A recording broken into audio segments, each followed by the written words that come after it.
Mr. Speaker, Honorable Senators, for the record, my name is Eric Murioki. I will be taking this witness through cross-examination. Honorable Josephat Muna. Yes. Let us start from where your counsel has left off. You will confirm that from the video that was played, the captions are not part of the recording.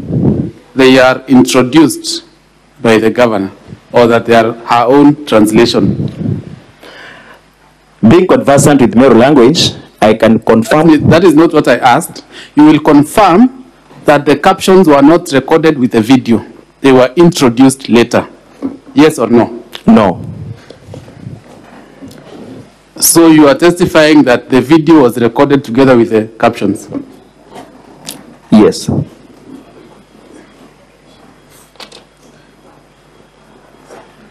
You will also confirm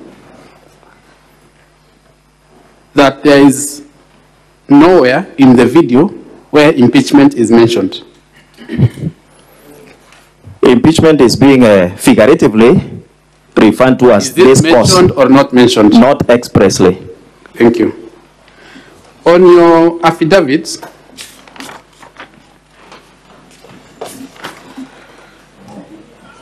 let us look at paragraph 3 of your affidavit. Yes. Can you read?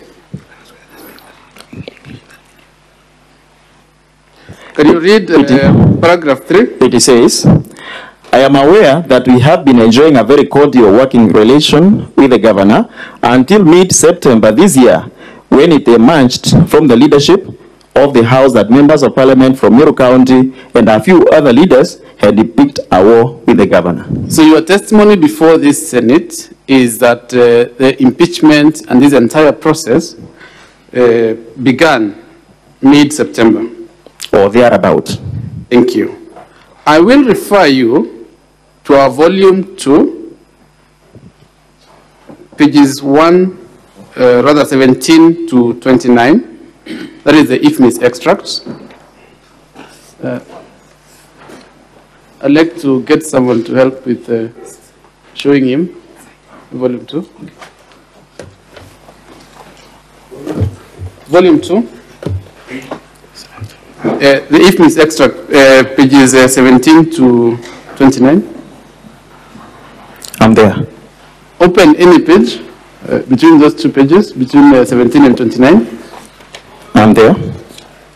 Can you read the date of the first transaction on that page? The date? Yes. I can see 1st July 2022. You will confirm that that is way before mid-September? Yes, it is. Thank you. I will also refer you to our volume 2, and just before I go there, for all those other transactions that are on that volume, between pages 17 to 29, all of them, or a majority of them, are dated way before the mid-September date. Exactly. Thank you. And I will refer you now to page 233 of our volume 2.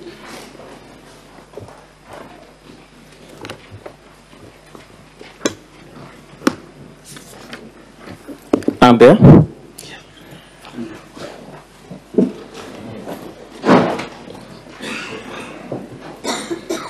Are you at 233 of volume 2? Yes, I am.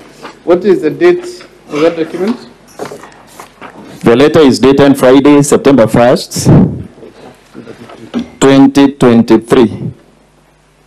Is that mid-September, or beginning of September, or end of September? It is not mid-September, but it is September. Thank you. When you say mid-September, ordinarily, you mean from around the 15th of the month, going onward, right? Exactly. I will also refer you to the document on page 232. 232 of our volume 2. I'm there. What is the date? Dated Wednesday, August 30, 2023. You will confirm that that is way before the mid-September you allege is when this entire thing. Way before, but thereabout. Thank you. I will refer you to page 226 of our volume 2.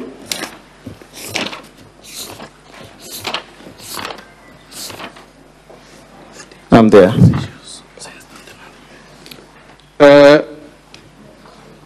First of all, what is the date of that document?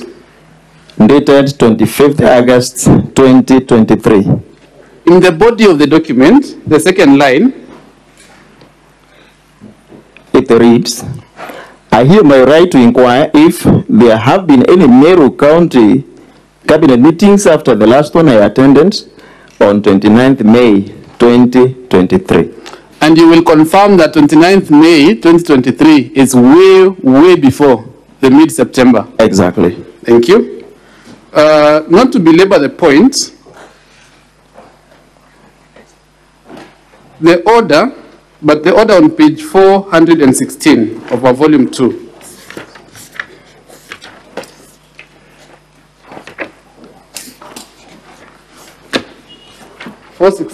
Volume 2.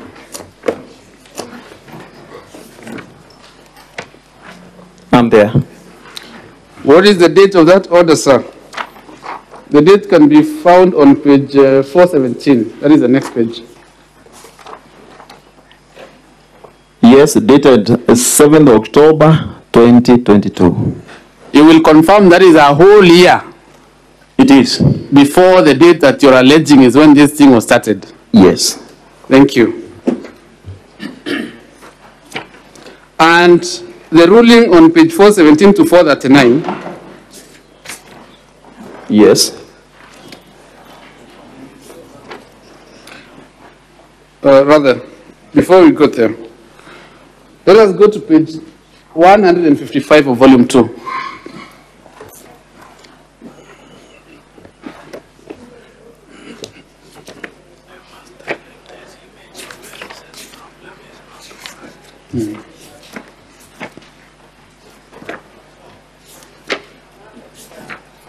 Page 155, volume 155, I'm there.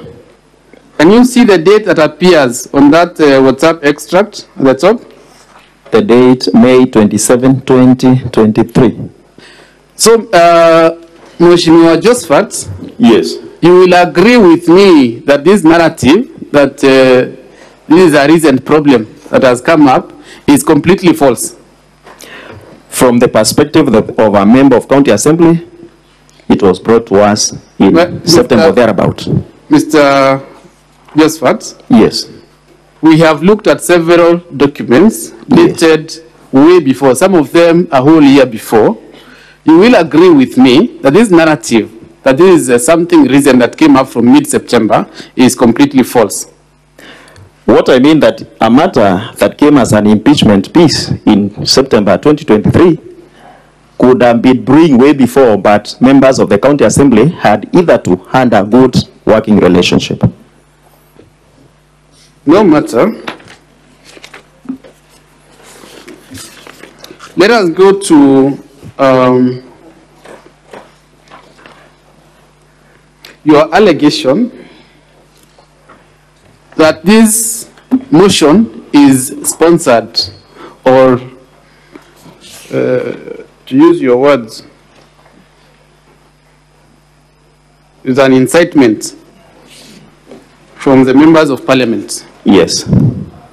When you look at the ruling on page 417 and 439,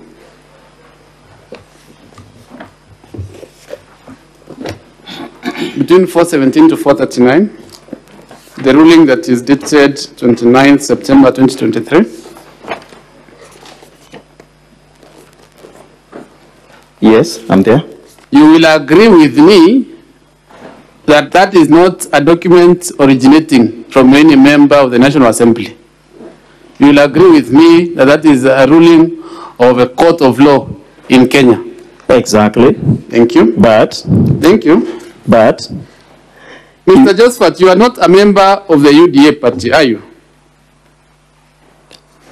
Mr. Speaker, I'll plead with the council. Just answer the question. Are you a member of UDA or not? I'm not. Thank you.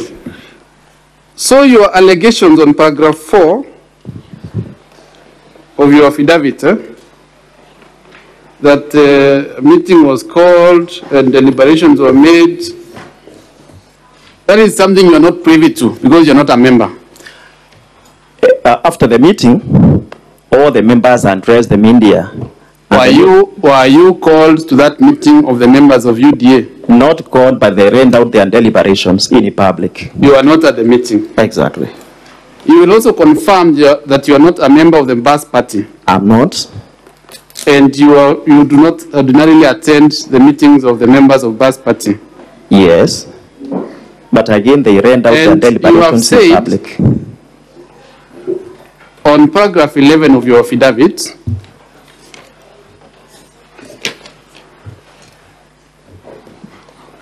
you allege that you know the reasons why a party or parties that you are not a member to chose to discipline their members. That is what you have alleged on paragraph 11. Exactly. You will agree with me that since you've confirmed you are not a member of UDA, you're not a member of BAS, you do not know the deliberations that happened or the reasons why these parties chose to discipline their members. I have an affidavit from one of the members confirming it was the reason. I'm asking you, were you there? Were you part of the deliberations? I wasn't there. Thank you. Mheshimiwa Josephat. Yes. There is your fellow members of the assembly, and I will name two of them. Kaume Faith Kananu. Yes. There's another member called Kiambi Ngaruni. Yes. And those members are not supporting this impeachment motion or did not support it. Yes. And you will agree with me that they were not de-whipped from their committees. Yes. Thank you.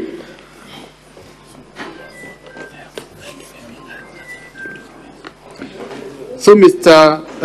Mheshimiwa Josephat, it must follow, therefore, that the de-whipping we talk about on paragraph 11 had nothing to do with supporting or not supporting the motion. I'll leave that to the discretion of the senators.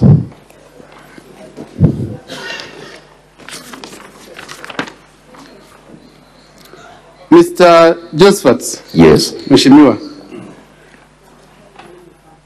you will agree with me that members of parliament have no supervisory role over MCAs. Agreed. You will agree with me that a member of parliament cannot force an MCA to vote one way or another way on a matter before the assembly. But can influence.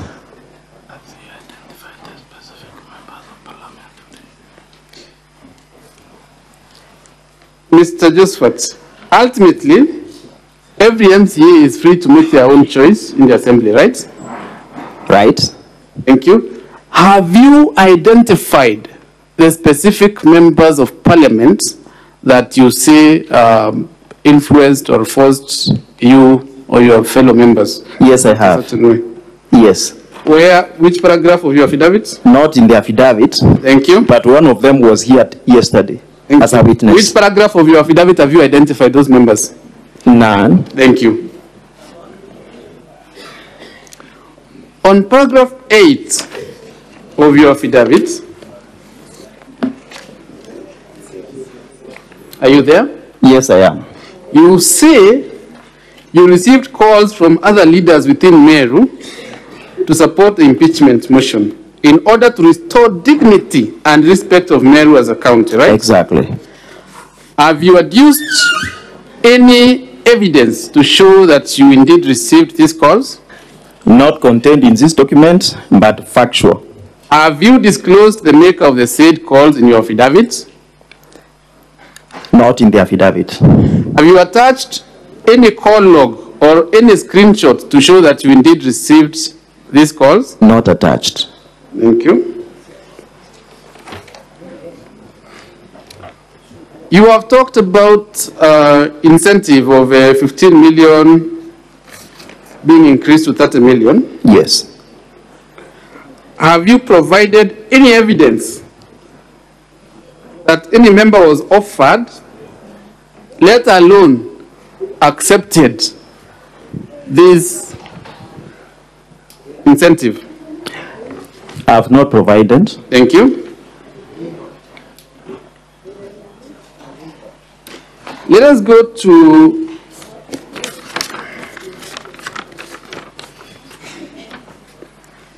your allegation on a WhatsApp group being created. Yes. What is the very last sentence on paragraph 9 of your affidavit? I'm there. Can you read the very last sentence of paragraph 9? A WhatsApp group to organize and discuss the impeachment was formed in which we were left out. You were left out. Yes. You are not members of that WhatsApp group. Exactly. So, how can you come to this house and say that it was established to discuss impeachment if you are not privy to whatever discussions were happening there? We have friends who are members of the group, members of the county assembly, who can tell you what is going on as friends. And have those friends produced any screenshots or any evidence? No. Thank you.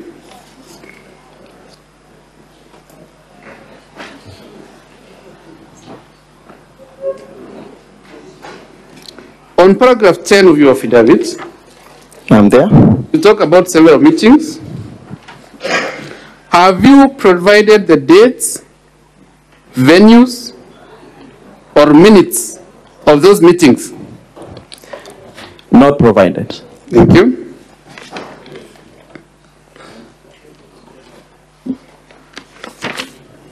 Let us go to paragraph 12 of your affidavit. I'm there. You will confirm that you were not present at the assembly. Yes. When this impeachment motion was being discussed. Yes. You also proceed to allege that you sent someone to test waters or something. Yes. Have you called that person here to testify to that effect? He has not been called. Thank you.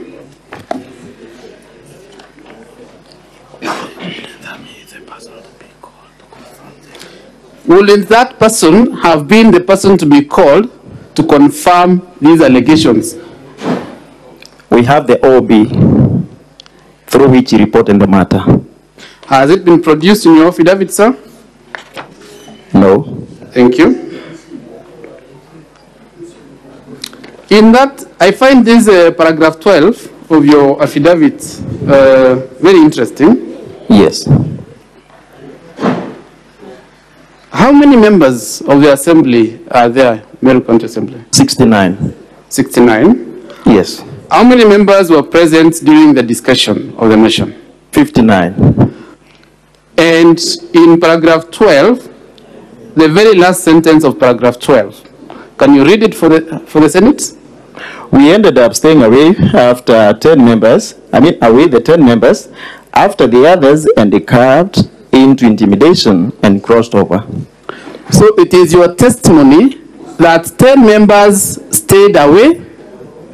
That is correct? Yes. And 59 members were in the house? Yes. So this allegation that there was someone who was sent and got beaten and whatnot and other stories is just a fabrication. It's not a story. Mr. Muna, mathematics tells me that 59 plus 10 makes 69. Exactly. If 10 stayed away and 59 were in the house, where is the extra 70th member coming from that is being sent to test the waters? Extra what? The 70th member that is being sent to test the waters. Mathematics also informs me that one was out of the 10. He was beaten, he didn't get in.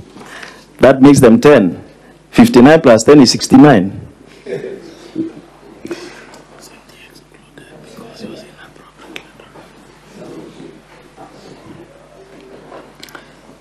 Bwana Josephat, confirm that the functions of a member of the County Assembly are legislation and oversight. They are. Confirm that impeachment is one of the oversight measures that the House can take. It is. Confirm that there is no member of the National Assembly who has a vote at the County Assembly. Confirmed.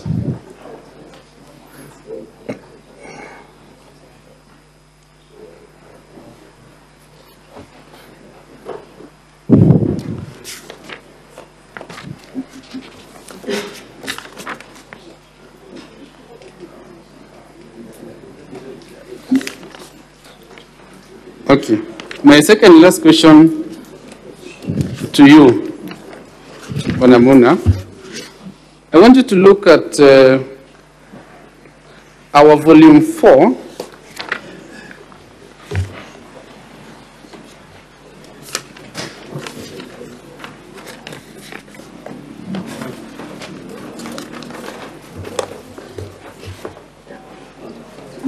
Page 3 of our volume 4. Are you there? Yes, I am.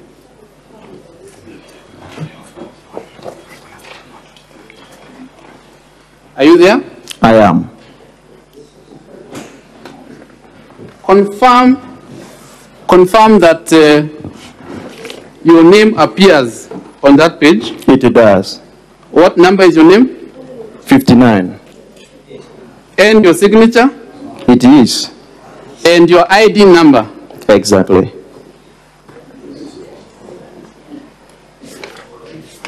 Bwana Muna, in accordance to your standing orders, yes, and specifically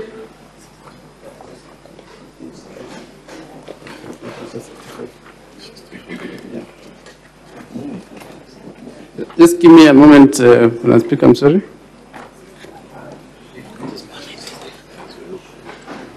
You are conversant with your standing orders? Yes, I am. And specifically standing order number 65. It is on page 264 and 265 of our volume 4. I'm there.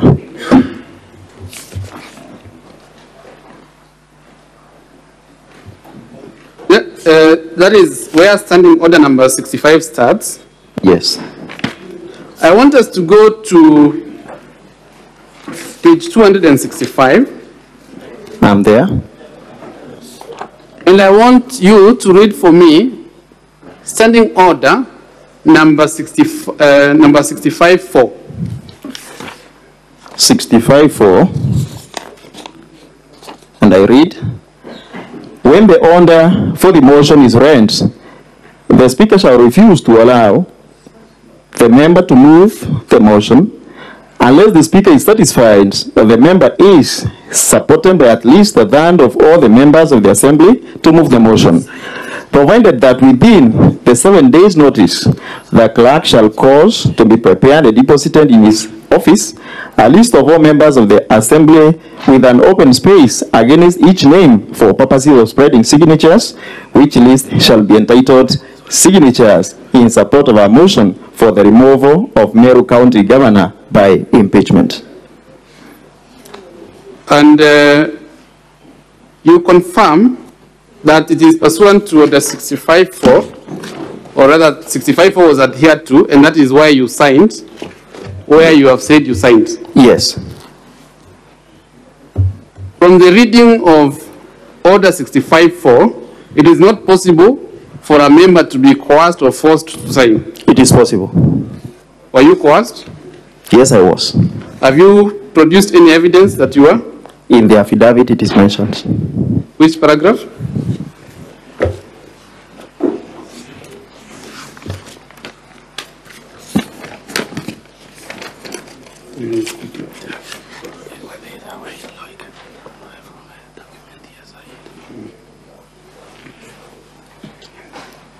Number 6.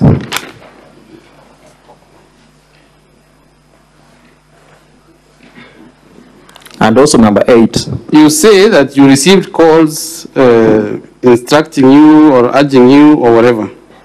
Receiving calls is a way of... Where does it say in this affidavit that you are forced to sign? Do you know the content of the calls? Where does it say that you are forced? In the calls. Sorry? In the calls. Can you read 65.5? What does 65.5?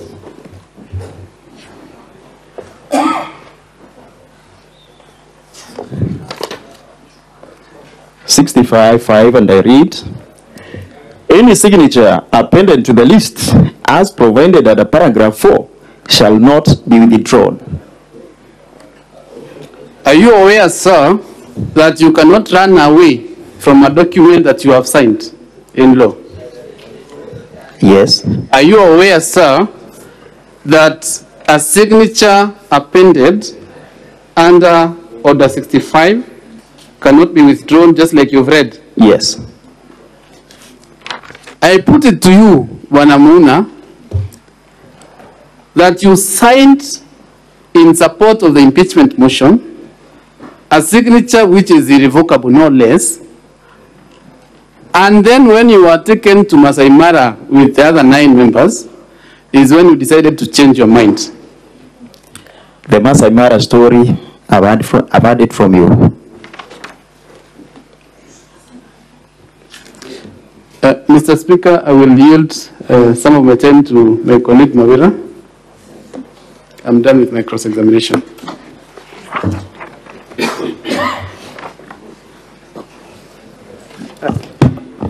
Honorable Speaker and the Honorable Senators, my name is Mawira. I have not more than 3 questions for the witness. Mr. Muna? Yes. From the video that was played, Yes. you said that the captions that are written in that video are part of the video. Yes. Are the speakers in that video speaking in English or the Meru language? Meru language. How then can the English captions be part of the video? Any language can be translated. So it is a translation. It is. It is not part of the video. Now, a translation is not part. Previously you said it is part of the video. Now you're saying it is a translation. Let me make it clear. Which is it a translation or it is part of the video? Let me make it clear. For the Senate to understand the language, it has to be translated. I don't see anything wrong with that. Do the cameras capture captions? If you take a recording, for example, of the proceedings hearing, will the cameras capture include the subtitles? I'm not a professional photographer, I don't know. Okay. You voluntarily went to the clerk's office to sign the verification form? Not voluntarily. Not voluntarily? Yes. But you went to the clerk's office? Yes. Who coerced you to go to the clerk's office to sign? I have answered that from the previous questions. Were you pushed to the clerk's office? What do you understand by Were you carried there or did you walk to the clerk's office to sign? I walked. You walked? Yes. Voluntarily or you were pushed? Involuntarily. Who coerced you then? I've seen there were calls. You were coerced by a phone call to go and sign? You can. And you say that you represent the people of, is it Ntimawa State? Nyakist. So your people should believe you to say that you were coerced through a phone call and that independently you cannot make a decision on your own on whether to sign or not to sign. Bwana Counsel, we have seen politicians dying in the course of duty. Do they die voluntarily out of politics? No. You will confirm that nonetheless you signed. Nonetheless, I signed involuntarily. And the signature cannot be withdrawn. It can't. Okay.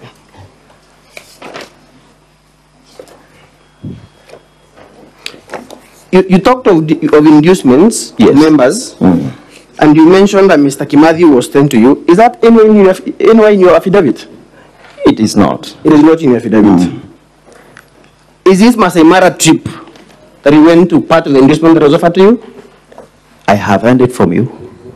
Very well. That is all in cross-examination, Honorable Speaker. Thank you, Counsel. The Counsel for the Governor, do you have any re-examination to do? Yes, I do, Mr. Speaker, sir. Very few questions for this witness in re-exam. I want you to confirm that you understand the Meru language being your mother tongue? I do very well. Very well. So despite the subtitles and the translations, Yes. even without them, you are able to tell the Senate what was said? Exactly. What you confirm to have been said is the exact words that were uttered by the people we saw in the video? I'm saying what is being uttered there is completely what is in the translation. Thank you.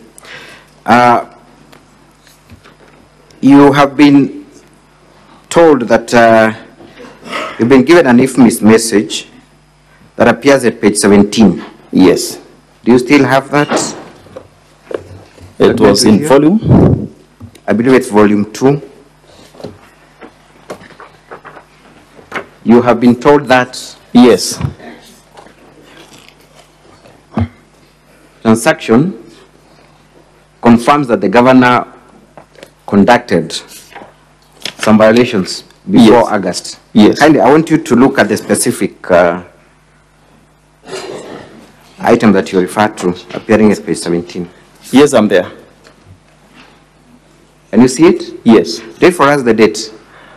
It is dated 1st July 2022. 1st July 2022. Yes. Was Governor Kawira the governor by 1st of July 2022? No. Is that an issue that can be attributed to her? No. Thank you. In any case, Mheshimiwa, what you are testifying is as to the good working relationship with the governor. It is. Was that your testimony? Yes. And how long did that good working relationship last, to the best of your assessment? It must have lasted somewhere between February this year up to September this year. That is a period of 7 months. Thank you. You are also not a member of BAS or UDA. I'm not. But how did you come across information that members of these two parties had been whipped? It was communicated in the county assembly through the normal sittings.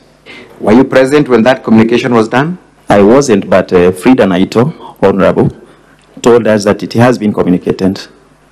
Are the records of the House accessible to you? They are. Once a communication is done in the House, is it information that you can access? But when this honorable member, nominated UDA member, was de-whipped, they refused to give her the official document to show that she has been de-whipped, but she was removed from committees and replaced as the vice chair of the water committee. Was that communication done to the county assembly of Meru? It was done, but no official document was given to her for fear that it will be used as an evidence in the Senate. It was also your testimony that you got instructions and coercion on phone. Yes. Compelling you to tender your signature in Yes. support of the impeachment motion? Exactly. Did you eventually exercise your free will by withdrawing from the support, by not voting or absconding from voting for the motion? I would have voted in support, not supporting the impeachment Yes. that day, but me and some other 9 members could not access the county assembly of Meru simply because the atmosphere was changed and goods were hired to harass us. You have been told about a Masai Mara trip. Yes. Are you aware of any Masai Mara trip? I've heard it from the council here. Did you go to Masai Mara? I didn't. Thank you. Mr. Speaker, sir, that is all for this witness. Unless honorable members have a question, I would be glad to call my next witness with your guidance. Now, honorable senators, we have about 5 minutes to seek clarifications or questions from this witness. Honorable Karungo. Thank you very much, Mr. Speaker. Mr. Kinyua, I know at the County Assembly of Meru, there are 3 modes of voting. That is yes, no, or abstinence, just like the Senate and the National Parliament. Now, you said you abstained, yet you have told us that you are not able to access Parliament because one of you was attacked. Does that mean you are able to access Meru County Assembly later before the voting done, or can you clarify on that? Now, my initial plan and that of other 9 members making it 10 was to be in the assembly to oppose the impeachment motion. Once we couldn't get into the assembly, that means we were absent. Maybe I've mixed up the term of being absent and abstinence.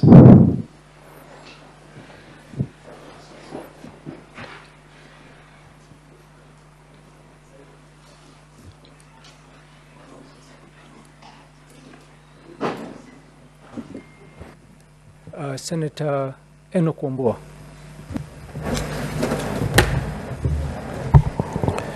I thank you, Mr. Speaker. Mr. Speaker, I will seek 3 very quick clarifications. First is just to clarify which political party he was elected on. Secondly, Mr. Speaker, according to the report of the resolution of the County Assembly of Meru on the impeachment, 59 MCAs voted to impeach the governor. 10 did not vote. We wouldn't know how they would have voted if they voted. So all members present and voting voted against the governor. Is it your testimony in this House that all the 59 members of the County Assembly of Meru who voted to impeach the governor were coerced or induced to take the vote that they did? The second last is, you make very serious allegations in your affidavit on paragraph 7 that the DG tried to induce you. What is the evidence? And you make reference to several other members. Who are these members? Because people have names. You were called by the DG with several others. Who are these people that you are called with? And what is the evidence that he tried to induce you? Because this is a serious matter you're dealing with. I thank you, Mr. Speaker. Mr. Speaker, honorable senators, I am a member of Party of National Unity, PNU. Now, when we say that 10 were not, could not access the precincts of the assembly, I mean, were they to be there, I believe they would have voted otherwise. The 59 of them who were present in the assembly that day and voted yes, I cannot say that all of them were coerced. I am drawing my conclusion from the talk that we had before the voting day. And I know the talk that majority of them had. Given a free will, they would not have impeached the governor. Finally, in your questions, when I say the deputy governor made calls, you're telling me to name specific people or members of county assembly to whom he called. But I can assert that he called all of them in an effort to get a support from them with a promise to increase ward fund from 15 million to 30 million. Senator Samson Cherargei. Thank you, Mr. Speaker. So mine is to our good friend Mheshimiwa. Just 2 quick clarification. You have told this House that you were not able to access the county assembly. Did you report to any police station, or do you have evidence to that effect, including the phone calls? If you can table. Finally, I can see your signature is number 59. And in standing order 65.5, the Meru County Assembly standing orders is specific on what you are signing. So, and you have alluded that a number of people were given inducement to, through you, Mr. Speaker, to support this impeachment motion. Is there a possibility that you have also been given inducement to testify against County Assembly? I thank you, Mr. Speaker, sir. Thank you, Mr. Speaker, honorable senators. First, I have seen that I have OB belonging to one Honorable John Mogunathranira, MCA from Meru, who was assaulted on his way to the County Assembly of Meru. And if allowed, I can give it to this Senate, though it does not form part of my affidavit. Number two, when I talk about inducements to sign, Mr. Speaker, I know exactly what I mean. And everybody who signs was induced to do so, either through promises that one fund will be increased or through some other promises, sweet promises, in order for the members to sign.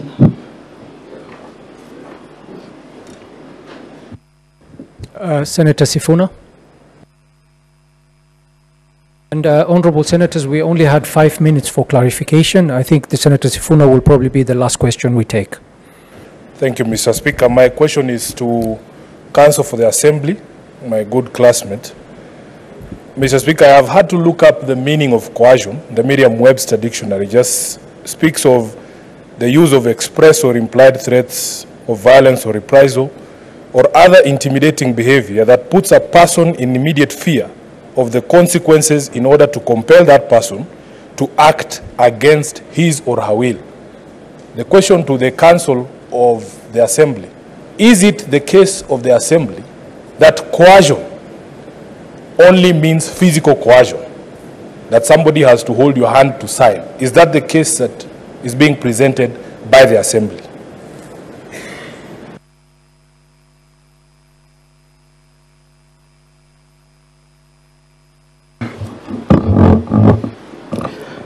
Mr. Speaker, under the law, coercion is not limited to physical intimidation and physical threats. It is as broad as the Honorable Senator suggests. Our case as the Assembly is that there is no shred of evidence of coercion.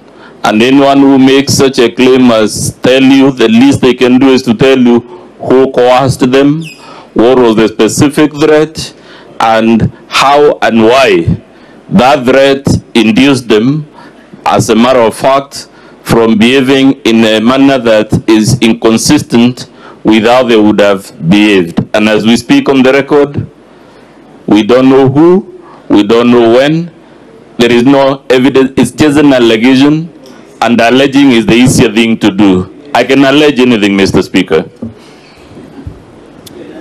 Senator Cheptumo, you seem to have a burning issue, and please be very quick. Thank you, Mr. Speaker.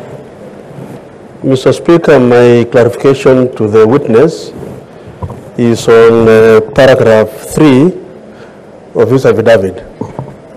And it speaks about that a demand from the leadership of the House that members of Parliament from Meru County and a few leaders had picked a war with the governor. And when you go to paragraph 8 again, it says we also received calls from other leaders within Meru. Is it your evidence, Mr. Nicholas, that the whole impeachment process is really initiated by forces outside the county assembly? Is that your position as per paragraph 3 and paragraph 8 of your affidavit? You need to clarify that for the House.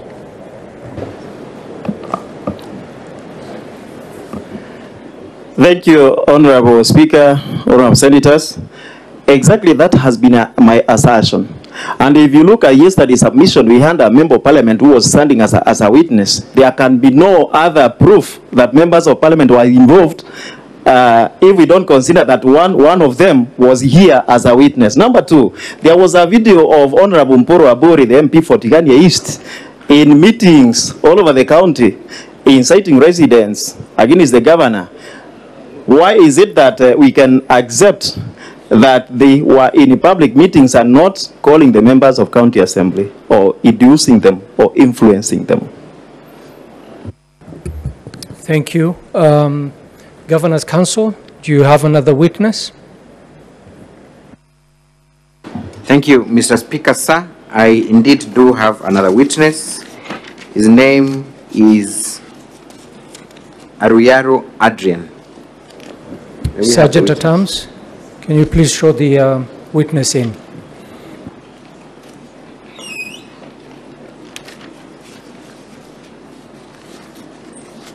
As the witness is being ushered in, Honorable Speaker, he has sworn an affidavit that appears in our small booklet. His affidavit appears at page 96.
Okay, I direct that the witness be sworn in.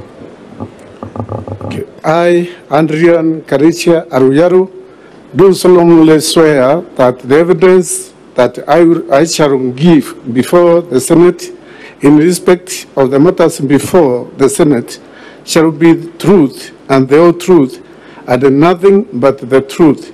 So help me God. Thank you. Mr. Witness, kindly introduce yourself for record purposes. What is your full name? What do you do for a living? Mr. Speaker, sir, and the Honorable Senators, my names are Andrian Karicha Aruyaru. Where do you come from? Come read. Where do you come from? I am a member of Meru Governor, therefore I come from Meru. Come from Meru County? Yes. Are you conversant with what happens in Meru County? Yes. Current affairs in Meru County? Yes. You have alluded to the fact that you are a member of Njorincheke Council of Elders. Yes. What position do you hold in the Council of Njorincheke? I am the chairman of 3 sub-counties, that is Tigania West, and Tigania East, and Tigania Central sub-counties. Does that include where the Njorincheke shrine is? Yes. So that is your area? Yeah, that is my area. I am going to be very specific and short with your testimony. I want to refer you to the happenings of 14th of October 2022. Are you aware of anything that took place at Ncheru on 14th of October 2023? Yes, I'm aware. What happened there? Njorincheke members were called, and they were few, because not all of them were called to go and attend a tree planting ceremony.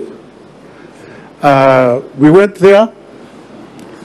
I was there briefly because I was committed. And when we were there, things turned to be different because we were not to plant trees, but it turned to be political or a political rally. And many things happened there, which annoyed the Njorincheke.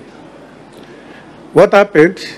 There is an oath which was given to the leaders of the Meru Assembly, that is the MCAs, and that one annoyed us because that one is a shrine, and according to Meru traditions or the Njurinteke traditions or regulations and rules, in a shrine you cannot administer any oath in that shrine. Thank you. So you confirm that there was an oath administered at the Njurinteke shrine? Yes, there was. Who administered that oath? There was a section of leaders. That is, we have one Murangiri, who is Secretary General of Njurinteke in Meru, and there was even the chairman of the region, that is Mr. Kawira, and many others were there. I want to refer you to the video marked as KMV7. Kindly, may we play that video? KMV7.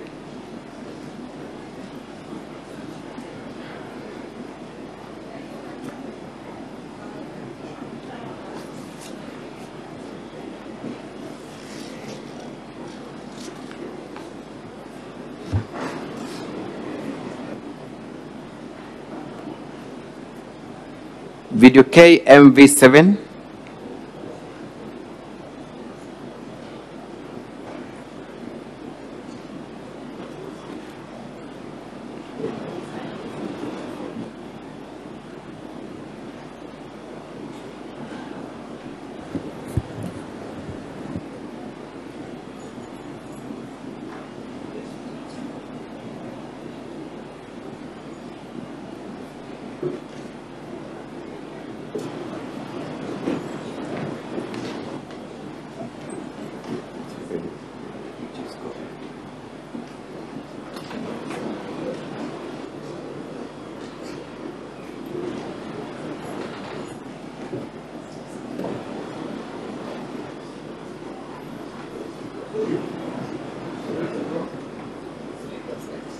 Mr. Speaker, we have just tested this video minutes ago.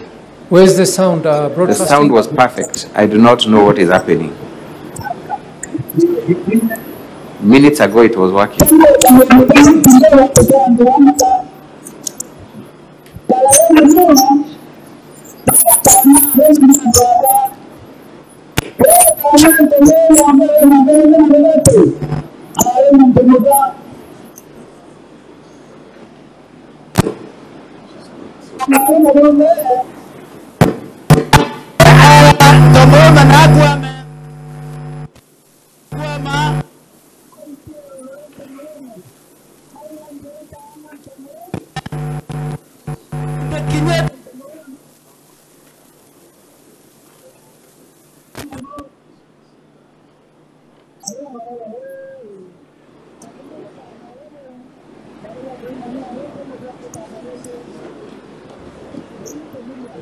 Mr. Speaker, sir, I seek your directions on this. This video has been tested minutes ago. The sound was perfect. Broadcast, I don't know what seems to be the problem, or IT. Is this a video we can actually view?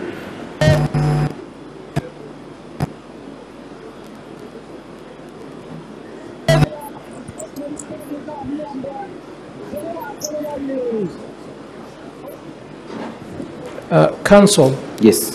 Could you send one of your colleagues upstairs to the broadcast to see if they can sure.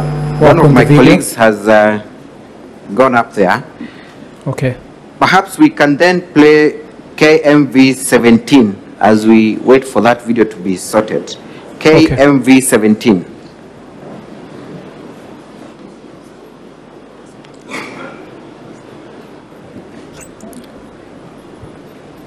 Sound.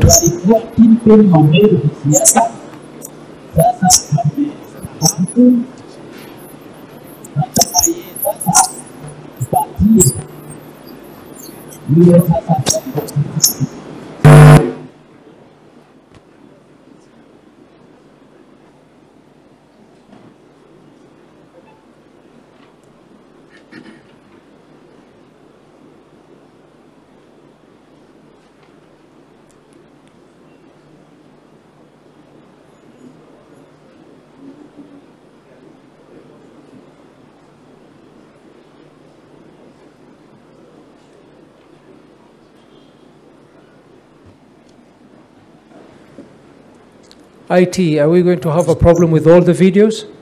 Kwa hii kitu nilikuwa napewa, ataweka hapo. Ndio kuna maana ujuzi. Kwa hiyo hapo tayari tumekele mata. Ndio. Na kwa sababu mimi nikiangalia naona yeye atakuwa gavana wa Meru.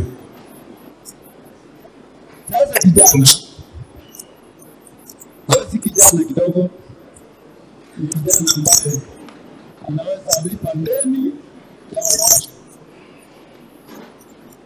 Anaweza kukalia kitu. That's why I'm pleased. Mr. Speaker, sir, I am inclined to register my dissatisfaction with Sorry, Council, are you in a position to move to maybe a different point as we wait for IT to handle the matter of the videos? This witness, Mr. Speaker, sir, is only supposed to testify on what transpired on 14th of October, and the only piece of evidence that we rely on is those 2 videos. So then I will have no use for this witness if those videos are not effectively played. Okay.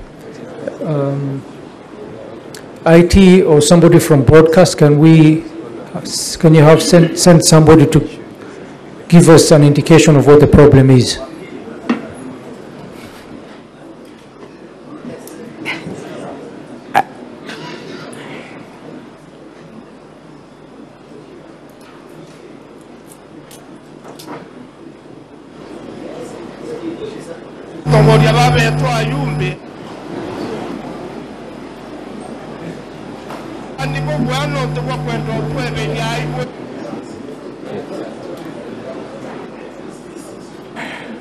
Mr. Speaker, sir,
Kwa hivyo sasa tunataka umeangalia kama gavana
Bwana Yesu asifiwe.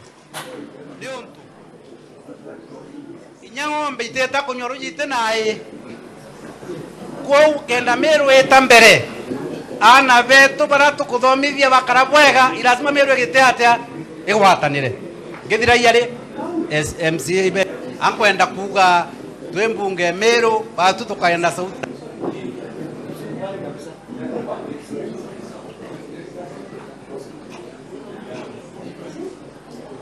Tukwena arua ankwenda kuga twembunge Meru batu tukaenda sauti emwe na tutongeretu imunene wetu witwa mthi kontrole nturi.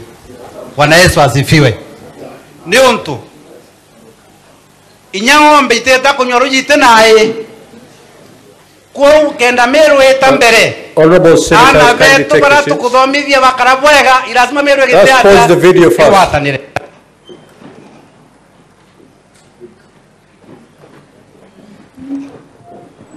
Sorry for that. We have to ensure that the videos we're playing are of quality so that we can be able to follow through. Yes, Council, you may now proceed. Thank you, Mr. Speaker, sir. May we then have the video replayed from the beginning?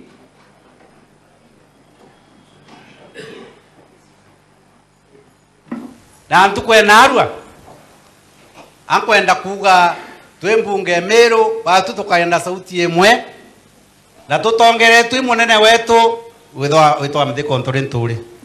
Bwana Yesu asifiwe. Ni untu inya ng'ombe iteta kunywa ruji tenaye. Kindly pause the video. Can you identify the person making the speech? Yes, that is the Speaker of the Meru County Assembly. What has he just said in that video? He has said that they want a Linda, and that Linda will be Mithika Lentore, CS, and Grigasha. Yes. Can we proceed with the video?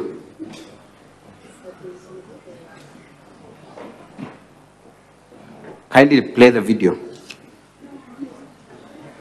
Kenda Meru eta mbere ana vetu baratu kuthomithia bakara bwega irazima Meru gite atia igwatanire ngithira yari MCA ibe yabo ndekaire ure kirwa njana ya korwa njuri ncheke tuendelia chapter yetu haraka MCA je ni puinde kambo ya kalono kambo kindo watokea ndo mata confirm that the speaker is inviting MCAs into the podium.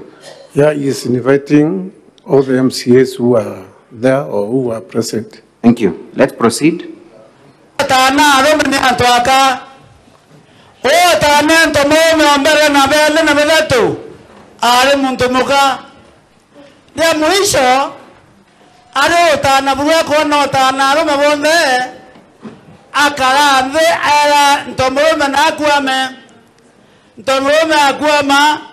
aitia orento morome awande tana ntomorome ndekinyeta ntomorome mongo aroma barawa ho kadebo tana robo barawa ko marua rete mokwa to tana renge woni kodiria. Thank you. Kindly pause. There is a story the elder is giving of a woman. What is he saying about that woman? He is saying that there was a woman that is long ago who was circumcising men. And there came a time, after circumcising men for a long time, there came a time when he asked one of the men to bed so that she could sit on his back and circumcise men sitting on a man. That story is meant to talk about a woman who oppresses men. Is that your understanding? Yes. Kindly, let's proceed. Narwa tueyete lai dori eyeta kodari mana ba kenda baita korwa ndo baita korwa bate keye kweba bonono deriete kene goye nkawa okay ya kwedra ekonka bidha biandwa tore akorwa Meru okay ya kwedra ya owe okay derwa wato garutere watu okay kodari mano tokawa tegerumi. Can you explain, pause the video and explain what that elder has told the MCAs? What he has told the MCAs is that if there is anybody who is going to go against what the elders will tell them to do, will be cast. And those are the ones which straight away makes that one an oath. Thank you. Let us proceed with the video.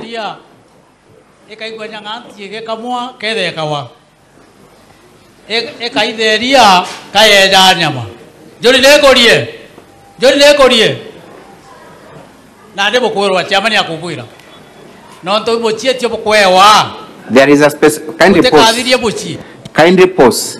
It says Imochietio. What does that mean in Kimeru? It is an oath that you are taking. The Meru word for oath is what?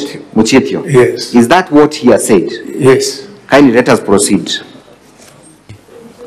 Ukeja kwithirwo utita safari gwatangazia na bukwenda gwita tubwa kithari mo uchoke nyuma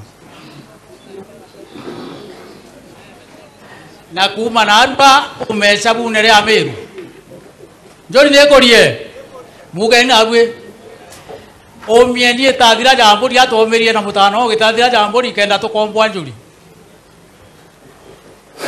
na imwire ndo murume na ukeja kuona ntwara ugabo kuthuka ibuthuki ate atata mantu tonto bou mantu jara twakurukia na arue ija gwita Meru ukombone ija gwita Meru tonto bou bwira muchieto umenyo kaninge karwembo kamwe Thank you. Kindly pause the video. The elder is giving very specific threats on that curse that will befall upon MCS. Yes. What is he saying that will happen to the MCS if they go against the declaration? He is telling them that if they go against the oath that he is about to administer, that curse will follow them to their homes and also to their families. Thank you. Let us proceed. Nambie adambua eneria eria irikiura adambua enana injo gwataniro yawe darimwa nambie darimwa eneria eria irikiura eba darimwa enana injo.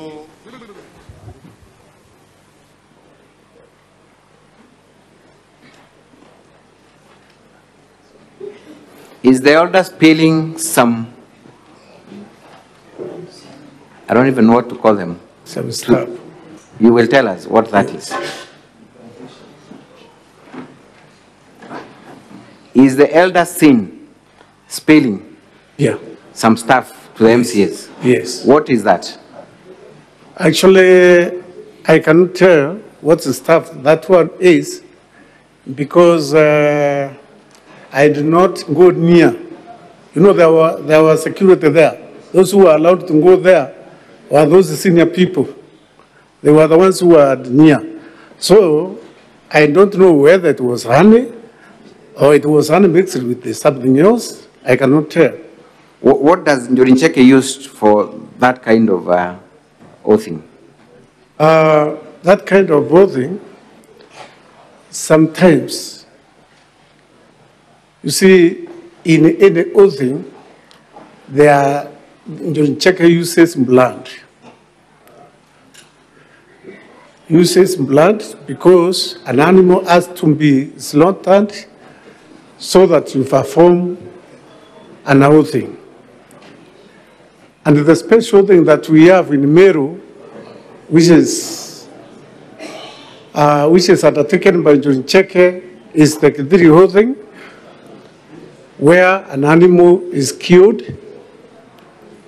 and there are things that I cannot say because they are said to those people who have been initiated into Njorincheke. Thank you. Can we play video number KMV 17?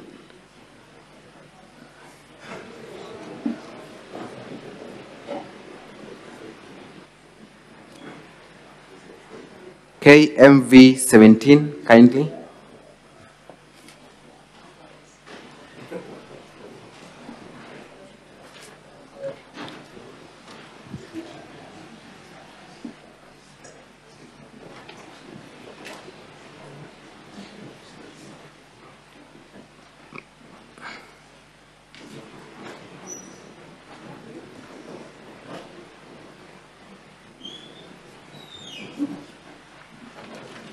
Kindly video KMV 17.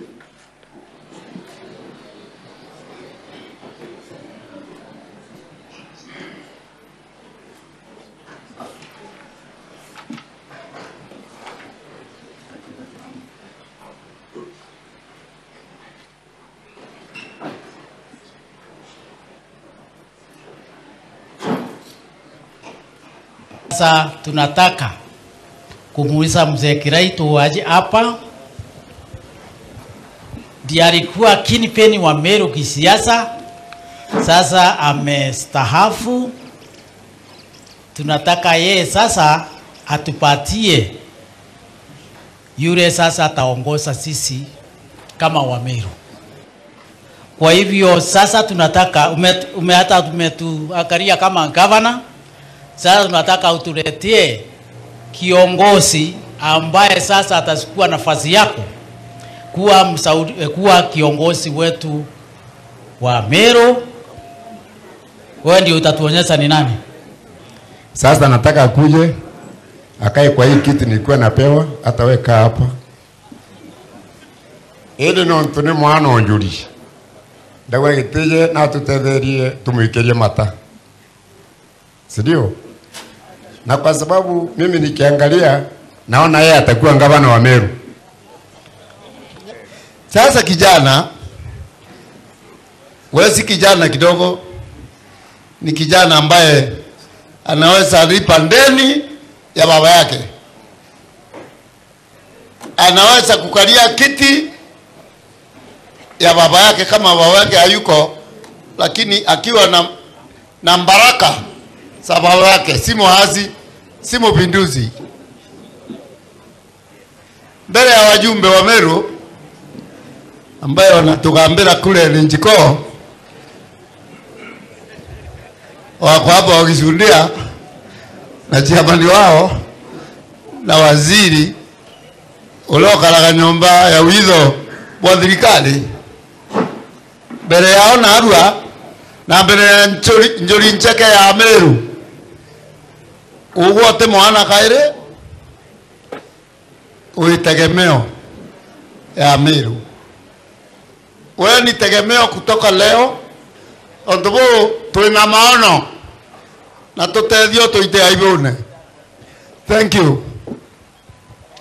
Umeambiwa wewe ndio tegemeo letu na kurubanjuri bonde bakuona nandi na rameto yetu yalitete yerekerete. Thank you. You can post that video.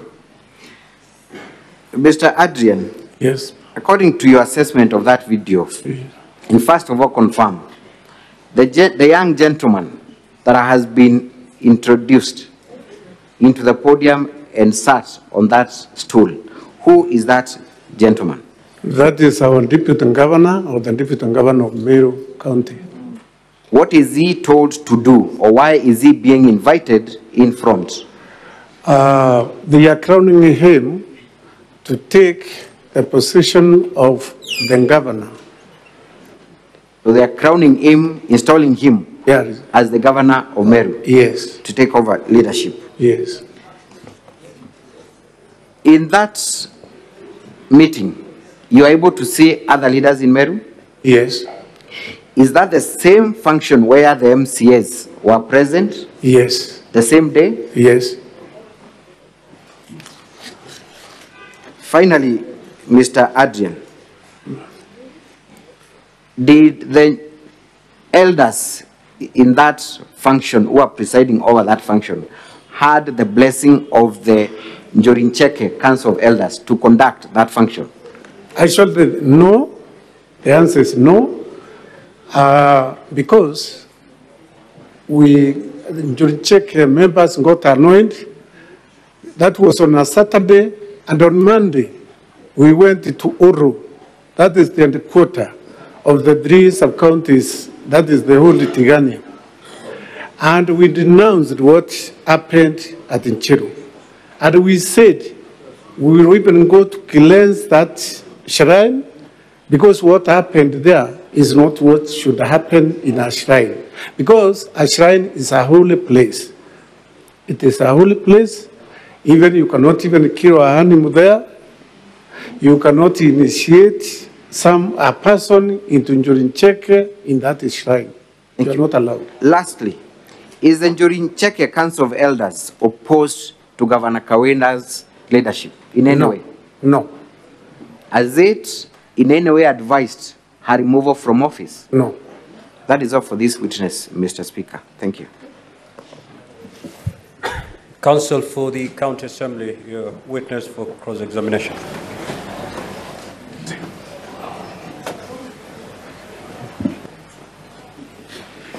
Right Honorable Speaker, my name is Maranya, Counsel for the County Assembly. I will take the witness through the cross-examination. Bwana Royaru. Yes. For how long have you been the chairman of, as you have said in your paragraph number 1, the chairman of the caucus of Njorincheke Council of Elders of the Meru community? For how long have you been? I think it's that position. When were you elected, in other ones? I think 2 weeks ago. Or 2 weeks ago? That is after that meeting or before the meeting? After that meeting, but I had other positions in Njorincheke. Were you conveniently appointed for purposes of your evidence today? No. Will I be right to say so? No. You have also said that you've been holding other positions of Njorincheke. Yes.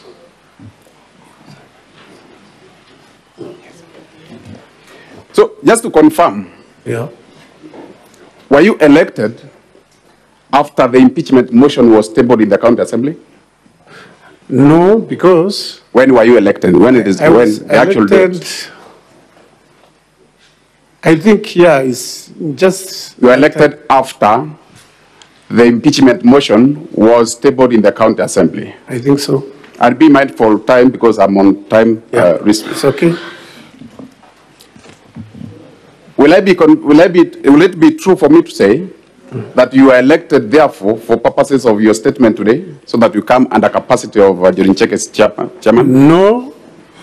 No, because I could have come even as a mere member of Njorincheke. Does the Njorincheke have its hierarchy of in respect to communication? Yeah.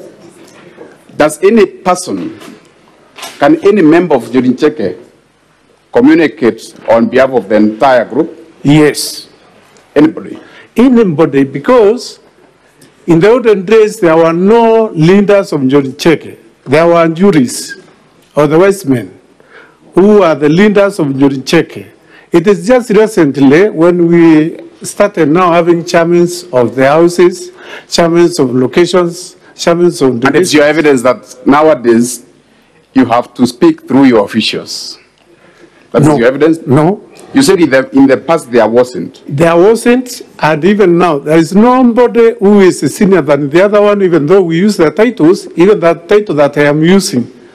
It cannot make me the spokesman of Njorincheke. Very well noted. You are the oath. As you speak, you are the oath. Yes. And you said you are a member of Njorincheke. Yes. You have vowed to speak the truth. Yes. Are you conflicted in this whole scenario? Does your son-in-law work for Meru County government as a chief officer? Yes. I have children. I have asked, does your son-in-law... Yes. Could you state his name? To this Senate.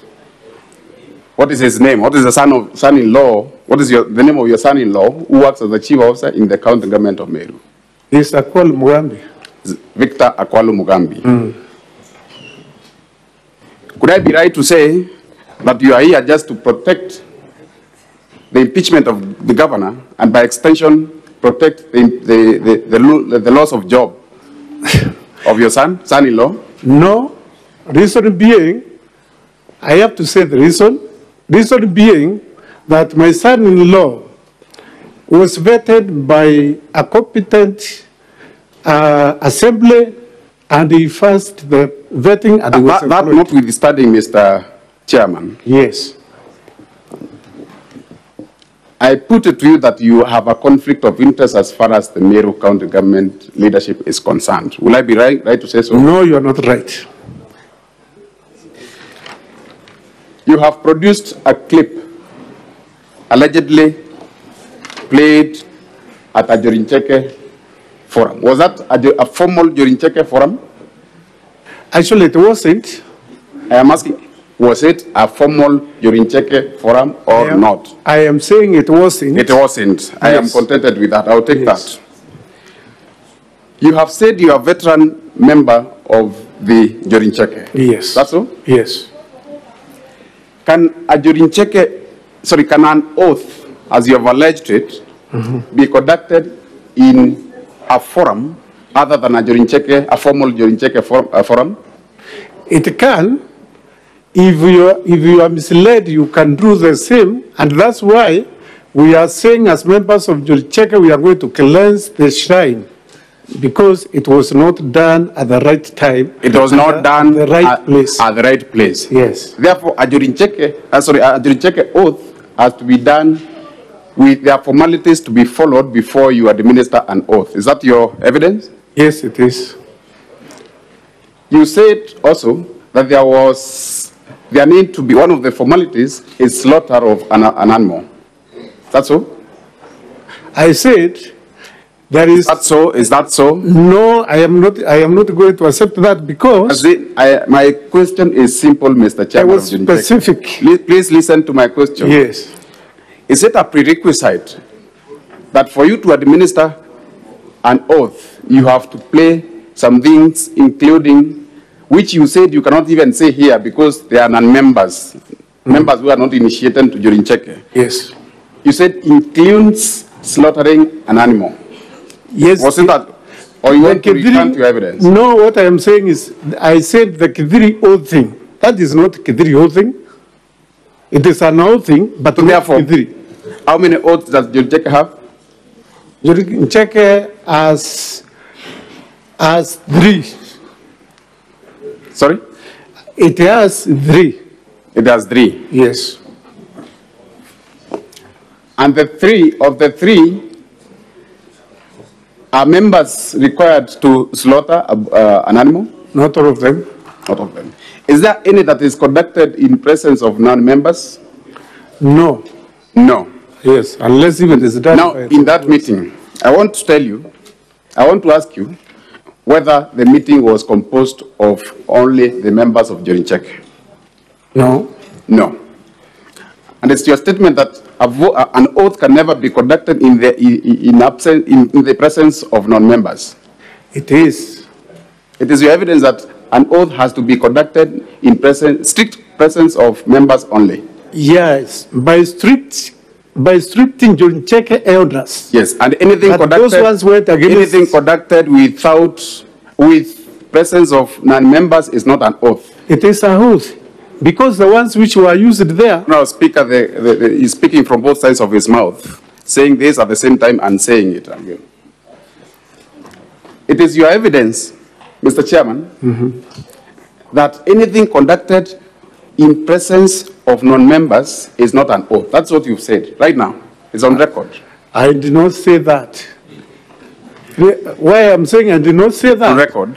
It's on record anyway. Maybe you got me wrong. Therefore, you mean that an Jorincheke oath can be conducted in presence of non-members? By wrongdoers, yes. You are qualifying your answer. I want an unqualified answer.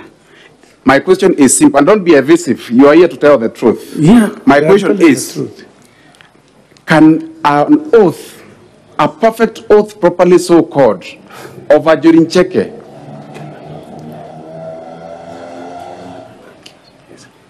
can it be conducted in presence of members not initiated into the group, what I'm calling non-members?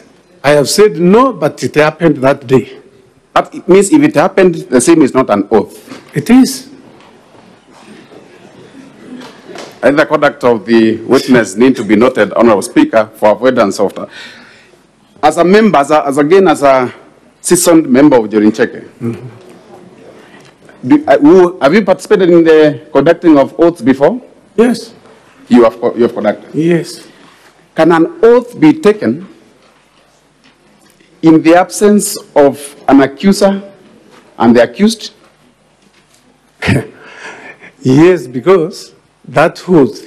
Or in other words, does an oath involve two parties? Kithiri whole thing involved two parties. Involved two parties. Yes. Now, in that particular oath, who are the two parties involved? Would I be right to say that the two parties involved was, according to you, was the County Assembly of Meru and the County Governor of Meru? Those are the two parties involved. No, I am not saying that.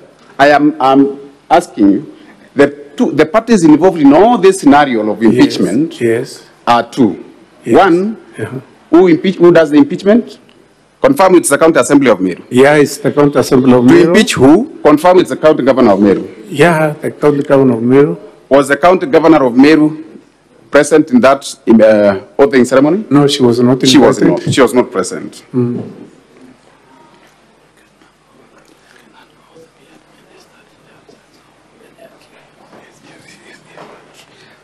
From the video that you played, yes, I saw the presence of Deputy Governor. Mm.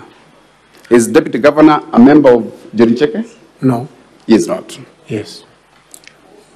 I also saw a couple of children and ladies in that forum. Mm. That's so? Yes. Are they members of Jerincheke? They are not. Are they allowed to participate in an oathing ceremony? No. They are not. There is a video, there's a translation to that video that is appearing on the side, on the signs of the same, of the screen, sorry. Was that translation part of the video? Which one now, in particular? The English translation. The English translation you read, you indicated on the video. Was it part of the video, or it was translated thereafter? It was part. It was part? Yes. The translation is in which language? In English. It's in English. Were the elders speaking English? That day? Yes, that day. Yeah, there are those who are speaking in English. From their voices, were they speaking in English? No, they were speaking in Khmeru. They were speaking in Khmeru. Yes. Therefore, that translation has been, you had to get somebody to input it. Is that so? I'm sure you're American, and you got. I'm asking a question. That was not part of the original video. It was. It was translation. And correct translation. Please be mindful of time. Yes. Was that translation part of the video? It was, because those were the ones which were used. It's only that it is in a different language. Did they speak in two languages? Who? The statement on the video are in Khmeru. The translation is in English. Yes. Would I be right to say that that translation was done after the video was covered or was taken? Maybe. Maybe. I have heard the Honorable Speaker of the County Assembly speak of one Jacob Lintori, and Honorable Speaker, if we could get to that clip where the first one, where the County Assembly Speaker is making a statement. Speaking of one Lintori, however, your translation spoke of Medeka Lintori. Sorry, the speaker spoke of Jacob Lintori as a kingpin, while your translation spoke of Medeka Lintori as a kingpin. Yeah, I used those. Did you translate verbatim? Did you have a verbatim translation of Council, which video are you referring to, so that we pick it up and play it for you? The first video that was played, that was video. KM7. I'm told it's KM7 by the Council for the Governor. KM7. Yeah.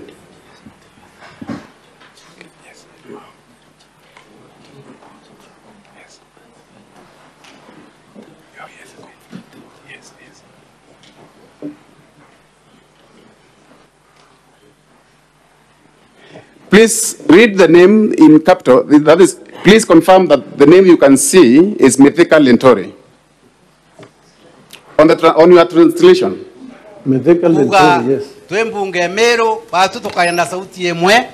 That is Na tutongere twi munene wetu witwa Medeka Lintori.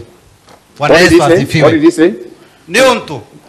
What did you can push up? Inyangombe iteta What did the kunyorojite governor say? Sorry, what did the speaker say? That they will be led by who? By Medeka Lintori. And what is written on the What is the name of the kingpin, the leader? Mithika Lenturi. And confirm that the same is not Mithika Ntolentori. So you are telling... Confirm those are two different names.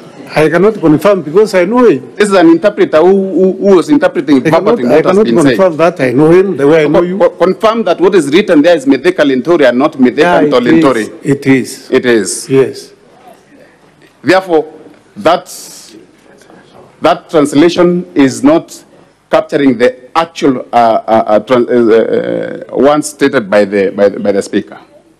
It's different. According to you, but according to even according to yourself. According to me, yes. Mithika Lenturi is the same as Mithika Ntolentori. Translation, verbatim translation. It is not a verbatim translation of what is being stated. Is it so? Yes. Very well. You said you were not allowed anywhere close to the gathering of Jorincheke. Is that so? Not. You said you not go there. That was your... Not in gathering, not in Jorincheke gathering. Yes. You see, there was a podium where the leaders were working at Mithika Ntolentori, if that's what you want to hear. Mithika Ntolentori. You did not go closer to the... Despite you being the chairman or an official for quite a long time. I think, if I can be right, you saw those people under uniform. And anybody who had no uniform could not reach where they were performing what they were doing. Now, of all that conversation that we've had from the members from Honorable Kirai Tumurongi and from other members, yes, have you had any word that you can point out to me making reference to removal of governor or impeachment of governor? Anyway, you can refer the technical persons to it, where they have mentioned removal of governor or they have mentioned impeachment of governor. They have not mentioned. They have not mentioned. I will take that. I will take that.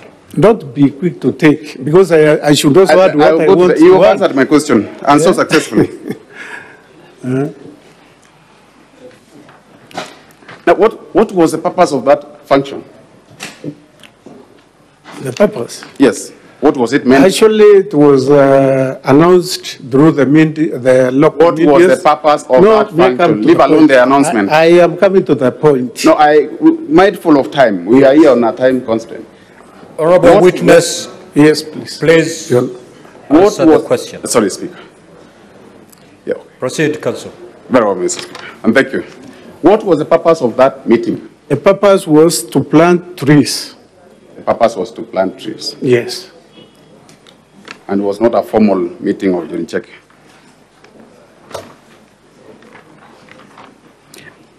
Can you transact a Jorincheke meeting in a tree planting forum?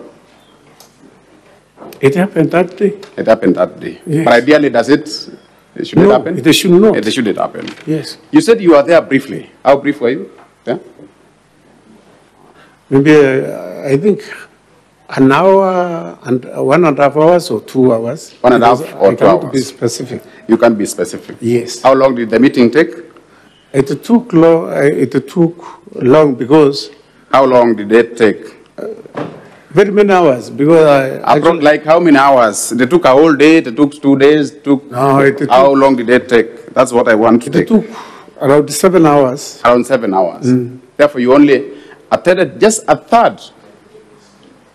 Yes, I attended a third. A third of that meeting. Yes, but I followed everything because it was live. Oh, you followed because it was live? Yes. That means much of what you are saying or what you're insinuating, you were not presently there when it occurred. What is now much? You were not there. You left after 1.5 hours or 2.5 hours, and it took over 7 hours. Yes. You were not there. You have spoken of, you have produced a clip where the former governor of Meru, Kirai Tumurongi, says that you will be our governor. Is that so? You will be our, Yeah. He actually says in Swahili, wewe ni tegemeo. When tegemeo, we are seeing you becoming the governor of Meru. Did he say when you become the governor of Meru? Did he say whether it's now or in the future? He did not. He did not. Yeah. There is a statement that wewe ni tegemeo, which you have translated loosely to mean you are our leader. According to you, is that translation correct or incorrect? It is correct. What is a leader in Kiswahili? Kiongozi. Kiongozi. Yeah. And it's not tegemeo. What is tegemeo in Swahili? Tegemeo in Kiswahili. Yes. It is tegemeo. No, sorry, what is tegemeo in English, sorry? In English. Huh? What is tegemeo in English? Tegemeo in English? Yes. Tegemeo in English is that... is it being reliable? We depend, or we can being depend depended on? Yeah, depend or on. being reliable? Yes. Confirm, therefore, according to your interpretation of that translation, that tegemeo does not mean a leader. Tegemeo does not mean leader in English. But according to what I am asking a question. Please confirm, according to your just added translation, that the word tegemeo in Kiswahili does not mean leader in English. Actually, it doesn't. It doesn't. Yes. Please now confirm that that was a wrong interpretation of the translation. Is that so? Being mindful of time again. Yeah. Somewhere in that video, you have spoken of sour milk. The very last, the second video that was played, Council. Come again. 17? KM 17, video number 17. Yes. There's a reference to milk. To? To milk, sour milk, what you call to a sour milk. Yes. If the clip can be played for the interest of the honorable senators.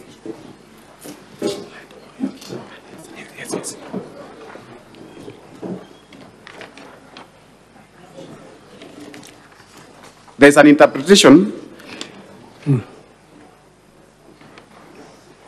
The clip, kindly, if the same can be, so that I yield some minutes to my colleague to wipe. Inyang'ombe iteta kunyorujite naye.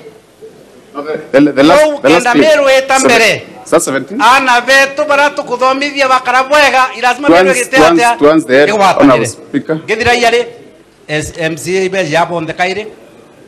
Bure kirwa njara ya kuruba njuri ncheke. There's a reference to milk. Githira chapter yetu. Araka MCA je ni puinde. Kambo ya kalono kap.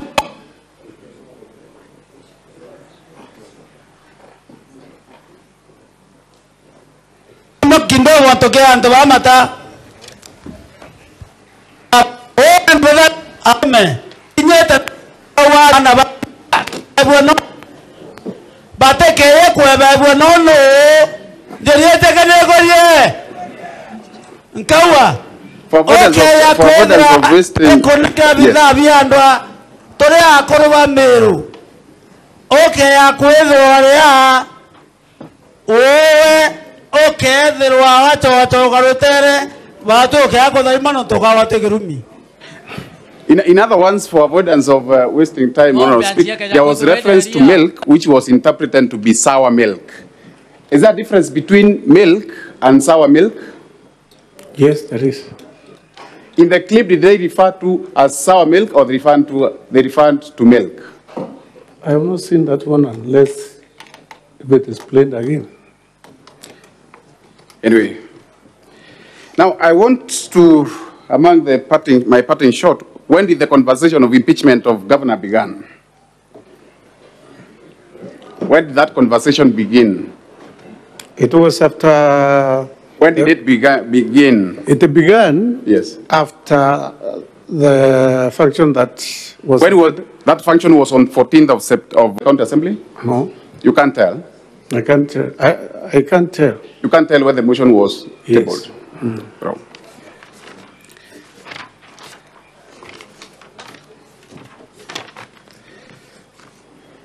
Have you read the motion itself?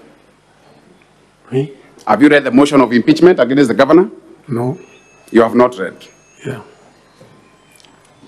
And I want to put to you that one of the grounds of impeachment includes misappropriation of public funds, usurpation of county powers of the statutory bodies.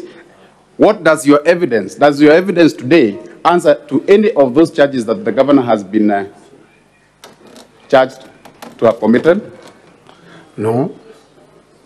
It doesn't address to those questions. Yeah, because my affidavit is different from that one. And it does not address the question of... I think, Council, I think that is to the senators to decide. Really. Very well, very well. I'm well guided, Honorable Speaker. You have stated that during Cheke elders, they are responsible for shaping the leadership of Meru. Yes. That's so? Yes. And they have indeed shaped all the leadership of Meru.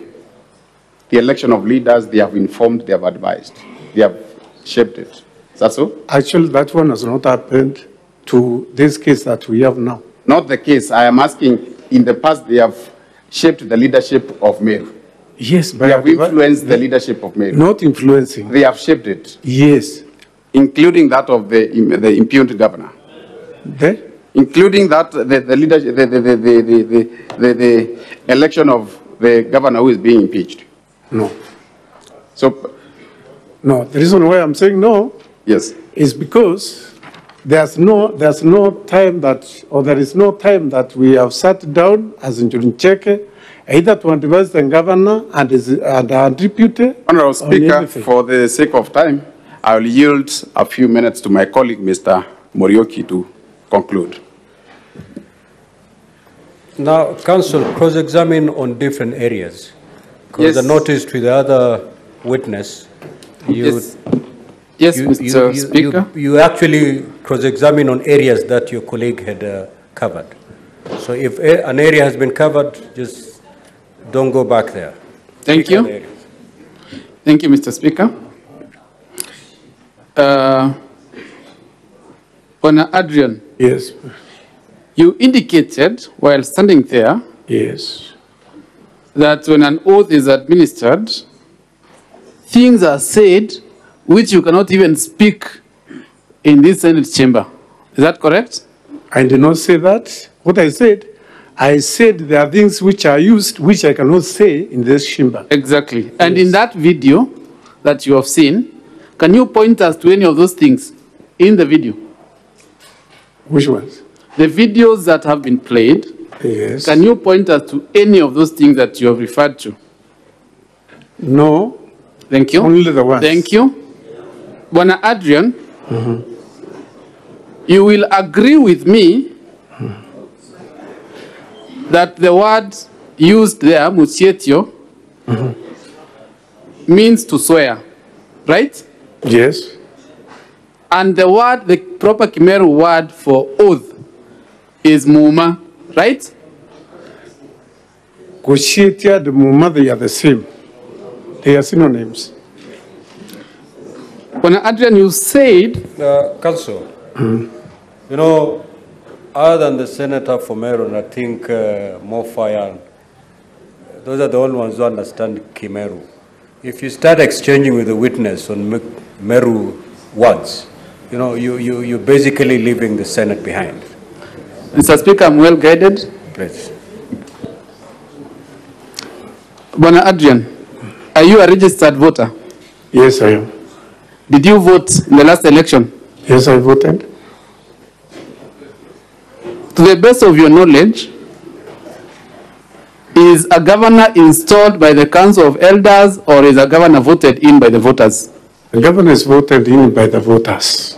So your testimony that the Council of Elders installed a governor is just hearsay and information that cannot be relied on. That's why I'm here to say that was wrong. Thank you. When you look at your video,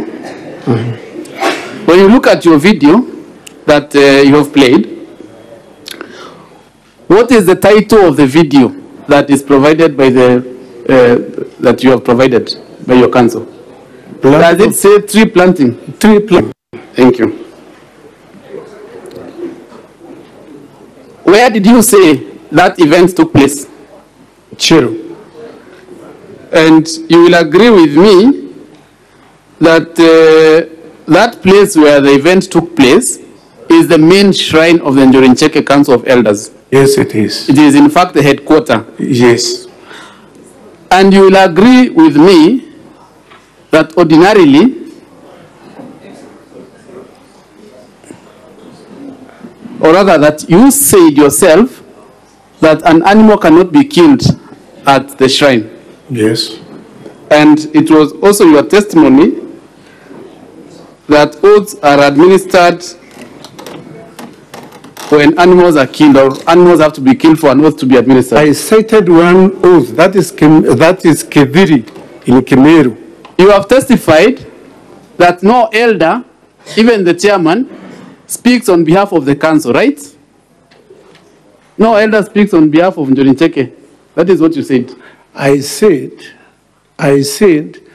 you can speak as a leader. And then I said, in those days, there were no leaders. There were juries or the wise men who are the leaders of Njorincheke. You said while standing there that even someone with a position like chairman does not speak on behalf of Njorincheke. That is what you said. I think you got me wrong. No, Council, I'm getting a bit uncomfortable. I wish you could cross-examine on areas that your colleague has not cross-examined on. Because otherwise now you are basically, you're starting as if your colleague hasn't done any work. Because all those questions that you're asking are exactly what your colleague has asked. And answers have been provided. Thank you, Mr. Speak Speaker. on areas that have not been covered by your colleague so that we make progress. Thank you, Mr. Speaker. I'm well guided. And Mr. Speaker, I'd like to request that the first video be played so that we point out some inconsistencies between the translations and the words that are spoken.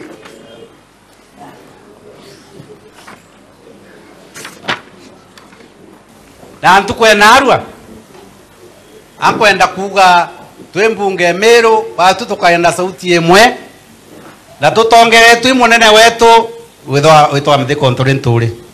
Bwana Yesu asifiwe. Ni untu inyang'ombe iteta kunyorujite naye kwa kenda Meru eta. Did you hear that speaker ask a question? You had a question? Yes. Can you see any question on those translations? The question mark is not there, but the statement is there. Can you see any question there? That is the question I have asked. That's why I'm saying it is only the question mark which is not there, but the statement is there. The speaker speaks or talks about Meru progressing or Meru going ahead. Is that correct? Yeah, and the cows being turned to. Is that appearing anywhere on those captions? Well, you see, I think it appeared on the first one, if I am not wrong. Can we proceed with the video, please? Kenda Meru eta mbere ana vetu bara tukuthomithia bakara bwega irazima Meru egite atia igwatanire ngithira yari MCA be yabonde kaire bure kirwa njana ya korwa Njorincheke tuenderia chapter yetu haraka MCA je ni puinde pause kambo ya kambo kambo kidogo watokea anto bamata kala ya muno pause the video. Baba tana aroma.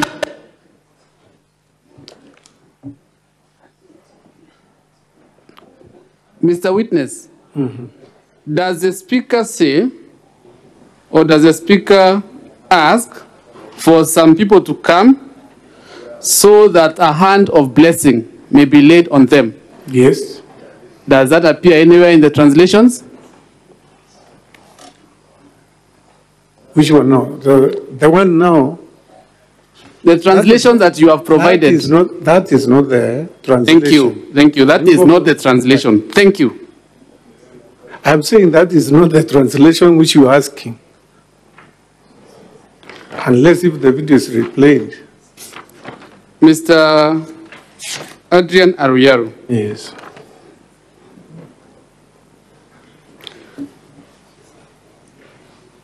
The story that is being told by the speaker who is currently holding the mic right now, is it part of the Kimeru folklore? Or the general collection of the Kimeru culture and stories and what have you? It is. Thank but you. It is referring, Thank you. It is referring to somebody. Thank you. Mr. Speaker, or rather, witness, you will agree with me that Article 11 of our Constitution recognizes culture as the foundation of our nation. Yeah. You will agree with me that there is no single illegal activity that has been shown in those videos. No, because the whole thing took place. Thank you. You will therefore agree with me that trying to paint the words of those speakers as anything other than what they were, a blessing and a culture of folklore being told, is an attempt to disparage the culture of the Meru people. No, because I have not done that. Mr. Speaker, that is all from me. I discharge the witness. Thank you. Now, honorable senators, we have 5 minutes to seek any clarifications or questions. Apologies, Mr. Speaker. Oh, re-examination. Yes. Re-examination. Sorry, Thank you. Council. Thank you. I'll take less than 4 minutes in re-exam. You have been told that several of those translations are inaccurate. Yes. Were you relying on the translations, or you are relying on your own understanding and of the Kimeru language being? I was relying on my own understanding of the Meru language. Did you correctly translate what was being said? Yes. You have also been told that that was a tree planting ceremony. Yes. Is that your testimony? Actually, it was not, because in that clip, we have not seen anywhere where we planted trees. Thank you very much. You have also been told that that could not have been an oathing ceremony because, number one, all elders were not present, that we had also non-members of Njori in that ceremony. Did you witness an oath being administered? Yes. Lastly, did you witness the deputy governor being installed as the governor of Meru? Yes. Did the elders in that clip have the blessing of the wider Njurincheke to administer the oath? They don't, because Njurincheke does not crown a governor. A governor is voted. If Njurincheke has that powers, we could not have an electoral commission. Honorable witness, Yes, please. Answer the question as asked by your counsel. Yes. Did they have blessings of No. Njurincheke? No. They did not have blessings Yes. of Njurincheke. That is all for this witness, Mr. Speaker, sir. Thank you. Thank you. Honorable senators, we have 5 minutes to ask questions or clarifications. The Honorable Chiranke. Mine is, Mr. Speaker, to the witness. Mr. Witness, you have told us that the Meru County Assembly was competent when they vetted your son-in-law who happens to be the chief officer. Yes. Is it competent now that it carried out the impeachment proceedings? Number two, in that meeting, was the word impeachment of a governor used? And number three, when were you appointed as the official of the Njuri? And finally, Mr. Speaker, do you have an authority to speak on behalf of the Njuri? And in that meeting, whether the cabinet secretary in charge of forestry and environment was present in that meeting? I thank you, Mr. Speaker, sir.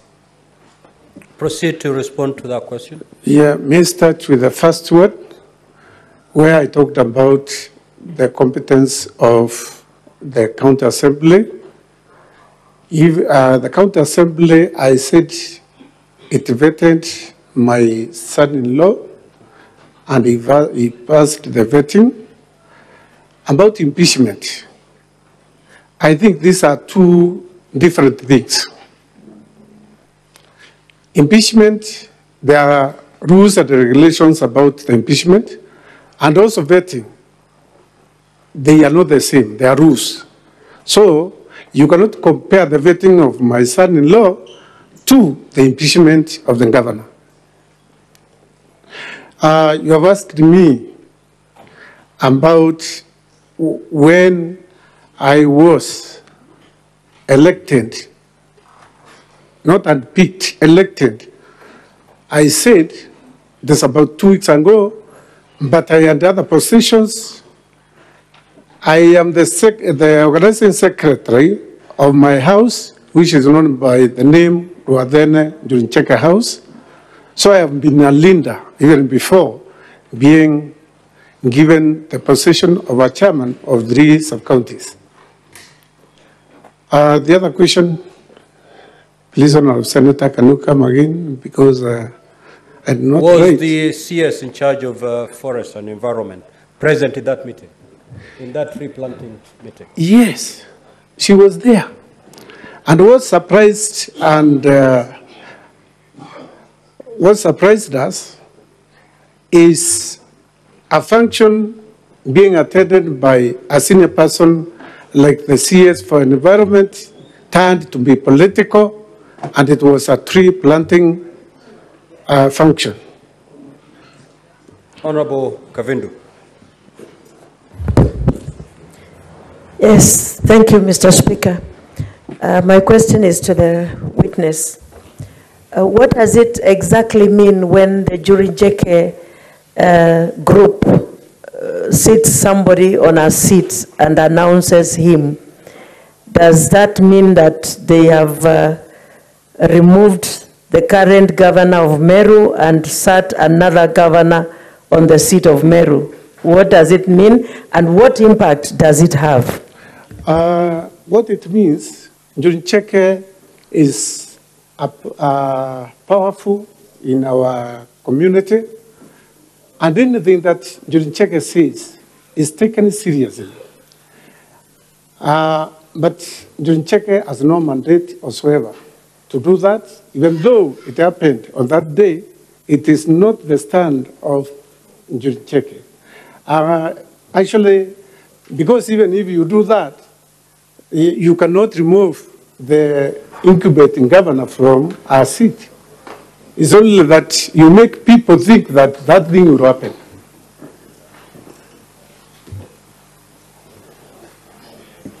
Now, honorable senators, we need to move to the next witness. You can stand down there.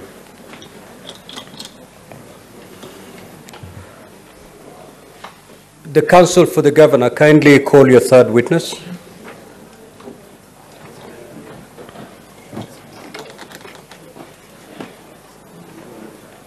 Mr. Speaker, sir, our next witness is Dickson Munene.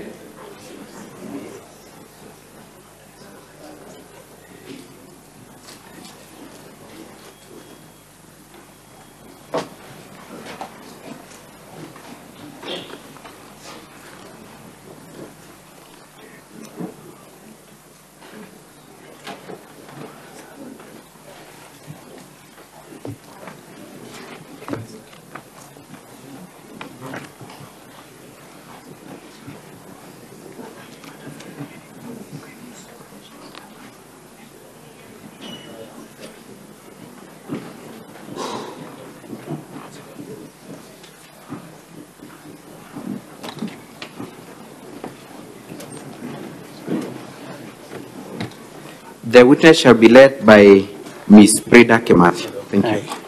So would you wish to take an oath for some? I'll take an oath. You take an oath. In that case, you read this text. What's your faith? I'm a Christian. Christian. You hold the Bible on your right hand. Take the oath as people call you to the oath.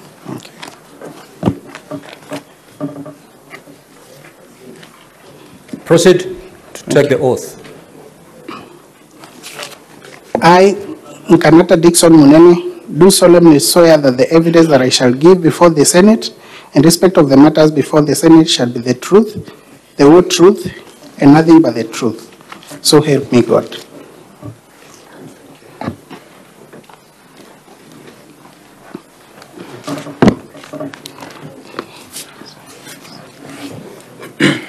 Mr. Speaker, sir,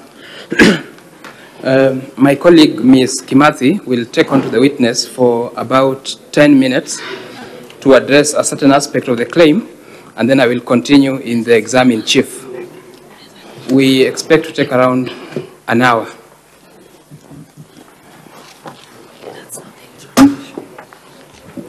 You had 4 hours.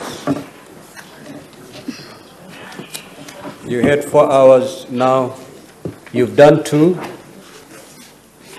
You remain with 2 hours. So if this witness takes 2, the other witness will take the other hour. Thank you, Mr. Speaker, sir. For record purpose, my name is Brida Kimathi. Mr. Nkanata, kindly introduce yourself. Okay, my name is Dixon Munene Nkanata. I'm the CCM Legal Affairs, Public Service Management and Administration at the County Government of Meru. Do you confirm that you swore an affidavit in support of the response to the governor? Yes, I confirm. And is this the affidavit on page 46 of the response of the governor? Yes, it is. Do you confirm that the signature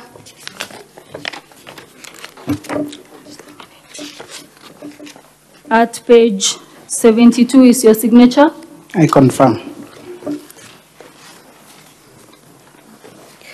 Mr. Nkanata, have you had the opportunity to read the motion? Yes, I have.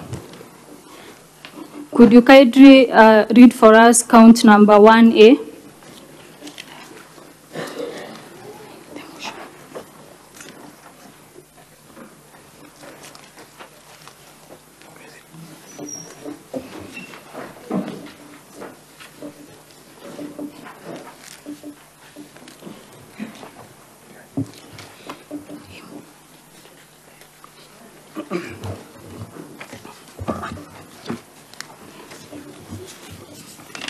Count number 1, claim A. Okay, the count number 1 is misappropriation and misuse of county resources. Under that, the governor, it's alleged that the governor has grossly violated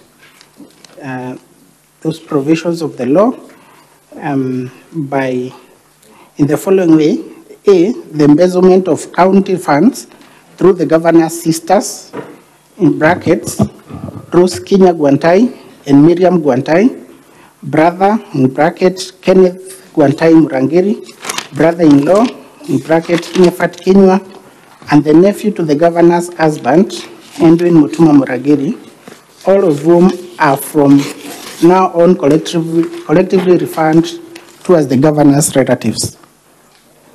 It was claimed yesterday that 78 million shillings have been, or rather has been misappropriated by the named people in that claim. Is that true? That was the allegation, but that is not true. It was also alleged that it was claimed that this 78 million has been met by an account of 2 million shillings. Is that true? Again, that was the allegation, but the position is that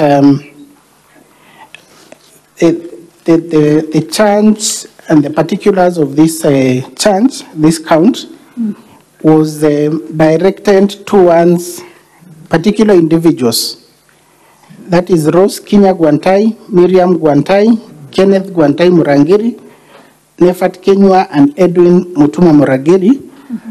And in the process, we sought to get information on as it appears in the record of the IFMIS for these particular individuals, the payments that were made that would have been attributed to these particular individuals. Is this the claim? Is the claim that you're referring to based on the IFMIS that they have presented? Yes, it is based on the IFMIS record that appears on page 17 to 29 of their documents. Is there any allegation that has been made for failure to account for the 78 million that was alluded to yesterday? There is no such an allegation in this particular account. There is no actually an allegation of the amount that the governor is saying to have failed to account. In your understanding, Mr. Kanata, the payment that you've just explained, that I alluded to in the IFMIS extract, are these payments made subject to a specific budget or budgeted allocation?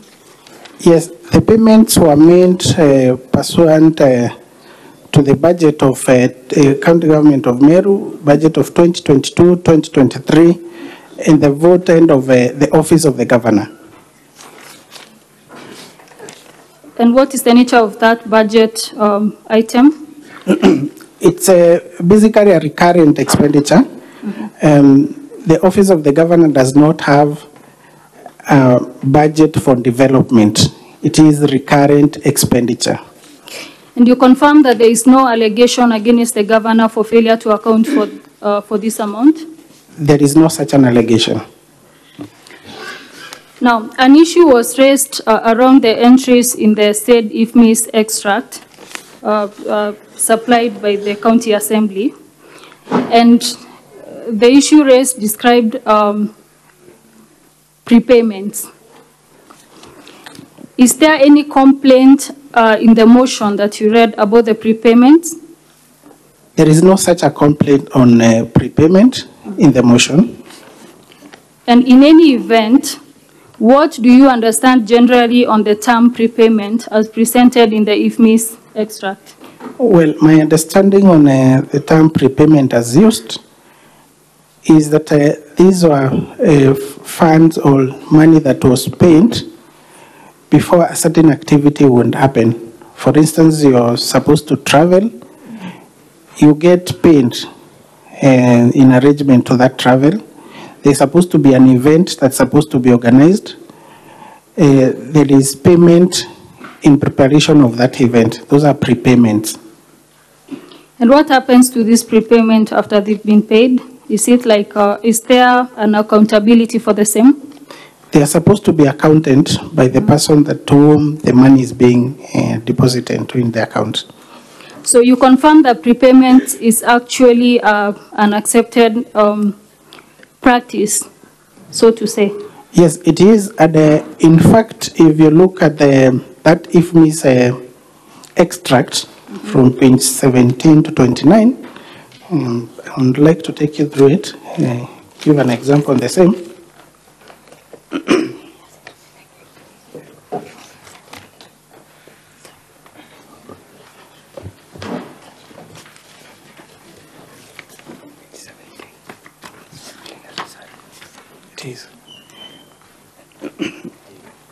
Some of the prepayments that appears in the first,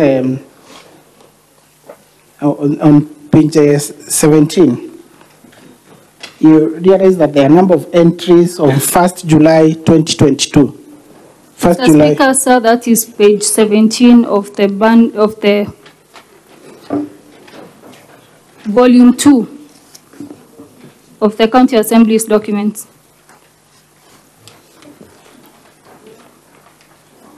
Proceed.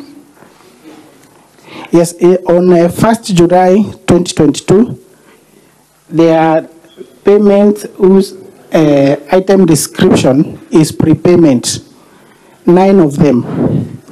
I would like to confirm that those were payments that were actually made in the previous regime.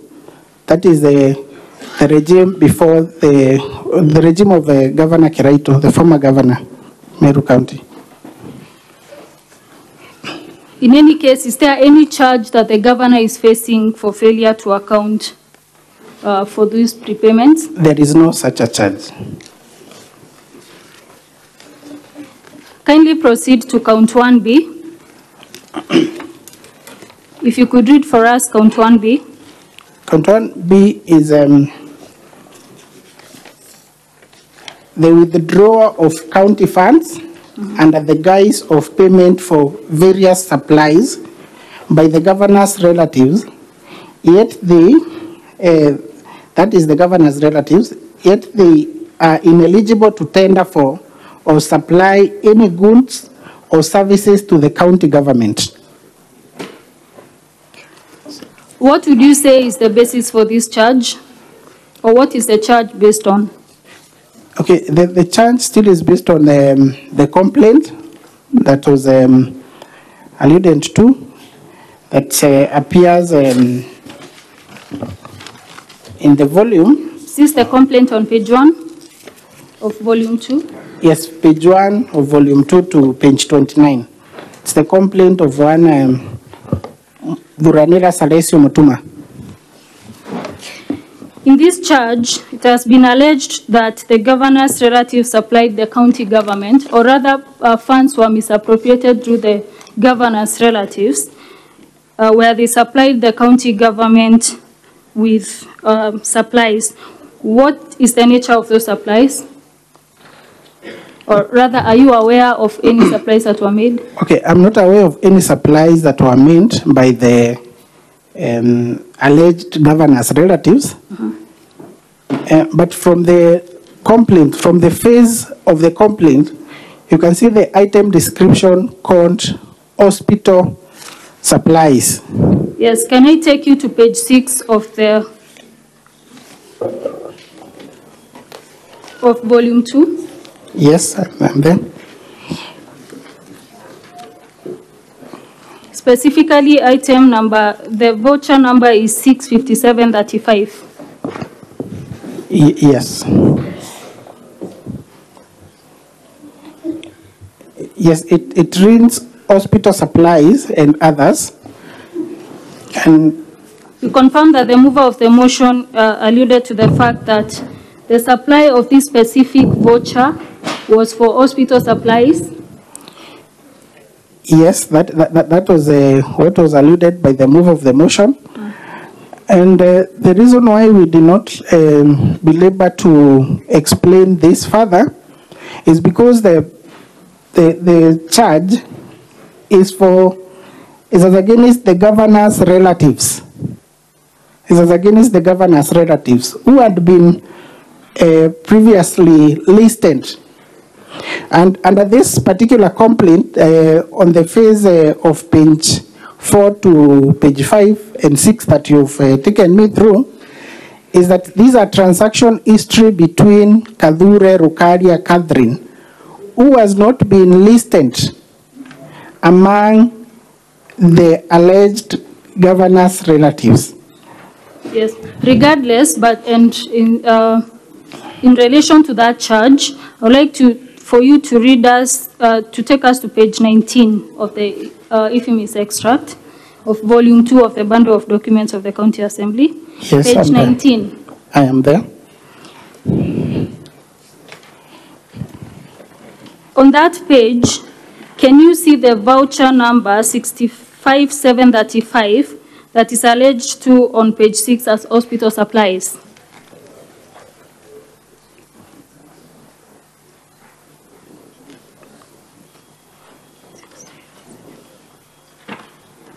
Yes, I can see it. Could you read to us what this, can you confirm that this is the same voucher number? Yes, it is. And what was the payment for this specific voucher number made for? Hospitality supplies. So would you say that this is a deliberate attempt to misrepresent facts by the mover of the motion? Yes, I would say that it was a deliberate attempt by the complainant, and the mover of the motion fell into that by concluding that that was a hospital supplies as opposed to hospitality supplies. Okay. So let us go back to the IFMIS report that is from page 17 to 29 of volume 2. Yes. Was this report formally requested for and supplied? No, the same was not, it wasn't, to my best of my knowledge, it wasn't. Is the report presented before this House certified? It is not certified. Well enough. It's been alleged that some vouchers lack 1 or 2 signatures. I refer you to the vouchers that we produced on pages 19 to 342 of our exhibit, index of exhibits. It's here.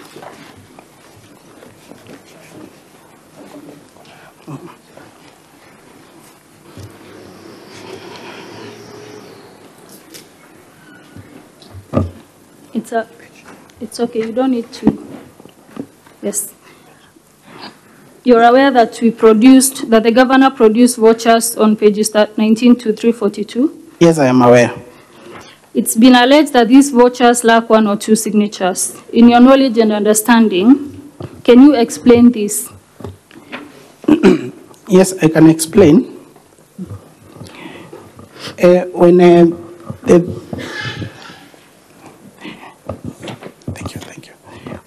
When we were required to respond to this motion, we were given 3 days to respond to the same. As a matter of fact, at the moment, the external auditors in Meru County, and some of the documents that we would have wanted to rely on are documents that they are with the external auditors. So what we did, we got copies of documents. We got copies of documents from the Chief of Staff. And it appears that some of these copies of the documents that the Chief of Staff made, they are not copies that were made as a final, for instance, a final voucher that has been signed at the time of making the payment. These are copies of the vouchers that have been signed and forwarded. Thereafter, they have been forwarded to the Department of Finance so that they can effect payment. So you will find that in some of the copies of the vouchers that we have attached, the Director of Accounts is indicated as to have not signed. Because this is a copy that was made from the copies that were with the Chief of Staff. So are you confirming that the original copies are with the external auditors? Yes, the original copies are with the external auditors, and if we have been given more time to get them, or final copies rather. The final copies, which are the original copies, they are with the external auditors, and I'm sure that all of them have been signed. So is it your testimony today that this impeachment motion is immature in that? Yes, it was, in my opinion, it was premature because we should have waited for, if at all, they wanted to insist on bringing a chance as against misappropriation and misuse of county resources, then it would have worked well or better for them to have a report of the external auditor who is carrying out their audit at the moment. And that is even further emphasized by a letter from the CEC Finance, which letter appears in their bundle of documents on page 30, I believe, page 30 of their bundle of documents, that is volume 2.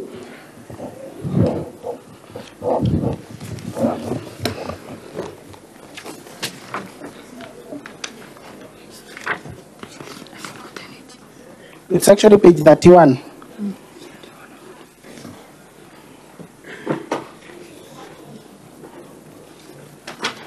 Where it gives an explanation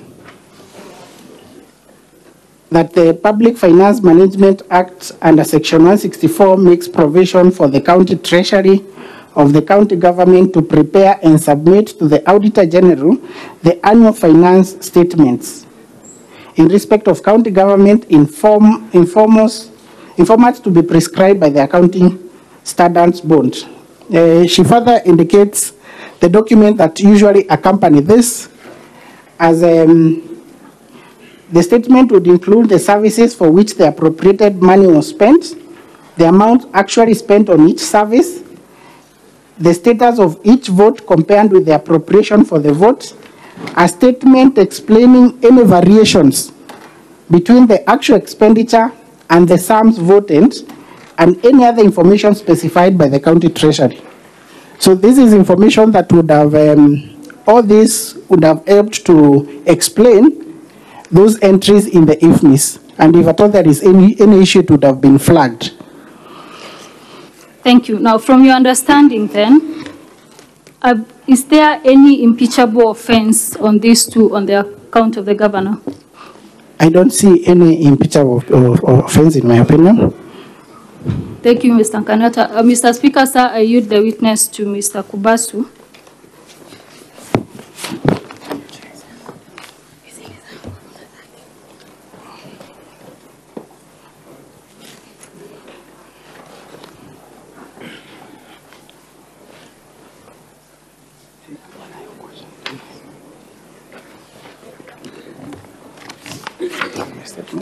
Mr. Speaker, sir, my name is Okubasu. I'll take on to the witness for the remainder of the questions. And I want to start by a claim that was made about employment of traffic marshals. For this, I will refer you to page 394 of volume 2. 394 of volume 2. And I want to ask you a question for this House, which is it true that the governor established and recruited traffic marshals? It is not true. What is your response? My response is this. The governor flagged a pilot test for traffic marshals. And this is an explanation that is quoted from page 394 of the letter of the county secretary to the county public service board, where the county secretary indicates that the town, that is Meru town, has been overwhelmed with traffic jams, making its special services such as ambulance and firefighting get inconvenienced and with repercussions. So the existing enforcement officers who are in charge of cleaning the town or making sure, ensuring that there is no traffic jams, could do this work. Who could do this work? There are few. Council, kindly direct the House on which document you are making reference to. We are referring to volume 2 of the County Assembly's document, at page 394 to be precise. Very well. Proceed. So in that letter, the county secretary confirms that they have pilot tested the initiative using the cleaners by training them and having them do this work. And they found that the initiative was highly successful. So it is a letter requesting the county public service board to create the positions of the traffic marshals.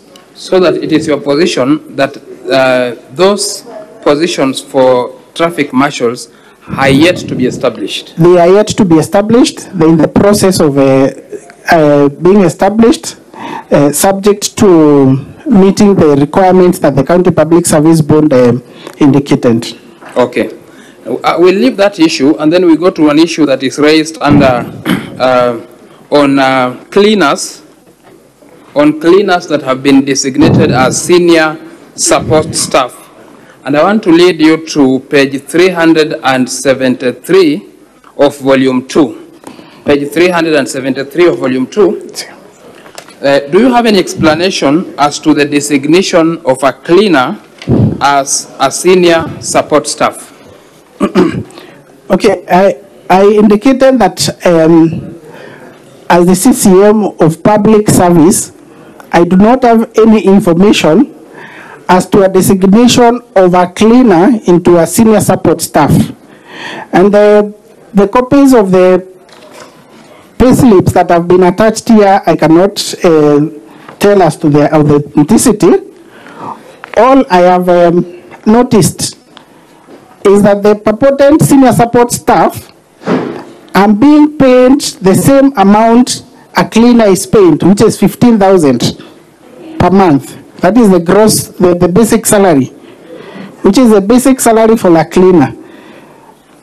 So I would highly suspect that this is something that has been edited from cleaner to a senior support staff. Okay, I think very well go with that. Now, there is this allegation about Nefat Kinyua being assigned the position of the Director of External Linkages without a competitive recruitment process. It's an issue that arose here. Yes, Mr. Speaker. What is your position about it? My position about this is that Nefat Kinyua, who is an administrator in the office of the Deputy Governor, was deployed to perform the functions of a Director External Linkages. This was done after the person who had been appointed, the substantive person who had been appointed for that position, who is Vincent Mutueri, after his academic qualifications and degrees were verified by the County Public Service Board, they found that those documents were forged.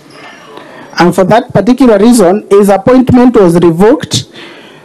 So this deployment was made awaiting substantive appointment of another direct external linkages. Okay, has that happened already or not yet? It has happened. It has happened? Yes. Okay, how about the other claim that was made of Kenneth Mwiti Riungu and being appointed without the approval of the County Assembly?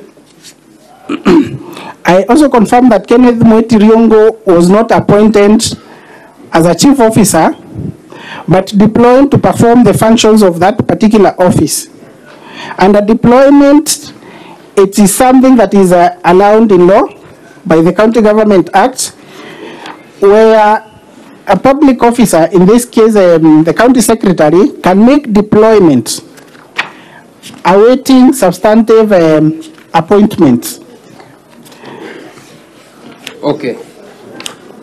And on the same note, that if such a deployment have been made irregularly, the County Public Service Board has the authority in law under Section 64, subsection 5 of the County Government Act to take corrective measures, which include to nullify that by particular deployment or delegation. Okay. Okay, I'll ask you one final question on this issue, and this question, I want you to look at page 295 of volume 2, page 295 of volume 2, and request you to confirm that the appointment or deployment of Edwin Mutuma, Kenneth Riungu, and Gitobu Nkanata was done, number one, by the county secretary. Is that correct? Yes, it is correct. And second is that it did not affect only those 3 employees. Yes, it did not affect the 3 employees only. Okay. So how many employees were affected, if you may tell this house? 17. 17 employees. Is there any complaint in respect of the 17 employees? There is no complaint, but there was a petition that was filed in court by the same Salesio Duranira on illegal appointment, alleged illegal appointment and deployment by the county secretary, where he sues the county secretary. That matter is still pending in court. Okay. Fair enough. I will ask you, I'm about to finish. There are questions about the appointment of Monica Kawira, Dr. Kome Mudhuri, Francis Muigai, and Silas Mbabu, that these people were appointed in an acting capacity for more than 6 months. Is that a correct allegation or it's not? It is not correct. What is your explanation to that? Is that Monica Kagwema was appointed in acting capacity on 17th of May 2023. 6 months are yet to lapse. The other two, Dr. Kome Mudhuri, was appointed on 23rd August 2023 in acting capacity still. And it's still not 6 months after his appointment in acting capacity. So that your position is that the positions these people are acting for 6 months has not substantially ended for most of them? It has not, and there is no evidence that has been put in place to confirm that or substantiate that allegation. Okay, there's a question about 100 staff that have been employed by the governor in her office. Is that a correct position? It is not a correct position. And what is the correct position? To my knowledge, I have not seen any letters of appointment signed by the governor appointing these particular employees under the office of the governor, and that these particular employees are usually appointed by the County Public Service Board. That is one. Two, it is not true that the number that is alleged there is the number of employees that have been appointed under the office of the governor. Some of them are cleaners, casual cleaners who have been designated into to clean the offices of the governor, the residences of both the governor and the deputy governor. And these are employees that essentially are under public service. Okay. I'll ask you two questions about the grievances of the deputy governor in relation to employees. And one of them is, it has been claimed that the deputy governor has been frustrated by taking away some of his employees. So question number one is this: to the best of your knowledge, and I saw this in the affidavit of the driver, how many drivers does the deputy governor have? He had 4 drivers. So your testimony is that the deputy governor had 4 drivers? Yes. Okay, one of the drivers has complained that the county wrote a letter acknowledging non-existent resignation letters. I want to take you to page 366 and page 367 of the volume of the governor's response, the indexture to the governor's response, the blue document. And I want you to confirm to this House whether it is true or not true that the county government wrote a letter acknowledging non-existent resignation letters. You sent page 367? 366 and 367.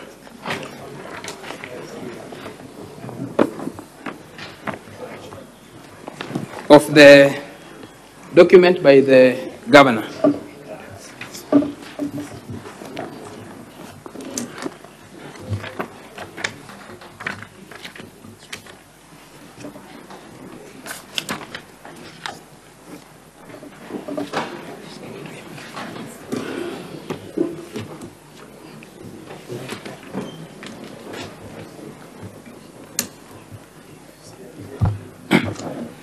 My question is, I want you to confirm to this House whether or not there was existent or non-existent resignation letters. There was resignation letters. Is that found anywhere on the record? Yes. There is a letter of resignation, page 366. There's another one on page 367. So there are actually resignation letters. Is that correct? From the face of it, they are resignation letters. Resignation letters. Has any of those employees taken the county government to court in respect of those resignation letters? None of the employees have taken the county government to court. To the best of your knowledge, has anyone been charged in the county government for forgery of their resignation letters? I'm not aware of any person. Okay. So I'll finish just by asking you one question on the IFMIS. I will repeat, I will go back there. And I just want you to confirm one thing to this House. On the charge of misappropriation of funds. Please confirm the date when the governor assumed office. On 25th August 2022. On 25th of August 2022. Yes. Now, the IFMIS document that we have been given predates the date when the governor got into office. Is that correct? That's correct. Are there entries that are similar in nature during the time when this governor was not in office, and they are similar to what has happened after she got into office? Yes, there are entries as I have pointed out. Can you just flag out 2 or 3 of them again? And that will be the last question from me. At page 17.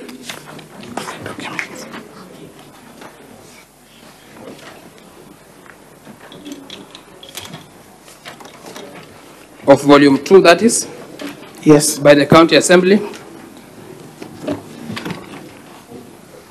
The first 2 entries are on prepayment. Okay.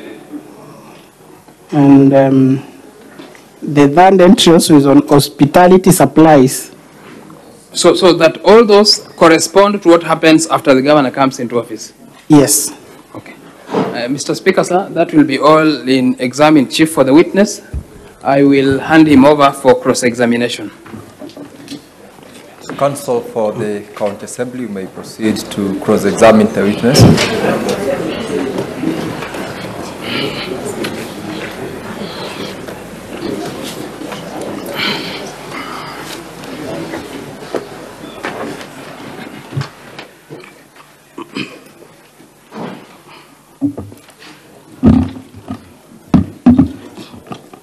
My learned friend, Mr. Dixon Munene, good afternoon. Good afternoon, John. Please confirm to the Senate your professional background. I'm a lawyer by profession and an advocate of the High Court. Practicing with which firm? I stopped practicing when I joined the county government. In which firm were you practicing before you stopped? OMK Advocates. Who was your partner in that law firm? There was Isaac Kazungu. There was Dr. Okubasu. That was our colleague who just examined you a while ago, right? Yes. As a learned man, we can take it you're fairly familiar with the laws of Kenya, right? Yes. I want us, before we go to those laws, who is the accounting officer in the office of the governor?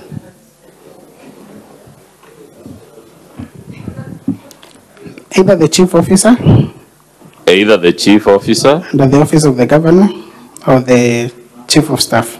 But as a matter of fact, who is the designated accounting officer for the office of the governor of Meru County? It's the chief officer, apparently. His name? Her name is Naomi. Okay. You will agree that would ordinarily be the person testifying to accusations of embezzlement of funds, not you who heads a different department.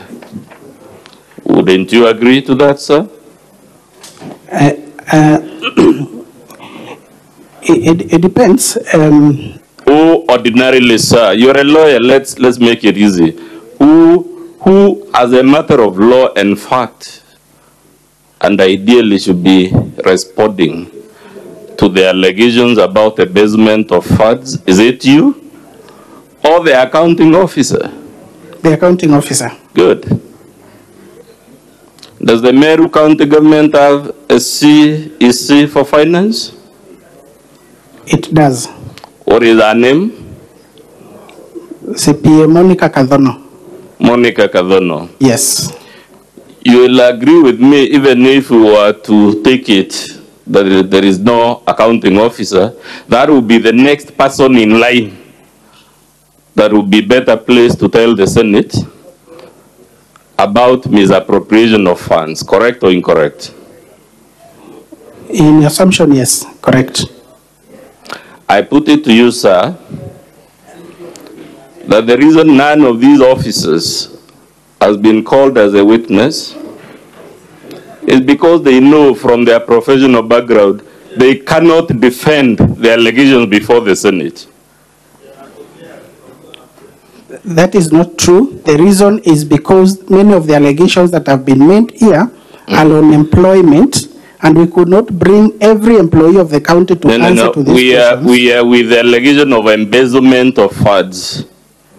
I put it to you, sir, that the reason the governor has not called either of these two officers to defend the irregularities on these IFMIs is because those officers cannot, as professionals in that line, defend the content of these IFMIs, the irregularities on it. That is not true. That is not true. You just told the Senate that... Dr. Mudomi. Yes. Just a little bit housekeeping. How much time do you need for purposes of cross-examination? Mr. Speaker, I see myself taking at least an hour with this witness, which I'll be sharing with my learned friend, Mr. Boniface Mawira, and time permitting with Mr. Mary Maranya. 1 hour might be too much. It's my challenge, Mr. Speaker, is you note of all the affidavits filed by the governor, the bulk of the governor's defense is in this witness's affidavit. He speaks to very many things. The length of his affidavit clearly confirms it. That is the only reason we beseech you to grant us at least an hour. Very well. We are going to give you 30 minutes. We take a break for lunch, then you resume and work within that timeline. Much obliged, Mr. Speaker. Proceed. Mr. Dixon Monene, it is your testimony before the Senate that the transactions on the IFMIS report at page 17 to 29 relate to the period when Governor Kiraitu was the governor, right? That is not true. I have said that it transcends between the two regimes. When the former governor was in place and when the new governor, the current governor is. It transcends the two regimes. Yes. Would you agree with me this document, sir, has hundreds upon hundreds of transactions? Yes. Would you also agree with me that out of these hundreds upon hundreds of transactions, only 12 cover the period when the Honorable Kiraitu Murungi was the governor? I'll have to confirm that. Okay, we will confirm with you. Go to page 17. What is the date? At page 17 of the first transaction? Sorry, 1st of July 2022. When did the governor assume office? 25th August. 25th August. Yes. So, when you will agree with me, after the first 12 transactions, all the other transactions on page 17 cover the period when the Governor Kawira was the one in charge, right? Right. That applies to all the transactions on the next page, right? Right. And the next page. Yes. And the next page. Yes. All the way to the end. Yes, until the end of the financial year. Good. Therefore, you will agree with me, sir, that more than 99% of these IFMIs relates to a period when the Honorable Kawira was the governor for Meru County. True or untrue, it's there on the document. I have not necessarily seen more than 99%, but majority. Would you agree more than 90%? Yes, I would. Good. It is therefore not correct or even fair to suggest that it is someone else other than the Governor Kawira Mwangaza who should be questioned about the irregularities in this IFMIS. That was never the suggestion. Okay, that was not the suggestion. We'll deal with it later. Is there anywhere in the impeachment motion where we mention hospitality? Yes. In which paragraph? And what page?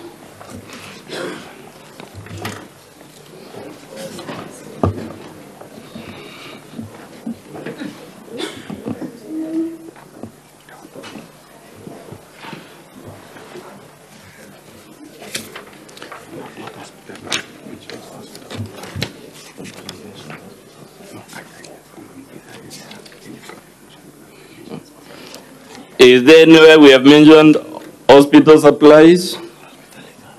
No, various supplies. Yeah, but everywhere that was made of the phrase hospital supplies vis-a-vis hospitality supplies. That is in your annexure. I'm talking about the motion, sir. It is not in the motion. Good. I would assume, sir, as the head of legal in Meru County, you're familiar with the County Governments Act. Is that a fair assumption for me to make? Yes, it is. Let's go to volume 3 of our BADO. Mr. Speaker, volume 3 of the Assembly's BADO.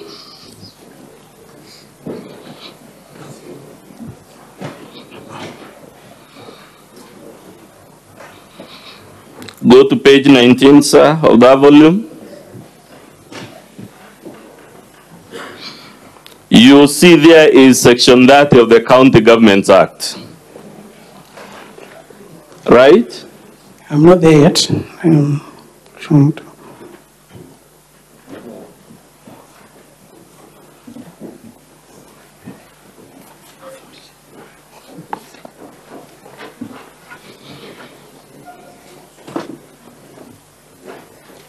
You sent page 19 of our volume 3.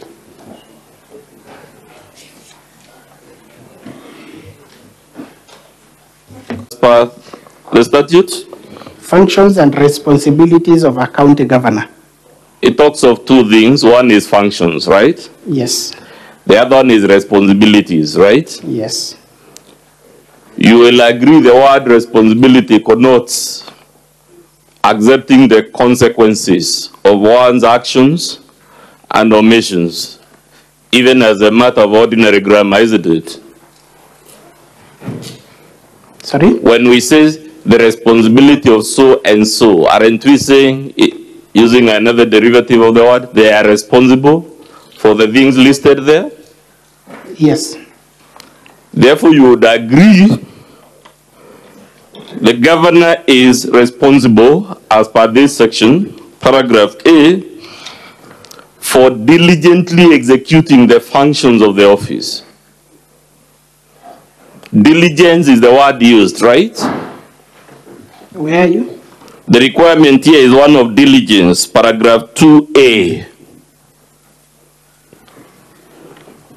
Yes.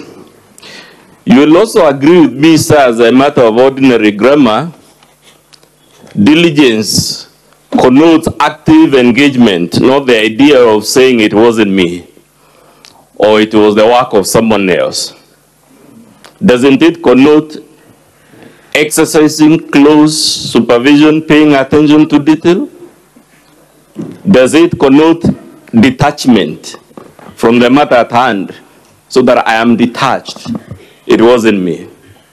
It was the county secretary. It was the chief of staff. It was other officials. It wasn't me.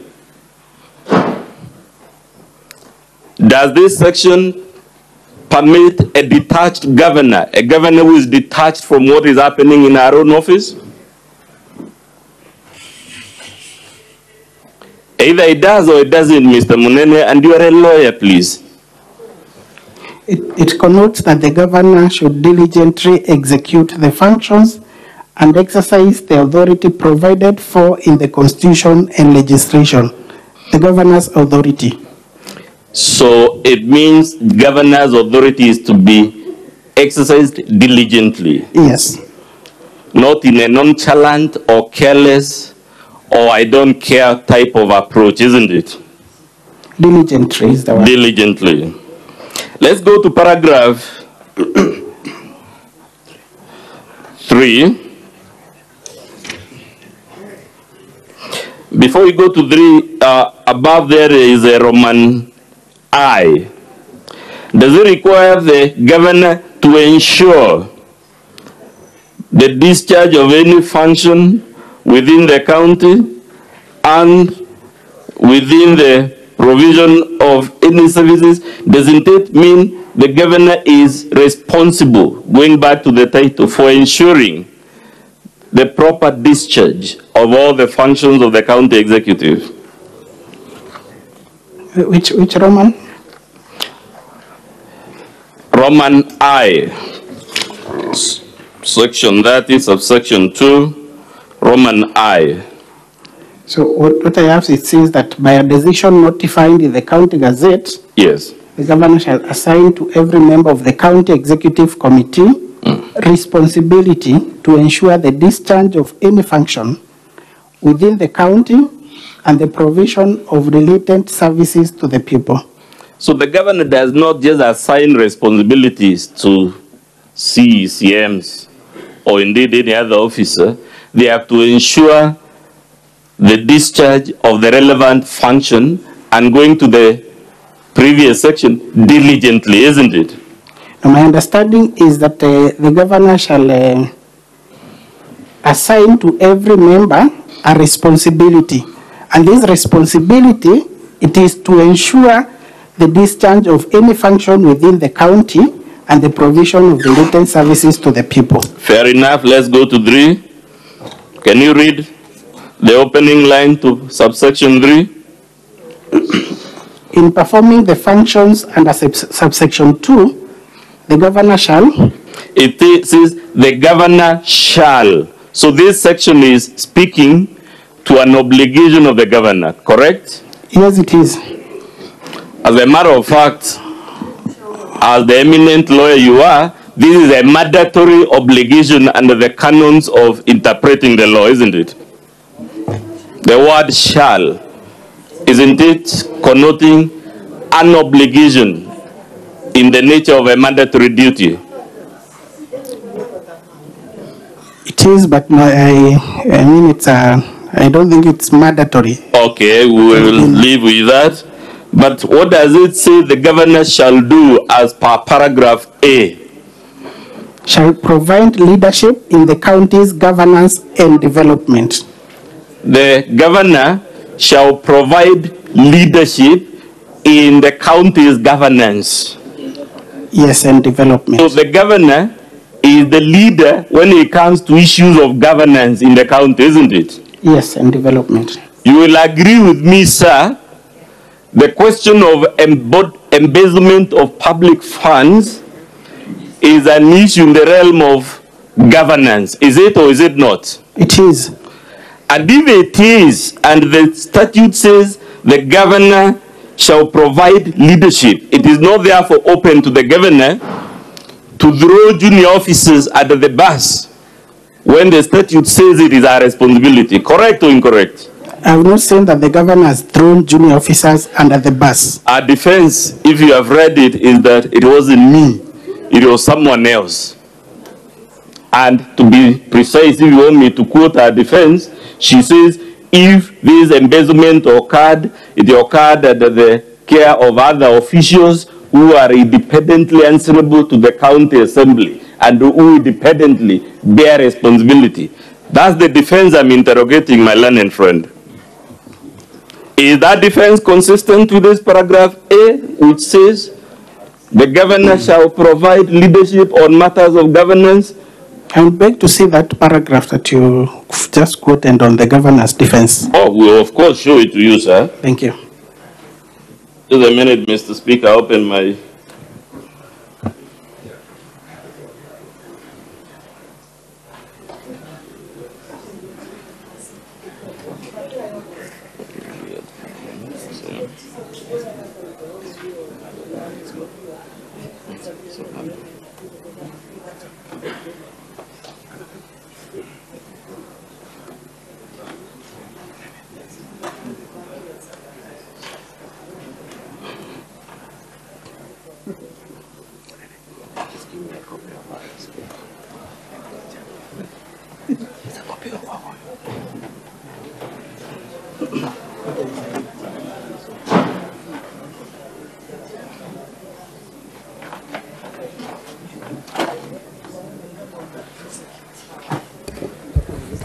As you do that, Dr. Mudomi, be mindful of the time. And if it's taking longer, you can move on to the next line of your questioning. It is, I'm about just to, only that my computer is playing games with me, but I'll find it. It is paragraph 12, Mr. Speaker. And I'm sorry we lost time on this because my learned friends shouldn't really be denying something that is in black and white. Can you read paragraph 12 of the governor's response, sir?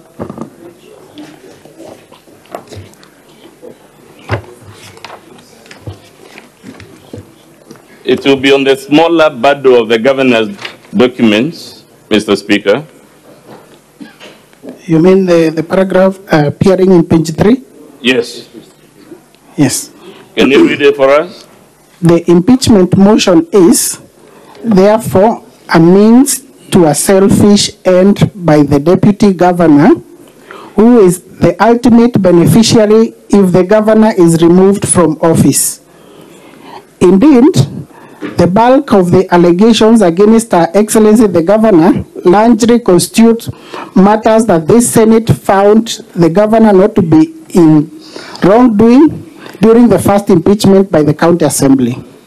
In any view, many of the same allegations are essentially matters within the docket of other county officials who bear responsibility and who, in law, are subject to oversight by the Assembly. So, sir, that last sentence is the one I'm interested in because it is one of the many defenses of the governor that say it wasn't me. It was other officials. Is that defense, sir, consistent with the responsibility of the governor under section 30, subsection 3, to provide leadership on matters of governance? Yes, it is consistent. Okay. Does it go to 3C? What does it say the governor shall do? 3C, in our volume 3, we're still on section 30, sir. Okay.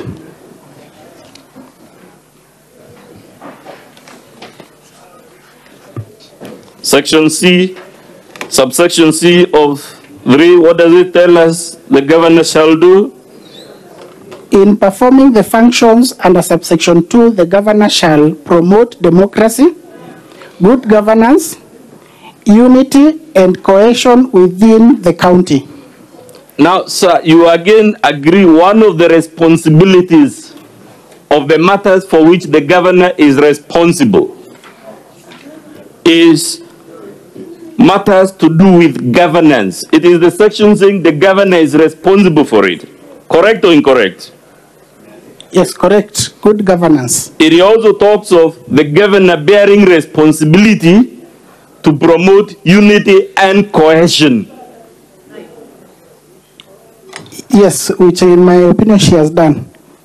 Yes, but you also agree, sir, if by law this is a responsibility of the governor, if there are serious questions about governance, cohesion, and national unity, the governor can say, it wasn't me, crucify someone else.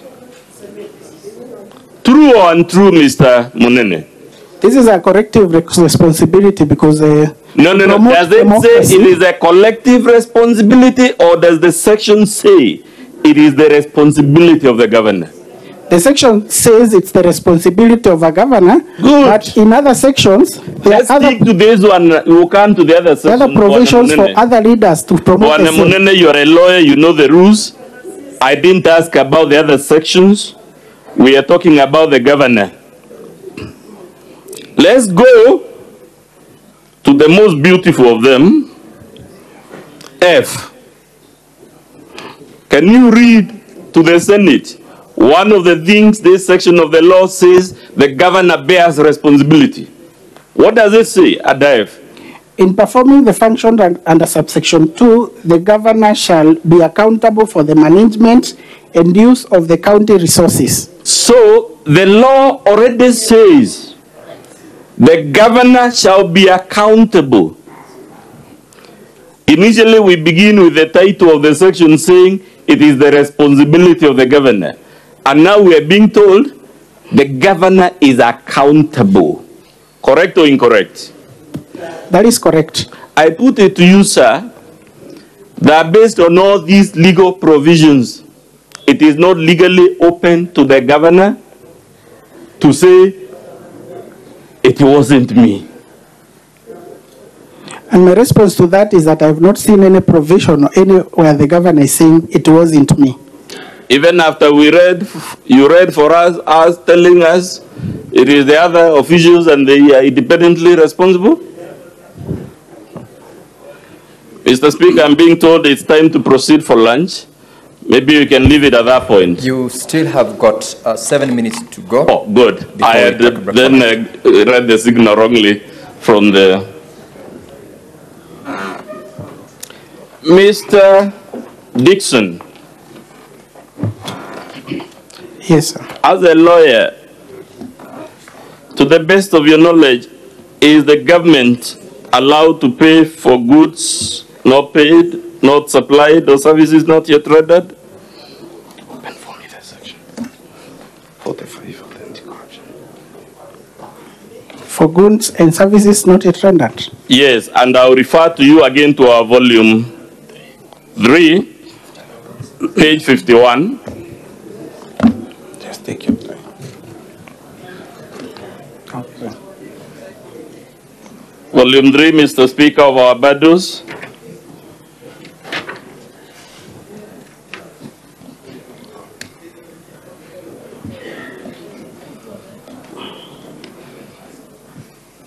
Have you reached there, Mr. Munene? Yes, I have. Section 45, subsection 2 of the Anti-Corruption and the Economic Crimes Act. You will agree that law is a Chapter 6 law. Am I right or wrong?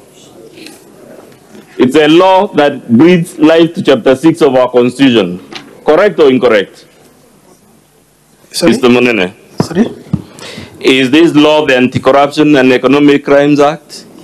Yes, a law founded on Chapter 6 of our Constitution? It's a law that was enacted even before the Chapter 6 of the Constitution. Yes, but is it one of the laws, sir, that give effect to Chapter 6 of our Constitution? Either it is or it is not. Yes, it does. Good. It does. Now, at Section 45, what does it tell us public agencies should not do at subsection 2, Roman 2, and Roman 3?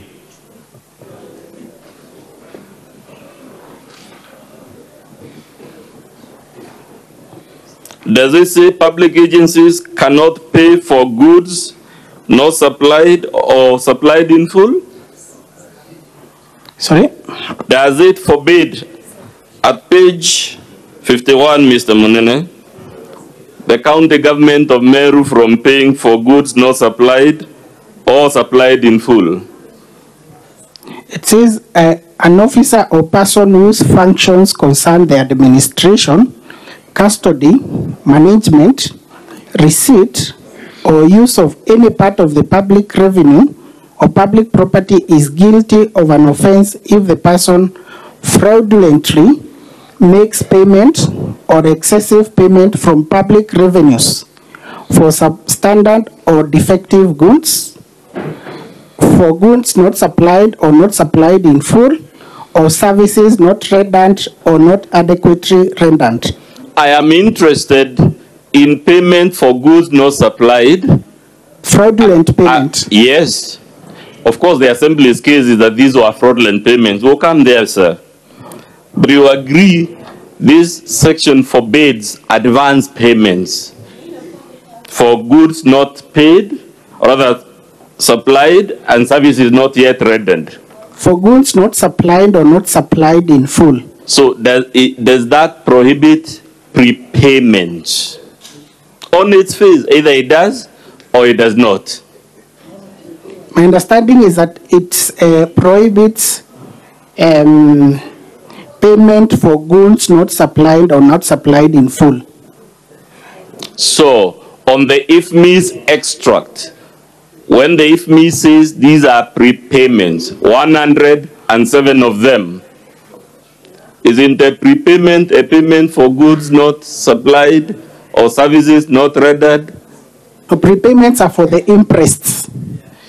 Yes, sir, but you have only adduced a few interests. Out of the 107 transactions, you've only adduced interest for less than 10. Because that was your particulars of the charge, which we responded to. Let's go, sir, to the Public Procurement and Asset Disposal Act. Section 46. If you can read it for the Senate. No. It should be this document. Sorry, it's in volume 3? Mr. Speaker, I don't believe that one was printed. It's section 146 of the Public Procurement and Asset Disposal Act. You want the witness to read it out, the provisions of that particular section? Yes, Mr. Speaker, the witness is a lawyer. There should be no hardship in speaking to this issue. It's a legal issue. Counsel, if it's an act of parliament, it's law. Whether you read it or not, that is what the law provides. So it's better you just go ahead and read. Fair enough. Mr. Munene, you again confirm that law forbids advance payments. What is the title of that law? Section 146? A minute. Okay. So in part.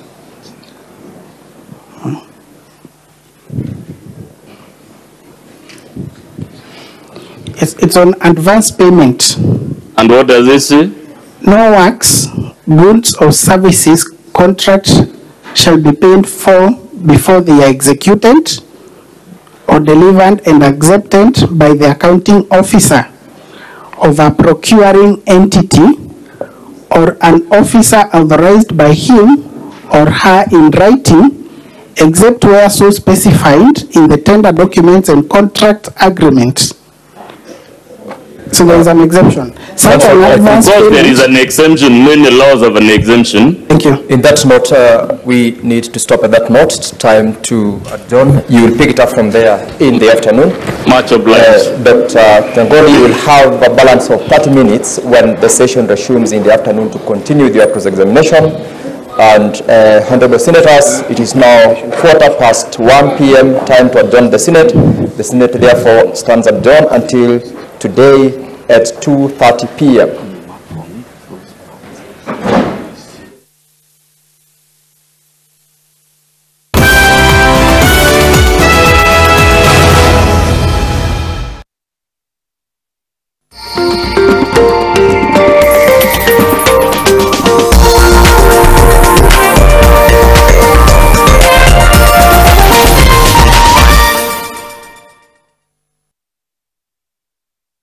You see, in the final analysis, she is still married to you. I'm a man of my word. If I sign something, then that means I will honor it. Let's say that you've always done that. Rosa, can I ask you to keep me informed of anything you find strange around here? Just while Diego and I remain at the county governor for Meru, Kawira Mwangaza, together with her lawyer, Elias Mutuma.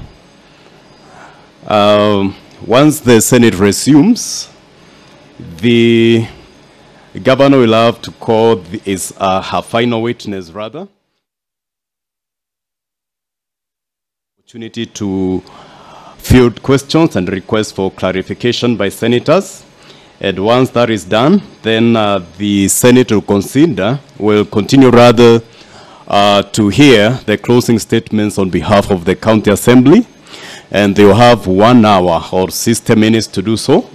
And after the county assembly has made their closing statements and remarks on this matter, the Senate will have the governor rather will have 60 minutes or 1 hour to make a closing statement on that impeachment. And then the Senate now, after that, will resort to debate on that motion for impeachment, and thereafter vote on whether to impeach the governor for Meru County or not to uphold that impeachment by the County Assembly of Meru. See the quorum bell has stopped ringing.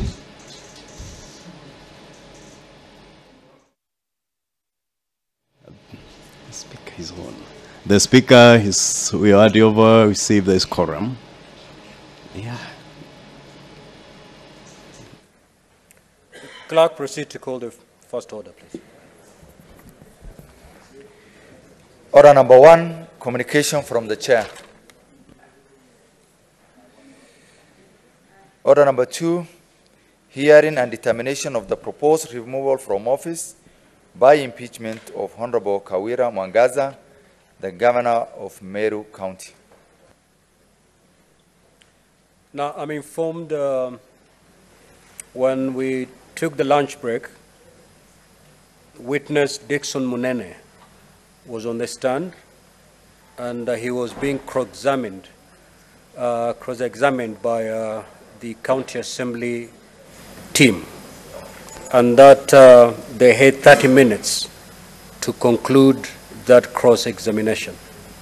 So kindly let the witness take the stand, and counsel for the county assembly, you may now proceed with the cross-examination. You have 30 minutes.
belong to?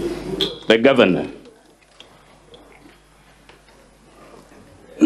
Like you let me, there is an AIE order under that office. There is an AIE order, of course, but the document is clear. These are transactions in the office of? Of the governor. Good. Please confirm, Mr. Munene, that the governor's explanation for all these prepayments is that they were impressed. Is that what the record shows? That is not what the governor's explanation is. Sergeant at times, is there a problem with the witness's microphone? And Mr. Mnene, when you're responding, get closer to the microphone so that we can hear your response. Thank you, Mr. Speaker. I think it's now clearer.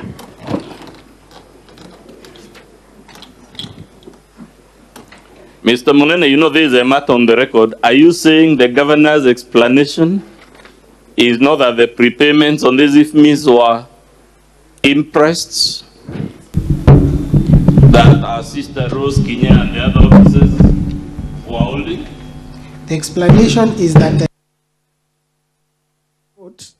it's a recurrent expenditure.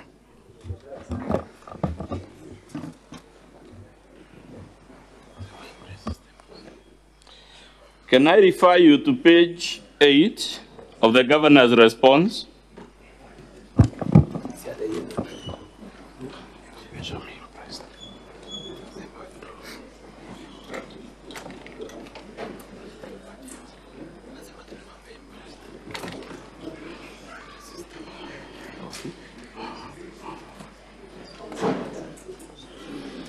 Are you there, Mr. Munene?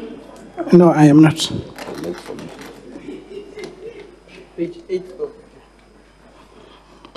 Page 8 of the governor's response, Mr. Speaker.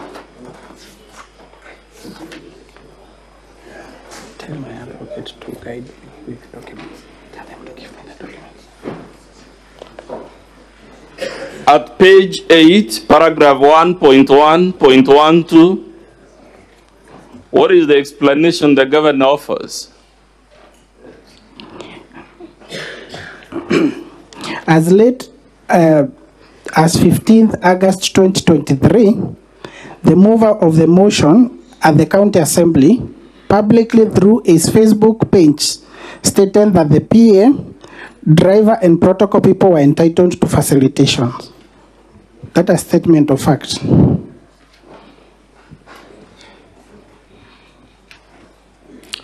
What does she say at paragraph 1.1.7 of our defense?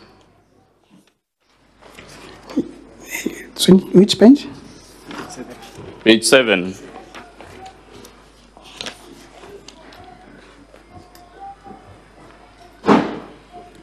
However, no embezzlement of funds has been established.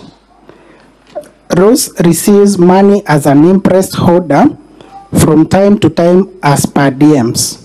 Good. So you agree with me, sir, the governor's explanation for these prepayments, specifically the ones to our sister, is impressed. It's there in black and white, Mr. Munene. Yes, I agree, it's impressed. Good. To the best of your knowledge of the law, sir, can a public officer hold two imprests at the same time? What do you mean by two imprests? Exactly that. Two imprests. Can an officer hold two concurrent imprests?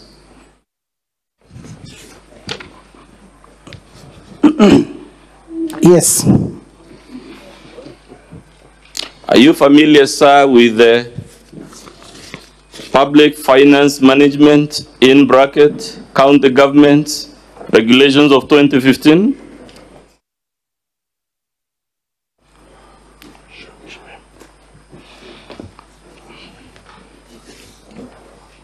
Yes, I am. Can you read Regulation 93, paragraph 4, subparagraph B.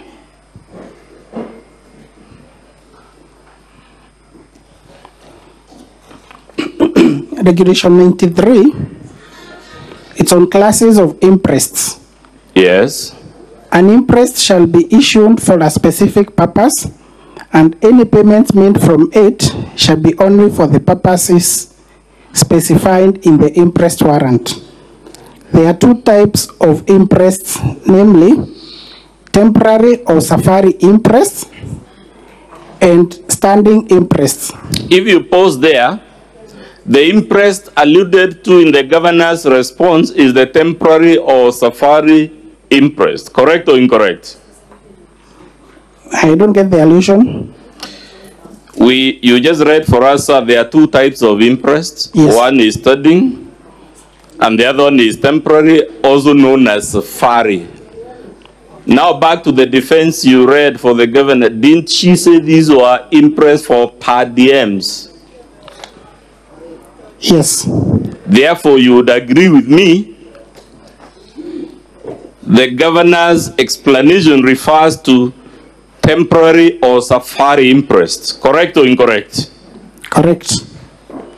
And in fact, we are told in subparagraph 3 that these are meant for official journeys. Correct or incorrect from the regulation? Where? The same page you're looking at, regulation 93, subparagraph 3. Says that temporary imprests shall be issued mainly in respect of official journeys and are intended to provide officers with funds with which they can meet traveling, accommodation, and incidental expenses.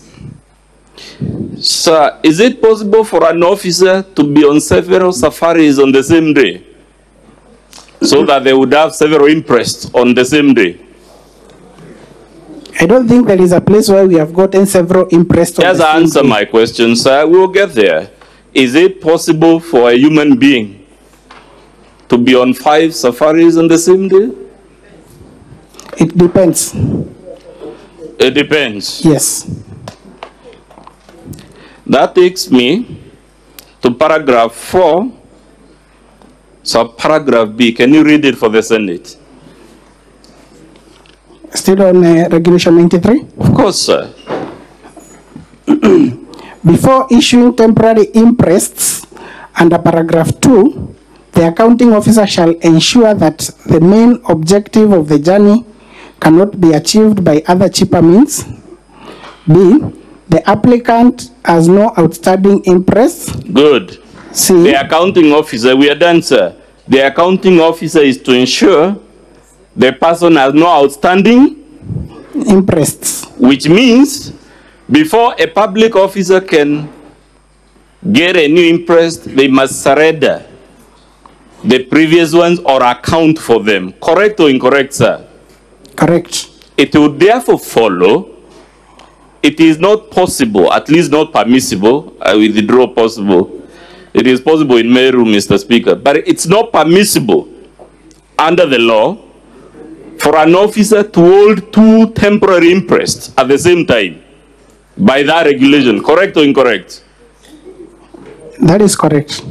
It must therefore follow if from the IFMI's extract we find the governor's relatives paid several times on the same day, it would mean they were holding several imprests at the same time, isn't it? No, that is where you get it wrong. Okay. Yes. Even if our defense, as you read it, is that these transactions were impressed? Yes. Okay. Let's go to page 22 of our volume 2. Where was it?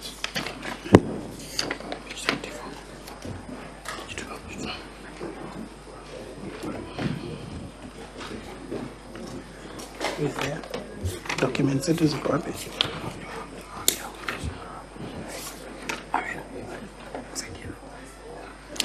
You agree, sir, at the top is a prepayment to the governor's sister by the name Rose Kinyagwantai, correct or incorrect? Correct. And the date is 15 February. Yes. That's on the first line, right? Yes. On the third line is another prepayment to the governor's sister, correct or incorrect? Correct. The same day of 15 February. Yes. And if you go down again, you find yet another, and yet another, and yet another. As a matter of fact, 6 of them. Correct or incorrect? Correct. All of them on the 15th. Yes. Now that you read for us a rule that says an officer must surrender the previous imprest before they can get a new one, isn't this indicative of an officer who was holding 6 imprests when the law permits only 1 at a time? No, it is not indicative. It is indicative that this is the day that these payments were made, because ordinarily the county government does not always hold money. When the money is released to the county government, all the imprest that had been incurred, or all the travels, accommodation, or anything, no money. They are actually surrendered on that day when there is funds, and they are paid on the same day.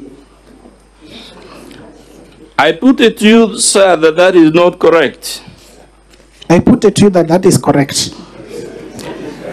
Fair enough. Thank you.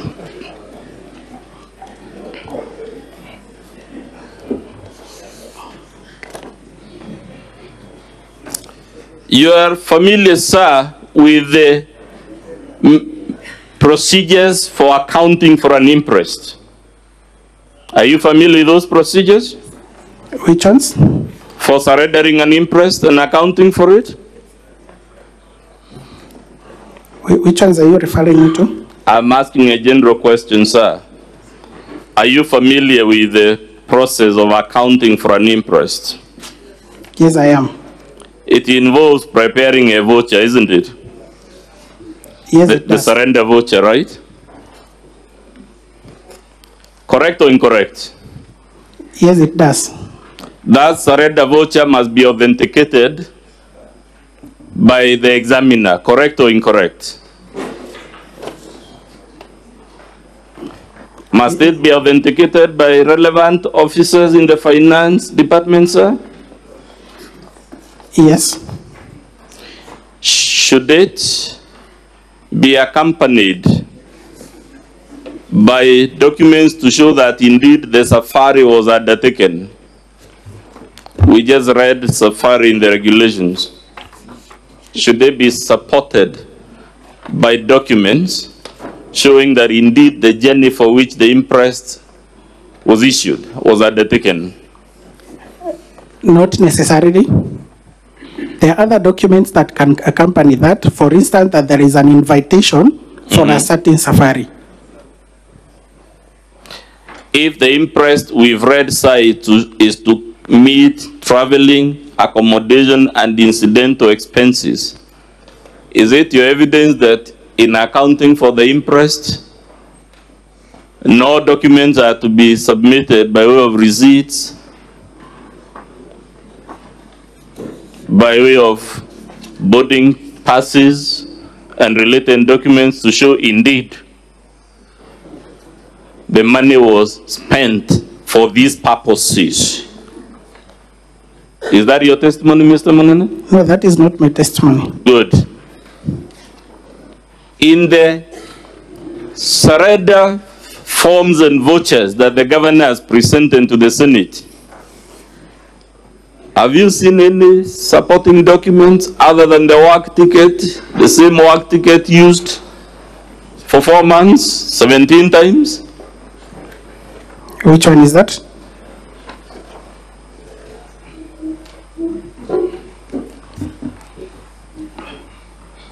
I'll read the number for you because we went through it yesterday.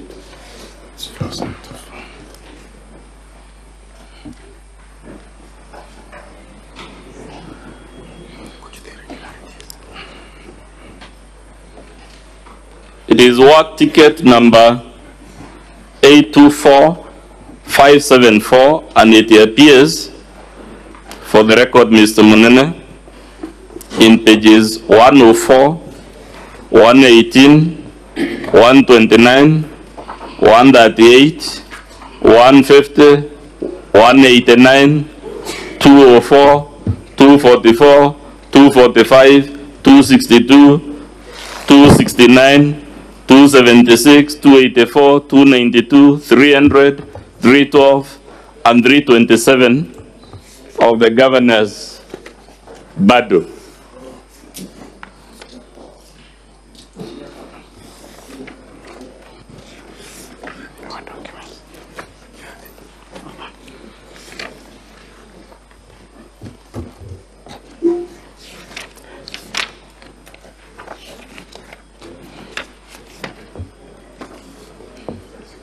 So the documents that you're referring to me are different. Have you read their serial numbers, sir? I've read their content. The content is of course different because it's a forgery, but is in the serial number the same for all of them? It is not a forgery, it's a photocopy. Any evidence to show it is a photocopy before this Senate? Yes, there is. Can you point it to us?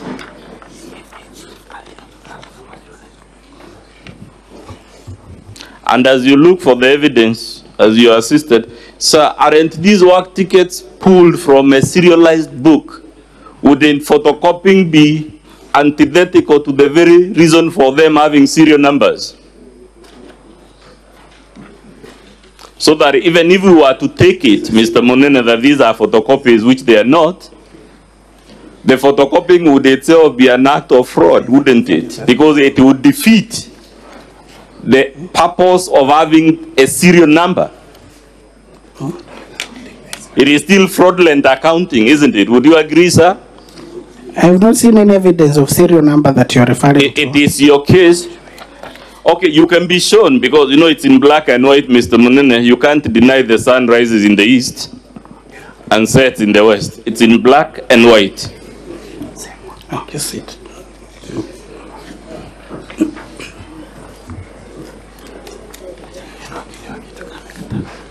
You will agree the reason work tickets have a serial number is to facilitate accounting, isn't it? I may not entirely be in a position to respond to You're not in a position. Yes. But what I know is that this is a blank form that has been photocopied by the driver. Has the driver come to testify here, sir, to say that he photocopied this form? I'm giving that explanation. Yes, but you are not the person who can tell us it was a photocopy. It is the driver who can say that. You are a lawyer, you know, correct or incorrect? Yes, I'm a lawyer. And you are aware as the lawyer, the only person who can tell the Senate that form was photocopied is the one who photocopied it. Correct or incorrect? Is that the law, Mr. Monene? Sorry? Is it the law that you are speaking to hearsay when you say it is a photocopy? Did you witness the photocopying? I know it has been photocopied. Did you witness with your two eyes, Mr. Monene, photocopying? No. Good. So you cannot testify that it's a photocopy. Mr. Speaker, I led my remaining minutes to Mr. Maranya to do the remainder of our cross-examination.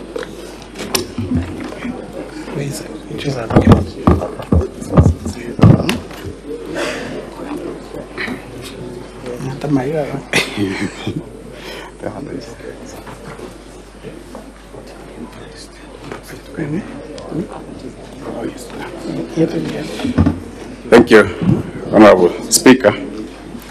Just before I begin, Honorable Speaker, I must admit that the witness is my classmate. Nevertheless, I'll proceed to do the cross-examination.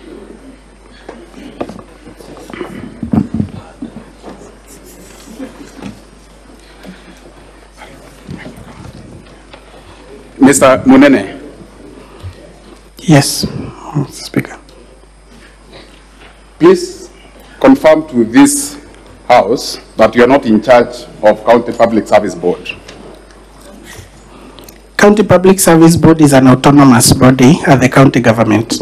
Very good. It's an autonomous body in the county government. Yes, established under the County Government Act. Meaning it's an independent government, or arm of a government. Sorry, independent organ of a government, county government. Yes. Please confirm that matters employment falls within the realm of the County Public Service Board. Matters employment in the county government of Meru. Matters recruitment. Matters employment fall both in terms of employees under the public service and also the County Public Service Board when it comes to recruitment. Well, please confirm again that there's a specific spokesperson of the County Public Service Board other than yourself.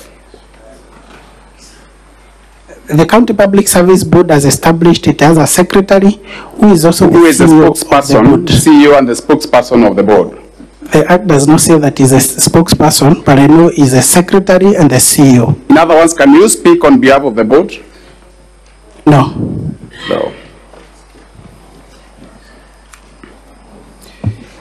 You have made an allegation that the payment of one Dr. Toriti, Kenneth Kimathi, Paul Moaki was done in accordance with the court order. Is that so? You still making the same argument?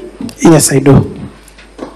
I want to refer you to the letters that sent the stated persons on compulsory leave. Are you there? Which page are you referring to? This page 336 of the County Assembly, Volume 2.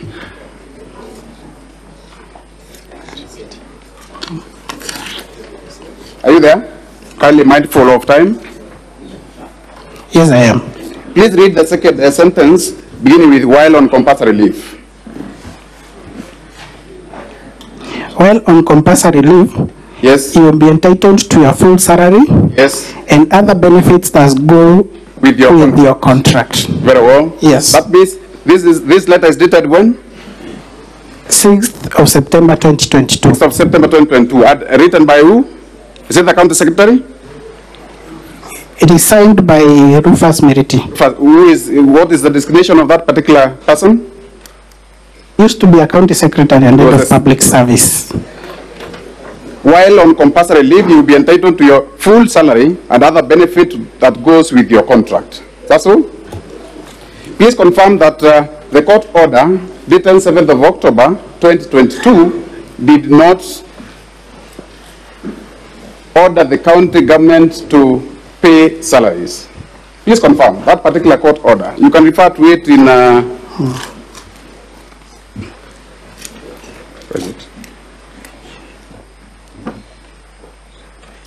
court order of 7th of October 2022.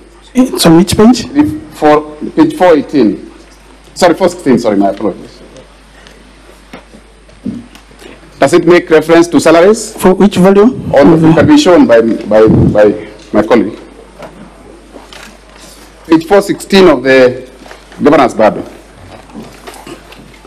Sorry, on the County Assembly Bible. Does it speak of,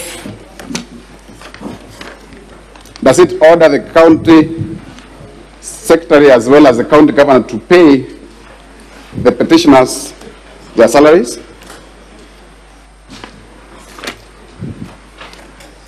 Please, mindful of time.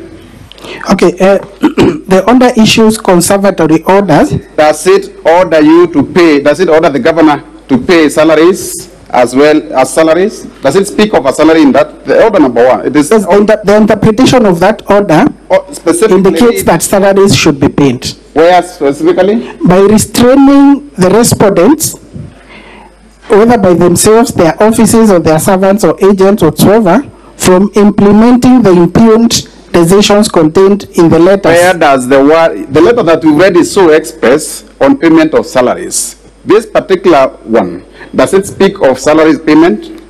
This particular order freezes the letter on compulsory leave. Does not talk on salaries.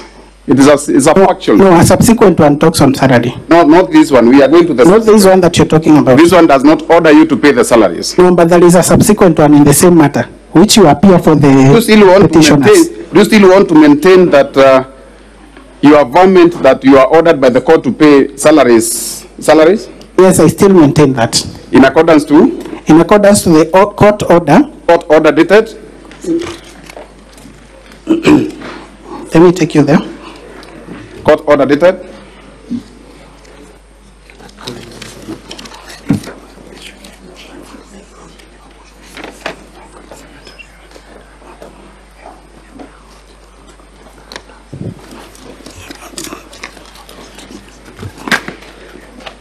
Kindly, mindful of time again?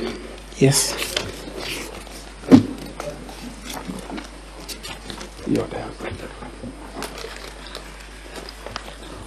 The court order dated. I'm only interested with the date.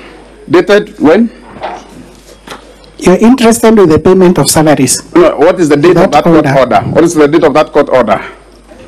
19th October 2023. 19th October 2023, a year later. Confirm it's a year later. The other one is dated 7th of October 2022. That is a court order that came a year later.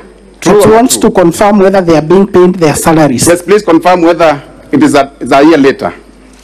I want to refer you to page number 34 of the County Assembly Bible, volume 2. Pages 34, sorry. It's a copy of the payslip. Are you there? Page 34 of our Bible. Yes.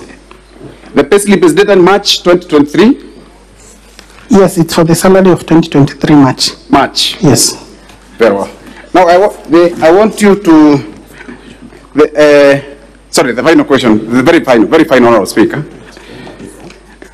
Whose responsibility is it to employ on acting capacities? Sorry? Whose responsibility is it to employ on acting capacities? Is it the County Public Service Board? No, the County Public Service Board does not have that responsibility to employ on acting capacity. Yes. Who has that responsibility? The County Public Service Board can only employ in acting capacity where it has the responsibilities of employing those other, filling that position in substantive. I am asking a simple question. Matters employment, whether in acting or substantive capacity, whose responsibility is that?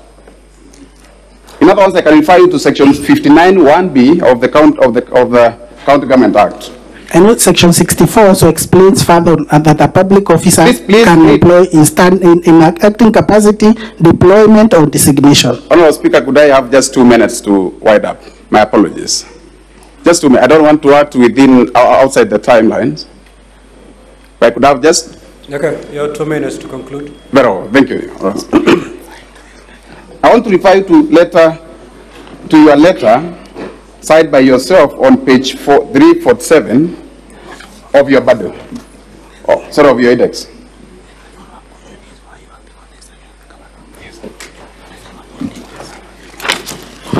(347), quickly, please. Dated 9th of March 2023. Yes, I am there. 347. Yes, I am there. Who is that individual that you are appointing to act in an active capacity as Director of External Partnership? I am deploying. You are deploying? Yes. To act from where to where? I'm deploying from to the Directorate of External Partnership. Still within the... From where to where? Not from where to where, because it's still within that department. It's very clear, from Office Administrator, Office of the Deputy Governor, to Directorate of External Partnership Affairs. Is that true? Yes. Did you have the powers to do that in accordance to section 59(1)(b) of the County Public Service Board? In accordance to section 64, I have the powers to. When you are doing this particular responsibility, yes, were you not acting under the directions of the governor? I was acting as the acting county secretary and head of public service when we did not have that, when that position had not been filled. You are deploying this person specifically to the office of the governor. True or not true? That person was still in the office of the governor as an administrator to the deputy governor. I'll make reference to one Edwin Murangiri, Kenneth Mweti Riongo, Gitobu Kanata, who are acting chief officers.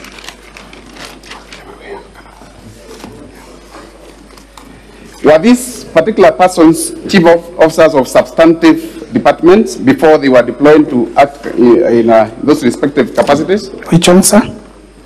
I will refer you to pages 295 of volume 2.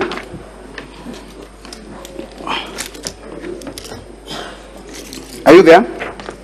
The County Assembly's document? Yes, yes, page 295.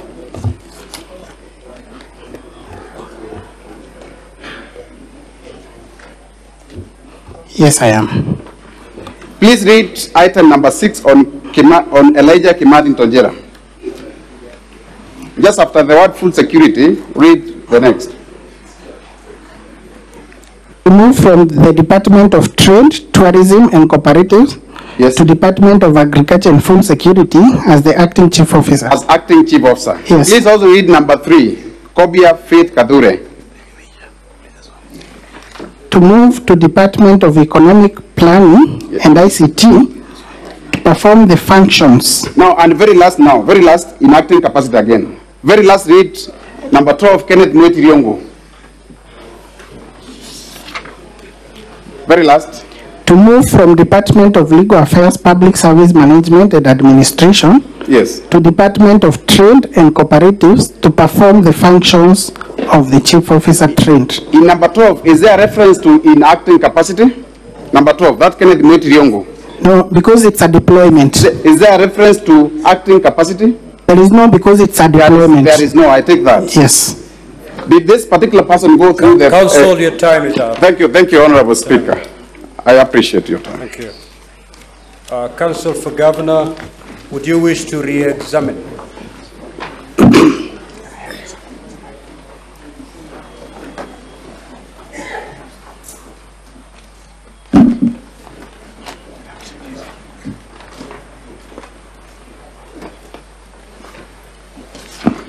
Mr. Speaker, sir, how much time? I will take 5 minutes or less. Good. Now, I have a few questions for you, Mr. Dickson Munene. And one of the questions is about your status in the county government. You have told this House in cross-examination that you were the county secretary or acting county secretary, or that you were holding on to more than one docket. Can you explain that in detail and the circumstances under which that happened? Okay. When on 30th September of 2022, the governor nominated myself together with 9 others for appointment as CECs, and the list was forwarded to the Assembly. Only 3 of us were approved. And on 2nd of November 2022, when we assumed office as a CCM, Legal Affairs and Public Service Management and Administration, it effectively meant that the term of the other CCs had lapsed. And then the government to reorganize the executive in such a way that I had to own some position in acting capacity. And when we came here for the impeachment motion last year in December, there's an issue that arose that the position of the county secretary had not been properly filled. And the governor, there was a recommendation that the position of the county secretary should be properly filled. That is through advertisement and recruitment and approval by the assembly, the county assembly. So the process began, and thereafter I was given the position to act as the acting county secretary and head of public service, while still holding my substantive position of the CCM, Legal Affairs and Public Service Management. Okay, so it's that context that you have given this testimony? Yes, it is. Now, who are said to have embezzled funds from the county? Are they county officials or other citizens? Sorry? Who are said to have embezzled the funds? Who are claimed to have embezzled funds? In terms of designation, or is it correct to say that these are public officials who are attached to the county? Is that correct? That's allegation. Yes. And these are under your docket, is that correct? Yes, it is. So that it is in that capacity that you are giving your testimony today? Yes, because these are officers that are under public service. My good friend, Mr. Thiankolu, made reference to the Public Procurement and Asset Disposal Act and the issues of incurring expenditure prior. What is your explanation about that? Okay, thank you. I'm referring to it. Or referring to more directly, yes. Is it unlawful for a prepayment to be made? That is the submission. It is not unlawful for a prepayment to be made, yes, because the regulations that it referred to, if you go to regulation 91 of the Public Finance Management Regulations of 2015, regulation 91, regulation 1 states that for the purposes of this subpart, an interest is a form of cash advance, which is a prepayment, on a float which the accounting officer may authorize to be issued to officers who in the course of duty are required to make payments which cannot conveniently be made through the cash office of a government entity or bank account. So this is where prepayments comes in. Okay, so that there's a legal basis for prepayments. Yes.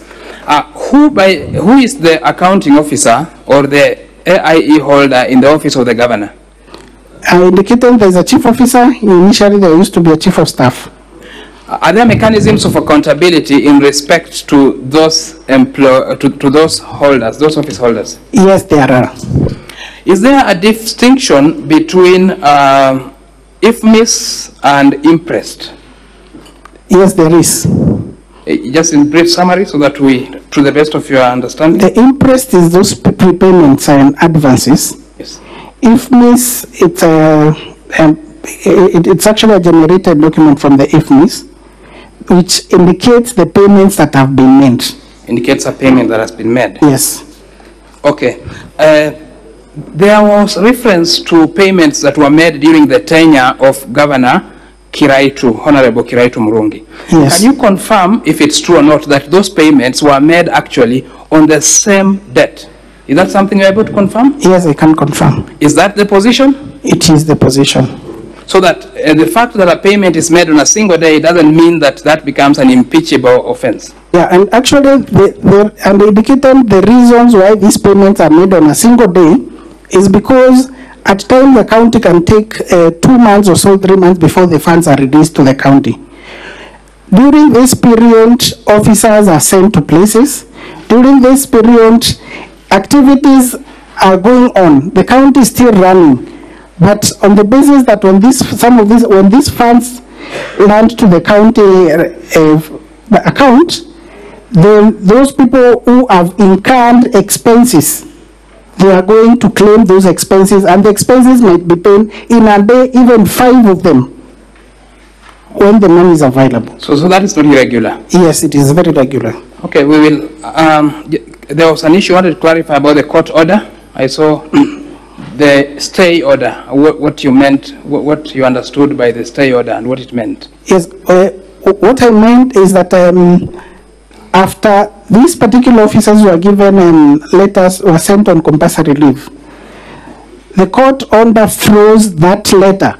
Those letters sending them on compulsory leave, meaning that they are entitled to their benefits and salaries as a consequence of that court order. Okay. We can then answer the last question, which was very difficult, with its simple answer.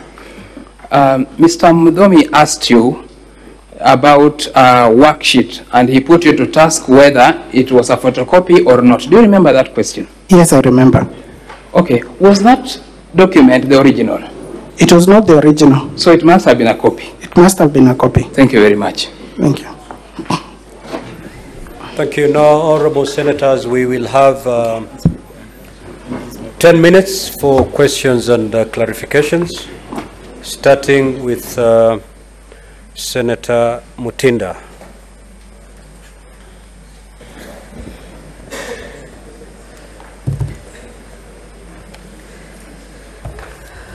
Thank you, Mr. Speaker.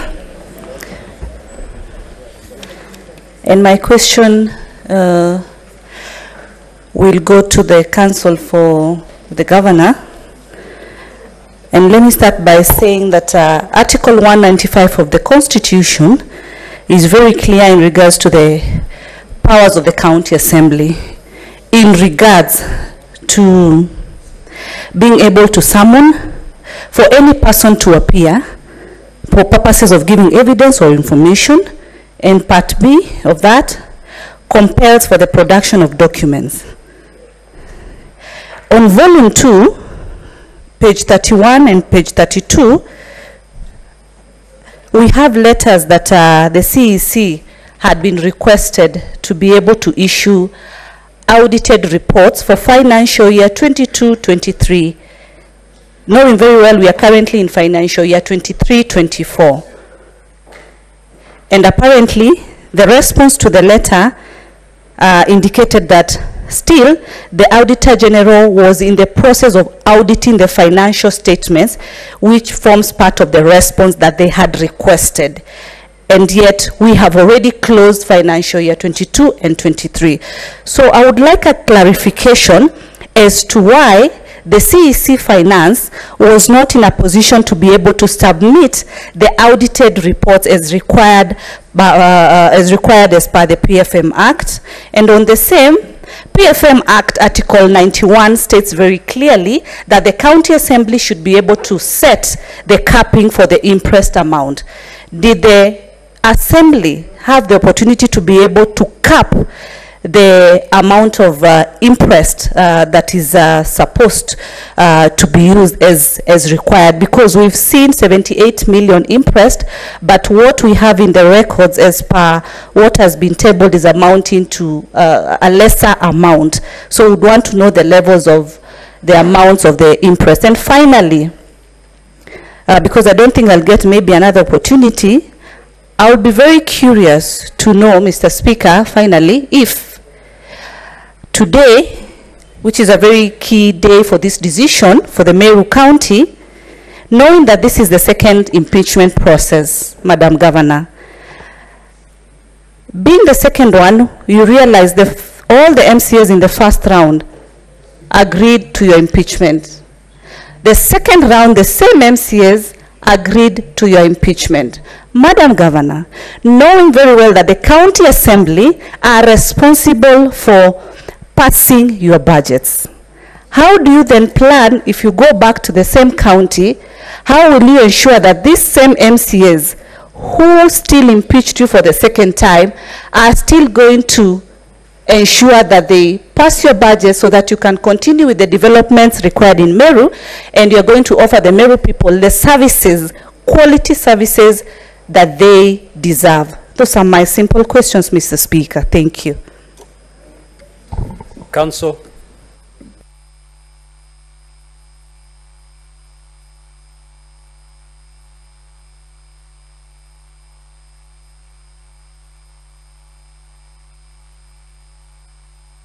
I didn't get that question, but there are some questions to the witness. Perhaps he can start with those.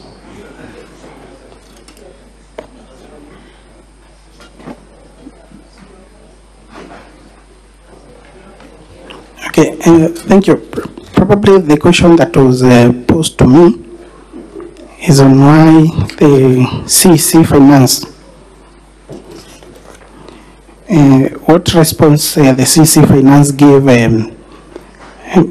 to the County Assembly when requested to submit the IFMIS, an extract of the IFMIS as per the letter dated 9th October 2023. And the response that the CCM Finance gave, that these are statements the Public Finance Management Act under Section 164 makes provisions for the county treasury of the county government to prepare and submit to the Auditor General the annual financial statements in respect of county governments. And the CCM further saying that it is upon the completion of the audit that a report is submitted to the county assembly, where within 3 months after receiving the audit report, the county assembly can take appropriate action. So the audit process is ongoing. When this process finalizes, the audit report will be tabled to the assembly, and the assembly can take appropriate action on the same. Talking of financial year 23-24. Senator Tabitha, you certainly cannot do that. Proceed, Council. Just answer. Okay. I'll let the witness also answer the second question, which was on why we accounted for less than what was set out there. Thank you. And why we accounted for only 2 million as opposed to the 78 million that has been alleged here is that the manner in which that count was framed, the allegation was that the governor has misappropriated funds through specific named persons who are indicated and collectively referred to as the governor's relatives.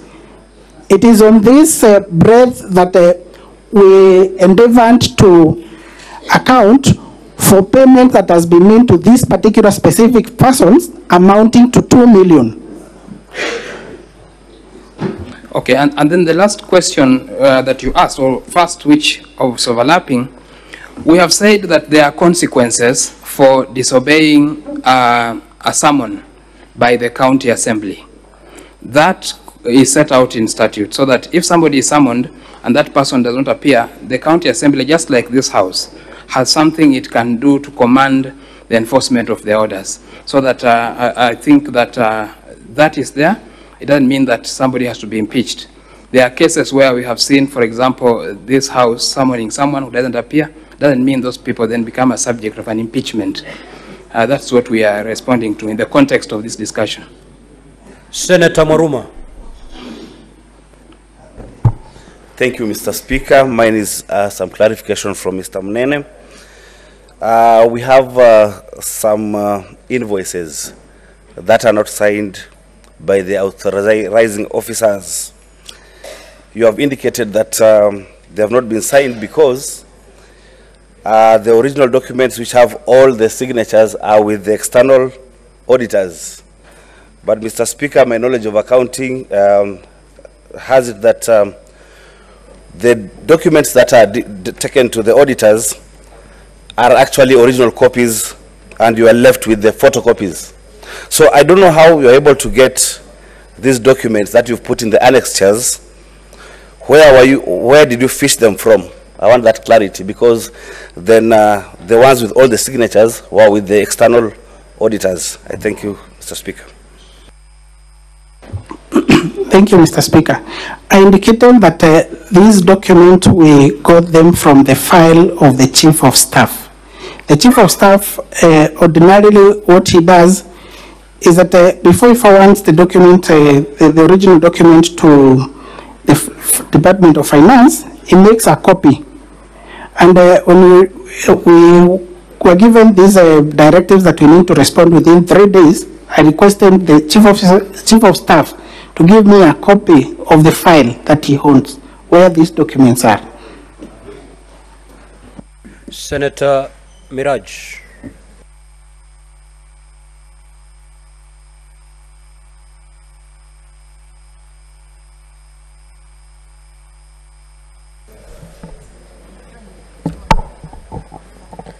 Thank you, Mr. Speaker, sir. My question goes to the County Assembly.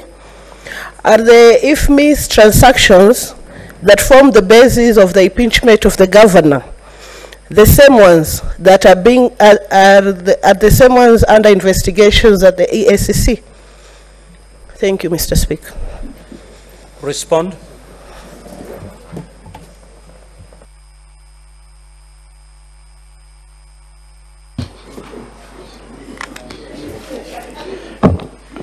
Mr. Speaker, we do not know. All we know is that this complaint was also sent to the EACC and to many other agencies.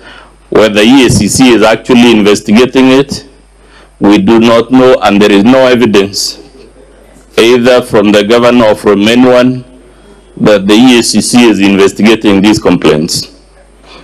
Senator Lekina.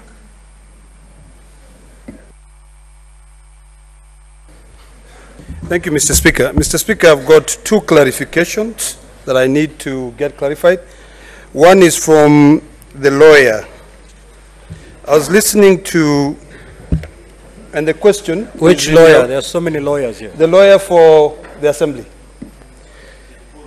Zionkolu. It's a very good name. Volume 3. We are looking at Section 45, Protection of Public Property and Revenue, etc. So you referred to 45 2A Roman numeral number 2 and 3.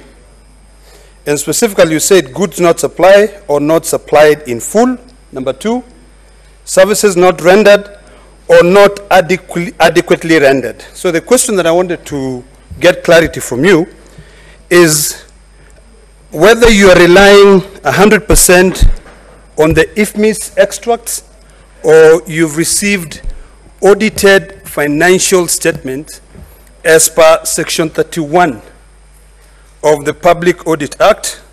And I want to remind you, Section 31(5) stipulates that after the audit process, they shall be tabled in Parliament and also at the Assembly. So if you can clarify that, I'd really appreciate it. Number 2, I asked this question yesterday. I didn't get a proper clarification. It has come back again today on the issue of the accounting officer. Section 103 of the PFM Act establishes the county treasury, and it puts the CEC in charge of finance as the head of the county treasury. Section 199 of the PFM Act, which is a penalty clause, stipulates penalties which are going to befall any public officer who is in charge of the resources and does not account for them. Could you kindly clarify whether the documents that you've supplied in the case have been audited by the Auditor General and an opinion rendered by the Auditor General on the actual position of those funds? Thank you, Mr. Speaker. Council, proceed to respond.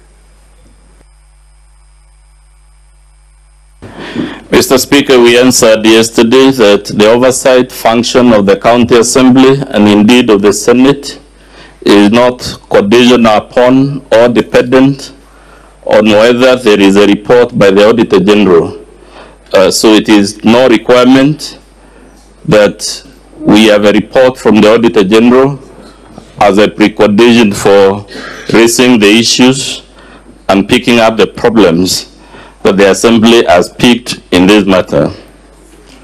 It is true, Mr. Speaker, that under the PFM Act, the accounting officer would be either the CEC Finance or any other person designated. However, what we have equally found strange, and I think one honorable senator pointed it, the CEC Finance refused, and it's on the record, to submit the documents to the Assembly in our submission on completely outrageous and frivolous grounds. The second matter we found strange is that the documents presented by the governor in answer to the charges are not authenticated by that CEC Finance. They are not authenticated by the chief officer in that department, among other people. We also found it strange, Mr. Speaker, that when this matter arose, the governor chose to call our head of legal as the witness to explain, as opposed to the CEC finance. There is a question of goods supplied and services not rendered. We cited Section 45 of the Anti-Corruption Act because it is one of the many sections that address this question of prepayments, and the specific reason we cited it, Mr. Speaker, is in our very humble submission, imprests cannot explain the prepayment of 78 million shillings, and even if it were to be accepted for argument's sake, just for argument's sake, that imprest would be an answer, that would be an admission to abuse of imprest by the very definition of the same, because the law specifies what type of expenses can be defrayed by way of imprest. Thank you, Mr. Speaker. Senator Chimera.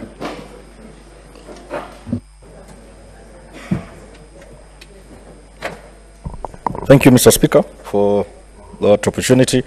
I just have two questions directed to either the witness or the counsel to the governor.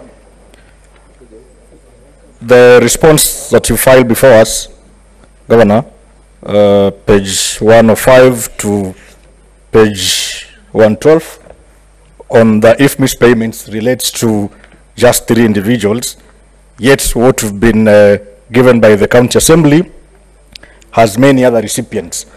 Perhaps you can clarify on that.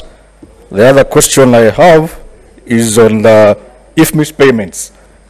There are payments made to one Jane Karimi Kaiva, and on a particular date, I think the 20th of September 2022, she received payments totaling to about 3.9 million in one single day. Are these payments also if mispayments, or they are payments related to other services perhaps?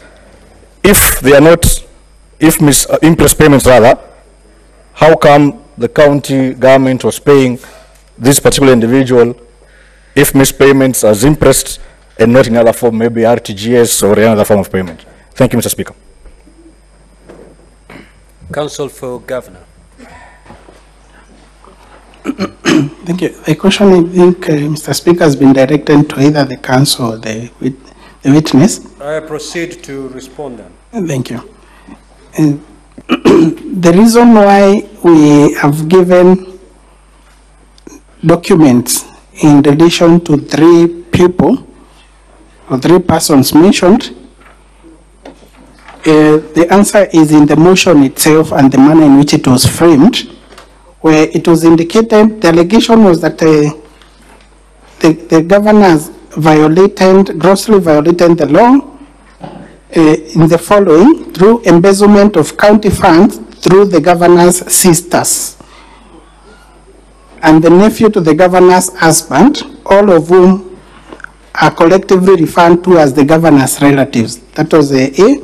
B says is withdrawal of county funds under the guise of payment for various supplies by the governor's relatives. So the manner in which this particular count was framed, we were required to respond to the issues of the persons referred and collectively referred in the motion as governor's relatives, and they were listed, they were enumerated there.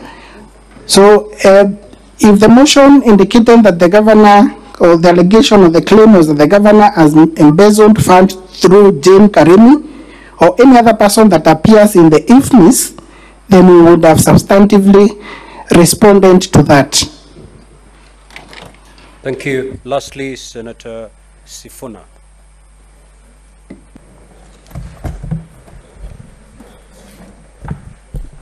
Thank you, Mr. Speaker. To counsel for the Assembly, there have been repeated references to alleged forgeries.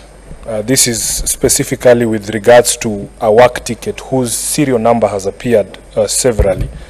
I want the Assembly to clarify whether those documents have been subjected to any verification process, which Council is aware, whether there is a document examiner's report to back the allegation or assertion by the Assembly that in fact those documents are forgeries. I thank you, Mr. Speaker. Counsel for the County Assembly. Mr. Speaker, we only received those documents, I believe, on Saturday evening, so we've not had the opportunity to subject them to a forensic examination. However, you don't need to be an expert in forensics to point out that the dates in that work ticket don't follow natural chronology of events. You don't have to be an expert in document analysis if you're familiar with the frequency of the use of motor vehicles to know that the same work ticket cannot apply to different motor vehicles or even the same motor vehicle for a period of 4 months. And it is on those prima facie, on the reason why we concluded they were forgeries. These are documents that should be easily available in the governor's office. They were not availed to the Assembly when they were requested, and they were not availed to the Assembly in the impeachment motion. We are being slapped with them at the tail end. Thank you, Mr. Speaker. Now, counsel for the governor. You indicated you had 4 witnesses. You may now proceed to call your 4th witness.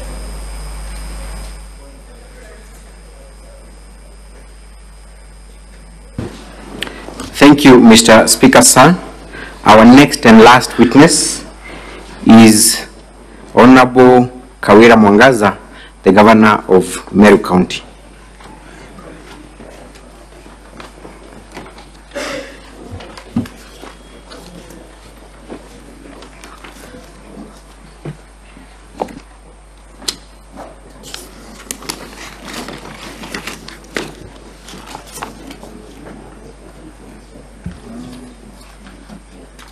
By way of time indication, counsel, how much time do you think you will need with this witness? I think that with 1.5 hours, I will be through with the witness. Swearing the witness.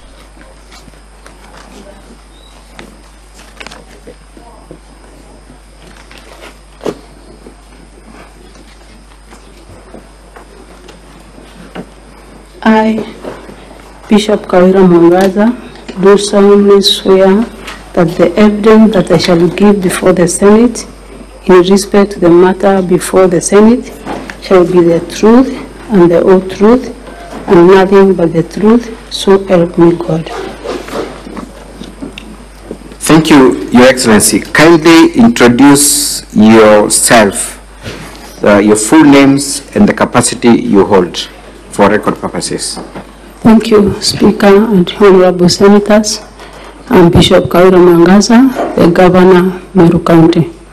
Thank you. You have received the notice of impeachment, and subsequently the County Assembly of Meru resolved to remove you from office through impeachment. Is that the reason why you're before the Senate today?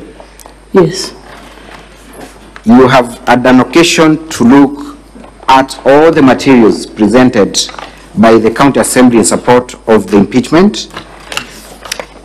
You've also had an opportunity to file a response to that motion. Yes. That is the response before the Senate, the one dated 3rd of November 2023? Yes. Together with your affidavit in support of your response? Yes. Would you wish, first of all, to affirm that the contents therein form part of your response? Yes. Thank you. You were also present at the Senate yesterday when counsel for the County Assembly described you in a certain manner through comparison with a certain criminal in Europe. Yes, I was. Is that a true description of your personality? No, not at all. Not at all. Specifically, the counsel for the county assembly accused you of demeaning this house by making a mockery of the impeachment process that found you not guilty in December last year. Did you at any time make a mockery of the proceedings? Counsel for Governor. No. Yes. The counsel for the county assembly did apologize and indeed sought to have that record expunged. So as far as we are concerned, that particular record does not form part of the record. Most obliged. Then I withdraw that line of examination in chief and proceed. Madam Governor, you have been accused of not being capable of working with leaders in Meru, particularly members of county assembly, and this particular allegation was that you were only able to work for a few weeks after you reconciled with the MCS. Is that true? That is not true. That is not true. Yes. To the best of your knowledge, for how long have you been having an harmonious working relationship with members of county assembly? We've been working together with the members of county assembly till the last, almost 2 months only. The last 2 months? Yes. Are you talking about the month of August and September? August and September. Yes. So it is your evidence that throughout the year, save for the 2 months, you have been in a perfect working relationship with members of county assembly. Extra perfect relationship working with members of county assembly. What made it possible for you to have this harmonious working relationship with the members of county assembly? Did you have any intentional efforts to mend the fallout that you had with MCS? Did you make any efforts after the impeachment? The first solution was made by this Senate the last time we were here, and I followed the advice of senators. We want to start down with the MCAs. We again sat and had a long discussion with some other leaders, and from there we've been working together. Particularly, there was the issue of, for lack of better word, ward development fund. Were you able to facilitate development projects in all the wards of Meru County? Immediately after we left here, I facilitated ward development fund to every MCA to the tune of 10 million, and this year 15 million for every ward. Thank you. You have produced a video, KMV1, which I now ask the technical team to play so that we see the kind of efforts and the fruits that were borne by those efforts. KMV1.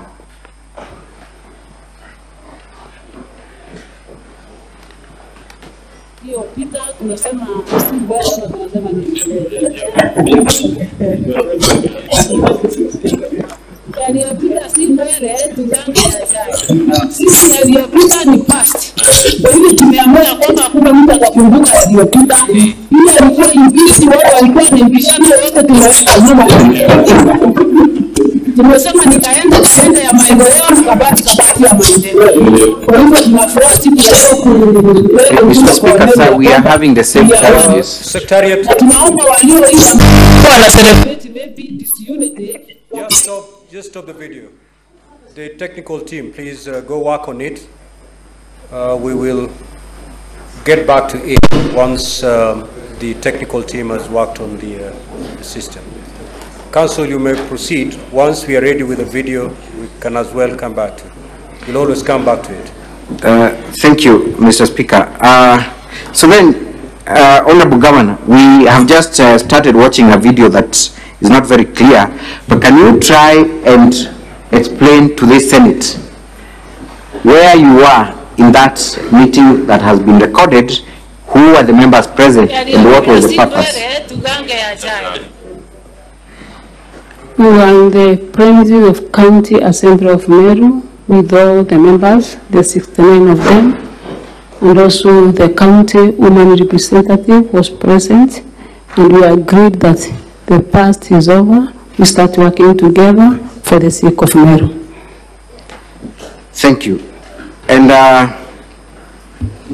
that, can you remember the date of? Council, I'm informed the video is now ready. Thank you, Mr. Speaker, sir. Play it. Tumeona ni vyema kuwa tuna embrace one another. Mambo yaliyopita tunasema si ndwele ama tunasema nini? Yaliyopita si ndwele, tugange yajayo. Sisi yaliyopita ni past. Kwa hivyo tumeamua kwamba hakuna mtu atakumbuka yaliyopita. Yule alikuwa impeached, wale walikuwa na impishana, yote tumeweka nyuma. Tumesema ni kaende ya maendeleo na kabati ya maendeleo. Kwa hivyo tunafuraha siku ya leo kuleta ujumbe kwa Meru ya kwamba we are one. Na tunaomba walio ile ambao walikuwa na celebrate maybe disunity wakae kando kidogo, maana tunasonga tukiwa pamoja. Hatutakubali kuweka tena nafasi ya watu kuingilia katikati yetu. We've kept our personal interest kando for the people of Meru. Mimi naitwa Ayubu Fundi nikiwa spika wa bunge ya Meru, na siku ya leo ni furaha kubwa kwa sababu ile shinda kidogo tulikuwa naye kati ya ofisi ya Governor Excellency Bishop Kawira Mwangaza na bunge ile naongoza hapa, tumefika, hiyo maneno imefika mwisho. Sema kulingana na uongozi wa His Excellency William Ruto na deputy wa Gachagua, tulianza kuongea wiki moja imepita, na siku ya leo Mama Safi awimelepa akatumwa na His Excellency Gachagua akaambiwa akuje tumalize ile maneno ilikuwa imebaki na kila kitu umemaliza. Amen. Kwa hivyo sisi tunataka kuambia Meru na Kenya mzima ya kwamba sisi tuko kitu moja na tumekubaliana kwa miaka 4.5 ile imebaki tutafanyia watu kazi na tutakuwa timu moja. Amen. Na tunasema asante kwa President Rigathi Gachagua kwa kuona ni vizuri Meru iongee kwa sauti moja. Na gavana ni malizi nikisema wewe kwa siasa wewe ndio kiongozi na ndiye mkubwa yetu sisi zote. Na sisi tutakuwa nyuma yako, tutakusupport, wewe ukuwa mama yetu na ukuwa baba yetu. Ndio Meru ikae vizuri kana kama Meru akarebweka. Thank you and God bless you. Jina langu ni Evans Mawira Karia, MCA wa Mitungu na kiongozi walio wengi katika bunge letu la Meru. Familia kipe. Na nataka kusema leo ni siku kubwa sana kwa Meru. Sababu tangu tufanye uchaguzi hapa Meru, tukachagua governor, tukachagua MCAs, hakujakuwa na amani na hakujakuwa na kuelewana katika upande wa bunge letu la Meru na upande wa governor Excellency Kawira Mwangaza. Lakini siku ya leo sisi tumekubaliana ya kwamba for the interest of Meru tuweke hayo maneno yote ambayo yalikuwa yanasumbua tuwachane nayo kutoka leo, na tukamua kushikana na kuelewana kabisa ndio tuweze kufanyia wa Meru kazi. Na sisi kama bunge letu la Meru tumeambia gavana wetu kwamba sisi tuko tayari yale ambayo yote yanahitajika kufanywa na bunge, wale mawaziri ambao hatukupitisha, wale chief officers ambao hawakuweza kupita kuletwa katika bunge letu, supplementary budget na mambo yote ambayo yanahitajika sisi kufanya kama bunge, tuko tayari hata kama ni kuanzia kesho ndio tuweze kufanya make sure that Marians do receive their services that they do need so much. Alafu pili, we can stop there. Tunashukuru. Thank you. Are you able to identify the people in that clip? Are they members of the County Assembly of Meru? They are all members of County Assembly of Meru, led by the Speaker, Ayubu Fundi. We have also seen the move of this motion in that clip. The majority. The majority. Yes. Thank you. In that clip, is there any indication that you bragged about the fact that you went scot-free? No.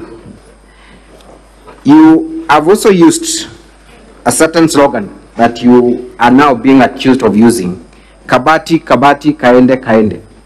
Did you actually use those two slogans in your speech with members of County Assembly present? I used it because it is a slogan for development, the speed of development in Meru. The speed of development in Meru. That is Kaende, Kaende, Kabati, Kabati.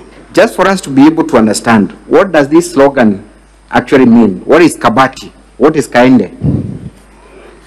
Kabati means like accelerating to the fullness of everything, that is highest speed possible. And then Kaende is non-stop. That means that the development will be non-stop and at a very high speed.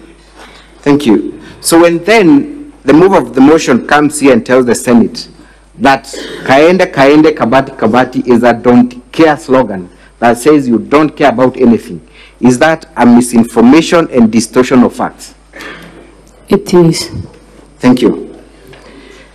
Let us proceed. So then you are seen in many instances using that slogan, Kabati, Kabati, Kaende, Kaende. Even the MCAs have embraced the same slogan and they also use it. Thank you. Let us proceed and watch the next video. And you have alluded to the fact that you agreed to give at least 15 million for every ward for development projects. Was that done? It was done. Can we watch video KMV2? Antojaja gwetwa oversight najo ndenda kuburio jubwi muntu uri okuthithiria oversight na ara Nairobi obicine no oversight yeje tureaja tukinyete ndagaceji ne oversight ire kwingi tukwenda ne TV ne Nairobi kana ne kweja gukinya murandi jona tukuona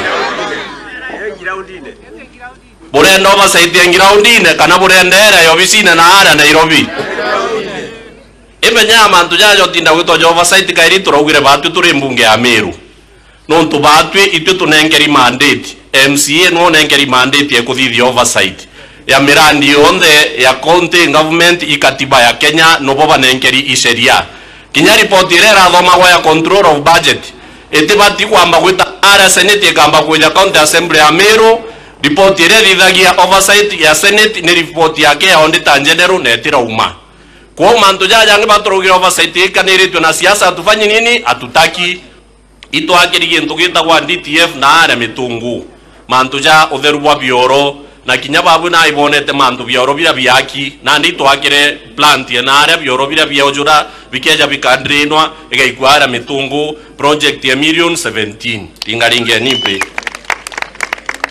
bwajairi roje rwa mitungu rwa rwita kwa water supply rwa runywa wa mitungu yonde iruthithiru rehabilitation na project yo ni enderete governor 15% done project ya million ya 18 o mitungu yetu boithatu bugeta kuma karingene ibuje karingene te karingene kara kanyagene kara kamuguru kuma ara karingene ugeta muguru ugeta muchagara barabara yo ne thithirwe na yathithirwe na mbecha chianga vanire tugwita chia flagship na ne thithitwe na 95% na aru antu boinya gukaura kana gukarotero batita na ndina yetumirete shilingi milioni 5 ringaringira ngavana mpe aibo gotara chiaki nyingana mwanga thai 17 plus 18 plus 5 omwenda yake gotara ndagaceje yanu tukinyete aja na aru eje ire gwito kwa matumo kirimba bridge na yo bote kuona nirikitie ibora unairo we can stop there. The video is quite long. Thank you. Madam Governor, who is the person making that speech in that video? The majority leader and the person who was the mover of the impeachment motion. That is Honorable Evans Mawira. Yes. You are also seen in that video. Yes. Kindly, are you able to recall the date and where that event took place? I can't recall the date, but the event took place in his own ward. Which month was that? I don't remember the month. You don't remember? Yes. Is it recent or? It is very recent. Very recent. Yes. Thank you. Mawira seems to be making certain remarks about your performance. What is he saying? He is very right because he's trying to praise the work that we do in Meru County. One, for the 10 million that we usually give forward development and the flagship projects. What I do as a governor is I go around all the ones and then give the list of all the development projects to the area MCA to read to the people, to understand, and to also for us to be accountable for the funds. Every ward we do a visit with the area MCA, and I usually carry a booklet of the projects, that is ward project and flagship project for the area MCA to read to the people to understand what they are doing. And that is what exactly the majority leader is doing in his own ward. Can you recall the number of projects that he is mentioning by name that have been done in his particular ward? On that particular day, we were opening a bridge, just talking about the rooms done, and also the boreholes, and so many other things that we did with more than 50 million. Thank you. I've actually retrieved the date of that event. It was the 2nd of August 2023, isn't it? Yes. Thank you. So then, when you are accused of not being able to work with leaders by the same mover of the motion, do you find some form of hypocrisy? Yes, and also maybe is being misled. Is being misled. Thank you. So as of 2nd of August 2023, the mover of the motion thought that you're perfect and you're in good working relationship with at least all the MCAs. Yes. Thank you. Let's move to KM3.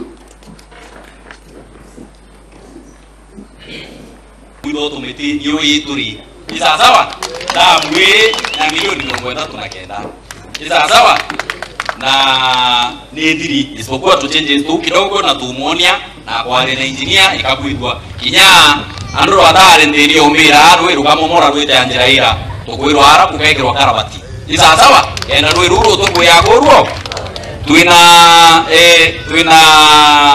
obiche wakwa murire public works. Thank you. Again, you're seen launching a project, yes. A dam specifically. Which ward is that? That is Mudhara ward, and the one with the document is the area MCA, Aurelio Murangiri, reading the developments, including the dam that it costed us 39 million in his own ward. Are you able to recall the date when you launched this particular dam at Mudhara? I think it's not even 3 months ago. Less than 3 months ago? Yes. Thank you. Now, I will move on to the second issue, which still touches on your relationship with members of County Assembly in respect to projects and Okolea. Let us play the video KMV 20. Nikerie MC watu mawera atukure na maromba. Nikerie MC watu mawera mbeke kuno. Natorombeni. Ewa mwadhani mutura moyo wora wombere ndine eguru wombera vile viona wana vile viona kwa tuaja muthenya mbere ya mezo yaku muthenya jo na hapa na ndina hapo ndangu angeja na njekwa na kanisa kwa mchokeka ngeibweka na mbona na alwa tina kirauni kile ndina kirauni kia maamiyo yenu ndina kirauni kia kanisa Bwana asifiwe. Itobiria ukuona kieni negeki kinyama ikiele nkwari nayo kinyanjukwele tukinyete kinyangalele yandeka kinye itobire byonje tukaeja na buti kingoteleke zikari kiryo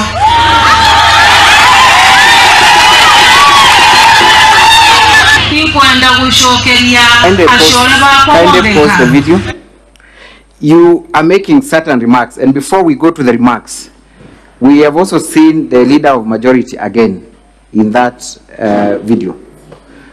Where were you with him on that particular day?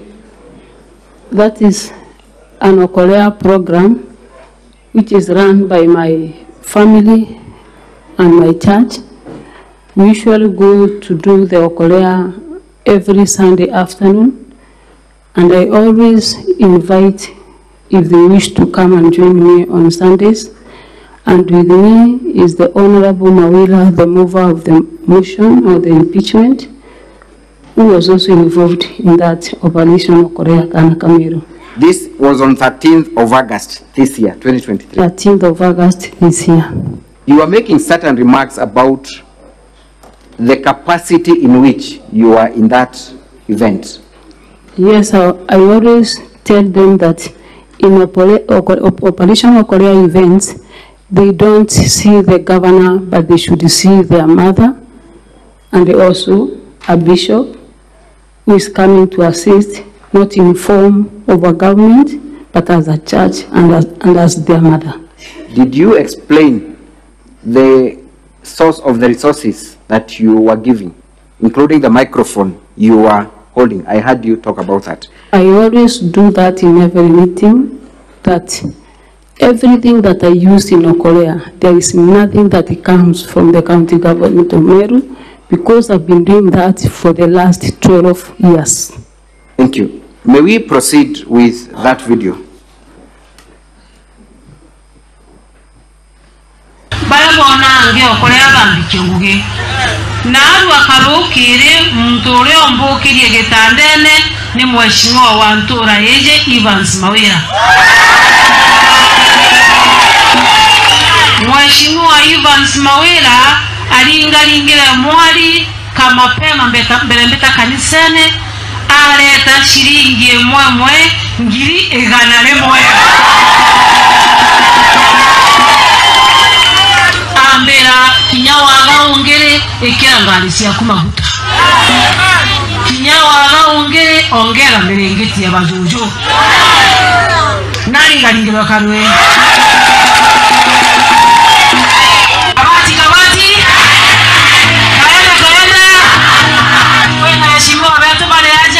DMK tuena Aaron beze batukairi ndaike mwambe tutireta uwangi bwambere na ntobara bakameme bamurike bwega na bativi badikiri murandi jojo jo Okolea batwite tukuruka ya budget ira yitangu kendele ya county ya Meru, county assembly ya Meru na ini mikagia mbunge de majority linda na ipo na go confirm na gukujira na gwikira kirore ute shilingi kinyemwe twakurukia ya mbeca cia thirikari kenda ya murandi ne jo Okolea kwa uro kuria murandi jo Okolea kiuria aliuria mantu ja muntu kiumbe murandi jo Governor Kawira Mwangaza na family yawe na kanisa yawe na hikyo naro bukuva tote kwa ya mando mengeja thirikari nundu naro murandi jo ringithia ngia jo ringithia muntu jangi no tweri jo ringithia ndo bara bayo mabati totingire tora toa merengeti oroko uma na makobokobo aja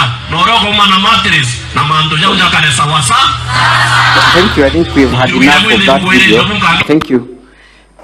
Madam Governor, again you are heard and using the same slogan, Kabati Kabati Kaende Kaende. Yes. The members of County Assembly were again present. Yes. Did they join you in that slogan? They joined me in that slogan. Did they understand the meaning of your slogan? They will understand the meaning of the slogan. Honorable Mawira is also making certain remarks about the funders of Okolea. What is he saying about who funds the Okolea program?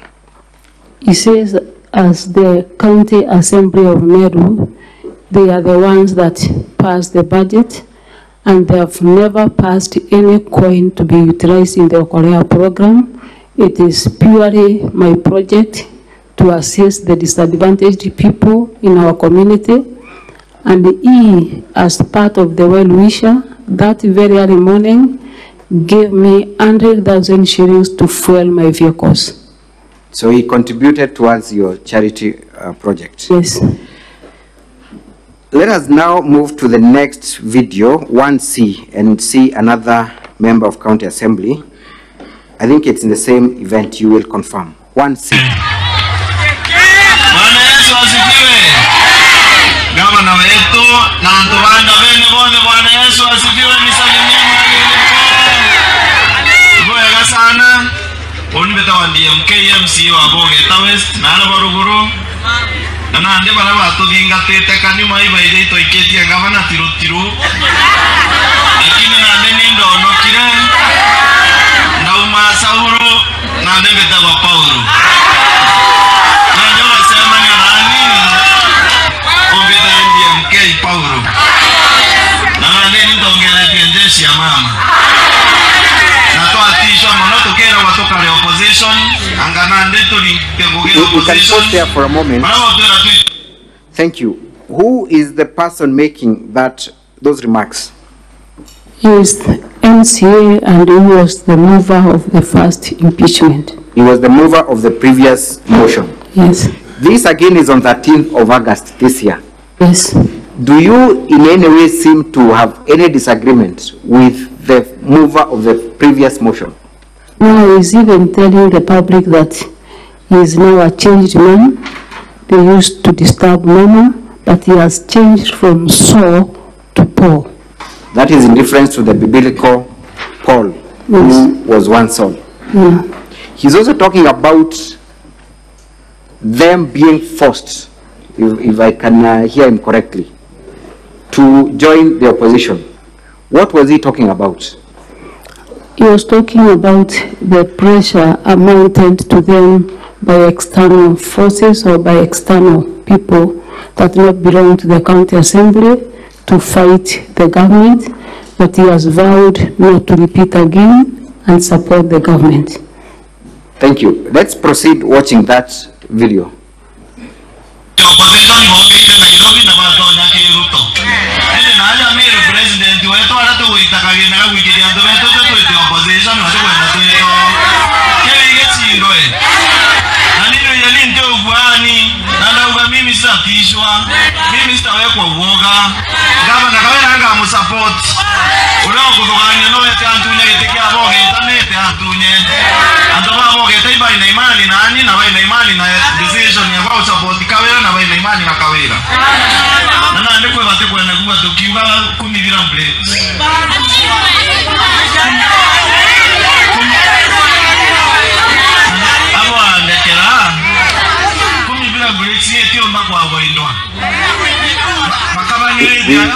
We can stop there for that video. Thank you. Honorable DMK Kiogora says, mimi sitatishwa, sitawekwa uoga. What was he making reference to? He was making reference to the leaders, the national leaders, and also the party leaders that were telling them to keep off from supporting the government. And also he is also talking about the Kumi Bila breaks, because the people of Meru have started another slogan again, Kumi Bila breaks, and they were warned as MCAs not to continue saying Kumi Bila breaks. So he's telling the people that come from Nairobi to keep off. They want development. Thank you. We will be moving on to the source of that pressure, sourcely. But finally, in support of your Okolea program, let us watch video 1E. It's a very short video. How are you?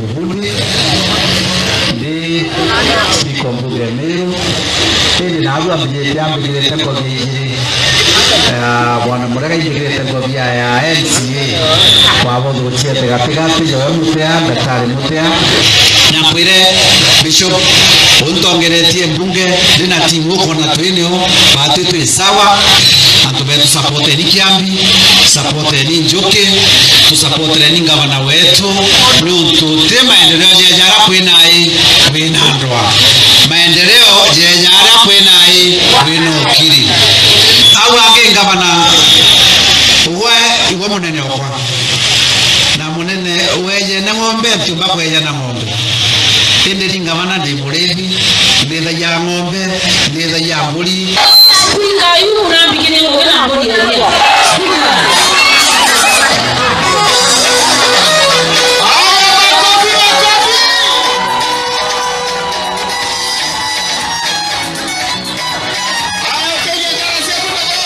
We can stop at that.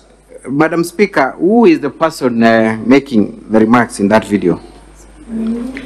This is the Speaker of County Assembly of Meru.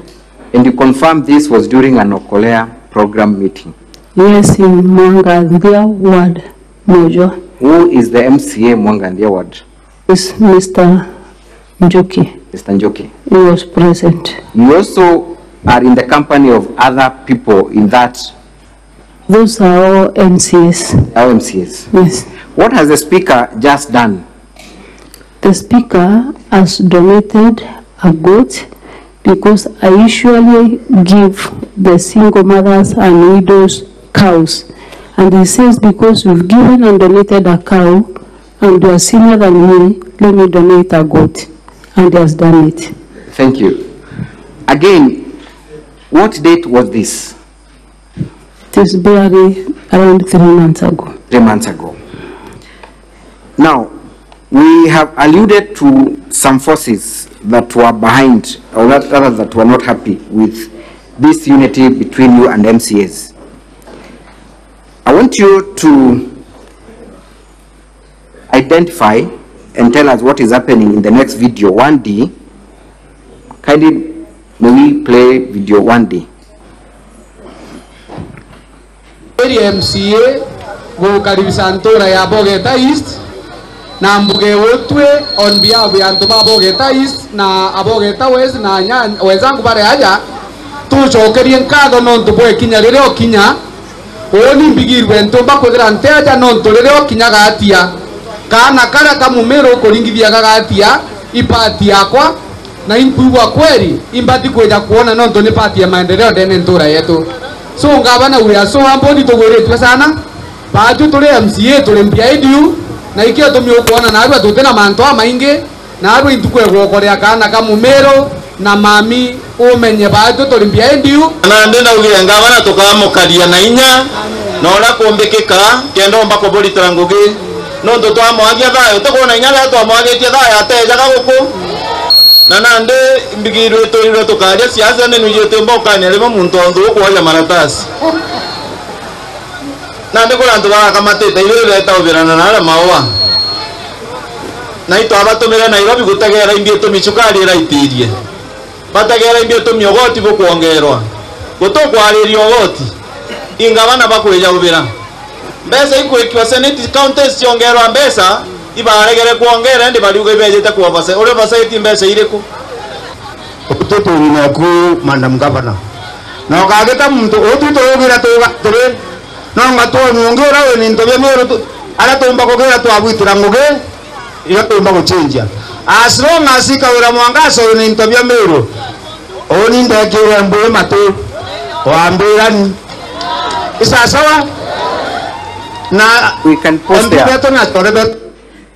We have seen the first speaker, no, actually the second, the one in the black jacket. Are you able to identify him? Is the mover of the first motion of impeachment, DMK Kiogora. He is heard making certain remarks about Kiberi and forces from Nairobi. What is he talking about? He is referring to the Meru MPs and also the senator that they should keep off Meru because they have their own leader, maybe referring to the end of state, and then the MCs have their own leader. And he says last weekend they were in a certain town named Maua where they earned the Kiberi, the starring stick or spoon, meaning the governor, and they are saying that they will not be part and parcel of what the members of parliament are doing. Thank you. So the honorable member for County Assembly, Abogeta West, talks about a force that is being advanced using the Kiberi tool. That is what he's saying? Yes. And he's telling them to keep off? Yes. Thank you. Let us move to video KMV 14.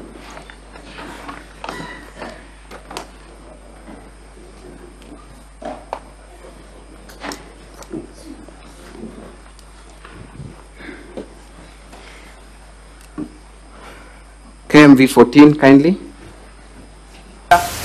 na bakaya batwana na badiri manto yo differences sisi omba kwethirio bature MCA bembe tute tayari utonyera tio so ende atukuromba tu burungu ari mbere gavana na deputy governor bomba kwetwa bage wata naira nigenda tukomba kutukinda weta turi antu amwe turi antu bembe na turi MCA na tongeri bonde brantu badurite nande na imani manto yonde akaombekana lakini tute kwenda thai twagulubia budget siasa ikanjiria nigenda mwembe akomba kwetwa ita ya maendeleo so baba kuya na manto akeberi keberi mwene keberi naso agreement mwene keberi naso ketiania manto yembe na rekana yaryo ambe tukongangari kukaria mama nonto MPs beto odompi wayo kegongwa kwa mama ende muntu arumogeni agoto janganya akili otobo gyagiri atoto mama we are not ready ende ro kolwa bubutu bwena keberi keu ayate gati ana keberi nyegira to ate anajo okira nkoromba neo iba imenyere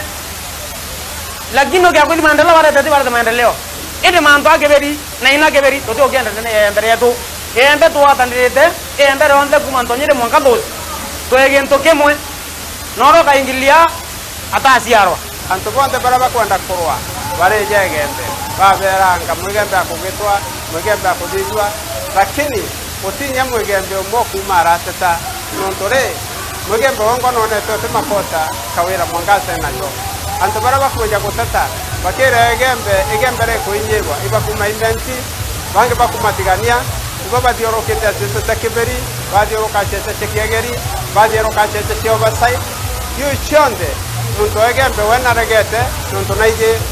Thank you. We can post that video there. Governor confirmed that was on 27th of August this year. Yes, 27th of August. This year? Yes. Are you able to tell who the people speaking in that video are? Those are all MCS from Igembe, apart from one who comes from Central Imenti. The rest are Igembe MCS. They are making a specific grievance about siasa za Keberi. What are they talking about? They are talking about the members of parliament who had just begun a movement by the name Keberi, coming all the way from Nairobi to Meru. And they are warning them that they have been given work to do in Nairobi. They should continue with their work there and leave them alone because they have only one mama who can assist them to do development. Thank you. So this was 27th of August 2023. Honorable Governor, if then someone comes here and says that you only were able to work with MCAs for a few weeks, are they lying or they're telling the truth? That is pure lie. Thank you. We want to understand this Kiberi movement, siasa za Kiberi movement. And I want you to listen carefully to video 3A and see where or the source, the genesis of the Kiberi movement. 3A.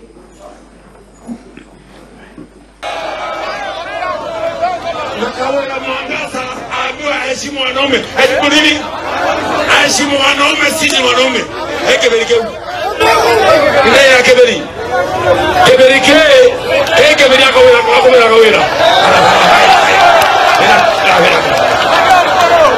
Keberi Kawira mio abero na arome alama kana Keberi pero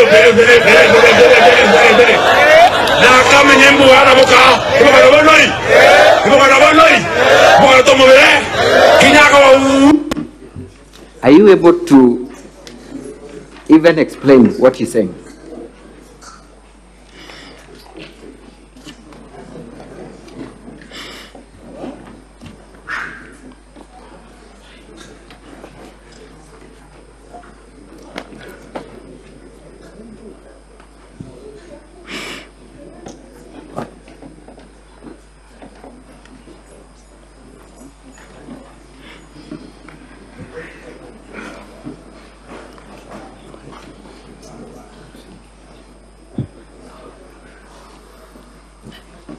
He's talking about that.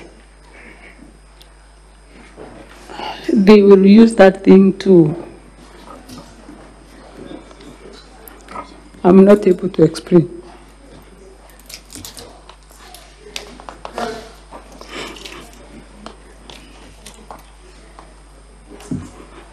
because it has been done by so many men, and now they are ready as members of parliament, him being the leader, to do that to me. And he has recruited so many young men for the purpose of that Kiberi movement, together with the Deputy Speaker of this House.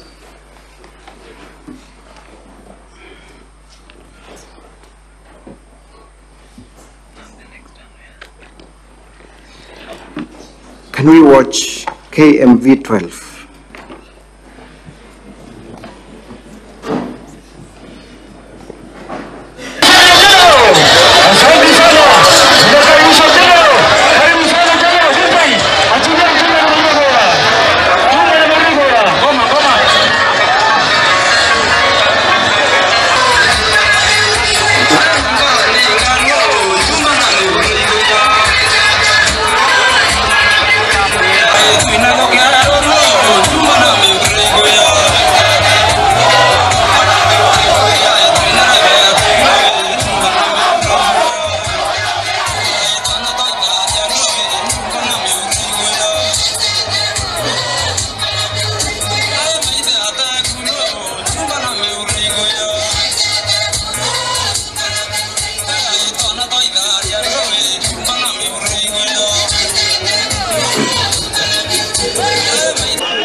Tumetoseka kutawaliwa vibaya na mkora asiosiwa, anafaa kuongezwa akafuata kwa tumbo na simiti na mawe ndio asisikie njaa tena.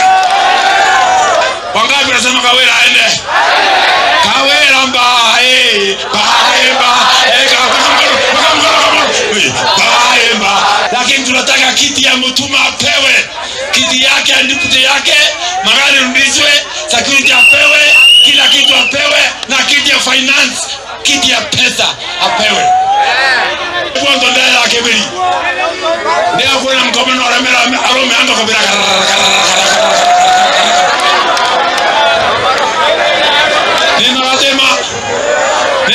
Kwa hivyo sisi tunaunga mkono hilo mjadala umeletwa na Mheshimiwa Mporo, na asante kwa kunialika. Tuendelee namna hiyo, kazi yetu ni kushikanisha kila mtu. Asanteni sana ndugu zangu. Thank you very much.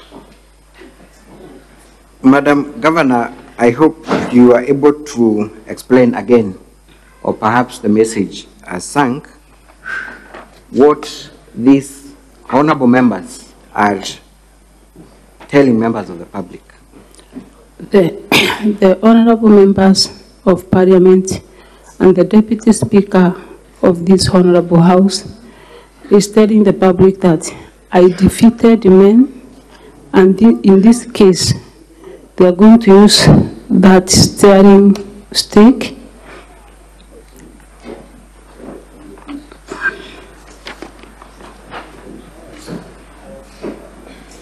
and they recruited so many young men for that purpose, and they have been holding rallies almost in all towns in Meru, doing the same over the weekends. Honorable Speaker, I want to say this is purely politics. Purely politics. Thank you.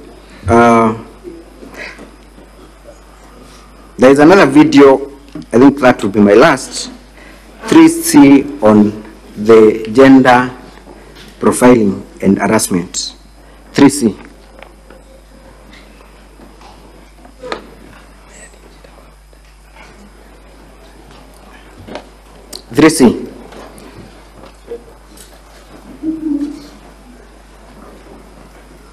Mukoku ingwendo kuona uliki na tele America enda ugekana kamurega lakini towe kamurega tena kana Tulokana boloi angwendo moya Kawira Mwangaza utendwa leo ukavatia mwana mwene ukidata tulokana boloi tuenda kuwa kenda tutike murea baichu imugoro ku ya mwana nwe yabanto pronto abori agere mono mbere na kayuyu age babele age batato tenjamba loi kantenjamba kana ko mtodala obora masiara de kwerega nanchoke mbere na keberio gwe keda kala hekeda kawira udire hekeda kawira kukwekeda na ale mera rume kawira hangwa nyo yekeda hangwa ndenda kenda menya wa umwekuru wale mwekuru muchoro kwa etawa mwenda na muringeteke urenga wayo kiandaka endukisha ndaka siakwa no mwekuru mukuru. Thank you. The honorable member is making certain remarks about your husband. What is he saying? He's saying that he has given me 9 months to be pregnant.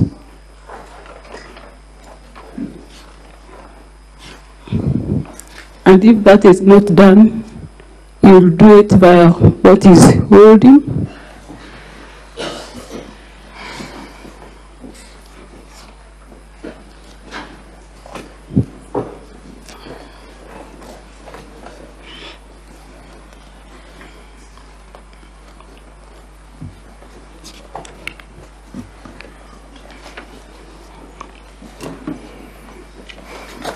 Eventually, Honorable Governor, your deputy joined the movement and made similar attacks on you and on your Kolea program. Can we watch KMV4?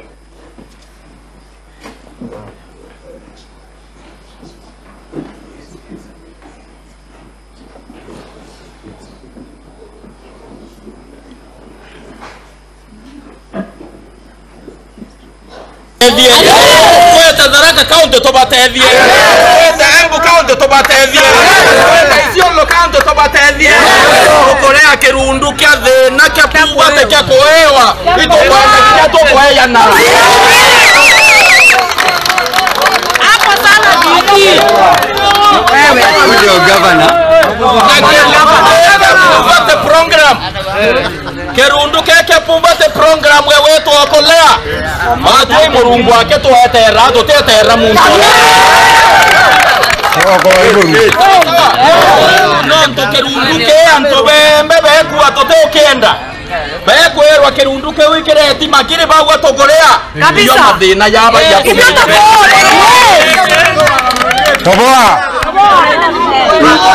We can stop there. Thank you. Honorable Governor, that is your deputy governor. Yes. He's making certain remarks about the Okolea program. Yes. What is he saying? He's saying that the Okolea program is a poverty program. They have refused it in their area. The area that which area is that? That is Igembe South, where he comes from. So he's telling members of his ward to reject the poverty program, that is Okolea, and they should not be ready to receive anything in terms of Okolea. Honorable Speaker, to add to this, for the last 12 years, I've been doing the Okolea, and this gave me favor before God. And my deputy governor, who was just a prison askari, God gave us favor because of this program. And out of the program that raised him for being askari to His Excellency the Deputy Governor of Meru is the same person that is seen on video, the campaigning or demeaning the same program that God used to give us favor before men and women. And he continues. And he continued, and we watch KMV 15. 15.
That video was played yesterday, but for your sake, can you explain what the youths are chanting, led by your deputy governor?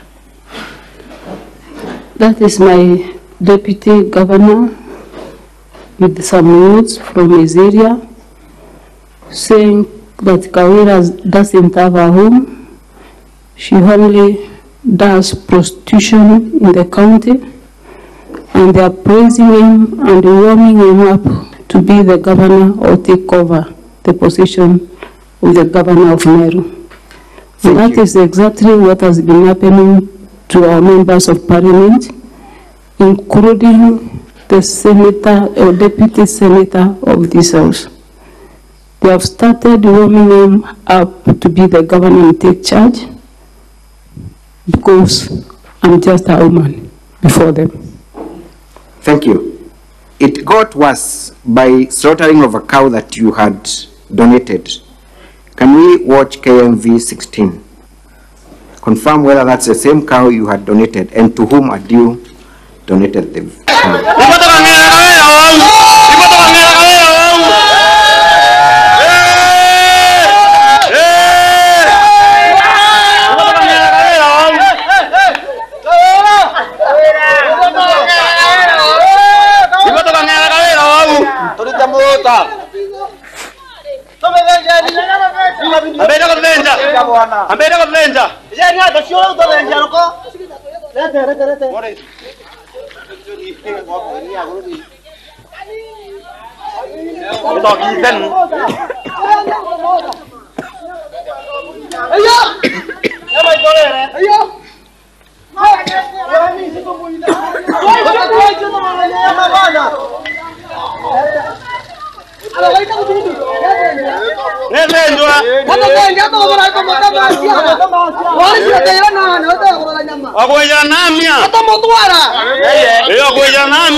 You can stop there. Thank you. Thank you.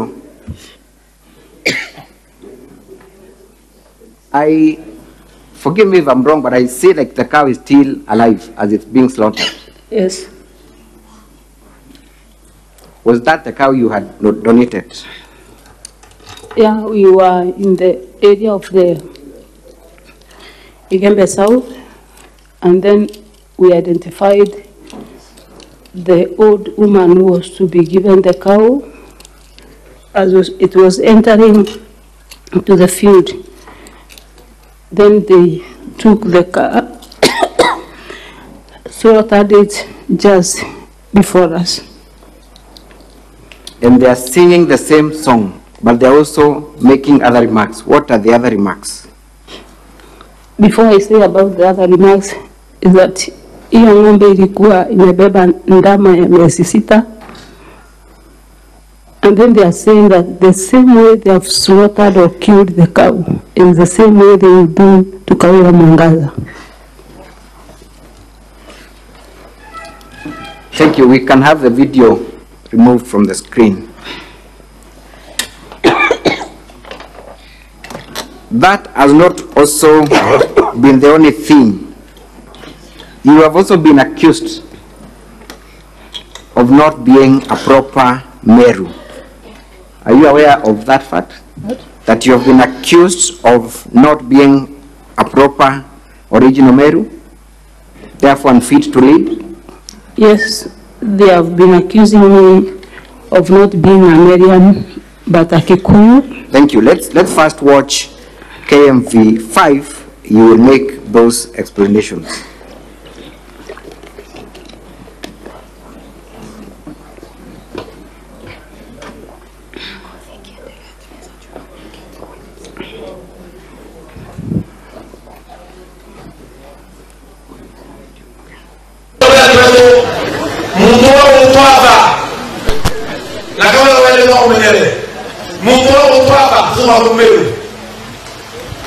ina ide Kawira Mwangaza aita wajona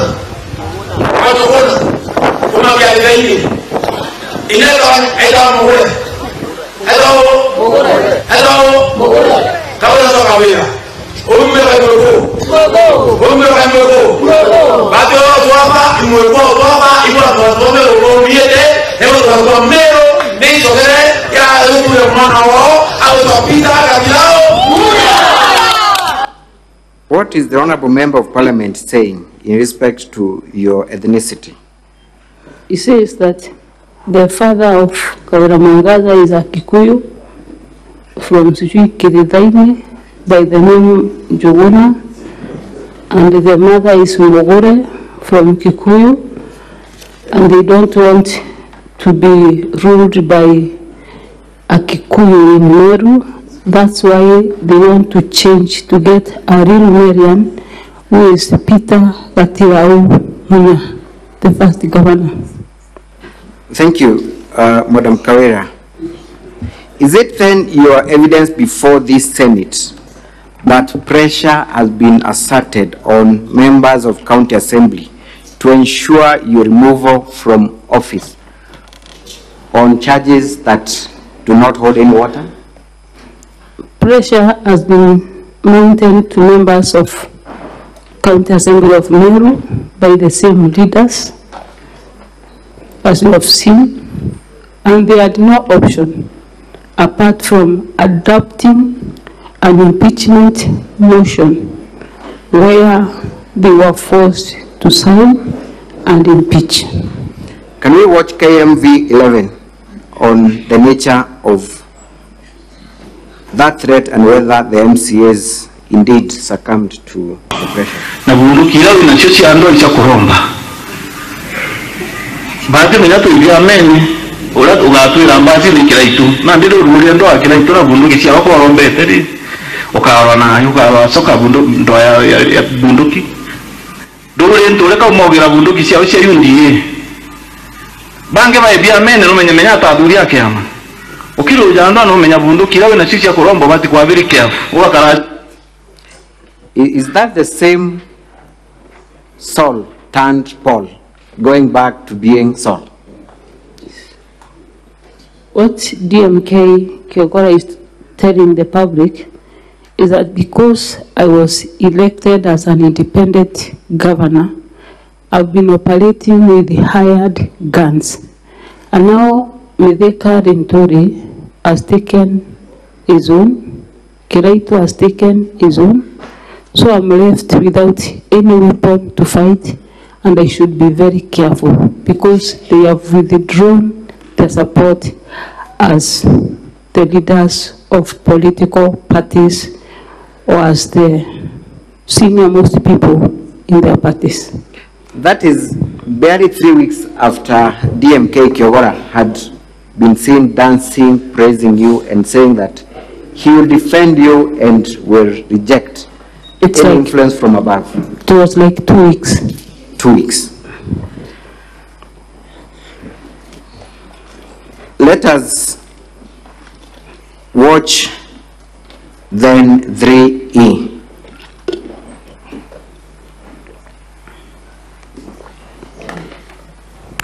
Yoto kuwa wadu yoto tuweke amake UDA no tudugani withdraw support yoto kuwete mwagata kwa majority rinda to withdraw as nini mando jondo to kulidere tikire ku support kira assembly tuweke ama no to withdraw membership betu na bati ku support kaire.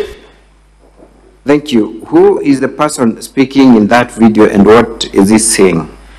Is the Honorable Senator, Deputy Speaker of this Honorable House, and he's saying that he might withdraw or is ending to withdrawing support of UDA members from being part and parcel of my agenda of development in Meru County.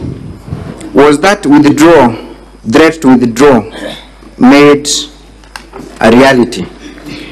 Indeed, after I spoke that, after 3 or 4 days, it was made a reality.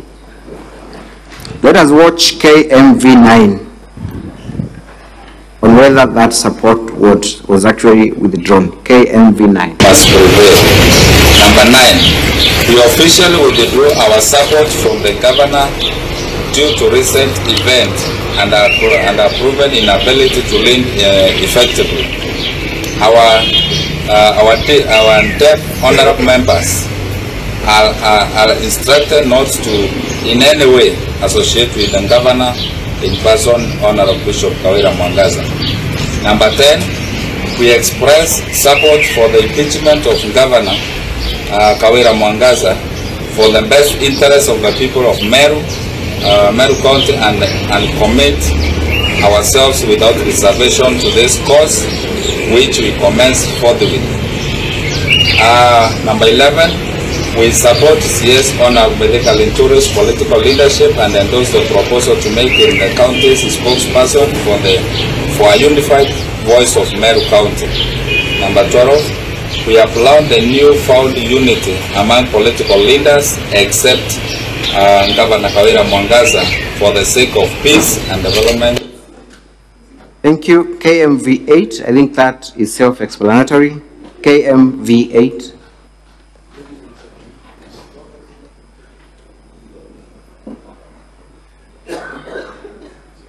KMV8. I've been given instructions by our SG, who is Honorable Kanini Kega, that as Jubilee, forthwith,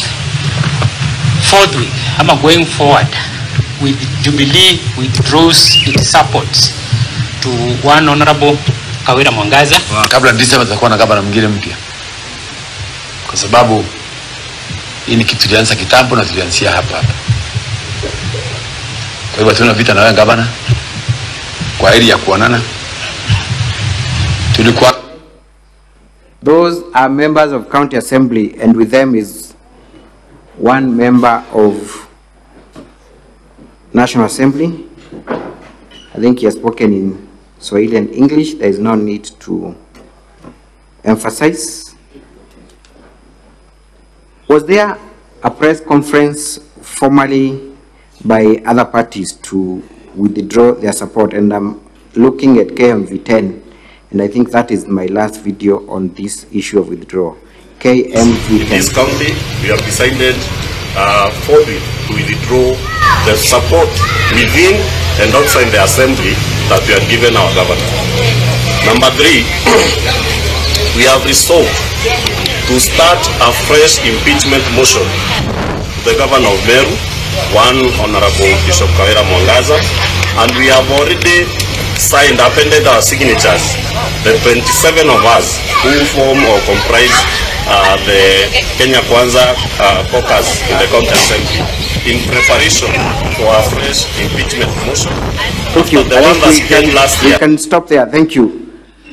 Madam Governor, you have seen a series of press conferences by various leaders of county assembly, all seeking to withdraw their support.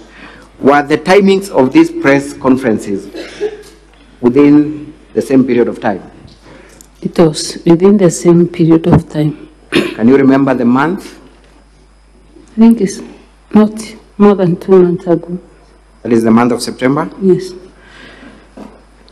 What do you attribute towards the sudden change of heart from you being their darling, being a performer, being their mother, to now castigating you in the manner they are doing, to the extent of them withdrawing support? Is there anything gross you did to provoke them, to the best of your knowledge? I did totally nothing.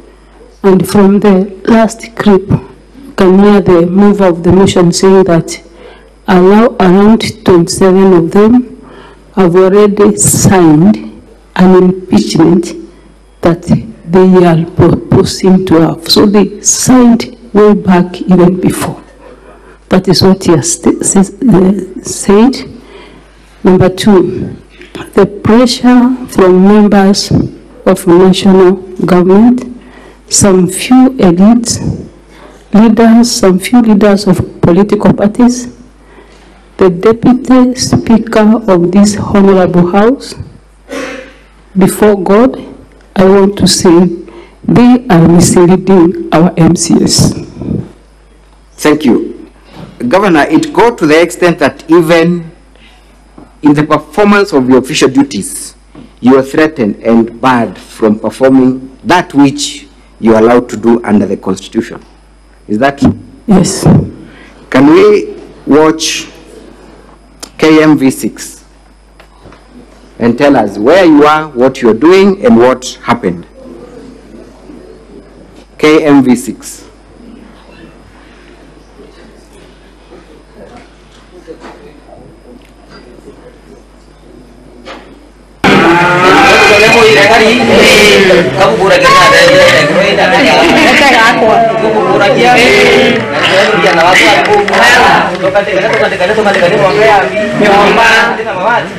You can pause there for a minute.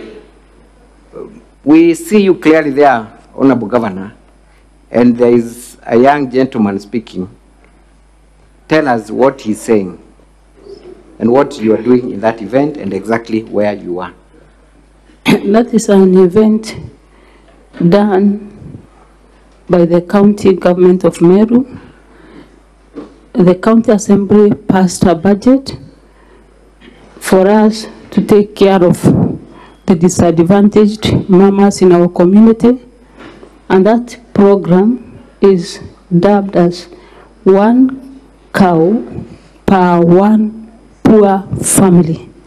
We go around the villages, we have a committee to vet and see the most vulnerable person in that certain area. We take a cow to the area and give or donate as government to that particular person that has been vetted by a committee that includes the area chief. Thank you. So this is not part of your Korea program for clarity purposes? This is not part of my Korea program. My Korea program we usually do on Sunday afternoon, and this is an official duty, a program that has county government employees and done purely by the county government of Meru. 1 cow per 1 poor family. Was there any commotion or violence in that event? There was no commotions. We started with the prayers, as you can see, and we went silently, we did not even advertise. Those are just the neighbors that saw what is happening and came just to see. You confirm this was in the homestead of one of the poor Meru women? It is in the homestead of the beneficiary. Thank you. Can we watch that clip again from the beginning all through to the end?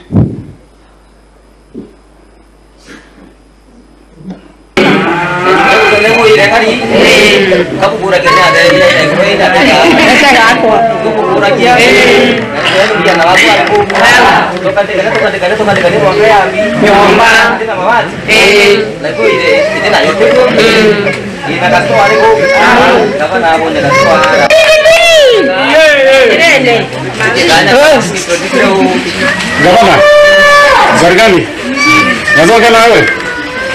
Kuja tuongee. Kidogo nimaliza. Ah, ngoja tu tuongee.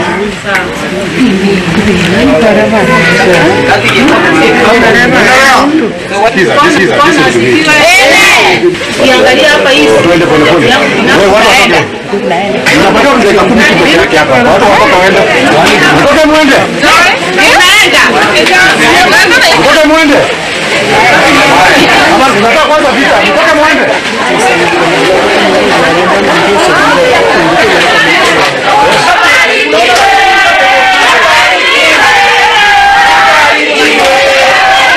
Huyu ananibebea nini? So madam, what the rest? Amenibebea nini? Ile iko. That is the question. Nimeongea na yeye. So, Madam Governor, this is an official function of the head of the county. Why are the police disrupting your function? The same leaders doesn't specifically mention the leader that had sent him, but now the influence from the national leaders led to this. So were you able to complete your donation on that day? I was not able to complete because it was stopped. And then when they said that we leave,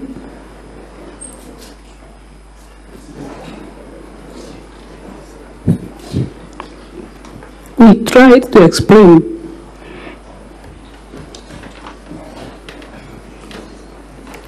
After 3 good hours in that vehicle, when people came,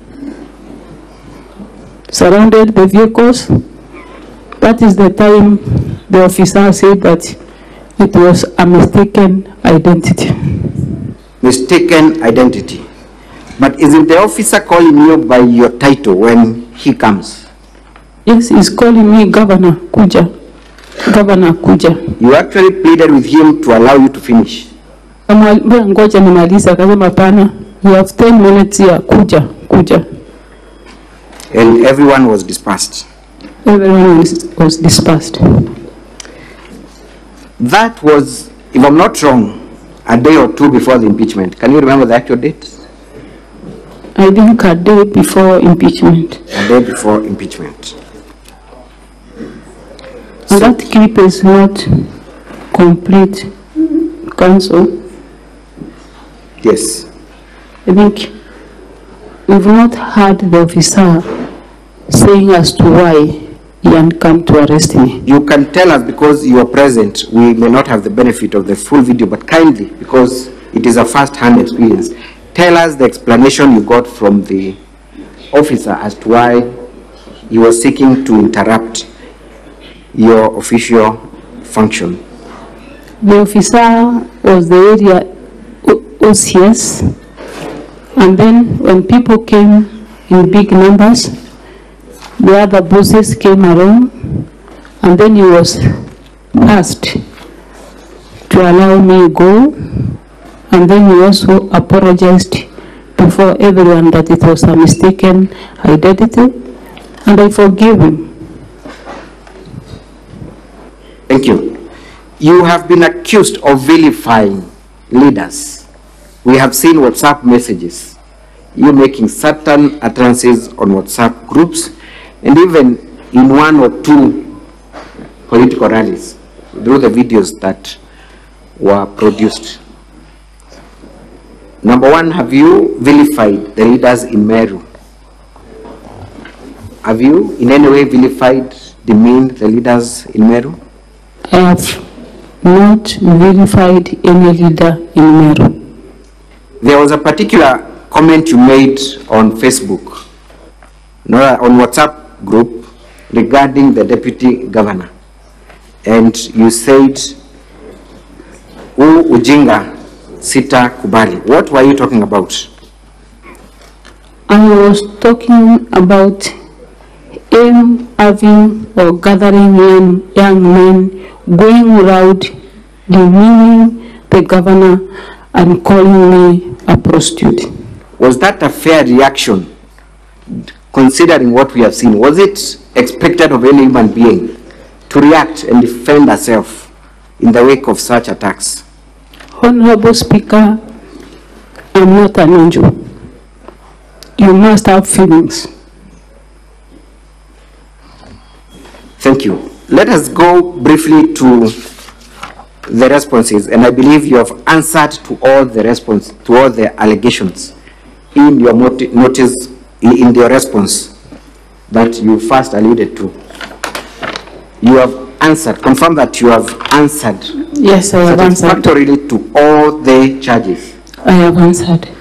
I want us to look at the first count, misappropriation and misuse of county resources. You came here and you also invited at the county assembly to answer to specific allegations, correct? Yes. Those specific allegations in respect to embezzlement and misuse of funds are found at 10A and B. Confirm? Yes. Embezzlement is A, withdrawal of county funds is B. Yes. Those were the only particulars of the allegations that you are invited to respond to. These are the only particulars. So then you could not have responded to anything outside what was framed. I responded to the particulars of the charges. Let me read to you. Embezzlement of county funds through the governor's sisters, Rose Kinya, Miriam Gwantai, Kenneth Gwantai, Nefat Kenywa, Edwin Murangeti. We will not go into whether they are your relatives or not, because we did that in another forum. Was there any table of particulars to indicate how much money Rose Kinya received, when they received them, how they have not accounted in A and B, because that is the only place where we see the particulars. Do you see any particular place where you are told Rose received this much, Miriam received this much, Nefat received this much, Kenneth received this much, Edwin received this much? Do you see that in the particulars? There is no specific way or amount of money that is allocated to every person that the name appears in this accusation. What instead they did is to throw a bush of infamous extracts and told you to look at those infamous, identify where Rose is, where Miriam is, Kenneth is, Nefat, Edwin. Is that what they did? Just giving you an infamous extract?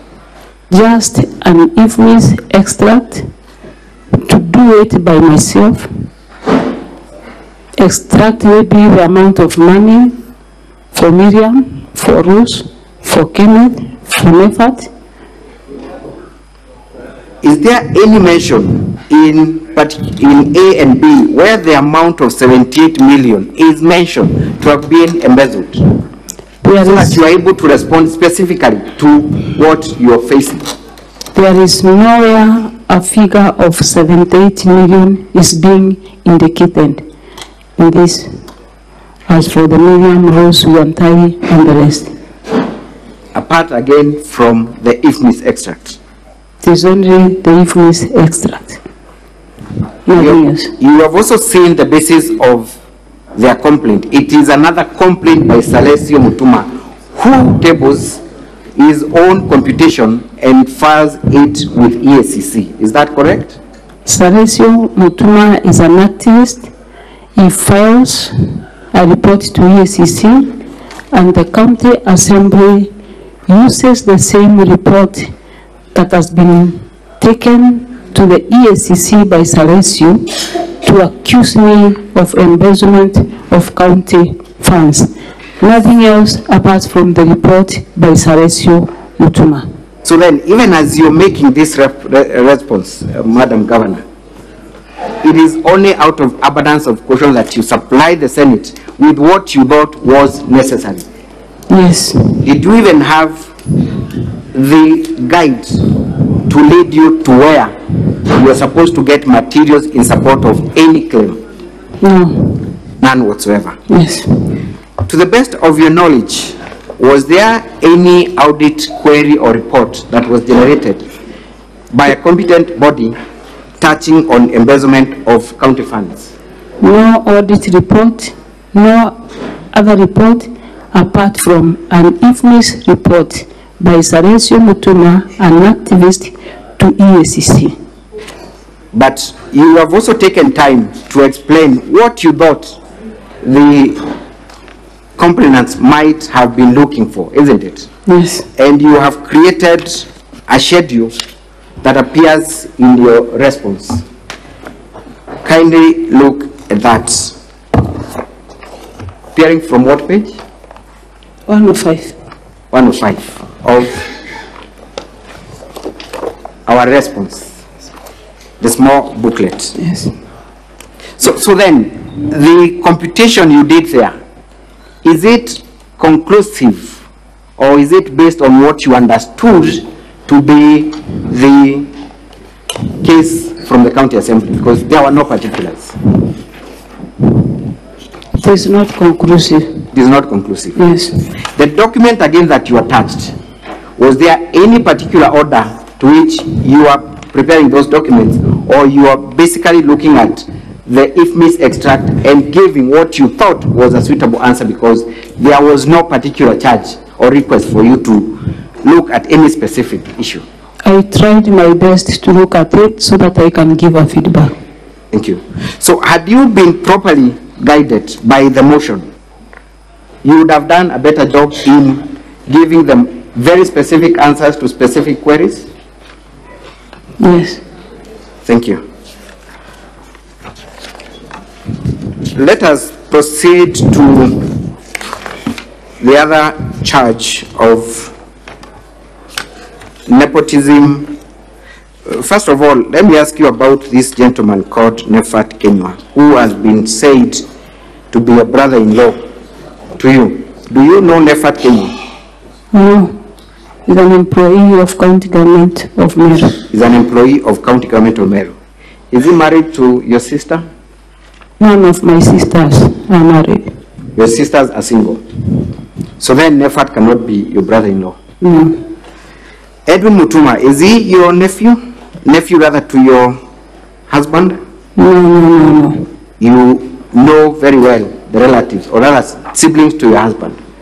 I met him around 4 or 5 months ago. That is Edwin? That is Edwin. Yes. Yeah.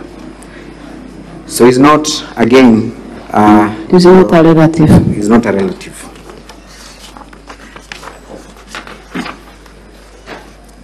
Your husband, and now that I'm at it, has been accused of vilifying other leaders through a musical performance. There was a video that was played. For the sake of time, I will not ask for it to be played, but you are also present. I want you to look at the lyrics of that song. And even before you look at the lyrics, you were present. Yes. That song, to begin with, was sung in the Kiswahili dialect, true? Yes. So there was no need for it to be interpreted. But Council, it's my prayer that we see the song so that I clear myself from that allegation. Very well. Can we play? I could be guided where that clip is. So it was a clip by...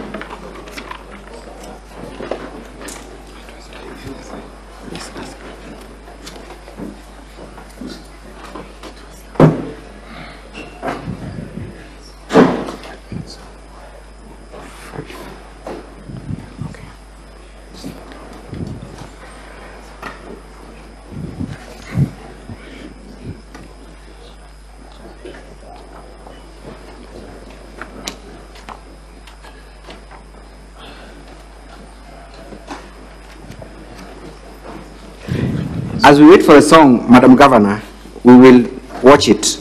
But did your husband make reference to any elected leader? He did not. Did he make any reference to any other leader by name? He did not. What was the first gentleman saying in his song, to the best of your recollection? That's why... We have got the Kiswahili. Just read a few. At page 251 of volume 2 of the County Assembly's document.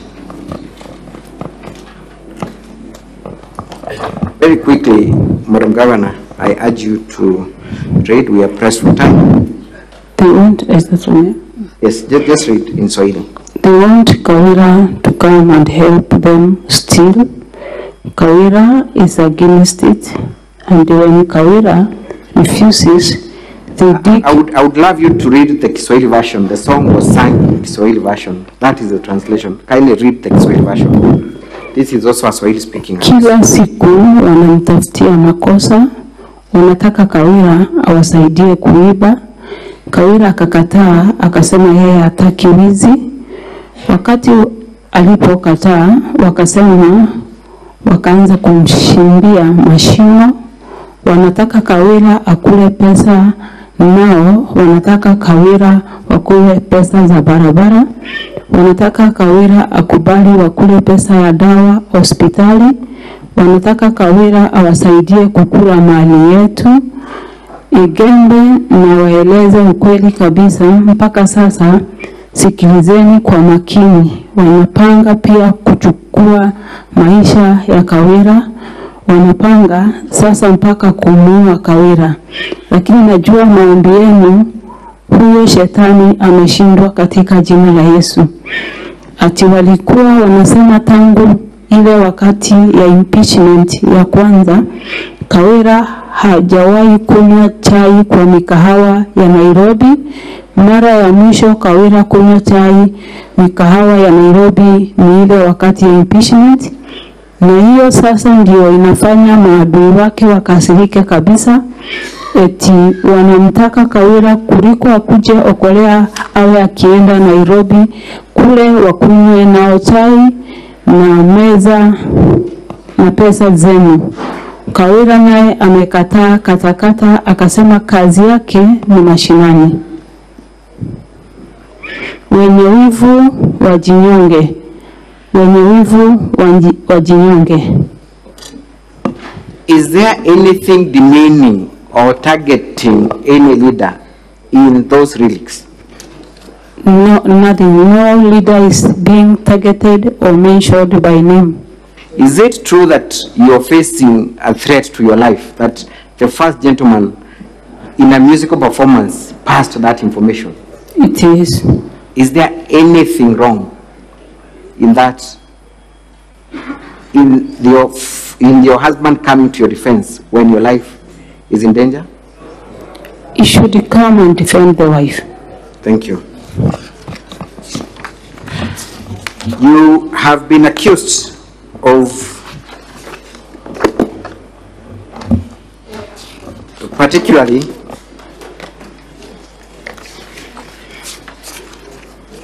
assigning diplomatic duties to your two sisters, unqualified sisters.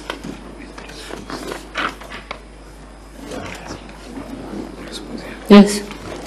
You have made an explanation to that allegation. Can you point out where that response is? It's in page 10.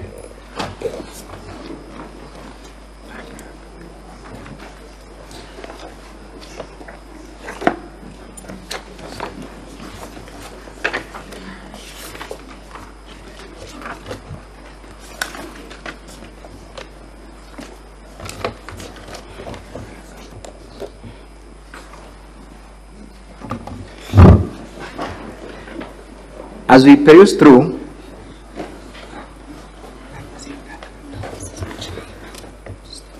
Mr. Speaker, sir,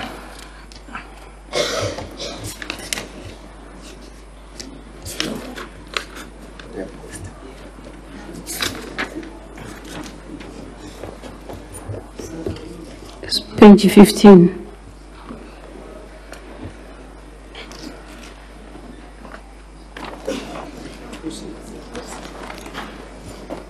Mr. Speaker, sir, I note that my time is up. I'm seeking your indulgence for just 30 more minutes for me to wind up. You need an extra 30 minutes? Yes, indeed. Most humbly, Mr. Speaker, sir. I can proceed. Thank you. Tell us the response you have offered to the allegation that you assigned your two sisters diplomatic duties.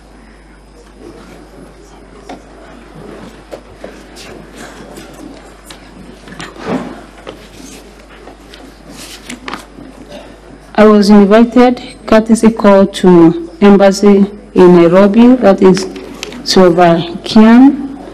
While on my way, I was diverted to attend a function at the State House. I can explain without reading. Yes, kindly proceed.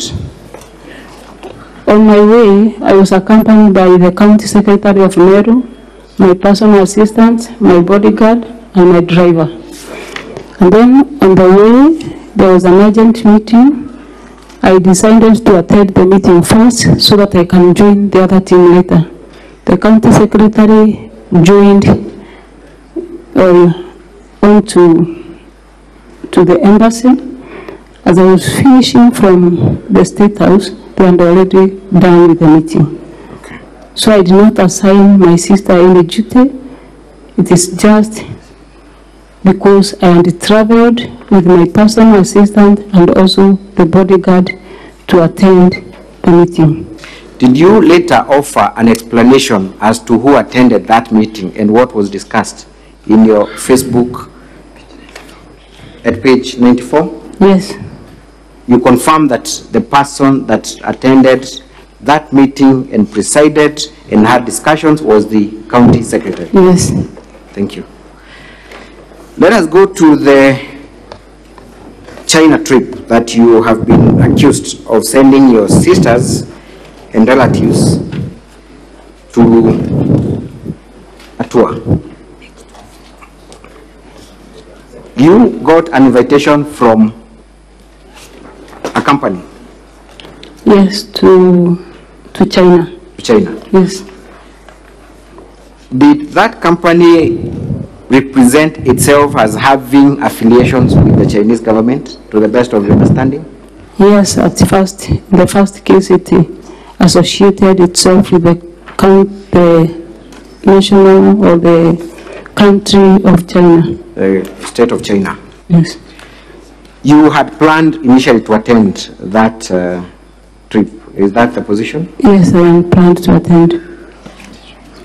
But before that, tell us, how often do you travel outside the country as the governor of Meru? How many trips have you had outside the country from the date you were sworn in as the governor?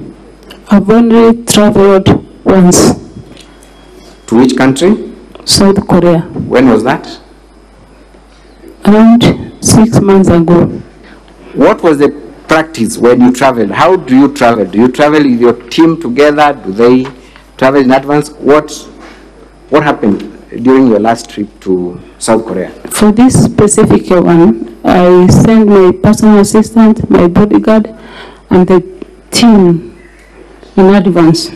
And then I met them there later. Okay. Yes. Why did you send them in advance?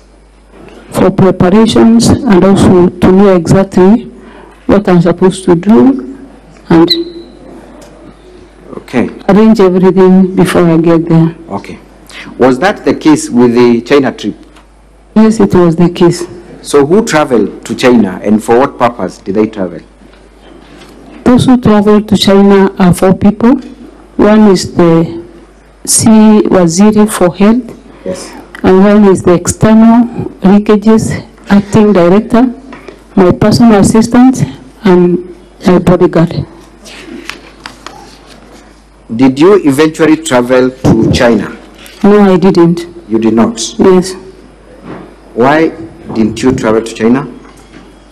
When my advance team arrived to China, it was contrary to what the Chinese people and the brokers. The message that was given to our office was different because the private company or the people that came to visit Meru associated themselves with the Chinese government, and upon arrival of my team there, it was contrary to what they said. It was just a private business company interested in investing in Meru. So the assertion that this was an opportunity for a cancer center to be established in Meru by well-wishers through a private public partnership, is that the position? Is in the position. If at all it was a donor donating even a single item, I could be the first one to get there. But it was purely a business company interested in doing business in Meru. You have read the affidavit of your CCM, George Gekunda. Yes. He explains clearly that they even discovered that the people who had invited you did not even have a physical office in China. Yes, I've read it. that they took them through various companies that manufacture items. Yes. Could not prove that they have any affiliation with any of those companies. They did not have any. Was it then safe for you to proceed to China with that information having been availed to you? To me, it was a waste of time, even though the company was offering full sponsorship.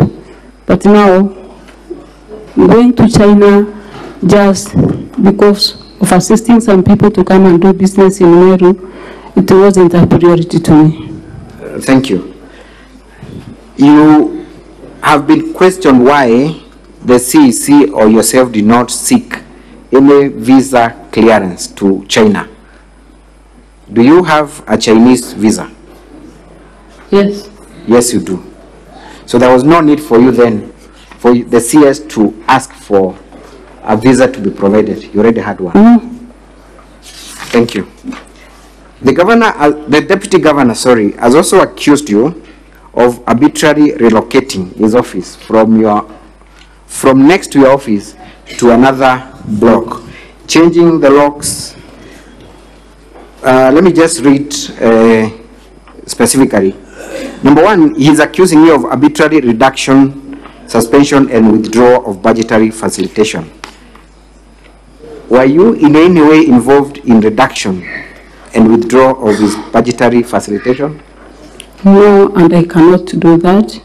In our office, we have AIE Older, who used to be the chief of staff, and he does, via other officers, facilitation to our travels, facilitation to our offices, and it has been done according to the way I know things. In fact, yesterday during cross-examination, it was discovered that one Nefat Kenya received a lot of facilitation on behalf of the deputy governor. Is Nefat Kenya an administrator in the office of the deputy governor? Yes, it is the deputy governor himself that suggested that Nefat Kenya to be the administrator in his office. Thank you. You have been accused of threatening the deputy governor to inflict bodily harm against the governor. And this is in reference to one of the WhatsApp group that you said, nitafinya kieleweke. You remember that WhatsApp group, WhatsApp post? Yes. What were you talking about when you said, nitafinya kieleweke? You were also accused, to combine with that, of mobilizing jeshi ya kumaliza deputy governor. What were you referring to when you said choma jeshi? Specifically, council. I would like to see where exactly I have referred the kufinya kieleweke or the jeshi to my deputy governor. So you deny making that particular The allegation is that it's to the deputy governor. Yes. Where exactly have I referred to my deputy governor? Thank you. Who then were you referring to, or what was the context? I was referring to the kind of things going around in Meru County, the type of bullying that is going around. Of course, as a leader, you have to respond to some of the issues that goes around. Kufinya kieleweke, what's wrong with that?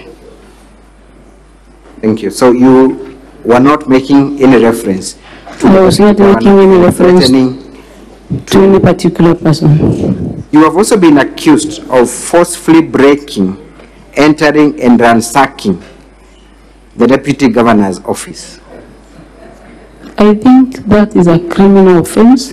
Yes. And if at all I did that, then I think I could have been summoned by the CID or the relevant authorities for doing such an act. I've never done that. Thank you. Arbitrary relocation of the deputy governor's office. Is it true that there were reorganizational issues in the office of the governor that saw certain offices moved from one location to the other? Yes, there was reorganization after we earned a big team of acting chief officers. In where we have two blocks, the old block and the new one. And then the old block that has been used by the first governor, Kiraito Moronge, and partly by Honorable His Excellency Peter Munya. And that is where the deputy governor was reallocated to stay. Thank you. Let us move on to the issue of accusing other leaders of being the 10 cartels in Meru in an event where the head of state was in attendance. Were you referring to the members of parliament? Because that is what was said yesterday. Council, why would one suggest that I was referring to anyone when I have not mentioned one? Who were you talking about when you said kuna makatel zaidi ya 10? There's a certain story in Kimeru, maybe to take 1 minute to explain. One person gives block to his home, stole his own goat, and then there was a chief's meeting with everyone in that village. And that old man akaenda amebeba mkuki, akasema ya kwamba katikati yenu ninaona kuna mtu ambaye ameiba ile mbuzi yangu. Just in 1 minute I will kill that person. Hakujua ni nani. Mtu mmoja akachomoka tu mara moja akaenda. That's when now the man realized who the person was. In my case, when I talked about Makatel, I not mentioned anyone. I said this county will not be micromanaged by few cartels or 10 cartels and few rich people to assume that Meru is the way they want to paint it bad. Thank you. I did not mention anyone. You did not mention anyone. That is quite important. There are these WhatsApp groups in Meru, County Admin Services, Third Government, 012. Are you the admin of these groups? I'm not. I was added in that group. You were added in that Yes. group. Is it an official WhatsApp group in Meru? No, we don't have an official WhatsApp group in Meru County. Did you at any moment incite or encourage any admin to remove the deputy governor from? I don't know even the administrator. I was just handed. Thank you. Did you encourage anyone to demean or insult? No. You did not. Thank you. I'll not talk about. Let me ask you this question. It's quite important.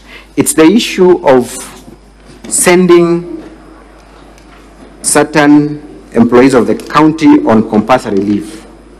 You remember that issue? Yes, I remember. You remember that issue? Number one, are you the one who sent these people on compulsory leave? I'm not the one. Who did that? The county secretary. County secretary. Yes. Are you aware that they were sent on compulsory leave? I was notified after the county secretary sent them on compulsory leave due to some allegations that were reported to EACC. So you are not part of the decision to send these people on compulsory leave? No. But you made a comment on Facebook about that issue. Yes. You confirm that you have appointed certain people to take charge of the revenue board. Again, the appointment was done same as the sending of the same for the people on compulsory leave. Mine was to show or for people to know that these people are no longer being or acting on behalf of Meru County government, and these are the new team that is on board. Later on, you were subject of court proceedings in a case where these people cited you as a respondent, and subsequently there were contempt of court orders issued. Why were you cited as a respondent in that matter? By virtue of my office, not even that single matter, but almost in all matters, I'm among the third or the fourth for the 7th respondent by virtue of my office. So does it point out to any personal responsibility, or it is normal and ordinary for parties to file cases against the office of the governor? It is normal, especially when it touches the county government of Meru. Indeed, Madam Governor, when you came to office, you continued defending cases that were filed against the office of the governor for actions that took place even before you got to office? When I got to office, I met 800 and something cases in court. Those cases were citing the governor as a respondent? Yes. Did they in any way communicate that you personally had a responsibility to the action that offended the person who went to court, or it is by virtue of the office? In all those cases, there is nowhere where I was directly responsible. Thank you. Lastly, we have an issue of appointment of the following person. But before I go there,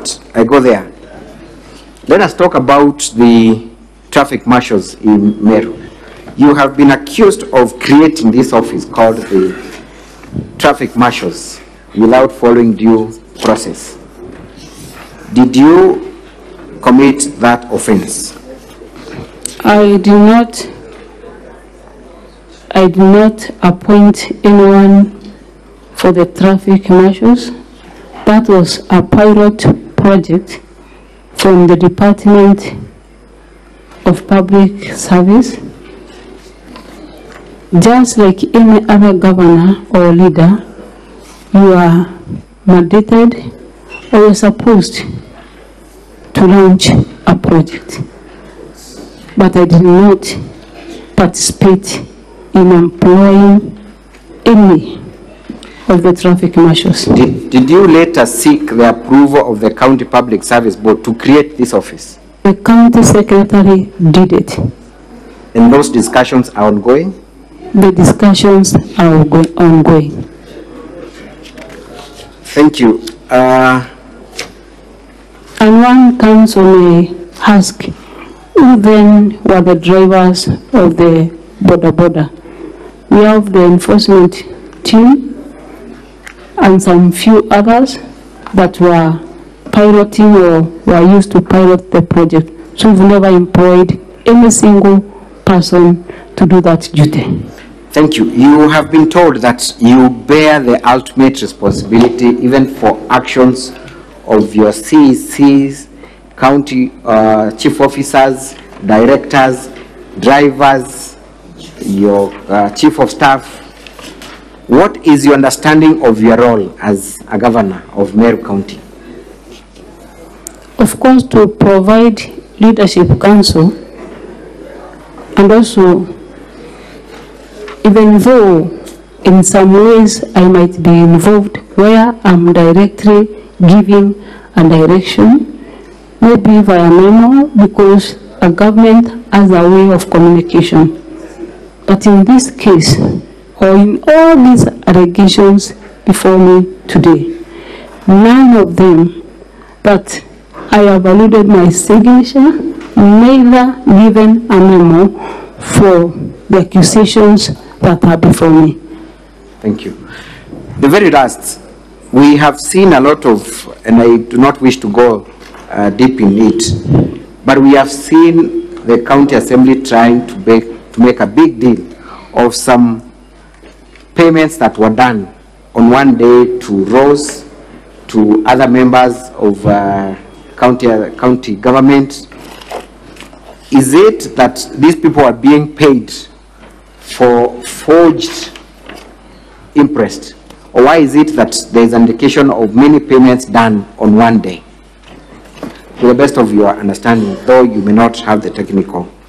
In county government, Mr. Speaker and the honorable senators, we receive funds not in one bunch. Yes. At times, funds are delayed, and some functions have to continue, like traveling, like meetings, and in most cases, we do or they do using their own money, like traveling. And then when money gets in or lands to our accounts, then they are paid. The issue of paying 10 payments in a day might have been a delay of payments which has not been done for a month or two. Thank you. When you travel, is money put in your account or it is deposited in the account of your PA, or it's your PA who receives it? Since I became a governor, no single coin has ever been deposited to my account. How do you travel? Who then receives that money for your facilitation? The PA. Thank you. The administrators? Yes. Yes. Thank you very much. Mr. Speaker, sir, that is all for this witness. I wish to hand her over for cross-examination. Thank you. County Assembly, you may proceed to do your cross-examination. By way of indication, Counsel for the County Assembly, how much time do you need?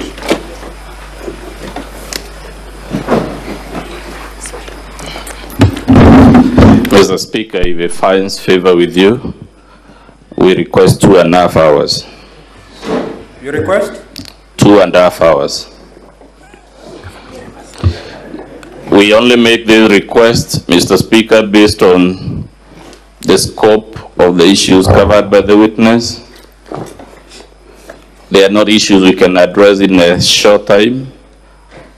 Our main witness, I think, was cross-examined for a similar amount of time. It's only fair for purposes of equality of arms. Let's try 1.5, and then we'll gauge it from there.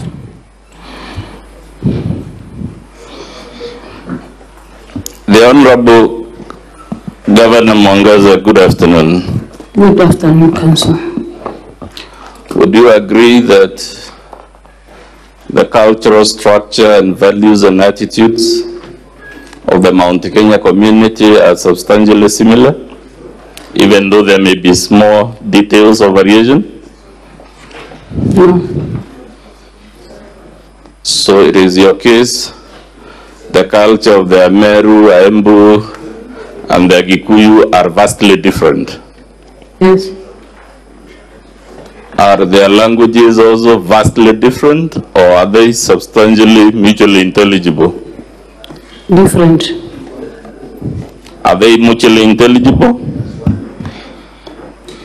No. I put it to you, Kawira, that anyone who lives in this country actually knows there isn't much difference in the cultures, values, and attitudes of those three communities. What do you say to that? There's difference because, for example, in Meru we have Jorincheke. Do the Kikuyus have Jorincheke? They have Kiama, and I'm sure you know even the Jorincheke is also called Kiama. It's just a difference of names. Anyway, Governor Kawira Mwangaza is the governor of Embu a man or a woman? A woman. To the best of your knowledge, is this woman governor being hounded out by some misogynistic male leadership? Unless she's here to testify, I cannot testify. To the best of your knowledge, has the woman governor of Embu been impeached 3 times? Has she faced 3 impeachment motions in the last 1 year? I know of one Anne Waiguru who was impeached twice. Let's stick to Embu for now. Has the governor of Embu faced 3 impeachment motions in the last 1 year? No. Nakuru equally as a woman governor, right? Yes. It has a huge population of Mount Kenya diaspora. True or untrue? True. Has that woman governor in Nakuru faced 3 impeachment motions in the last 1 year? No.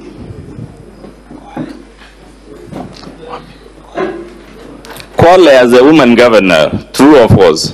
True. The people of Kwale are Bantus, just like the people of Mount Kenya, correct or incorrect? Correct. Has that woman governor faced 3 impeachment motions in the last 1 year? No. Oma Bay, which is a different cultural area, as a woman governor, correct or incorrect? Correct. Has she faced any impeachment motion in the last 1 year? No. As a matter of fact, Meru itself, as an elected woman MCA, correct or incorrect? Correct.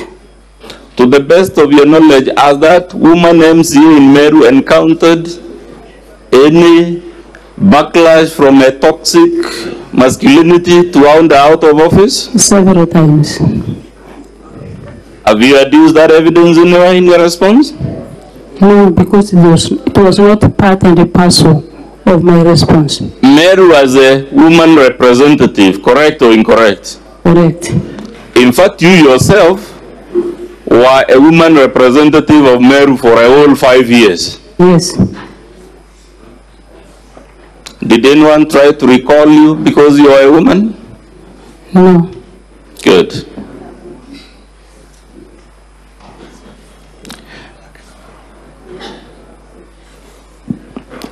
Let's go to, you just told Mr. Speaker, it's more common story in Meru. Tell me whether you know of this story, which is also very common in Meru,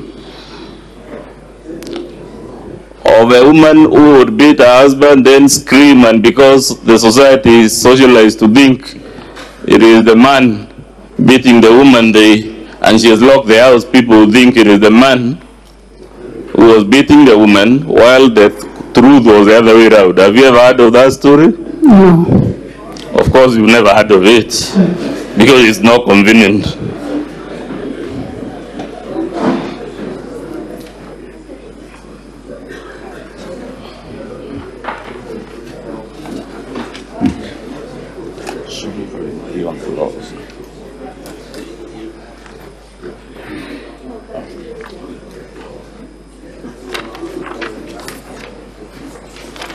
Let's agree, Governor Kawira, for argument's sake,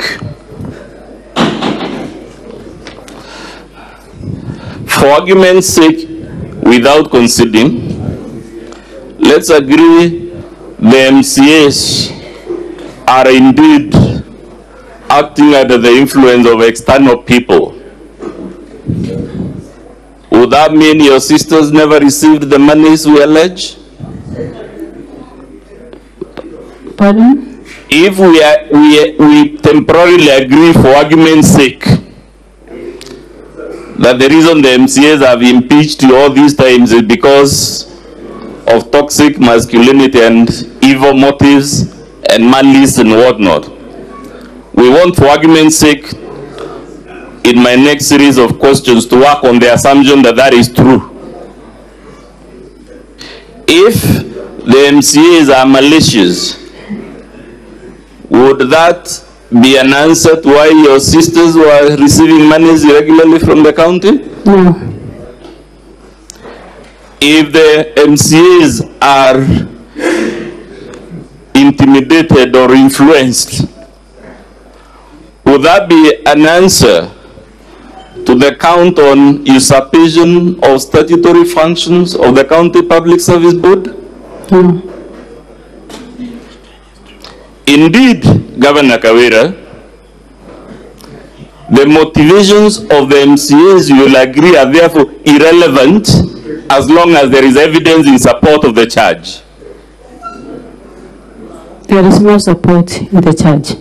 That's for the Senate to decide, but assuming there is evidence in support of the charge, is it your position the charge would fail because even though there is evidence, the MCAs are driven by an ulterior motive? Is that what you're inviting the Senate to do? Assuming the Senate believes you're an innocent victim of evil machinations, does that undo the evidence against you on the charges? The charges should have evidence.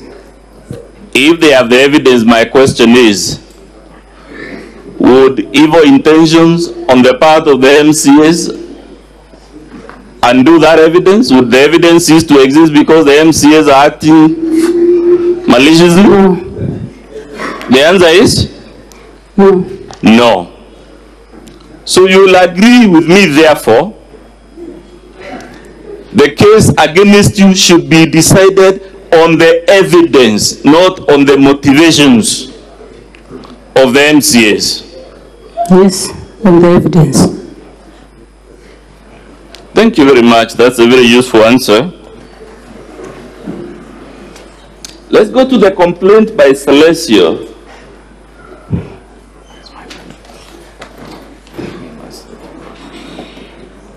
Mr. Speaker, that would be from page 1 of volume 2.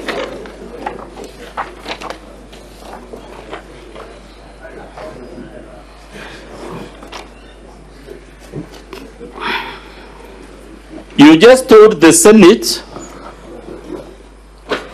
that the reason you did not account for the entire 78 million is because the motion only related to your sisters. Is that still your position? Yes.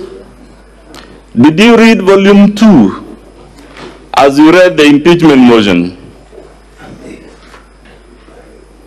Where's the volume 2? Did you read the bundle that contains the Assembly's evidence?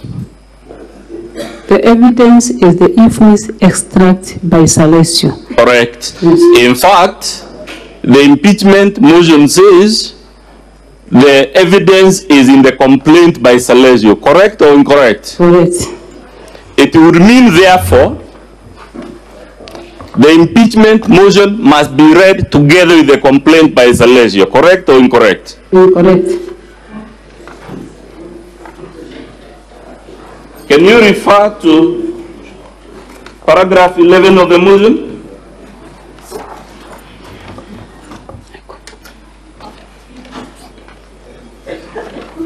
(11A), can you read it to the Senate?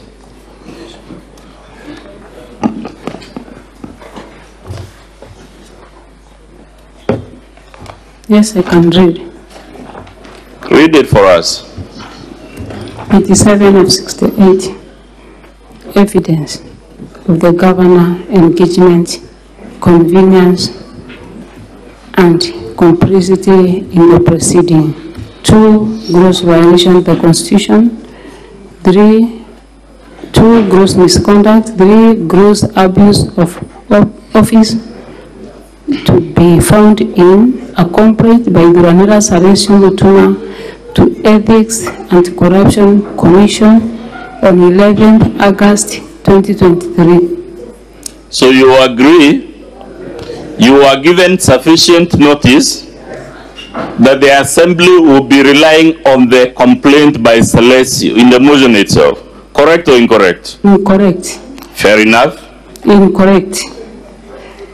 We said it's okay, we can live with your answer.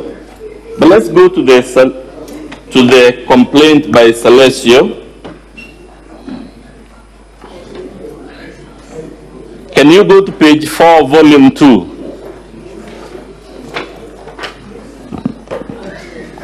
What does it say?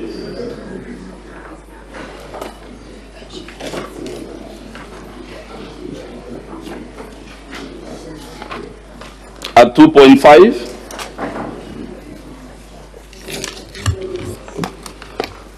For volume.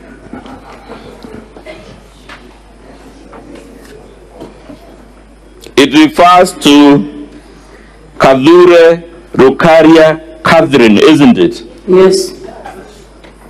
It is therefore correct that you had prior notice. There is a complaint by Celesio regarding payments to this particular person. Kawira Rukaria. Did you or did you not receive this page 4 of volume 2, Governor Kawira? Either you did or you did not receive it. I want to see the charge first, because the charge talks about embezzlement of funds by relatives. Yes, we move from the charge to the evidence, where you already referred to the complaint by Celesio. The complaint has to be read in its entirety. The author of the IFMIS report, Celesio, in the IFMIS report, we have more than 100 persons who have received funds. And all these 100 persons are persons working in your office, correct or incorrect?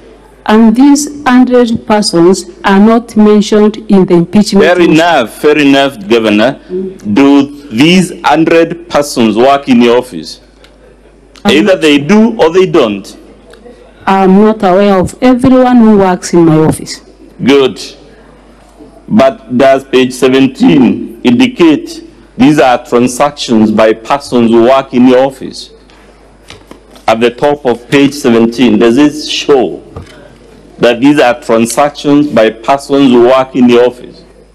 Currently, county government of Meru, we have 6,000 employees, and I cannot know every person by name. Governor, unfortunately, you don't have the luxury of ducking my questions. My question is, does this IFMIS indicate in black and white that these are transactions by persons working in your office? I don't. Either it does or it doesn't. I don't think so. Can you read the top, the very first item on that page 17? Yes.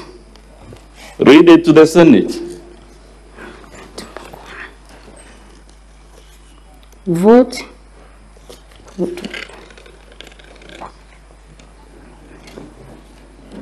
are small ones, I can't see. I don't mind if your assistant can read for you. Okay. She can read for you. Vote 3562, Meru, Office of the Governor. You will agree, Madam Governor, the document itself indicates it's about transactions in your office, not another office. In my office, from July 2022, when I was not the governor of Meru. Yes, and while you were seated here, we pointed out only 12 transactions lie in the previous regime. All the others have happened when you were the governor, correct or incorrect? And that's why, Council, you want me to know everyone who, including those who worked in the previous regime, from this document? You won't get away from this, Madam Governor, by being clever. Can you see page 17? You confirm the transactions begin on 1st July, yes, when Kiraitu was the governor, yes, right? Yes. And it follows like that, 1st July, and when July ends, the next entries are for 20th September 2022. Correct or incorrect? Correct. Correct or incorrect? Correct. Correct. You are the governor as at September 2022. Yes. It must therefore follow that for all these hundreds of transactions, all of them except the first 12 happened during your tenure as governor of Meru. Yes. Good. Let's go back to the complaint by Celesio.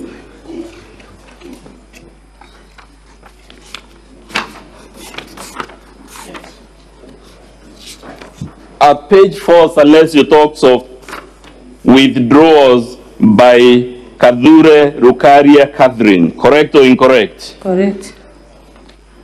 And he has analyzed them, and most of them are indicated the payment description is not applicable. Correct or incorrect? Correct. In your understanding of government accounting and PFM, should public money be expended and the accounting description is not applicable? Council, I'm not an accountant. You are the governor, unfortunately, so answer my question. As the governor of Meru, the way I understand is that after this IFMIS report, if it's a genuine one, of which I doubt, follows an audited report.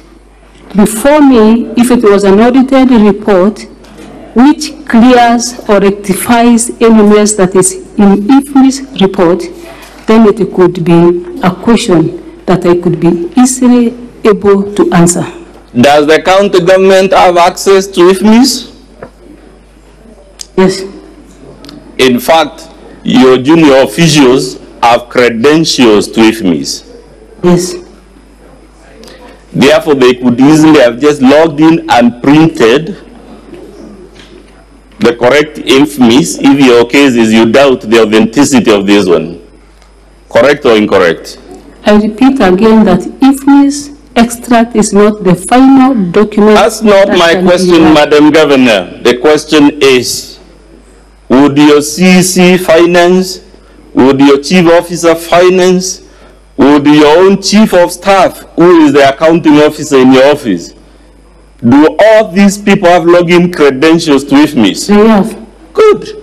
And therefore, when the Assembly asked you to present the IFMIs extract, all your officials needed was to log in, print, submit. Correct or incorrect? There was a reply by the... There is a reply. Answer my question. All they needed to do, if there was any reason to doubt the authenticity of these IFMIs, was to log in and print.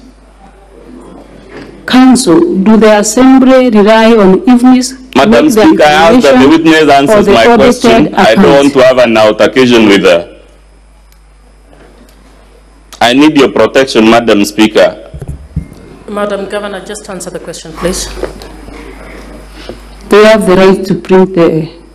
Yes, and therefore you will acknowledge all they needed to put this matter to rest if there was no embezzlement was to log in and print. Correct or incorrect? Correct. But instead of doing that very simple task, your CEC and your officials, what they did is to manually type their own figures instead of those on the system. Page 105 of your response. Correct or incorrect? Incorrect. Are you saying the document at page 105 of your response is a system-generated report?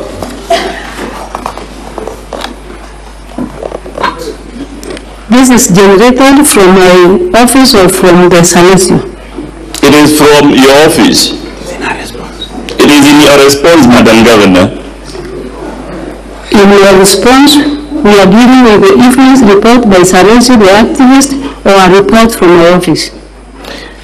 If I unpack your own defense for you to answer the question, I don't know, Madam Speaker, who is answering questions.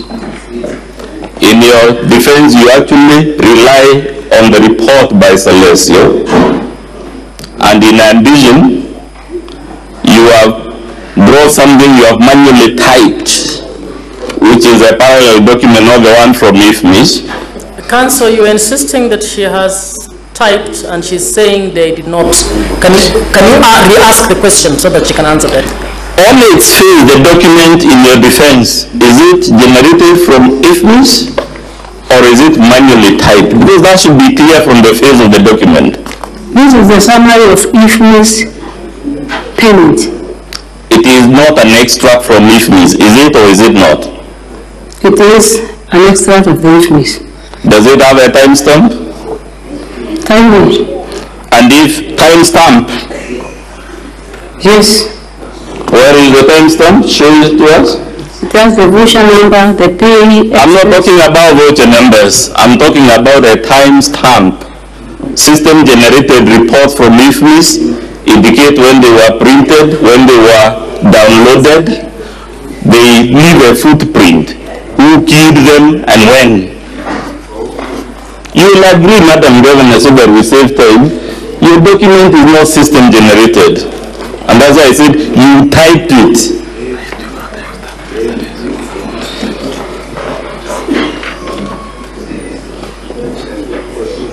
If you refuse to answer the question, I'll proceed and invite the Senate to make whatever conclusions it wants to conclude from that refusal. Council, you can put it to her and proceed. Yeah? You can put it to her and proceed. Madam Governor, I'm putting it to you that you're refusing to answer this question. I'm not refusing to answer any question. I put it to you, you're dodging my questions. Which one particularly?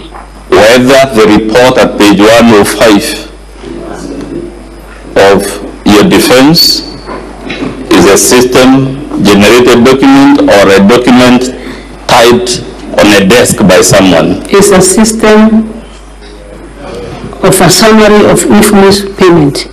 We'll leave it to the Senate to see who to believe on that so that we don't spend all the time on one issue. At page 10 of our volume 2, how much money does Celestio say Catherine Rukaria irregularly withdrew from the vote for the office of the governor? 29, there is a total there. It is how much? Can you read it for the Senate? Grand total payment made by Catherine Rukaria, 29,018,714. How much does he give as the total that was withdrawn from your office during this period covered by the IFMIS? Grand total paid to the county government of Meru. Yes. That is 188 million. That is the grand total paid to the county government. Read the exact figure. What is the exact figure? 88,609,373. And he says the amount withdrawn by just one Catherine Rukaria is what percentage of the total?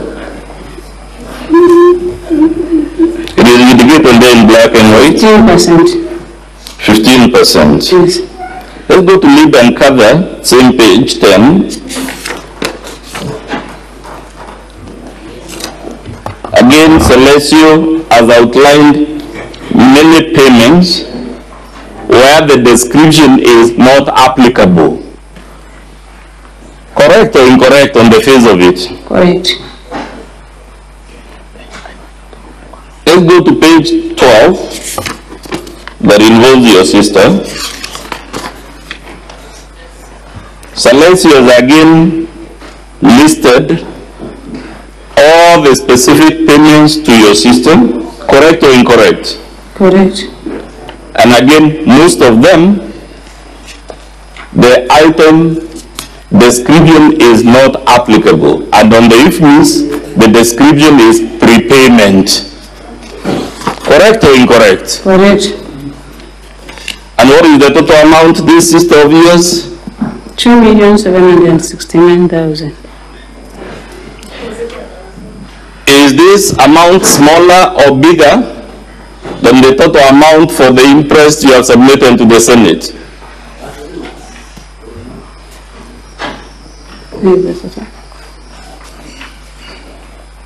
This amount here of 2,769,000, is it smaller or bigger than the amount you have accounted for? Let me see the booklet that I have accounted for.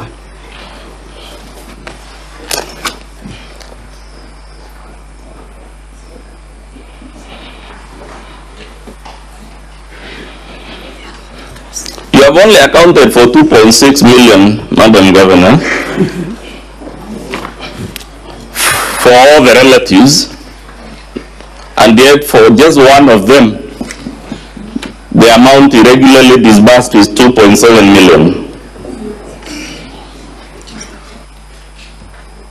I'm putting it to you that the sum of the amount of money you have accounted for all your relatives is actually smaller than the amount paid to just one of them, as per this document. And as per this document, which is an IFMIS report, the audited report clears any error that is in this report. We have cases in this same report that you are referring to some of the payments named as hospitality payment, which are hospital surprise rather than hospitality payments. We will rectify the mess which is still in your evidence booklet named as hospital surprise rather than hospitality surprise. Governor Kawira, who is responsible for inputting transactions on IFMIS at Meru County? PFM Act Section 103 gives the responsible person to correct the measures. It establishes the CEC finance is the end and it makes all decisions. And the Public Audit Act 31 spells out the audit process for documents to be tabled before Parliament and Assembly. So you will agree with me? So this IFMIS report must go through the audit for us to get a final copy that can be read by this honorable House. Exact, that's not the question I asked you, and I agree with you. But you agree the answer to my question is that it is your officials who enter the data in this IFMIS. Who is right now? It's our officials or the activists? Answer my question, Madam Speaker. So what is your question? My question is whether it is county officials in Meru who keyed in the data on IFMIS. Governor? Yes, it is the county officials for our case. And therefore you will agree with me, if there is any misrepresentation of hospital as hospitality in IFMIS, the person that should take responsibility for that is your own officials, correct or incorrect? Correct, and that's why we have another process. I have received my answer, Madam Governor. You have said it's correct. You have given an explanation that the reason your officials and relatives receive all these payments is by way of interest. That's why on IFMIS it is captured as prepayment, isn't it? Yes.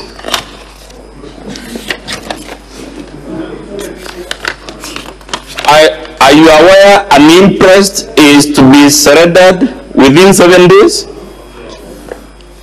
Prepayment counsel is mainly requested for activities not done, and after the activities have been done, the accounting person accounts for every coin before receiving any other money. Again, you're dodging my question.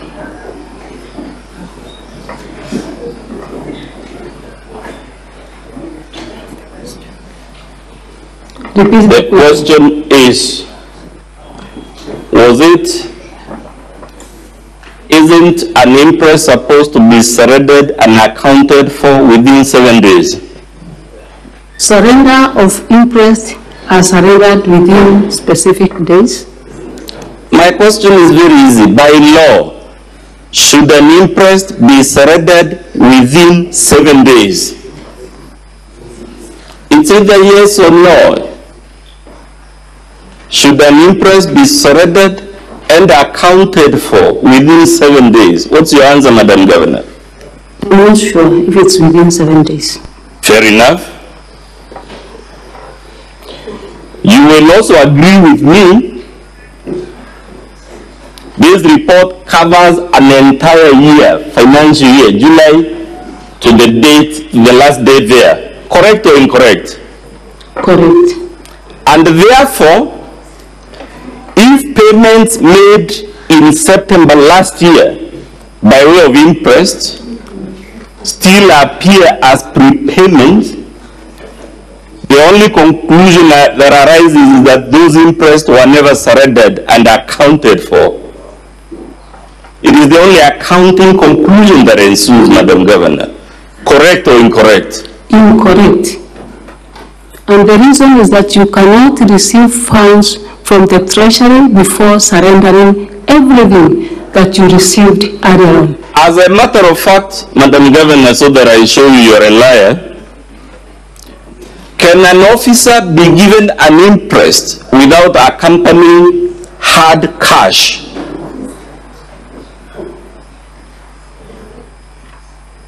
Repeat again. Is an imprest given when an officer takes an imprest? Aren't they given cash? Isn't that why it is indicated as a prepayment? Because they have been given cash to expend and later account. It depends whether it is yes or no, Madam Governor. Can one be given an imprest without a cash disbursement to them? Would you call that an imprest? It is a prepayment. Madam Governor, I put it to you. You can't have it both ways. It is your case that the reason these items appear as imprest on IFMIS is because they were by way of imprest. Isn't that your defense, Madam Governor? Can you ask clearer? What is it? What question do you want her to answer? The question, Madam Governor, which I'm putting to you is that your answer that officers take interest and then later on, when money is disbursed from Treasury, they are paid. That is why they are paid several, their peers. What is the question? Are you putting it to her or you asking? I'm putting it to her, Madam Speaker, that your answer cannot hold, which you gave in chief, that the reason your relatives have several payments on the same day is because money is paid after the event and after there has been an accumulation. That cannot be correct because an imprest is always supported by hard cash. So it is given on cash basis. So the question of waiting for money does not hold, Madam Governor. These are prepayments and these are money requested for activities not paid before, and when money arrives to the county government, they are paid. For example, if I'm traveling today from here to a certain destination, we will use our own resources and later surrender the documents for the person concerned to receive the payment. Let's use your own example, Madam Governor, pose it there. If you travel today on your own money, which will be refunded later, would you be given an imprest for spending your own money? You will be paid for spending. That's not my question, Madam Governor. You are going on a trip and we all agree it happens every day. On your own money to be refunded later. Are you given an imprest on that occasion when you are traveling on your own pocket to claim later? You will be given interest if there are some goods you are required to buy on cash.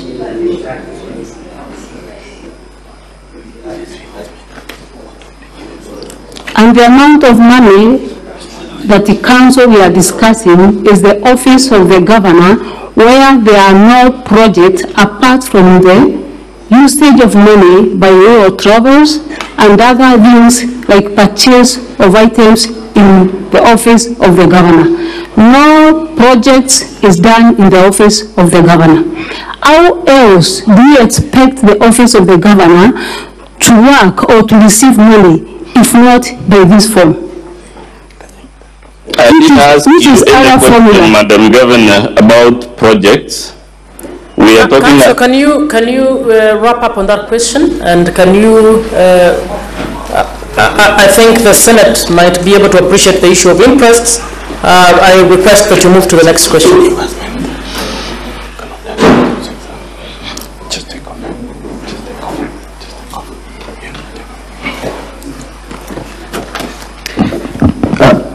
Madam Speaker, my name is Meru, and I have a few questions for the governor.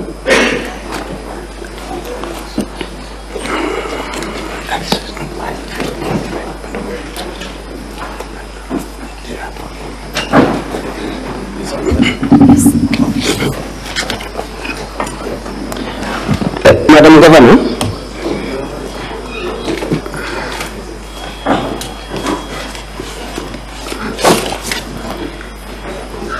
we are told by the witness, the CEC for Legal and Public Service Management, that the originals of the surrender documents are with the auditors.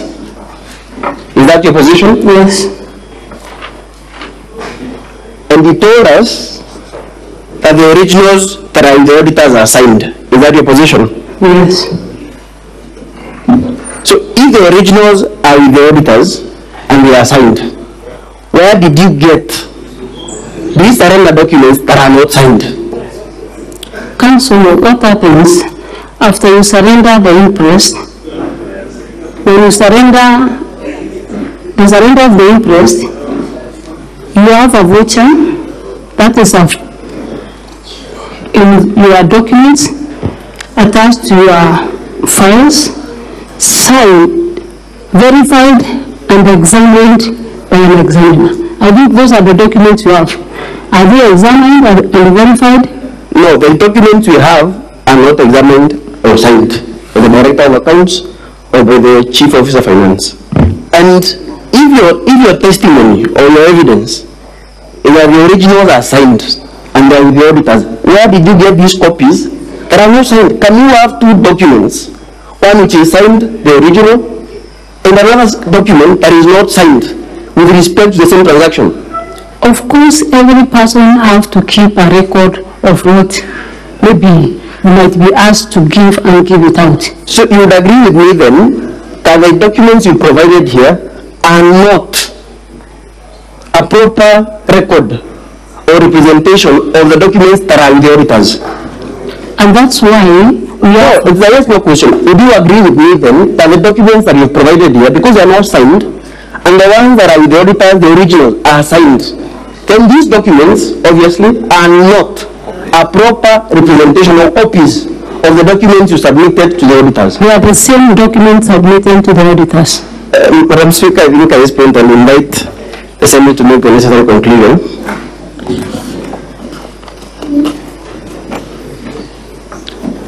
Governor, you can turn with me to page 295 of our volume 2. And my first question, Governor, is whose responsibility is it by law to appoint chief officers? Is it your responsibility to appoint chief officers? No. By law, whose responsibility is it to appoint chief officers? Public Service Board. Governor, maybe I can clarify there. That the position of the law, if you check section 45 of the County Governments Act, is that the governor appoints chief officers on recommendation of the County Public Service Board. Yes. The County Public Service Board advertises. Yes. They shortlist. Yes. They interview. Yes. Then they submit names. And in fact, in your case, they submitted 3 names for every department. Yes. To the governor for formal appointment. Yes. Correct? Yes. So who does the actual appointment? The governor. Yes. So the document on page 295, now that you agree that it is the governor who formally appoints chief officers as by law.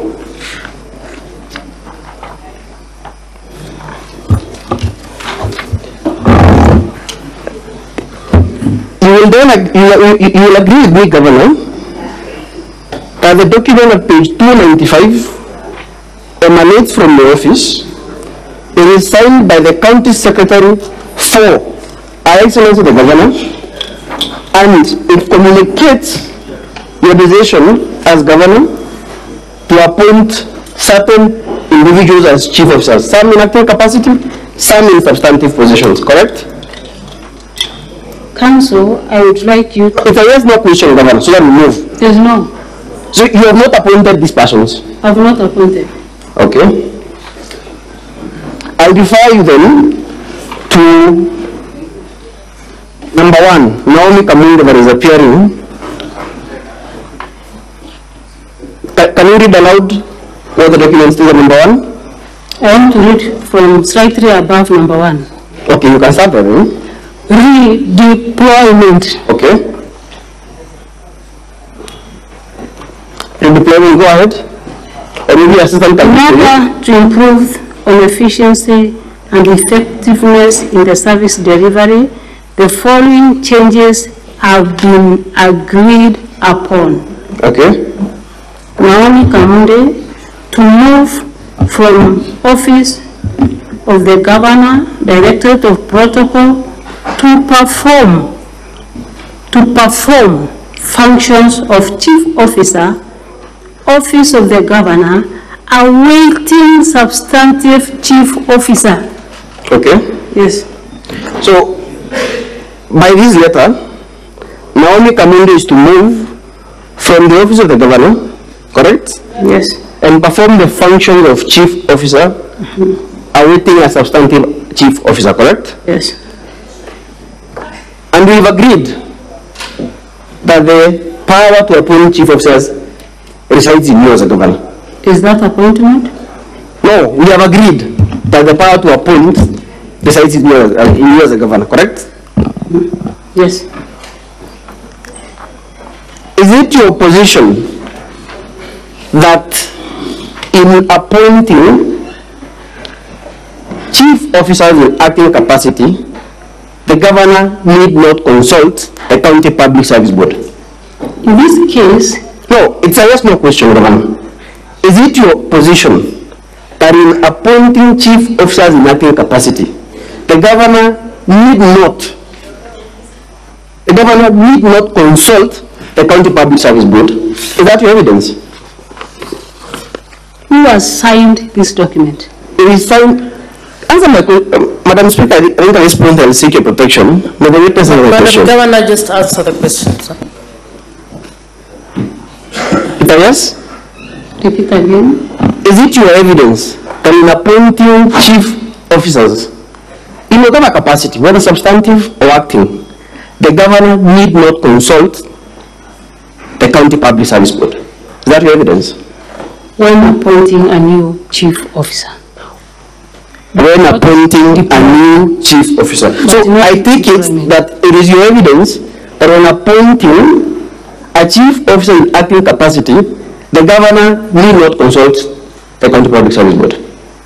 That is your evidence. The county secretary also has the powers. By what? By which law? By which law? Show me the law. I am willing to be persuaded, Madam Governor. Show me the law. What allows the county secretary to appoint chief officers in whatever capacity? But to redeploy. Governor, the question is not on the deployment. The question is an appointment.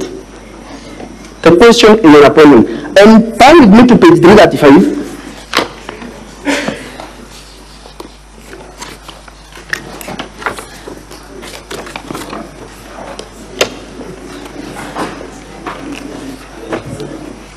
What document is on paragraph on page 335?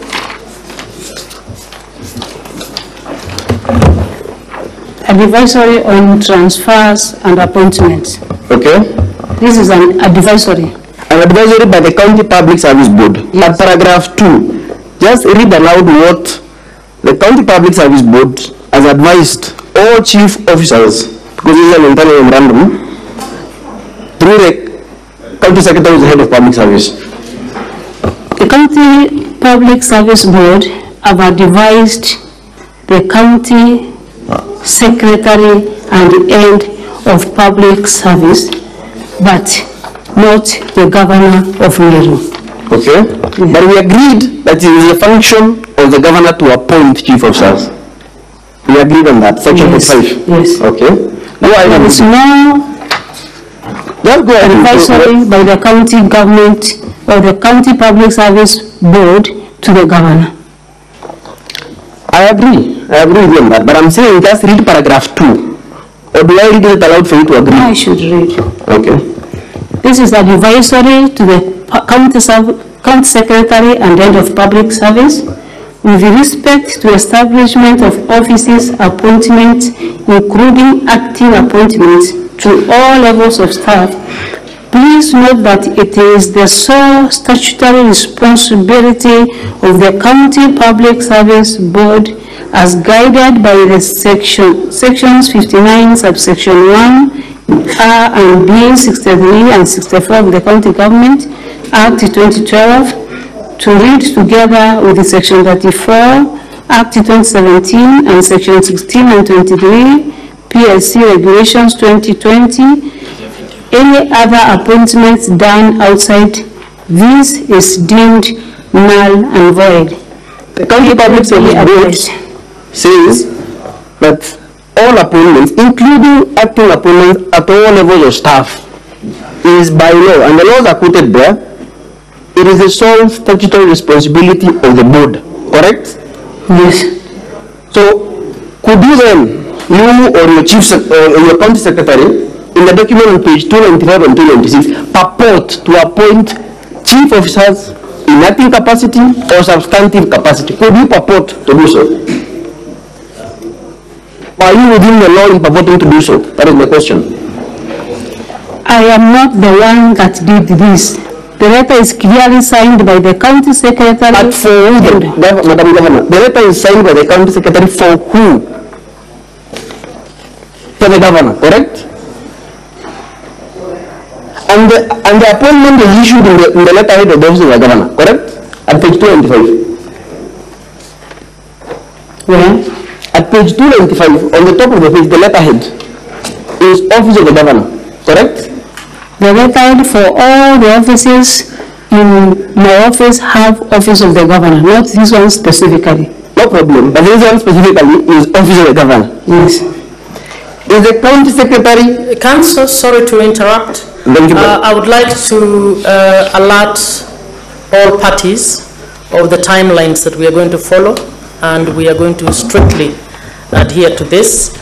The cross-examination will end at 7:10 without any extra minute. The re-examination will start from 7:10 to 7:30. The clarification by senators will start from 7:30 to 7:50.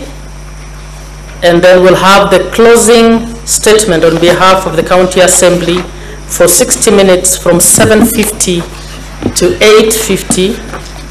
Then we'll have the closing statement on behalf of the government for 60 minutes from 8:50 to 9:50.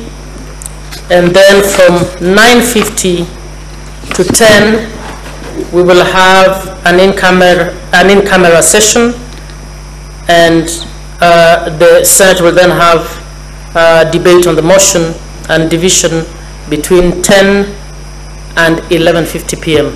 So this is to alert you to just bear that in mind. Thank you. Very well, Madam Speaker. We are guided accordingly. So, Governor, back to my question. The specific letter on page 295 is issued in the letterhead of the office of the governor. And we have agreed that the governor is the appointing authority for chief officers, correct? Is the county secretary staff in the office of the governor? The county secretary? Yes. And the public? Is the county secretary in the county government of Meru? Staff in the county government of Meru. You will agree with me that the county secretary is the head of public service and is therefore not a staffer in the office of the governor. Yes. Right? Yes. So, in as much as you might want to say that the county secretary was signing on your behalf, is not. The county secretary is not a staffer in the office, correct? The county secretary has signed the letter for the governor, though he is not a staffer in the office, correct?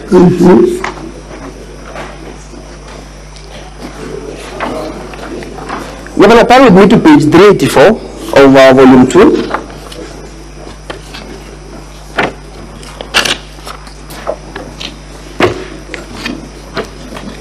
Under paragraph 4,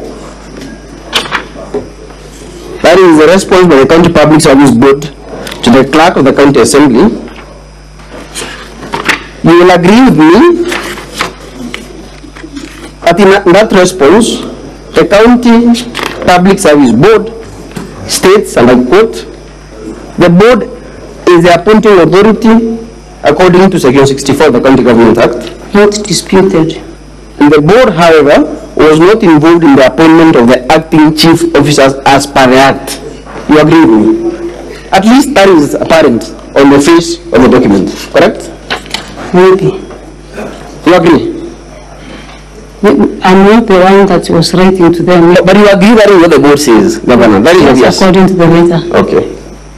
So the board, the County Public Service Board, actually dissolves the appointment and says that the appointments of the 17 chief officers whom you have appointed on the 23rd of August, most of whom are in acting capacity, was done without its involvement. Correct? And to me, the board, the role of so yes, no question, Governor, so that we move. Also, the role of the board is to give advisory to the end of county public service. The role of the board is to recommend for appointment to you so that you appoint. The powers reside in you, not the county secretary. We agree on that, Governor. So, and the board disowns those appointments and says that you did not consult the board in making the appointments. You specifically, because you are the appointing authority. And I specifically did not appoint any person. Agree? Madam Speaker, we are constrained to seek your direction because we believe the rules of cross-examination is that a witness answers questions, they don't tell stories, and the reason we seek your direction and perhaps invocation of your powers under the relevant standing order is that we believe this witness is engaging us in an altercation, knowing very well our time is very limited, so that we don't have the opportunity to put to her all the relevant questions that we need to put.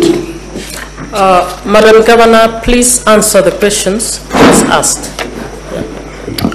Council, I have never appointed Madam Speaker, Madam Speaker, just hold on. Council, can you ask the question and can she answer it? Madam Governor, my question is, the County Public Service Board has disowned your appointments. Not my appointment. Who is the appointing authority? The person who has signed here.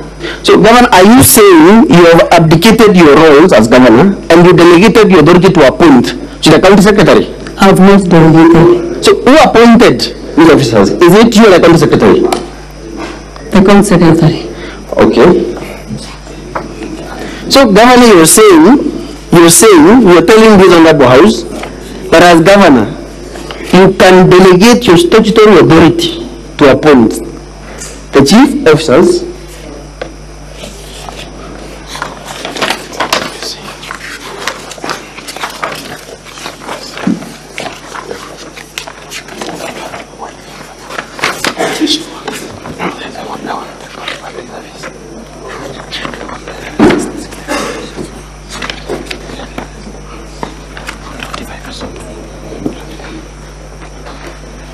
Just a moment, Madam Speaker.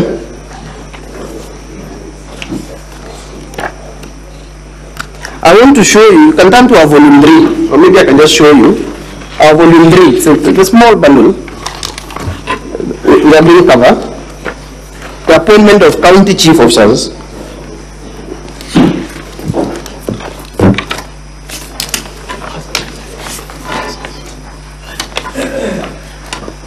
Governor, you will agree with me on 45, section 45, it reads as follows, that whenever a vacancy arises in the office of the county chief officer, the respective governor shall within 14 days nominate qualified and experienced county chief officers from among persons competitively sourced and recommended by the County Public Service Board, and with the approval of the County Assembly, appoint county chief officers.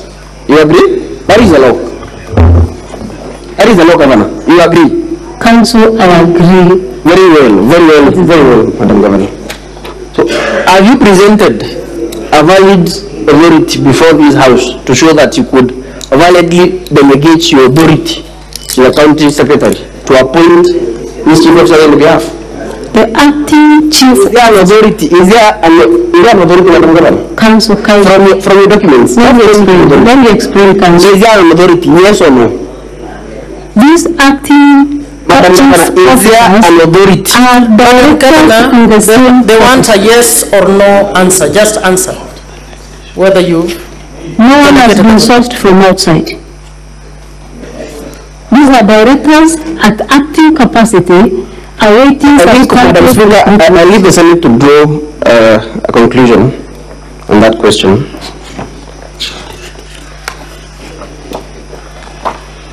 Madam Governor, you can turn with me to page 68 of our volume 2. And for purposes of clarity, in the exam in chief, you stated that you did not travel to China, correct? Yes. You never traveled to China? Never.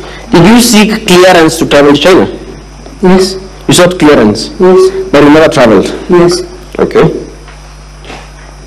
The document on page 68 says, and the question is, the persons in the letter that is signed by the County Secretary makes reference to following the invitation of the Governor of Meru County, the following technical team. The wording is technical team, correct? Yes. And that would me to page 86. In that letter, you can see your name listed there as part of the persons who were supposed to travel to China, correct? Yes. Then you never did. I never did. So, because, Madam Governor, your defense is that your relatives traveled as part of an advance team, yet in the letter of 5th June 2023, we see that you tried to obtain clearance on the same day. Were they traveling as part of an advance team of another team that was to come if you are in the same letter with them, seeking clearance? Is that defense consistent with what you see on page 86? It is. Fair enough.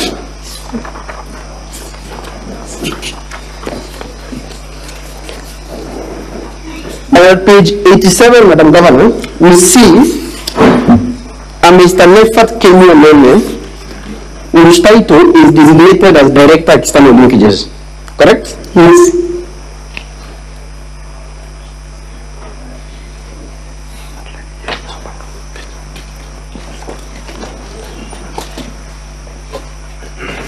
And in your testimony, you say that he was an office administrator in the office of the governor.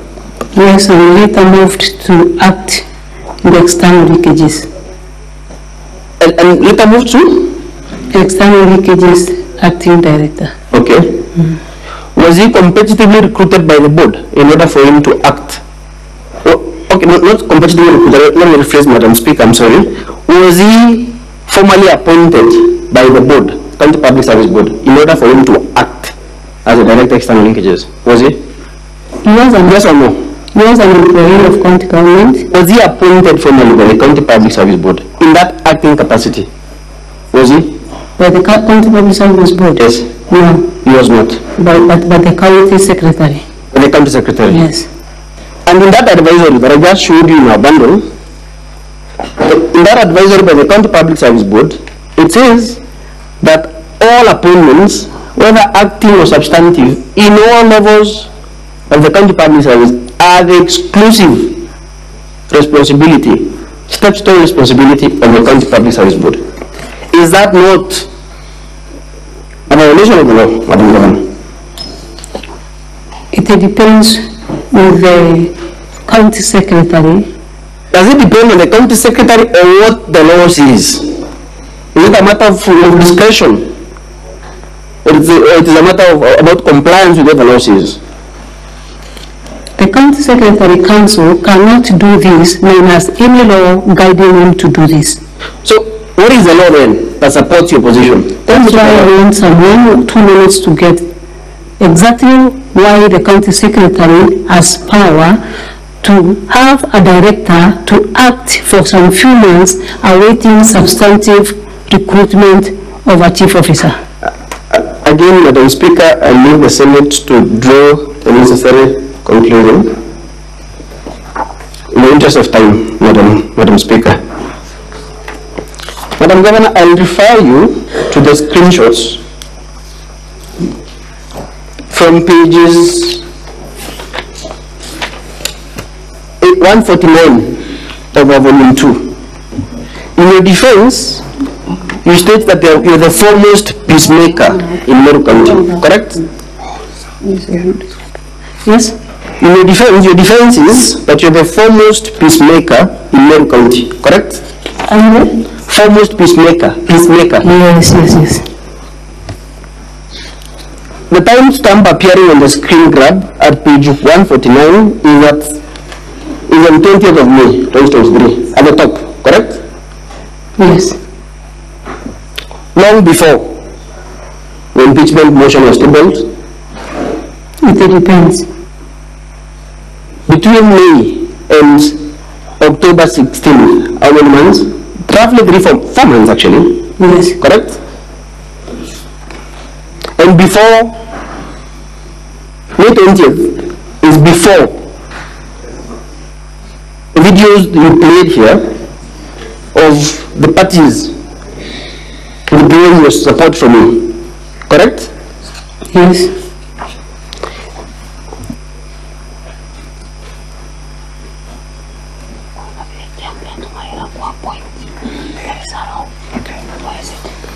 And on this page, Madam Governor, we see your Chief of Staff removing, the screenshots are provided by the Deputy Governor for information.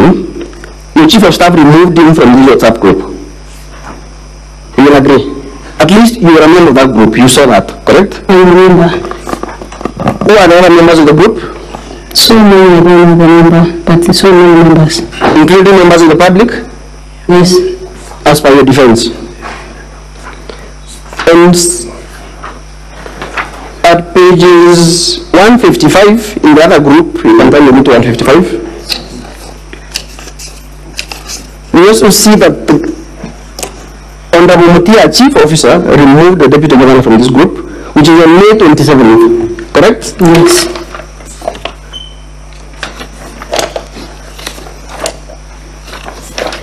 And in the interest of time, I'll refer to page 160. This is a screen grab of the message about Kuchoma Jeshi that you are referred to by your counsel, correct? Yes. And your most disturbing message on page 163, a transcript of which, Madam Speaker, is on page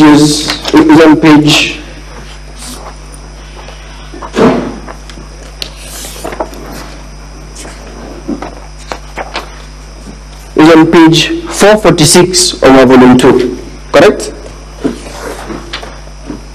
Madam Governor, when you say and DG mobilized fuel levy, can you read that aloud, that message? Yes, I can see the message. I want you to read it aloud. I can see it's Kitabu Kanata was copy pasted again. Oh, come to page 163 where it's Governor Mwangaza, one page 163. 163, where is Governor Mwangaza here? On the top. That is your message, Governor. Okay. And the DG mobilized fuel levy. Okay. I continue? Yes, continue. Pamwe paganswaula pakania mbira ya mbokando ukabaigwa. Okay. What did you mean, Governor, by those words? I meant that the DG mobilized fuel levy. Okay. As you saw in the clip. I did not see, but go on. As you saw in the... Just proceed, Governor. I'm not the witness. When I said, some will try to see things easy according to the proverb, and they will get hard way. They will get hard way. Madam Speaker, the correct translation is on page 446. I won't spend much time on it because it seems the government not as... It's a proverb. In the real sense, how do you have... No harm, Madam Governor, no harm. And this was way before that video by the DG. That was way before. No. When was this message written? It was after. You see, Madam Governor, you can follow through all the way from May 20th to May 27th, correct? When the DG was removed from the group. And the video that you played here by the DG was on 20th September. In this WhatsApp group, you get a message and then you repost again using the same message. Yes. Are you saying you reposted this message after 20th September? Not myself, but the person who is Kinoti Kanata. No, it is your message. I'm not concerned with the message by the Tomi Kanata. I'm talking about your message. I'm talking about your message. So after 20th September, you still reposted this message, despite having posted it before. Yes, it was after the verification by the doctor. You have posted this message twice. That is what you're saying. No, after the verification.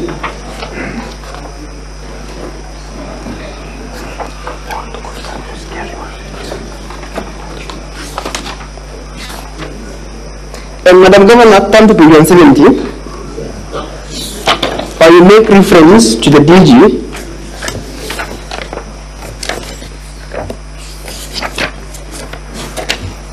Please read the message aloud. They want him to recover what?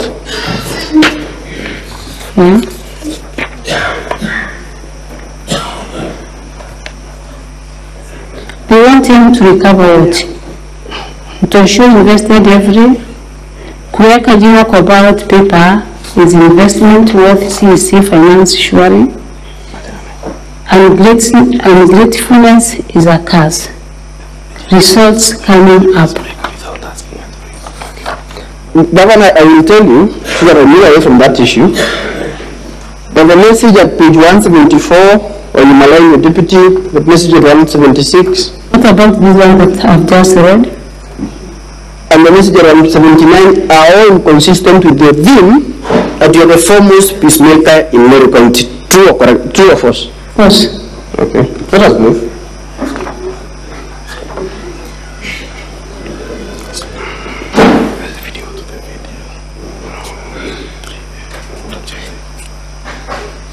Madam Speaker, at this point I request the Secretary to play video in support of Kamdre video number 3A.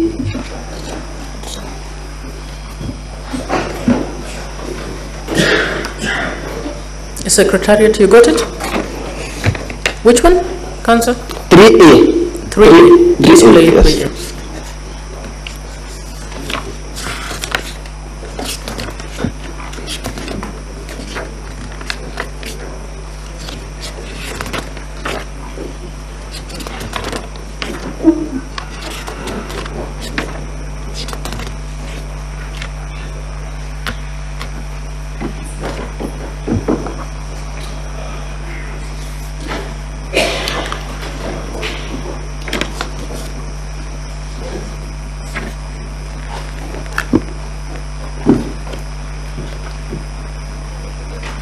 What's happening?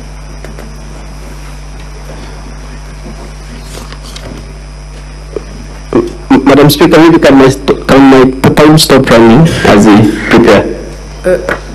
Technical staff, what's happening?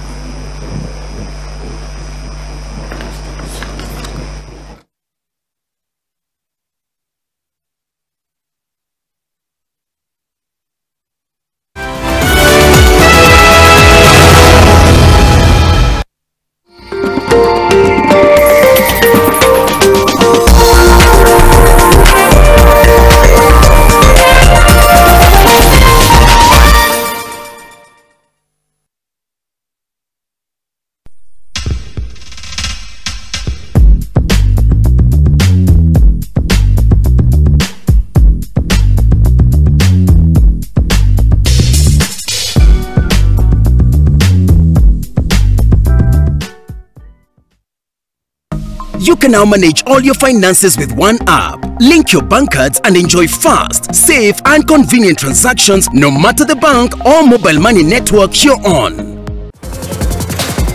Another new season, another new manager for PSG.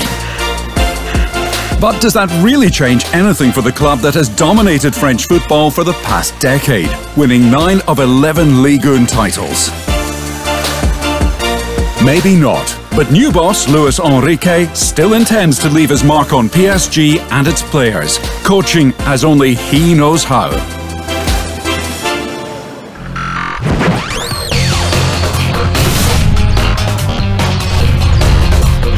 Ushidi Gardens, Nakuru. This property is developed by Optiven. What's unique about this property? It's only 18 minutes from Nakuru City, the pink city. So please call this number 0790 300 300. Optiven, we have you covered.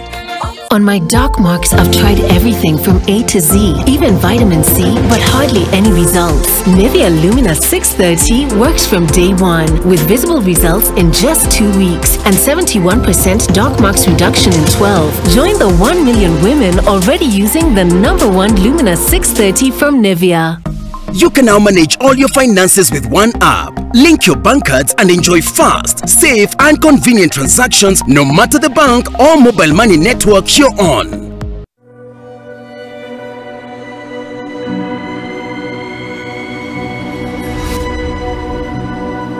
People come to me and they say they get discomfort when they have ice cream.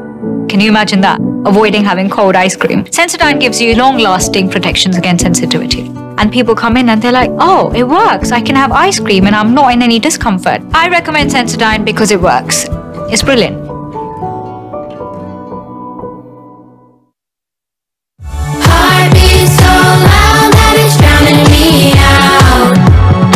Happy Saturday. Here I come! Boom, boom, boom! Hung! Tayo should be perfectly fine. Catch me if you can! Stop right there! Guys, watch out, huh? Smelly shoes and socks shock sisters. Cheza chini unachoma picha. Hata hivyo si amjasikia situendelee. It's all about respecting other people's differences and understanding their uniqueness. I'm going to show you how to make a toothbrush holder using plastic bottles.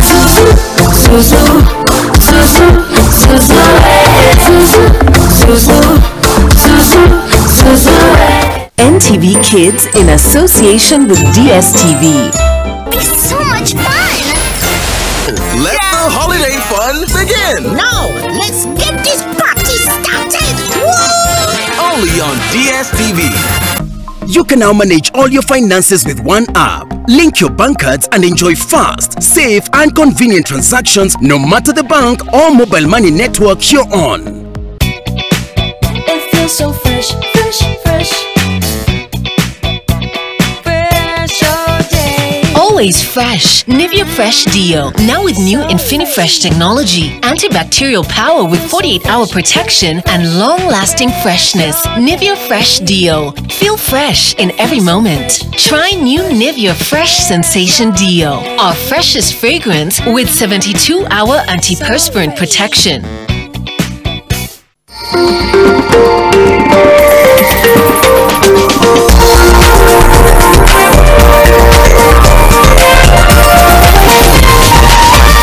This is NTV.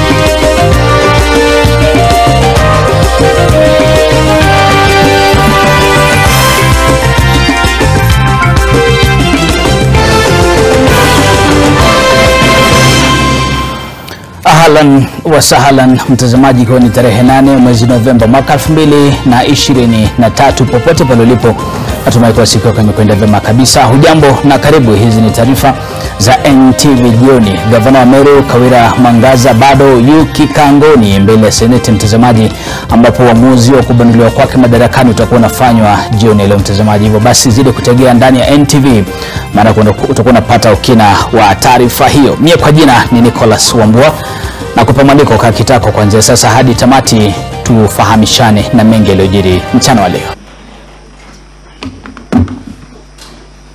This work ticket has been used on pages 104, 118, 129, 138, all the way to page 327, Madam Speaker. And Governor, is it possible that a work ticket, and I remind you that you told us you don't have the original surrender documents. Is it possible that a work ticket can be used for a trip in January? And money is paid, which you call interest. It is used in February, March, and April, over a span of 4 months. Is it possible? Logically, is it possible? As I answer your question, Council. Is it possible? It's a yes, no question, Governor.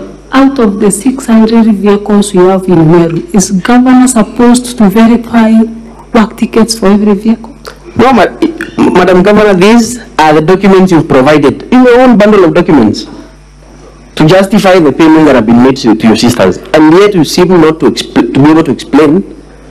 And you've used one work ticket 17 times. And my question is, do you intend that that work ticket be used to justify the payments that you made to your sisters? Yes or no? I'm not aware of the work ticket. You are not aware? Photocopied for the purpose of this impeachment. It has been photocopied. Very well, Madam Speaker. I believe 6 minutes. I will yield them to my colleague, Mr. Muriuki.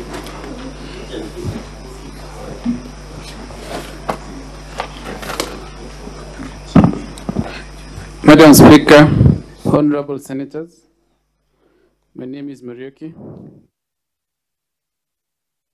Kile kuwa anaandamwa kisiasa, mtazamaji, na bila shaka ni taarifa ambayo tunazidi kuifuatizia. Uamuzi utakuwa unatolewa kwa siku leo usiku huu, mtazamaji, na bunge la Seneti kupitia kwa njia ya kura, kisha kwa moyo wapo atakuwa anaondolewa madarakani au ataokolewa kwa mara ya pili. Tusonge mbele.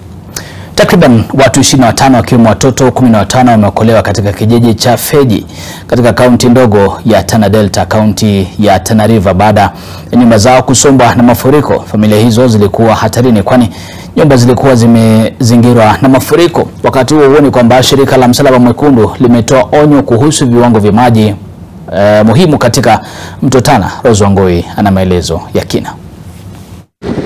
Zaidi ya familia 200 huko Mororo madogo kwenye mpaka wa kaunti ya Tana River na Garissa zimeathiriwa na mafuriko baada ya mto Tana kuvunja kingo zake kufuatia mvua kubwa inaonyesha. Kijiji hiki ndicho kimeathirika zaidi kwenye kaunti hii ndogo ya Tana Delta. Nyumba nyingi zimesombwa na maji. Hata baada ya mafuriko kuleta uharibifu, bado kuna familia zilizokuwa zimesalia hapa katika kijiji cha Feji. Shirika la Msalaba Mwekundu lilipokea simu kutoka kwa wakazi waliokuwa wamekwama katika kijiji hicho baada ya maji kuzingira nyumba zao. Familia 25 wakiwemo watoto 15 wameokolewa na ilibidi waokoaji kwenda na mashua ili waweze kuwasafirisha waathiriwa hadi maeneo salama. Waokoaji waliweka kipaumbele watoto, wanawake na wazee kwani walikuwa hatarini zaidi.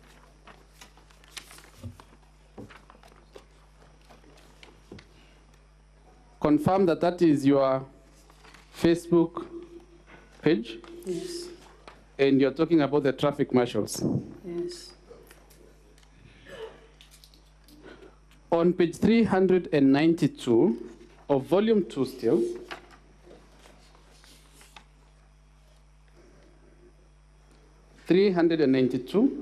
volume 2, you're there? 392 of volume 2.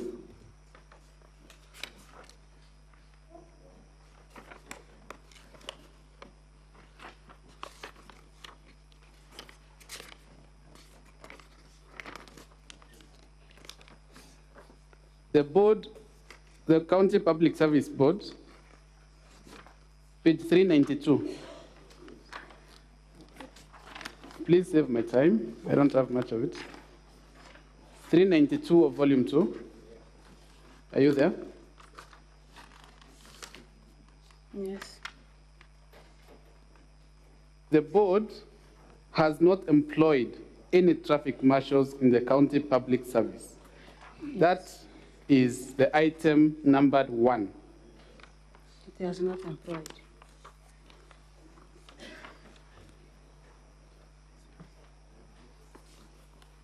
That is page 392.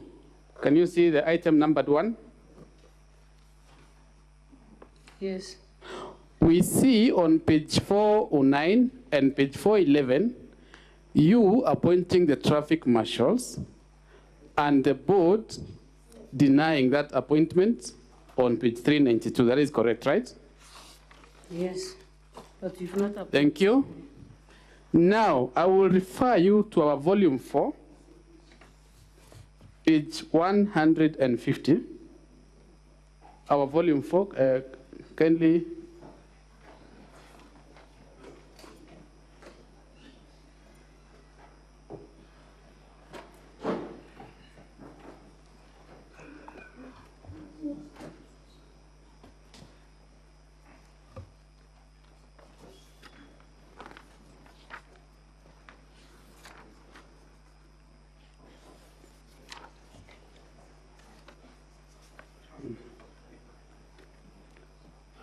Volume 4, page 150.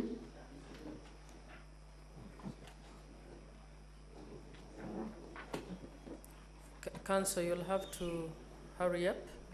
You hardly have any minute. Madam Speaker, I'd like to beg your indulgence, remembering that the Secretariat took quite a number of minutes trying to get the video. So I humbly request that you accord me just 5 more minutes and I'll be done. Council, I'll accord you 3 minutes to make up. You might also want to expedite when you are guiding. Page 150, volume 4. On the 3rd paragraph, you will confirm that that is an extract of the Hansard of the Meru County Assembly. Honorable senators can also confirm. And you will confirm, Governor, that your advocate on record for that day admitted that you appointed the traffic marshals since they were in your manifesto. That is the 3rd paragraph.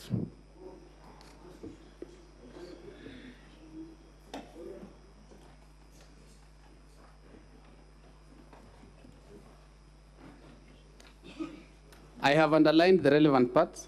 Can you please read for us the underlined part? The voters in Meru accepted the manifesto of Border Border. The marshals were part of the manifesto that was showed to the voters in Meru. They elected the governor based on that manifesto. Did not elect the others who did not mention border borders. A mandate is derived from the manifesto, and that is why a manifesto as an independent candidate. Thank you. I think that makes my point. The very next page, that is 152, the one after the next page.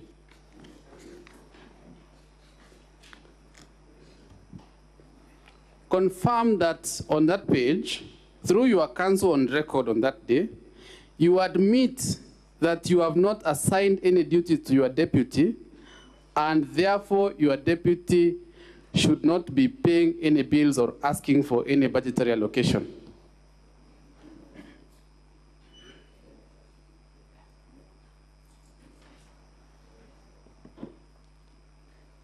On the day naming, where?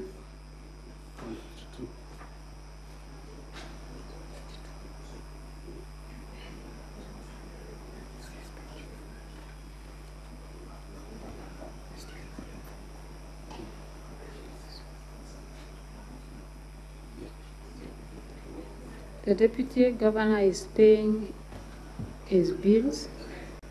He has been assigned duties He has not been assigned duties by the governor. How is he paying? To do which duties?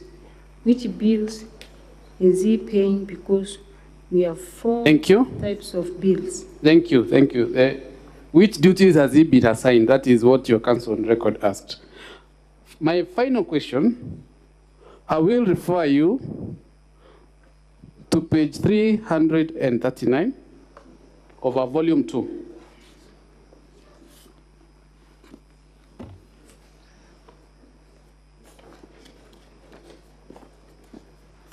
Council, please wind up. Final question, Madam Speaker. 339, volume 2. Council, your time is up. My final question, I was waiting for the governor to get the page, Madam Speaker. On that page, who has made that post? It is I. Owning the changes in the saga, that is the liquor board, the revenue board, and the liquor board and the revenue board, more specifically, correct? Press release. Thank you. From you. Therefore, Madam Governor, you cannot run away from the letters on page 336, 337, and 338 of the same volume, which sends these officers on compulsory leave with full payment that you have already owned in your own press release. Am I right? You are not right. Thank you, Madam Speaker. I'm done. As the team for County Assembly prepares for re-examination, and we will be strict with time, Honorable Senators, I have a communication to make on the address to Parliament by His Excellency the President, pursuant to Article 132(1)(b) and (c) of the Constitution. Honorable Senators, as you may recall, on a sitting of the Senate held on Thursday, 2nd November 2023, I communicated of a request by His Excellency the President to deliver his inaugural address to Parliament in accordance with Article 132(1)(b) and (c) of the Constitution. This is therefore to remind you that His Excellency the President will deliver his inaugural State of the Nation address to Parliament during a joint sitting of the Houses of Parliament tomorrow, Thursday, 9th November 2023 at 2:30 p.m. in the National Assembly Chamber. Honorable members, to ensure a smooth flow of motor traffic and to ensure that preparations towards facilitation of this event are well carried out, parking for members of Parliament has been reserved at Comesa parking lot in KICC and the parking lot next to the County House on Parliament Road. All vehicles parked around main Parliament buildings, that's the rear gate, canteen area, parliamentary courtyard, and at the Senate parking should be removed by close of business today, Wednesday, 8th November 2023. Your cooperation on this matter is highly appreciated. I thank you.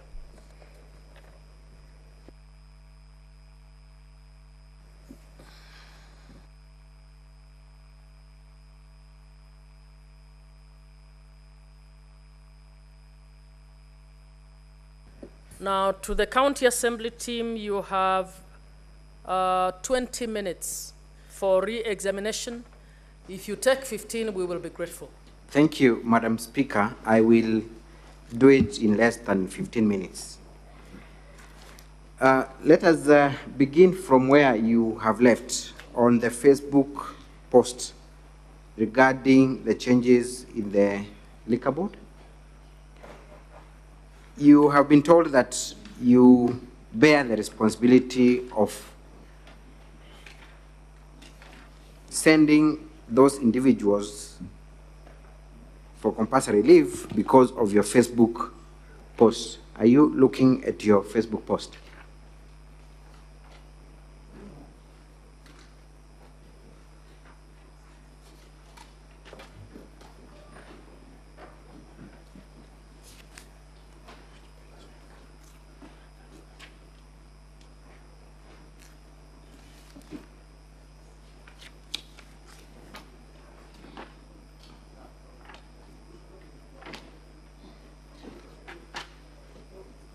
You have the page with you?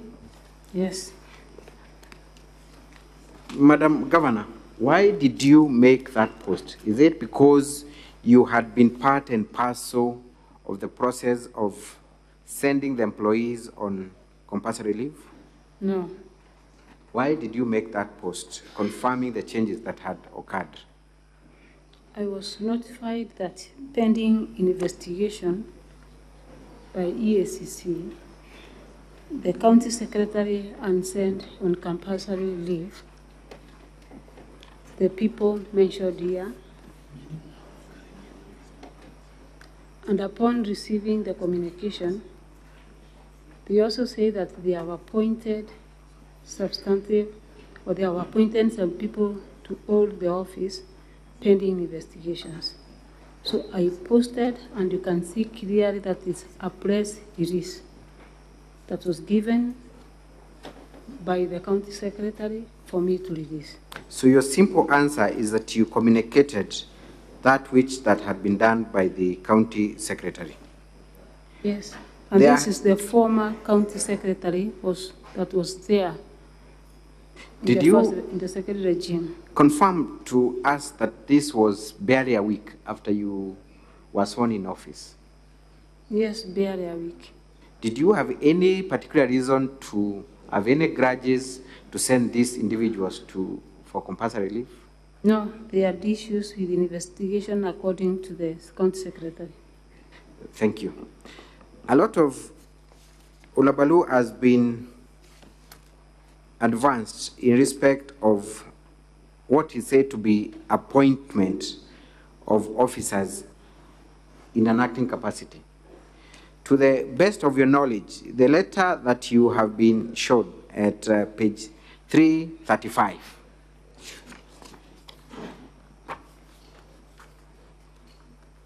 is it a letter of appointment? No. What is it? Advisory on transfers and appointments. Confirm to us that that advisory is from the County Public Service Board to chief officers, not to the governor. It is from County Public Service Board to Acting Chief Officer, Meru Public Service Board, and to chief officers. Chief officers? Yes. So the advisory is targeting chief officers. Yes. I want you to read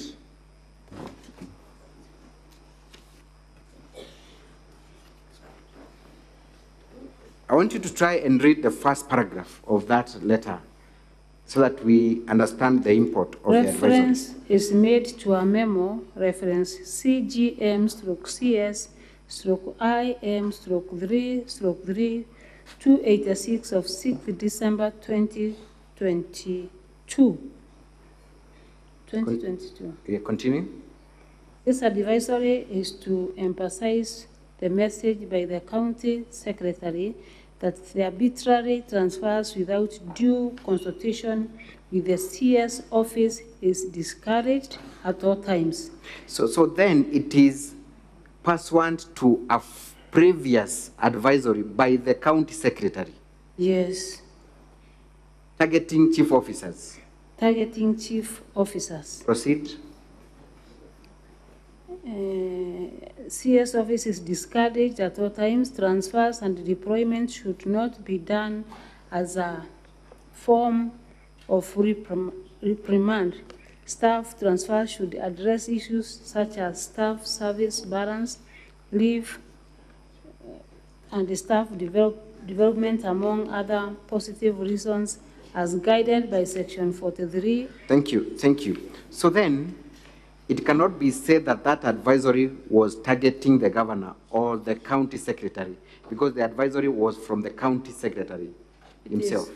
Yes, I can see it is from the acting CEC, Meru County Public Service Board County Secretary, acting as county secretary, to all chief officers. Thank you. So it is chief officers who are discouraged from those kind of deployments without consultation with the county secretary. Yes.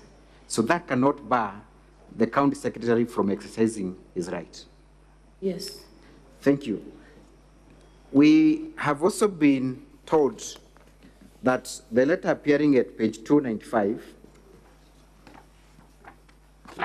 quickly, let us look at that letter.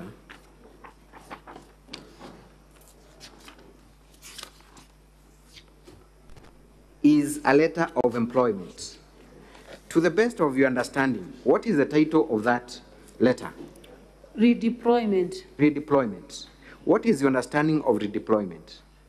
Redeployment is taking one person from one department maybe to another one, or from one duty to another one. Is employment done for many persons in one letter, or it is done individually, if it were really an employment? This is done for so many people in one letter. In one letter. Yes. Is any of those people a new person that is not yet working with the county government of Meru? All these have been working since even 2016, 2015 as directors and other senior officers in the government of Meru. Is there anywhere where the salaries or remuneration of those persons is mentioned? There is nowhere that is mentioned. Normally, a letter of employment would have their salaries. Yes, it should be. It would also appear anywhere in that. It doesn't appear. It doesn't appear. Yes. So in your evidence, does that amount to employment? It doesn't amount to employment. Is there anything that bars the county secretary from making changes within inter-departments within the county Nothing government? bars the county secretary from doing redeployment. Thank you. You have been referred to what is now being said to be monies that were not accounted for. And by that, council took you to page 13 of their documents to indicate that monies appearing in the infamy system were not accounted for. Page 13, and the total amount is said to be 2.7 million that were allegedly paid to Rose Kinyua Wantai. Yes. That is a line of cross-examination. Confirm to us that this document that appears from page 1 all through to page 16 does not portray the IFMIS extract, but a mere complaint by one Salesio Mutuma. This is a mere complaint by Duranira Salesio Mutuma. The table that bears the total of 2.7 is not from the IFMIS extract, isn't it? It is not from the IFMIS extract. Thank you. When you look at the charges that you faced, was there anywhere where any specific amount was mentioned that was received by any of the people termed as your relatives that you are supposed to explain why they received such monies? Specifically, figures. No specific figure. Thank you. That will be all for this witness, Madam Speaker. Thank you. Thank you so much. We now move on. And perhaps I can ask just one more question with your leave, okay, Madam Speaker. Thank you. So, Governor, then, what would you plead the Senate to do, having heard the case from the County Assembly, having given your evidence? What is it that you ask this Honorable House to do for you? Madam Speaker, humbly I would request this Honorable House, a constitutional house, to see, as we have heard all the allegations that are labeled before me, I'm appearing as third, fourth, fifth party in all these accusations. It is my humble request that as you sit as judges, I'm forced to answer allegations that are done or some issues that are not directly involving the governor of Meru. In these allegations, There is nowhere, Honorable Madam Speaker, that I have signed any document nor delegated anyone to any person via the allegations tabled today before this Honorable Senate. Madam Speaker, today I don't count it as an unfortunate day for me because at least the whole world have known the truth. I urge this Honorable Senate, honorable members, as you sit today, to consider and give justice. Thank you. Thank you so much, and that will be the close of our case. Thank you, Counsel. We now move on to the clarifications by senators, and I request that strictly we adhere to the 2 minutes so that we give as many senators opportunity. Maximum 2 minutes, and we begin with the Senator Sigei. This session will end at 7:50, as I had said earlier. Yeah, it's about 20 minutes. Senator Sigei, when you're done, please approach the bench. Thank you, Madam Speaker. And I'm troubled with three things. I'll ask three clarifications, and this one is to the Counsel for the Governor, alias Mutuma. Number one, I want to get your response, in particular to the allegation with regards to a gentleman by the name Nefat, whose employment history dates back to 2016, employed at Job Group H, in 2023, acted in Job Group R, and the document that we've been given appearing at page 384 of the County Assembly's bundle from the County Public Service Board. I would wish to get your responses, Counsel. Two, witness number 3, I can't recall the name, is called Mr. Munene Nganata, sorry. At paragraph 13 of his affidavit, he made reference to employees whose position at the time of employment was cleaners, and a document which has been submitted as evidence before the House, appearing at page 407 and 374. The responses that will clear my mind will probably be that coming from you, because what Mr. Nganata responded to as he was asked is not clear to me. And lastly, your position with regard to a number of videos which entertained this House on oathing. On the one hand, there was an element of some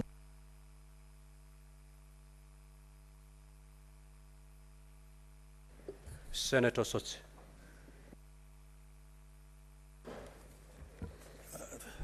Thank you, Mr. Speaker. Mr. Speaker, I want to direct this clarification to the Counsel for the County Assembly.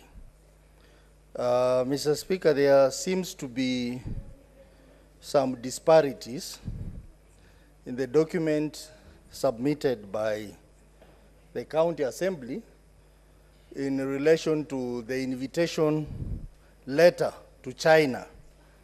The document submitted by the County Assembly on page 60 differs in content from the document submitted by the Governor on page 425 of the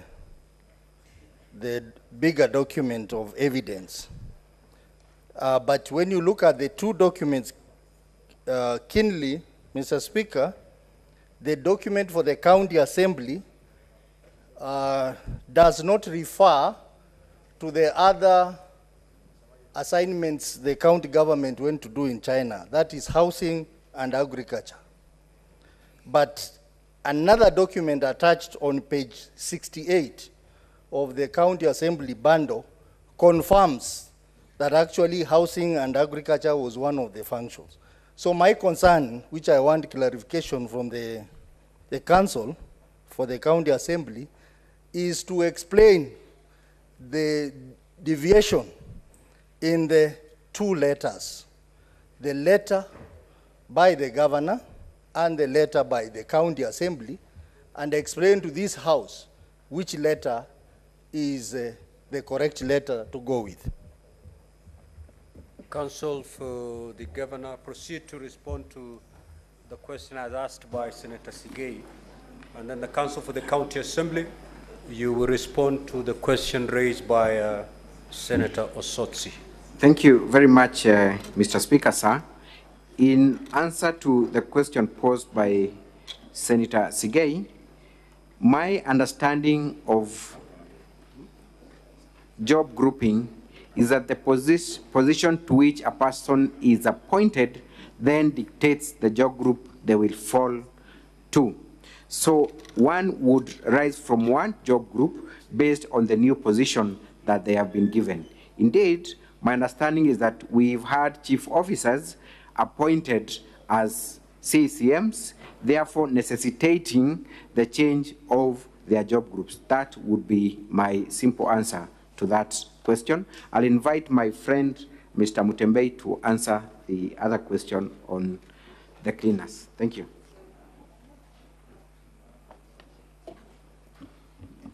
Mr. Speaker, I wish to respond to the question from Senator Sigei.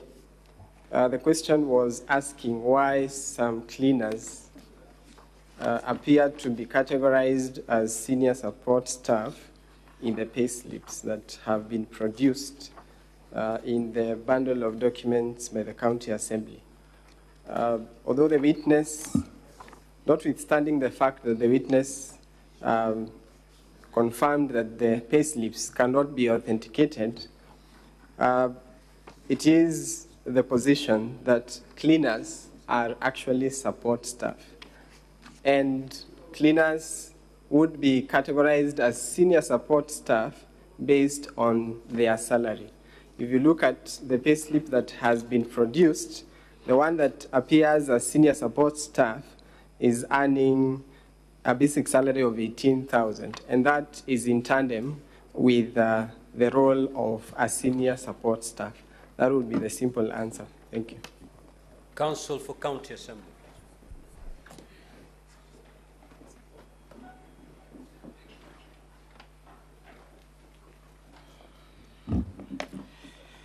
Mr. Speaker, the question was as to discrepancies between the letter at page 425 of the governor's bundle and the letter at page 60 of the Assembly's bundle. It is indeed true, Mr. Speaker, that there are discrepancies, and that's why we have kept telling you the governor has forged the document she has presented to you, and here's why. If you check the document at page 60 of the Assembly's bundle, you will note, Mr. Speaker, it bears the stamp of the county government, received by the county government on 25th of April. The one the governor has produced is not stamped by our own county government. That's one indication of what we call forging of documents. And if there is any other doubt, Mr. Speaker, when you go to page 68 of our bundle, the county secretary, when they wrote to the ministry, they attached the letter inviting them to China. And the letter the county secretary attached is the version that the county assembly has produced, and it is attached at page 69 of our bundle with the same stamp.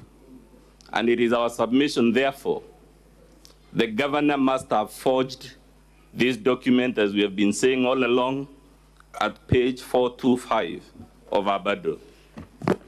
Senator Newton.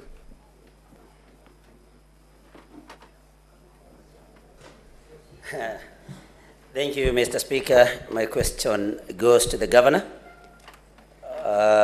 In relation to Okolea. So, Governor, who funds Okolea? And if you may, because it's in public domain, that the activities of Okolea were once banned by the Minister or CS for Interior. Why, in your view, was it banned? Number two, Mr. Speaker, the image that has been portrayed of the relationship between the governor and the county assembly members has been very rosy, especially after the past impeachment proceedings. Governor, where and why did the rains start beating you, as in the relationship between you and the members of the county assembly? Thank you, Mr. Speaker. Those are my questions. Governor, proceed to respond. Thank you, Mr. Speaker. The Okolea program, as I said before, has been there for the last 12 years. It is purely funded by Baite Family Fellowship, where I'm the bishop. All the offerings that we get from the church, the pastors and the members of the church take all the money, buy blankets, mattresses. I also donate 50% of my salary towards the Okolea program. It is purely a program by the church and my family, funded by the donations made in our church, and my 50% contribution from my salary. The issue of banning the Okolea, it is just the other day when we had one at Igembe, where my deputy governor incited the youths, as you saw in the video, slaughtered the cow that was supposed to be donated to a poor woman. There was some chaos. And then from that event is where now the CS came and said because of the unrest in Meru, he has to ban the Okolea until there is rest in Meru. It was not banned permanently. I think for his own wisdom, he decided and acted so that we get peace and continue as a church. It is purely a church program. From the day I left this Senate during the first impeachment, we've been working well with the county assembly members until the last 2 months, when people, external forces, tried or are trying to interfere with the leadership just because of 2027 politics. That is the whole truth. And as I stand here, I know that the members of county assembly have no issues with the governor, apart from the external forces forcing them to cause a lot of confusion in Meru for those who have decided that they will run for the position of county governor to have space and have a route via the deputy governor or via making it that Meru doesn't work. Thank you, Honorable Speaker. Senator Hamida.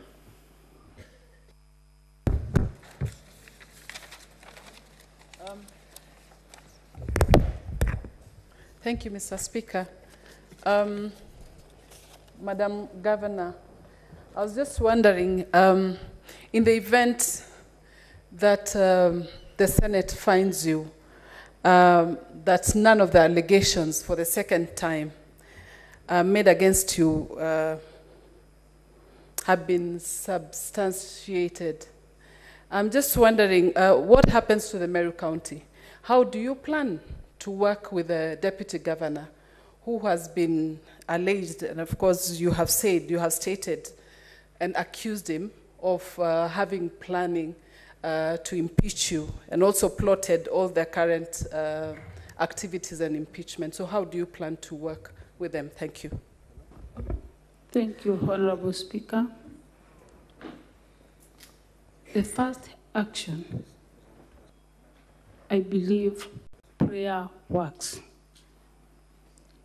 I will continue to pray for those that are a lot of appetite to become the governor, God to lower the appetite so that we have time to work with the people of Meru.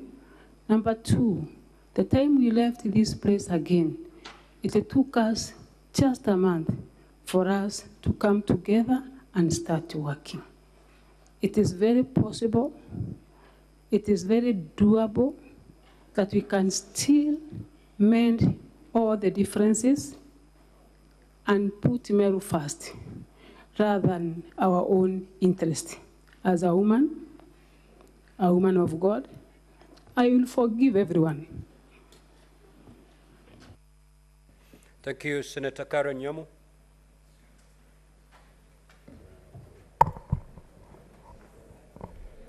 Thank you, Mr. Speaker.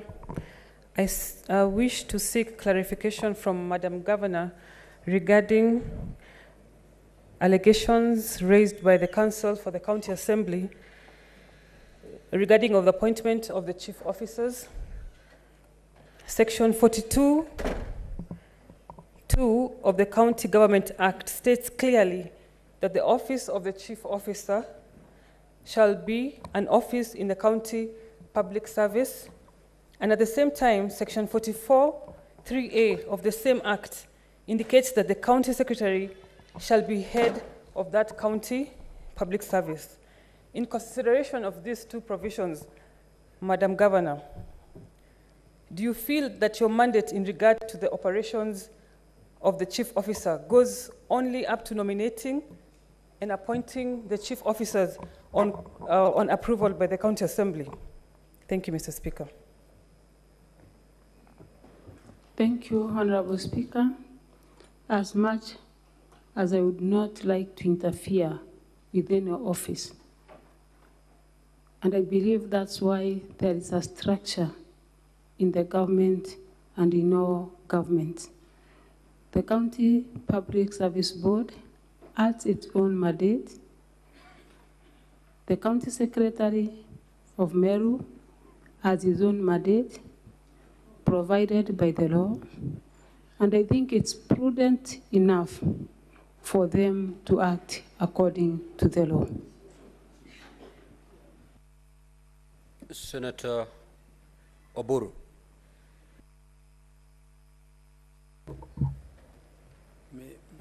Mr. Speaker, I withdrew my question because it is exactly the same as the one Honorable Amida had asked about the reconciliation between the governor and her deputy. If she was saved, would she be able to reconcile with her deputy?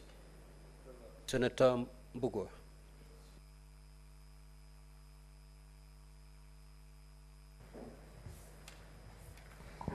Thank you, Honorable Speaker. Madam Governor, having listened to you for 2 days and the other party, and having watched many videos, I would invite you as a CEO of the county to Section 192 of the Supreme Laws of the Land, and I read it for you. Article 192(1). The President may suspend a county government, A, in an emergency arising out of internal conflict or war. As a CEO of Meru County, do you think it has reached there, or there is a chance of reconciliation? Thank you. Thank you, Honorable Speaker. I think we have not reached there. By doing that, we'll have killed the dreams of young men that are MCAs today. We still have chance to unite and work together. No, honorable senators, that wraps up as far as this witness is concerned. Honorable senators, unless I gazette tomorrow as a sitting day, we will certainly overrun the runway. Looking at the time allocated here, if we lose just a minute, I will have to gazette tomorrow to be a date for us to sit to continue hearing this matter. It's about the time factor. We only have up to midnight. So it is about the time factor here. I give you an extra 10 minutes, and we've messed it up. So for those that's why I was giving opportunity to those senators who've not spoken a word since we started, okay? So at this juncture, you can have a seat, His High Excellency, Governor Kawira. Thank you, Honorable Speaker. Now, we are moving to a different session where we're going to have the closing remarks, closing statements from both sides.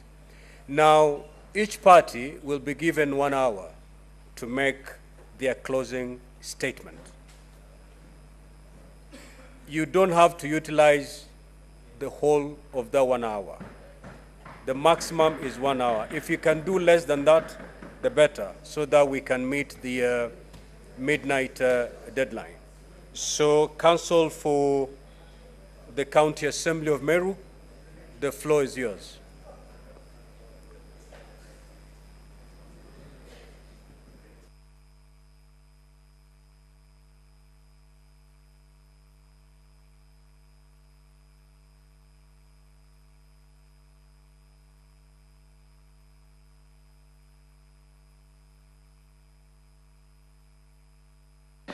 Thank you very much, Mr. Speaker. As communicated yesterday in my opening, this is the third time we have an impeachment motion against the governor of Meru. And as I kept telling you, all through and through, from the time of the first impeachment motion to today, the governor's position has been that the problem is everybody else. To use our own words, she is the foremost peacemaker in Meru, even though I recall the Honorable Edwin Sifuna asking her last year, how do we reconcile the aggressive governor we see in the videos with the meek, humble, vulnerable governor that appears before the Senate? And I heard the Honorable Sifuna again ask yesterday something about for how long. The question was, for how long, Mr. Speaker, can we in good conscience allow Meru County to be in this perpetual circus of a crisis in which their governor, on average, every 4 months, has fallen out with the MCAs, has fallen out that time with all the elected leaders, the same problem now, that time with the church, now with our own deputy. And the point I'm trying to make, Mr. Speaker, it cannot be said, at least not honestly, that the Honorable Governor Kawira Mwangaza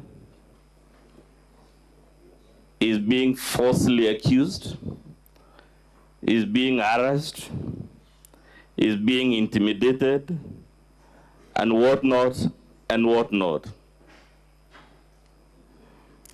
I have said many allegories, some of which have put me in trouble with the Senate. I'll tell you a few more, and hope this time I won't fall in trouble. Mr. Speaker, there is a famous book by Robert Greene, which I'm sure many of us here have read, called The 48 Laws of Power. And it describes many world events, many leaders, their successes, their failures, their mistakes, and whatnot. One of the stories I love in that book, because it is relevant to the matter before you, but also because of the event it describes and how it changed the world history. The world would be very different today. There would not be a Republic of Kenya today. Perhaps Britain and France would never have emerged as superpowers. In the 18th, 19th century, perhaps the United States would never have emerged. But for the failure of a leader in antiquity called Cyrus the Great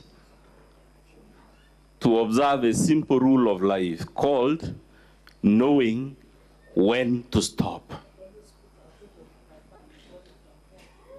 Mr. Speaker, it is our humble submission that if there was an impeachment motion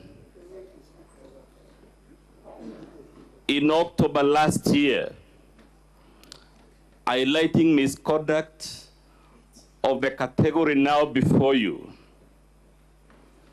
that motion failed because, of course, the High Court stopped the Assembly from debating it. But the point I'm making is issues were flagged about how the governor was running Meru County in that motion. She persisted, as a result of which a second motion was tabled and it reached this house. She was given very many kind lessons. I recall yesterday citing lessons from the Honorable Senator Tobiko. I recall many lessons from the Honorable Senator Karungo, and indeed many other senators. And when we came again, just like today, the look was of that of a humble, meek, polite, vulnerable governor. And she promised, as she has just promised now, that if I recall her words, Meru will be a shining example in terms of good governance, in terms of calmness, in terms of everything good.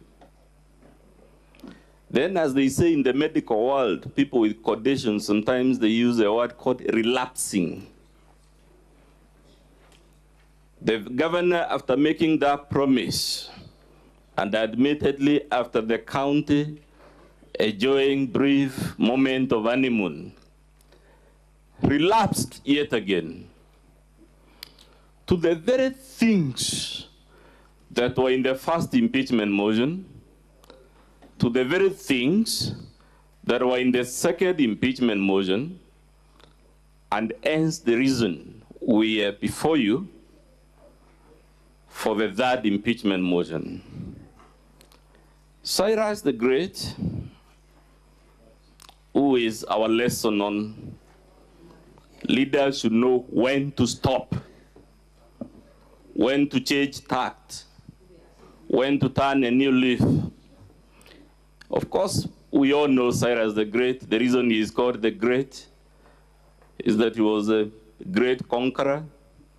He conquered the known world then, from Babylon to Mede to Achaemenids to Lydia. And basically, he was the ruler of the world as it was known then. But then there was one small country he discovered that didn't seem to be part of the known world,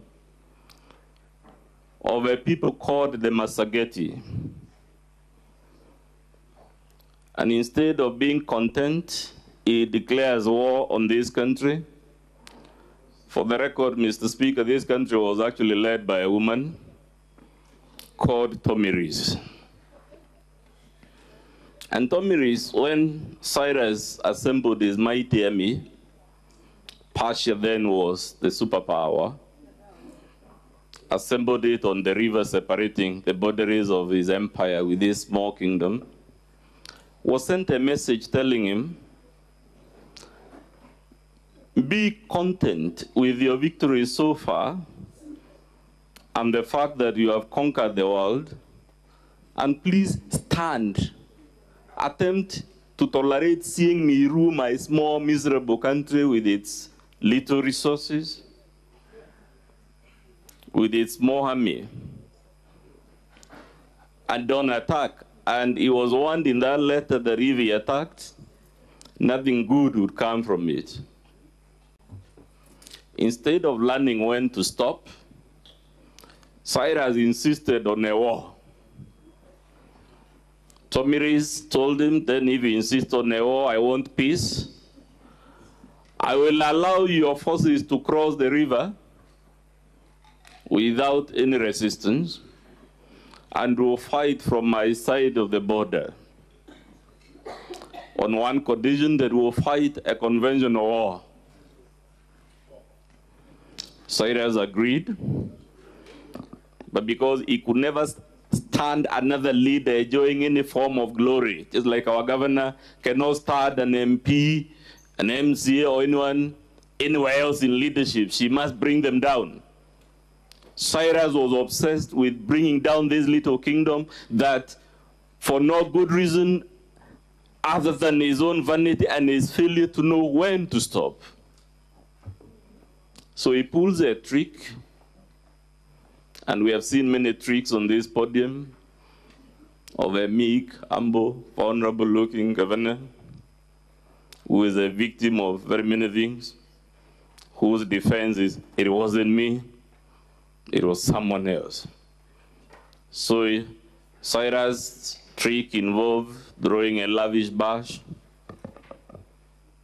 and setting up the soldiers of this small kingdom to a drink, and then while they were inebriated, he massacred them, leaving only a few, and took the prince of that other small country as a prisoner of war.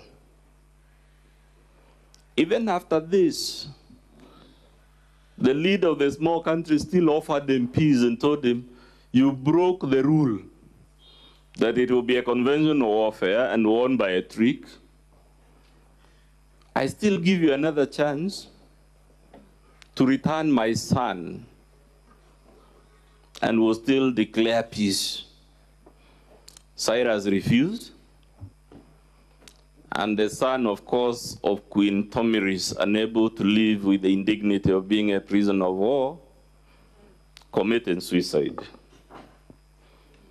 When the people of this small country heard that the crown prince had committed suicide, small as they were, weak as they were, vulnerable as they were, they organized a violent battle in which their army, which was about 100th of Cyrus's army, actually won the violent battle, and Cyrus himself was killed. Because of Cyrus' inability to know when to stop, Persia added as a superpower, and that is how Rome became the dominant country. And of course, the world and human civilization as we know it today is based on the Roman civilization. That's why he said, Mr. Speaker, there would have been no Britain, no France, no America, but for the mistake of one leader not knowing when to stop. Our greatest fear is that the history of Meru may take an irreversible, tragic path.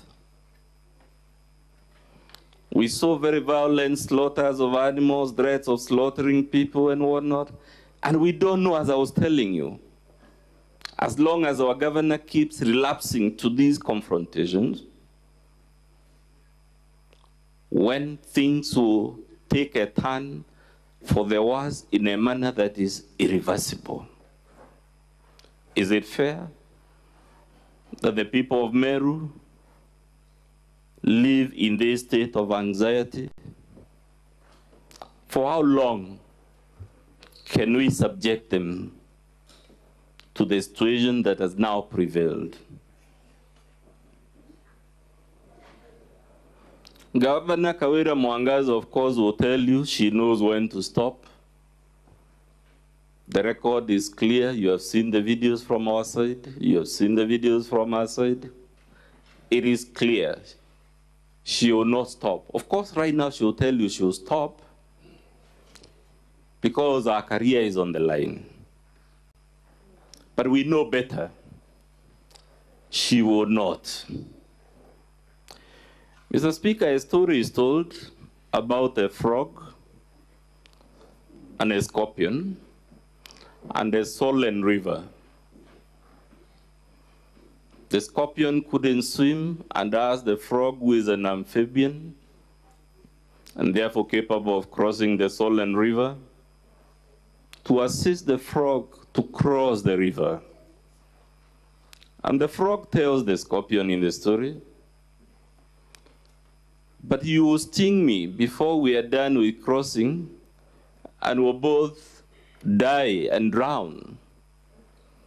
And the scorpion promised, "No, I can't do that, because if I were to sting you while you're carrying me on your back to cross this swollen river, we would both die, and because it would be mutual destruction, as the Americans and the Russians called it during the Cold War, I have no incentive. There is no rational reason why I would sting you." And poor frog bought this story, just like you're being invited to buy the story. I will pray for them. I'll forgive them.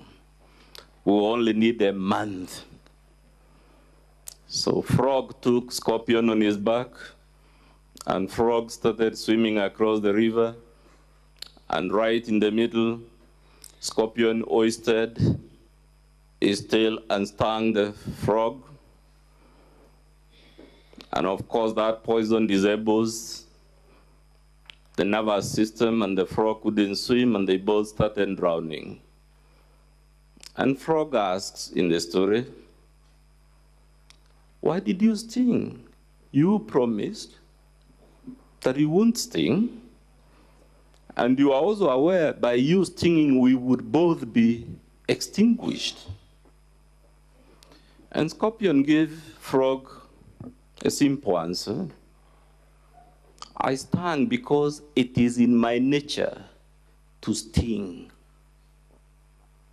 We are submitting to you, Mr. Speaker, with all the humility. Kawira Mwangaza keeps relapsing to these violations of the law and the Constitution and the vilification. We can call whatever the specifics we want. The reason she keeps relapsing back to the same thing is because, like that scorpion in the story, it is in the nature of Kawira to sting. So even if you give her another chance, whether it is on account of pity, whether it is on account of sympathy, whatever the reason, she will sting again. And I swear, Mr. Speaker, there are no prophets in my family, but I can tell you, if you forgive her, she will sting again and will be back in this assembly. And the question is the one, therefore, asked by the Honorable Sifuna: for how long can we endure this embarrassment? Is it fair? I had the senator ask, do wars have consequences? Of course, wars have consequences. Wars have been fought because someone said words that they shouldn't have said.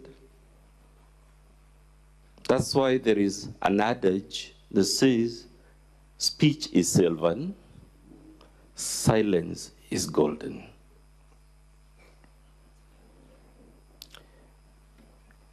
Mr. Speaker, you were told kaende means development and other nice things. I invite any of you, because it's an open country.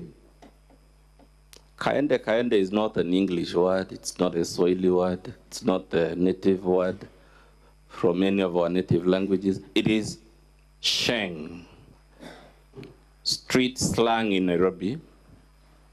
And I told you yesterday, all you need is pick your phone, call a young person, ask them what is the meaning of kaende.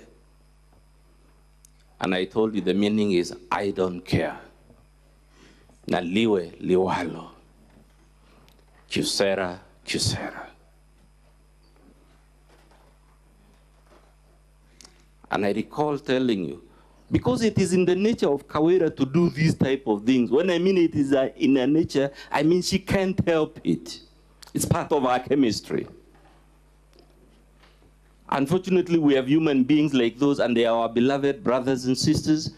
We can't get rid of them, but we can't allow them to be governor. We can't allow them. They are our beloved mothers, sisters and brothers. But the very reason chapter 6 of our constitution and all these laws we've cited is an acknowledgement that not all of us can be a state officer. Some of us may be very intelligent, they may be very eloquent, they may have very good mobilization skills. As a matter of fact, they may be loved by the people. Barabbas was so loved that the people chose him over the Son of God.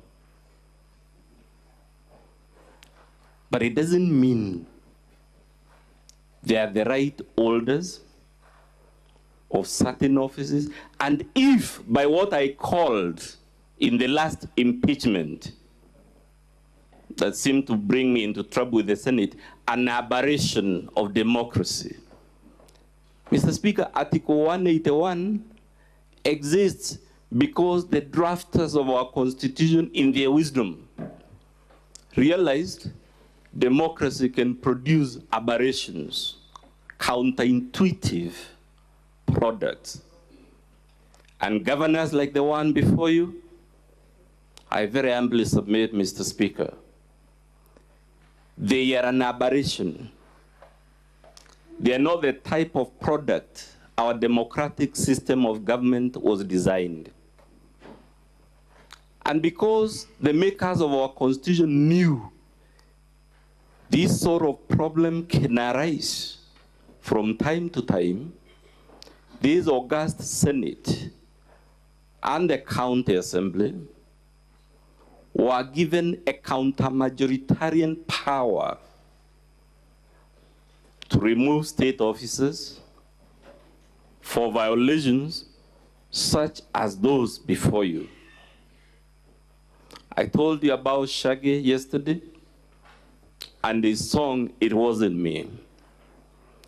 And true to my prediction, even though there are no prophets in my clan, the governor came here and the common denominator was that it wasn't me. I haven't done a single thing. Luckily, Mr. Speaker, today while cross-examining our own legal man, Dixon Monenen Kanata, we were able to show the Senate, not my words, but Section 30 of the County Governments Act, and we were able to demonstrate to you it is immaterial that the acts in question were not personally committed by the governor, because that section says the governor is responsible for those acts.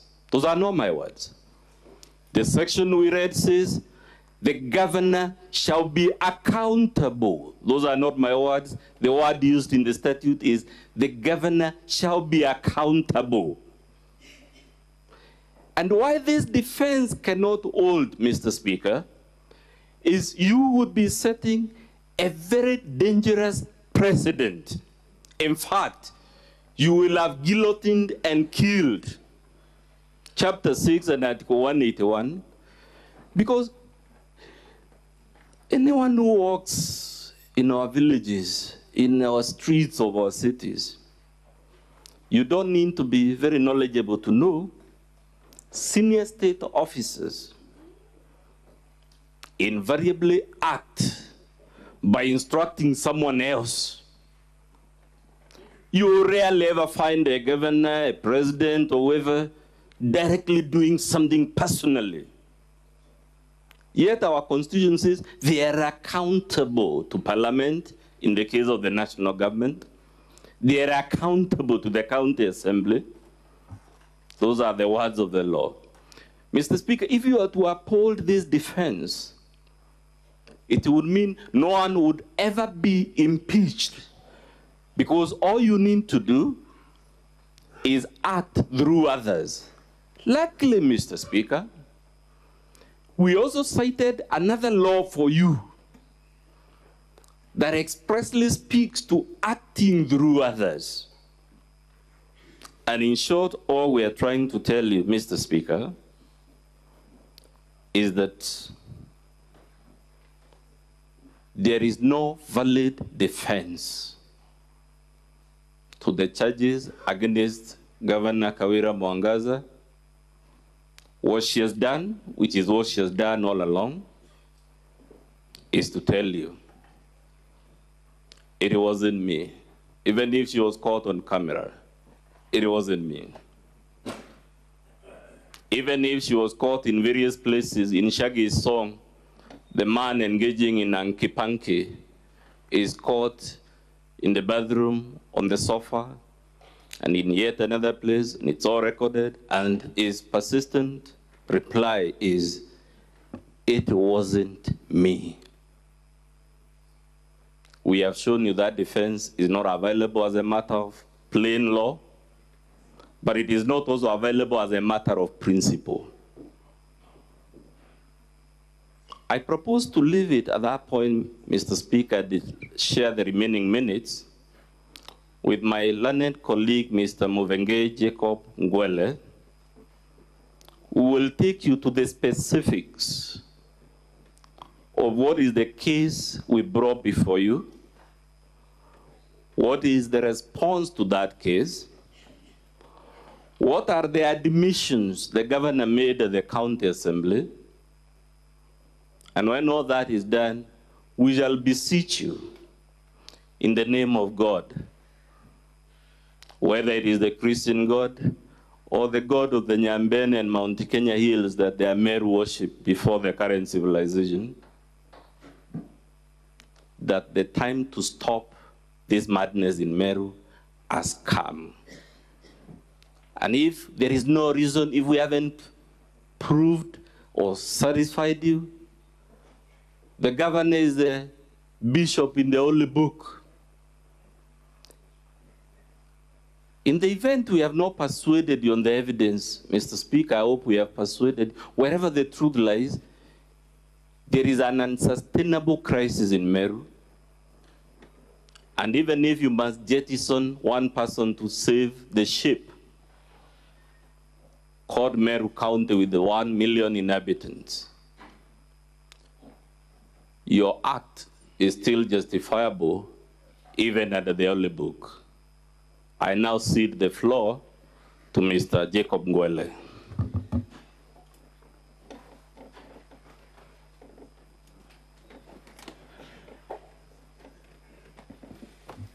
Just to remind you, Council, your time terminates at exactly 8:50.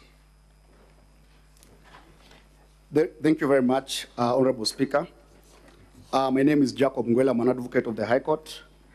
I've been given this onerous responsibility of taking the House through the evidence which has been submitted before the August House. Mr. Speaker, the Senate is sitting here pursuant to Article 181 of the Constitution, which provides for removal of a governor from office. the question which arises and which begs this House to look at, what is the standard which this House should apply on the evidence which has been submitted by the County Assembly of Meru? My learned colleague, my learned senior, Elisha Goya, when we started, he did inform the Senate that this House is sitting in quasi-judicial proceedings. I beg to differ. The test applicable when you're evaluating the evidence which has been submitted here has already been established by the Supreme Court in 2 cases. That is, the first one is the case of Wabora, and the other one is Mike Mbuvi case, whereby the court was clear that impeachments are a tool of political accountability. Impeachments are not criminal, neither are they civil proceedings. And therefore, the standard, the applicable standard before this House has already been established that the burden of proof, the standard of proof, is slightly above that for civil cases, that is on a balance of probability, and below the beyond reasonable doubt. So this House is not evaluating the governor's criminal culpability, but it is subjecting the governor to political accountability. Political accountability for the actions of the office which she occupies and the deeds which she has undertaken throughout that period of time. It is our submission that the County Assembly of Meru has demonstrated and proved its case in accordance with the standards and tests which are laid out by the Supreme Court in the decision. And I'll proceed to take this House through the specific violations which have been submitted. Mr. Speaker, the charge sheet before you has got 7 counts. And out of the 7 counts, those 7 counts consist 39 specific violations. And the first count, which of course is going to be read later on, is misappropriation and misuse of county resources. Article, I can't read the time. You have 30 minutes. Ah, good. Thank you. Article 181 of the Constitution provides the grounds which the governor can be impeached on. That is gross violation of the Constitution, gross violation of the laws, that is conviction, criminal conviction on breach of the national law. We do submit that on count number 1, that is misappropriation and misuse of county resources, this charge has been substantiated and proved. And I'll proceed to explain to this House or demonstrate to this House how this charge has been substantiated. When you look at the charges, we have drafted them that the governor has engaged or by connivance or complicity. So the governor is implicated either directly or indirectly. What my learned colleague, Mr. Mudomi, has said, that it's not about the governor's direct action, so that if the Senate finds there's no direct or individual responsibility on the part of the governor, then the governor is going to be acquitted. No. There are instances when the governor is complicit or connivance or part of that violation, and that is what we're going to prove. This charge, the first one, is about embezzlement of county funds and withdrawal of county funds. A lot of energy has been dispensed here to demonstrating how a total of 78 million was, I can use the word, looted, swindled, plundered, or carted away from the Meru County Treasury. And this swindling involved a scheme which comprised a clique of 2 groups. One was a clique made up of governor's relatives. And all of you have heard names: Miriam, Rose, Kenneth, the Guatai, and also Meme. This was a clique, an inner circle clique of the governor, which was used to pilferage money from the county treasury in the name of interest or prepayments. The other clique was a group of officers working under the office of the Chief of Staff. Collectively, this group of people swindled an amount of 78 million shillings over a period of 1 financial year. The IFMIS data which has been produced, if you do a total computation, and this amount of money has not been disputed, none of the witnesses from the governor's side has disputed the totality of this amount. What they have done is that they have only submitted evidence to justify an amount or to account for an amount of 2 million only. What they have not done, they have not brought evidence to justify the balance of the 70 million. This group, the first clique, was responsible for 6.5 million shillings. The other group, that is the Chief of Staff and his officers, they were responsible for the balance of the amount. And in that group, you'll find a person, I'll just single out the individual, by the name Kadhure Rukaria. Individually, over a period of 1 year, she was paid in form of prepayments an amount of 21.8 million shillings. We have sat here for 2 days. No document is in front of you justifying that payment. Nobody has disputed whether this payment was withdrawn from the county treasury. Nobody. No documents in form of a payment voucher, an impressed warrant has been submitted to justify. There has been a deliberate attempt to distort the story and to focus the attention of the Senate to the impressed. And the narrative is this amount of money was being paid as a form of facilitative interest for the governor's entourage. Can a governor's entourage collect a totality of 78 million?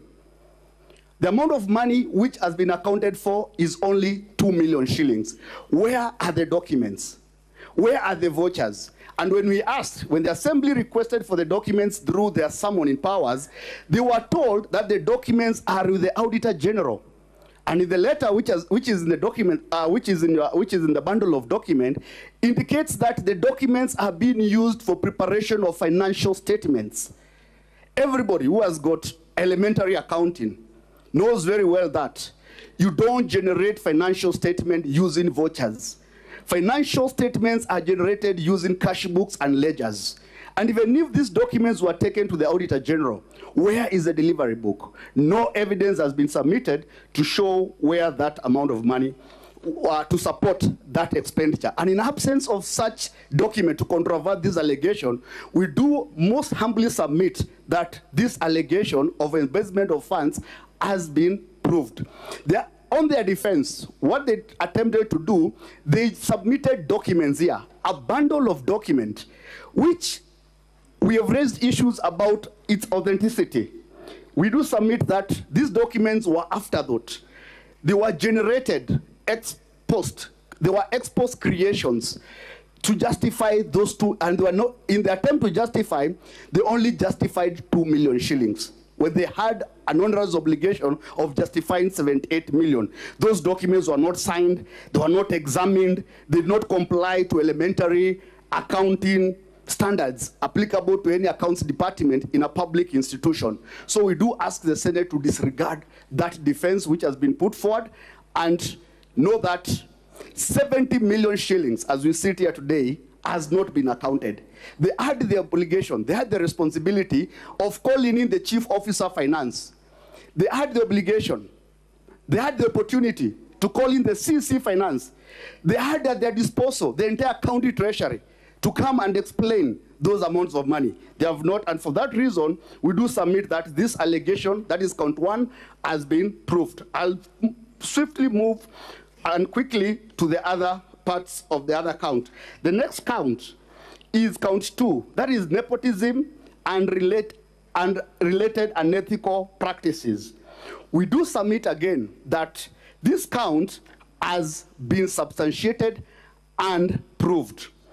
This count involved fraudulent, 2 violations. I'll just pick up 2 violations because of the interest of time. One was fraudulent misrepresentation of the governor's relatives as technical team. When the governor received an invitation to go to China, to visit China and do a benchmarking on a cancer machine, instead of governor sending a technical team, that is a top-notch oncologist or other technical team, the governor decided to send members of the same clique, which was made up of her relatives.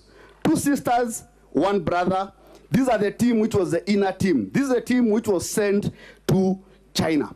And you look at the documents which were presented to the Ministry of Devolution, there was apparent misrepresentation by the county secretary that these are technical officers. These are technical team. And the document is there. You have been shown the document. And we do submit that an argument has been raised here that no public funds was lost. But the County Assembly of Meru states that an opportunity was lost. Those who have done accounting or maybe economics, I think it is in economics, there's something called opportunity cost. The cost of not doing something. The cost of not doing something. That is the cost which was incurred by the County of Meru, and there was that violation of misrepresentation. The letter was addressed to the governor. The governor cannot run away, as my colleague, Mr. Mudhomi, has said, and say it was not me. The letter was addressed to the governor. She minuted it to the officers, and the officers went ahead and misrepresented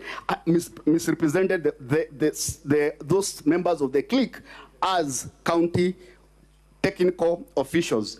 The other violation in this particular count is the designation of Nefad Kinyua, who is a member of the clique. This is a clique which had access, power, and influence. And the clique involved the sisters, 2 sisters, and the brothers. It's the one which runs Meru today.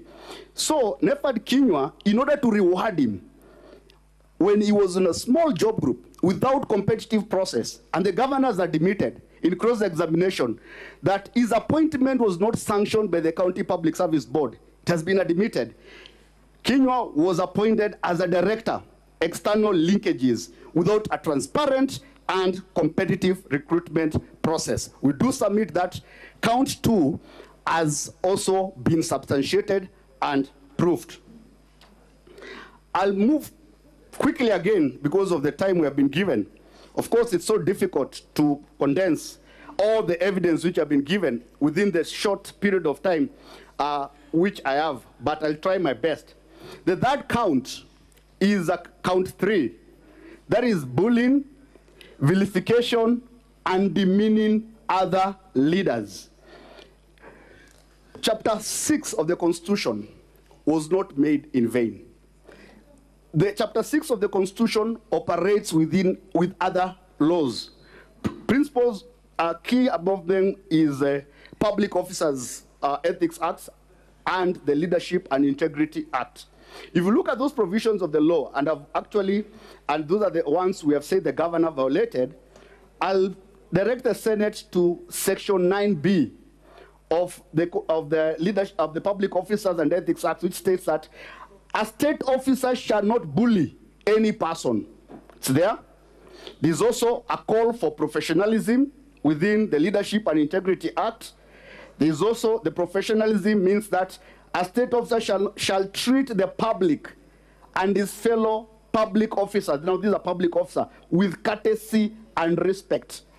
The aspect of acting through others has also been brought forward within those laws, and it makes it an offense for causing everything to be done through other persons. My colleague, Mr. Mudhomi, has mentioned that the governor is now hiding, that it was not me, it was the county secretary. The county secretary has become the bogeyman. But the law, the drafters of the law knew very well that state officers and public officers who hold positions of powers will draw away responsibility. They'll shift responsibility to their juniors. And that's why the law says that you cannot run away from that responsibility. One of the violations under this particular account was actions against the deputy governor. I'll just bundle them to that. We've put several violations against the deputy governor. Key among them is that the governor made the deputy made a deputy the bogeyman, the symbol of hatred in Meru. And by that, she orchestrated a well-organized campaign to vilify the deputy governor and excluded him from performance and discharge of public duties, that is attending CC's meetings, and performing and discharging all the other functions.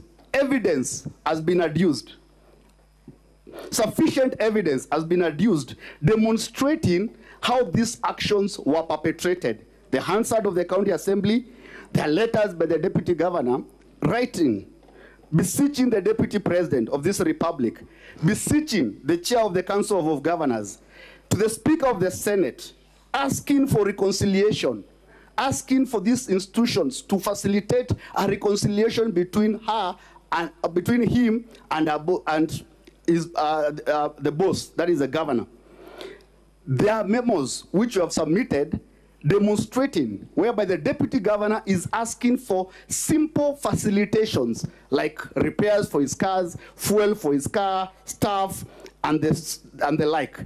We do submit that this violation, this specific violation has been demonstrated. What the governor has done has turned the battle on the deputy governor.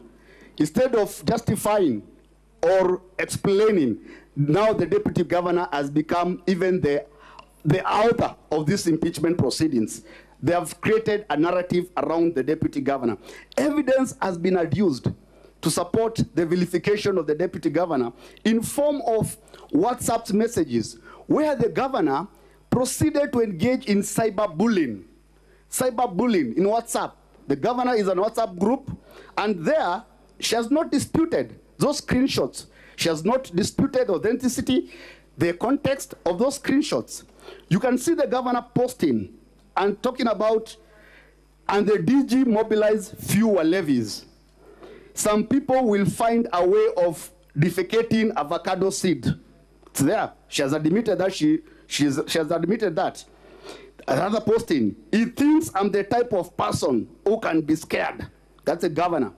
And this is on a WhatsApp forum or WhatsApp group which consists public members, members of the public, senior officers of the county, junior officers of the county, and here it is the governor now vilifying a fellow state officer, which is in clear breach and violation of the provisions of the Leadership and Integrity, Chapter 6 of the Constitution, and the Public Officers Ethics Act. The other violation which falls under this particular account is that, and this is a violation which was here, and this is a violation which was before this House in the previous impeachment proceedings. That is, the governor has persistently been making demeaning public utterances against other elected leaders. Apart from the deputy governor, who was the bogeyman, who was a center of attack by the governor had other leaders at her crosshairs. Those are the elected leaders of Meru. All of them, the 12 of them, including the member of the Senate, the women rep, and the elected members. And this one was done through falsely accusing them of cartelism. The governor has grouped these leaders into one group and calls them a cartel. And this one, evidence has been produced or adduced before this House in form of videos. And I'll take you through one of the videos which has been played here about Wanyonge. Wenye wivu, wajinyonge. And you can see the spouse of the governor playing a guitar and the governor behind dancing. And when the spouse talks about wenye wivu wajinyonge, she does it. So it's basically mocking the leaders and telling them you can do nothing. So that is kind of evidence which has been produced here. We've submitted that the issue of the governor's spouse has been a hot issue in Meru. What happened is that the governor provides the spouse with the platform. The spouse is used as the attack dog.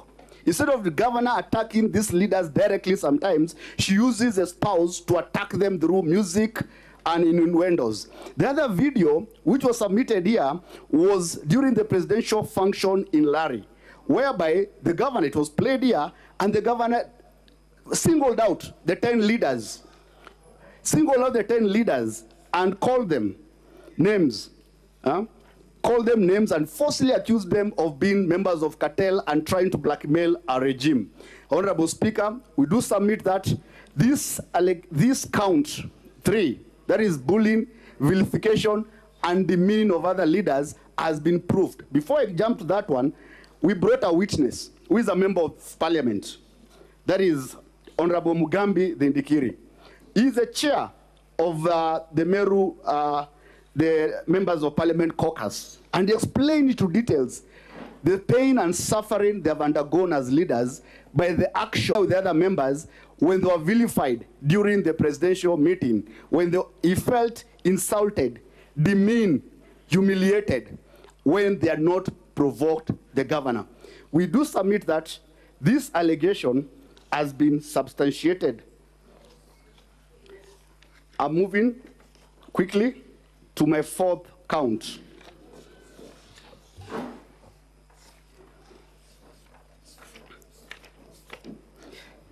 The other count, Madam Speaker, the other count which was brought before this House, which we believe is something which this House needs to look at deeply, includes the violation of the law.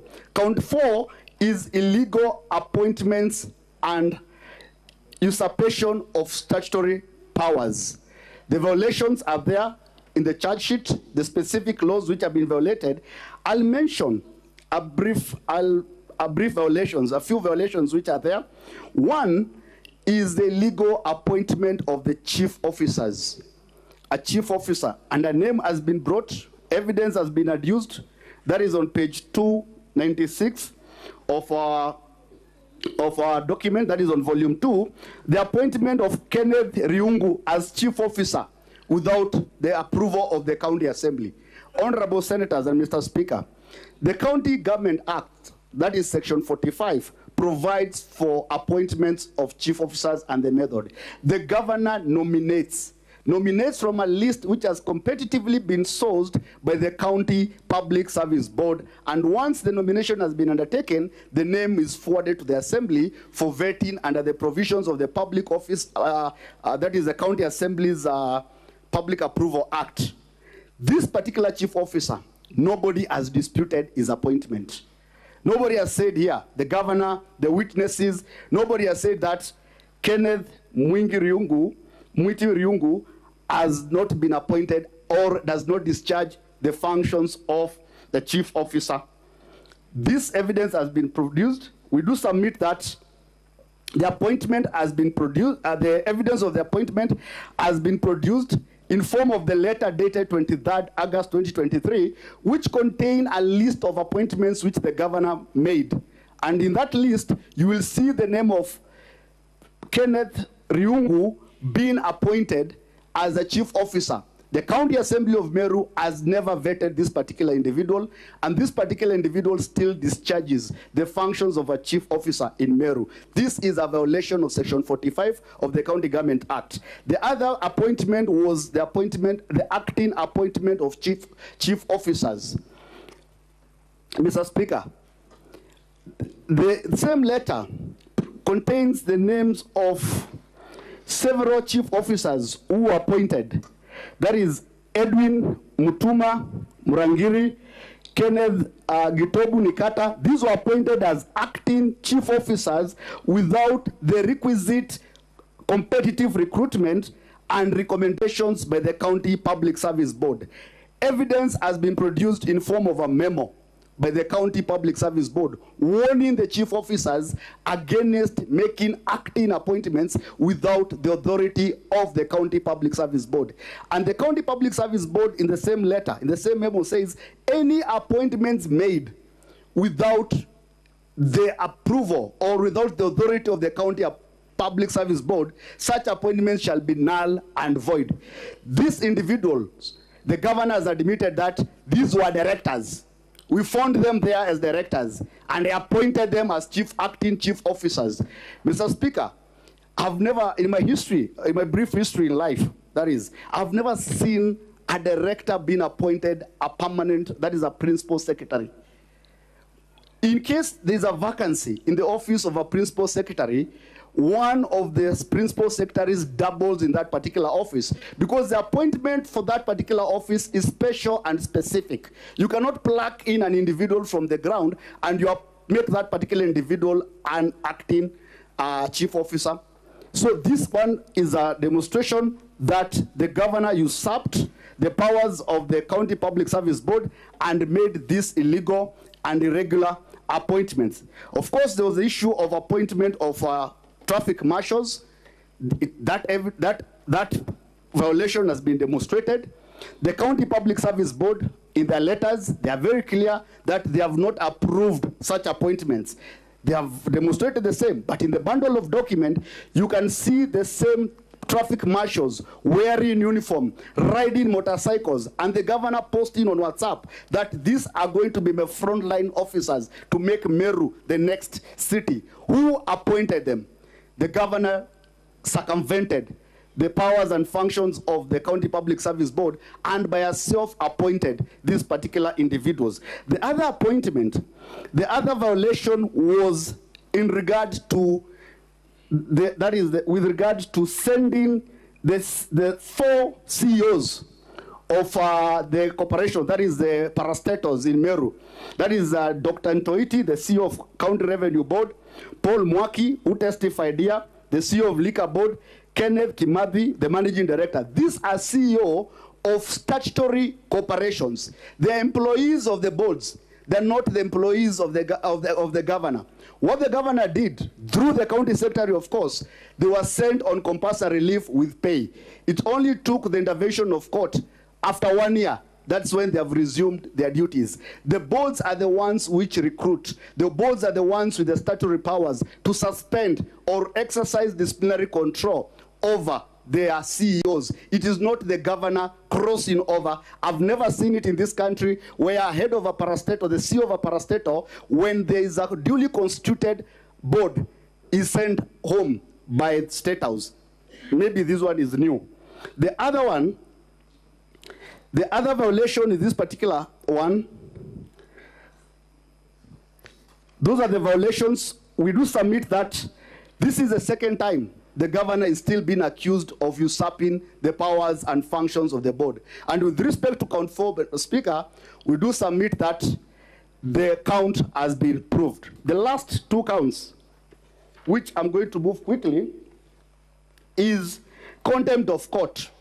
Evidence has been submitted here. How, despite the existence of court orders from Nyeri Employment and Labor Relations Court, the governor for 1 year disregarded those orders. And what the court has done, the court has convicted the governor. As we sit here today, the governor of Meru is a convict. She has already been convicted for contempt of court.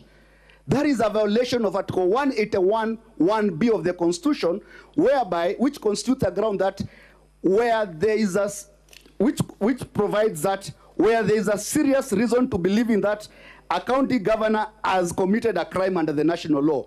The governor has already been convicted by the High Court in Meru. She's only awaiting sentence. She has not discharged the conviction. She has not appealed the conviction. That ground has already been proved. That is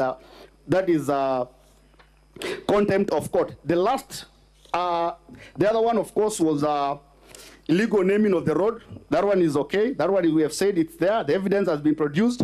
The governor has been shown the Facebook posting whereby she's naming the road in the name of her husband. Lastly, I'll take the last one is contempt of the assembly.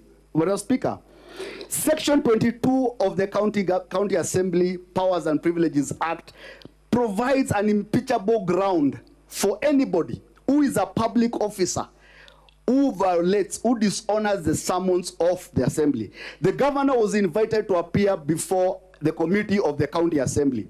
And what she did, when she was invited, she wrote back a letter and said, there is no provision of the law which requires the governor to appear before the committee of the assembly. Yet, Article 195 of the Constitution is very clear that a county assembly or any of its committees can require, can invite, can summon, the word is summon anybody to appear before the committee to provide evidence or to give information.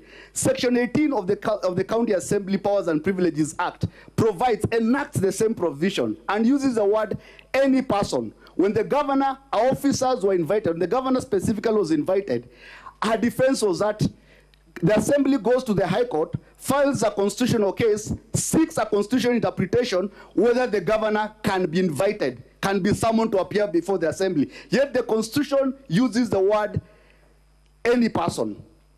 At section 22 says that where the Assembly passes a resolution against an individual for violating that particular provision, that shall constitute a ground for removal from office.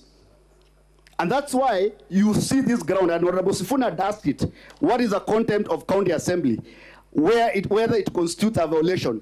That is the only violation I've ever seen on law whereby it makes it an impeachable ground for violating, for failing to honor the summons of the county assembly. The assembly can pass a resolution and request and impeach you. And that is what the county assembly of Meru has done. And we do submit that this count, together with the other 6 counts, have been substantiated. The assembly has demonstrated the same. And finally, my colleague Mr. Mudomi has mentioned about, is the governor individually liable for that particular violation? She has said all these things were done by the county secretary. He has mentioned about the provisions of section 30, subsection 3. Section 30 or subsection 3 of the County Government Act, which will be my last section. That way, I just want to repeat what you have said. Section that talks about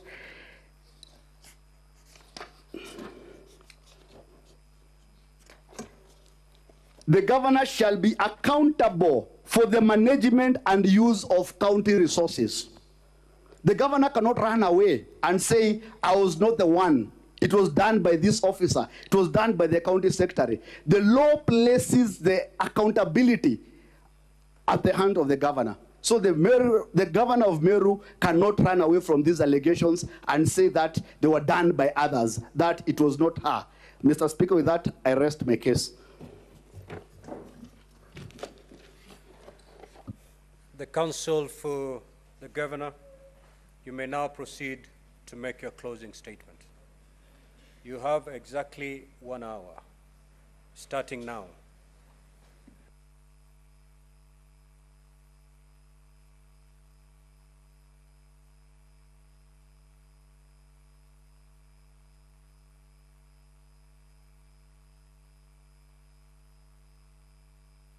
It's okay. Thank you, Mr. Speaker, sir, and thank you, distinguished senators. My name, for the record, is Elisha Ongoya. I'll be making the governor's final submissions. Mr. Speaker, sir, before I delve into the substantive part of my submissions, and because looking at the program of this House, this may be the last time I'm standing here to address on this matter, allow me, with great humility, to begin by thanking you, Mr. Speaker, and the distinguished senators who have given us audience despite the great time constraints that we have had to go through in making this case. I'll be failing in my responsibility for courtesy if I didn't thank the administrative staff, the secretariat staff of this Senate, who have given us significant support, both within this House and in the corridors of these precincts as we found our way around. Mr. Speaker, sir, at this juncture, allow me to proceed to the more substantive parts of the governor's closing submissions. Allow me to begin by pointing out that as a young Christian fellowshipping at Esrave Church of God deep in Vihiga County, and as a middle-aged Christian fellowshipping somewhere in Amalemba Church of God in Kakamega County, I have gathered some enduring lessons from Scripture, and I would start by drawing inspiration from those lessons. The wise man who authored the book of Proverbs, at chapter 18, verse 17, guides us as follows when we are confronted with matters such as this. In a lawsuit, the first to speak seems right, until someone comes forward to cross-examine him. That ecclesiastical wisdom has found pragmatic rendition in these proceedings, as I will demonstrate shortly. Mr. Speaker, sir, the governor was presented in the opening remarks by the County Assembly's Council to this assembly, for lack of a better word, as some form of scoundrel. Fortunately, in this august House, both parties have had an opportunity to present documentary and electronic evidence.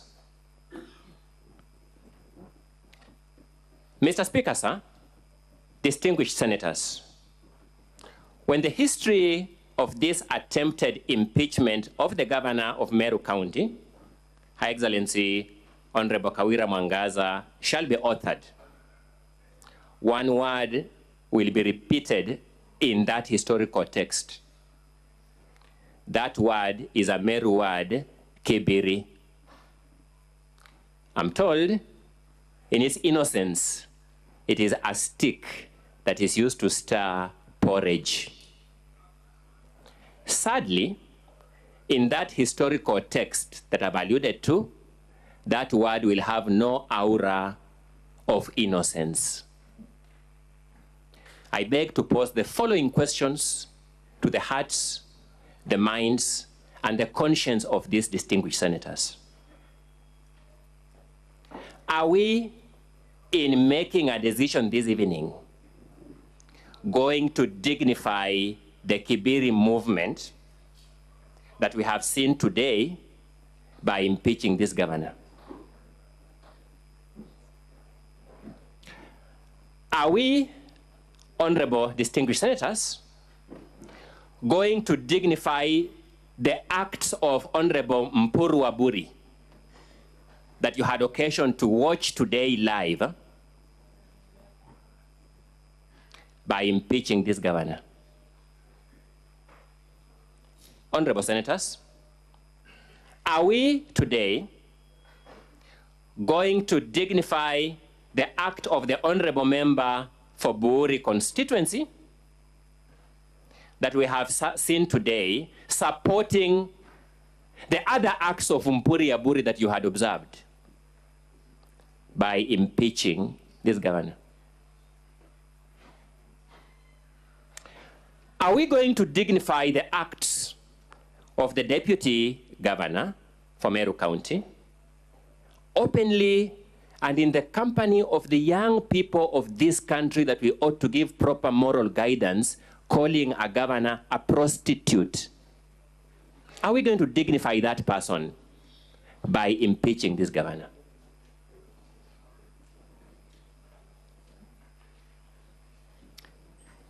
The governor has been accused of being a leader who disrespects other leaders.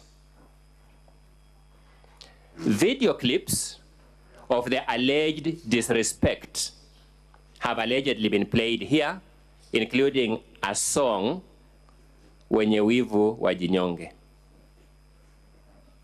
On the other hand, the governor has demonstrated to you the sins that have been committed against her by those very leaders she is accused of disrespecting.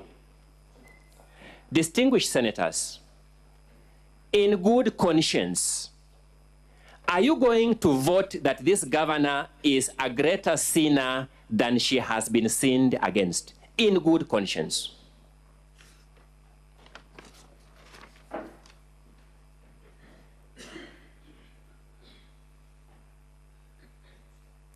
How many of us can reconcile our conscience, distinguished senators, with the fact that it is the men you saw today uttering the words you saw them utter and projecting the actions that you saw them project as against the governor that have actually come to this house to complain against that governor. I've heard of the claim of pots calling kettle black. I never knew in my living history I would come across a pragmatic rendition of what that means. Today was my answer. I invite you to have that reflection, distinguished senators. I have asked myself, I invite these distinguished senators to ask themselves, Mr. Speaker, sir, where did these leaders get the moral high ground to invite this House, in view of the sins that they have committed against the governor, to find that the governor has sinned against them? Distinguished senators, technology has been deployed in these proceedings. We are beaming these proceedings live to the whole world by medium that will preserve them to eternity. How shall the members of this House, individually and collectively, account to their children and children's children that they ever dignified the acts of these people who have leveled a war against the governor by confirming the impeachment of the governor? We owe it to ourselves.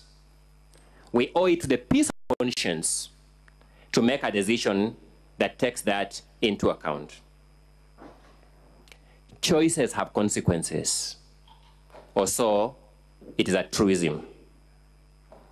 By impeaching this governor, if you so decide,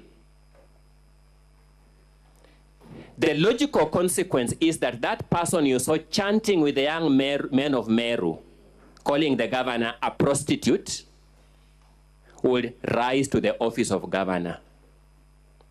Is that the desirable outcome you want out of your decision this evening, distinguished senators?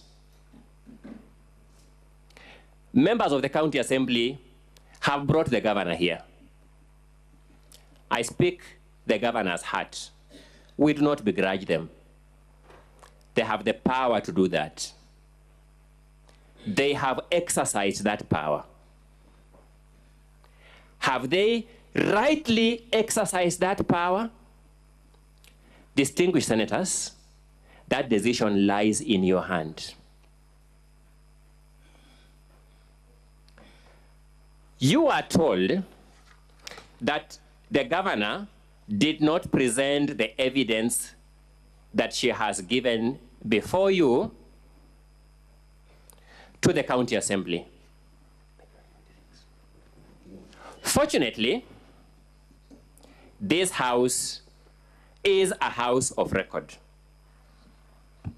Fortunately, Mr. Speaker, you have fantastic rules of procedure that, of course, we can make better, as we have seen. And I would strongly recommend, hoping time will permit, that we relook at the timelines for impeachment of governors if we have to do absolute justice in terms of filings, in terms of argument of the case. These are reform issues because we are in continuous improvement as a society. But putting all factors on the scale, we have done well in presenting some records before this House.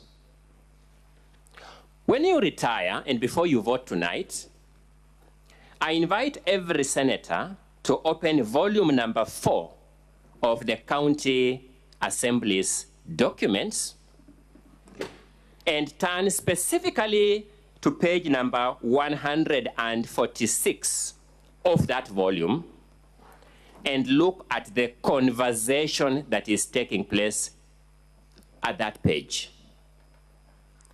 This is the Hansard of the County Assembly of Meru of 25th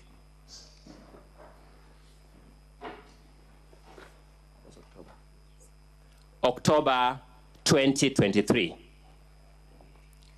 If you turn with me to page 146, you will see this conversation.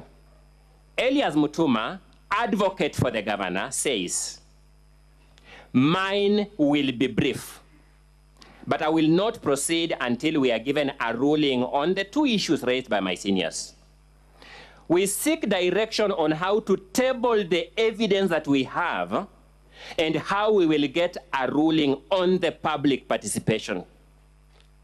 The governor is pleading to be given a chance to table her evidence. The Speaker, Honorable Ayub Bundi, says when your brother Omari was speaking, he mentioned a difference between honorable members and your team. He stated that he knows the division in this House and he cannot step on the other side. Anything you'd like to table in this House must go to the House Business Committee. You cannot do it when you're on that side. You must be on the side where the members are. I was wondering, Mr. Speaker, sir, how was Mr. Mutuma possibly supposed to get to the side where the members are? Was he supposed to organize a mini election in Meru County, become elected as senator for the temporary purpose of participating in these proceedings? I don't know. I am a career learner, and I learn every day. It is only allowed for honorable members. We are being told only honorable members are allowed to table evidence. You are not allowed to table evidence. We are going to make a reference to the Hansard systems because everything that you talk is being captured. You can proceed as the Speaker. The Speaker, we don't begrudge him. He had power to make a ruling.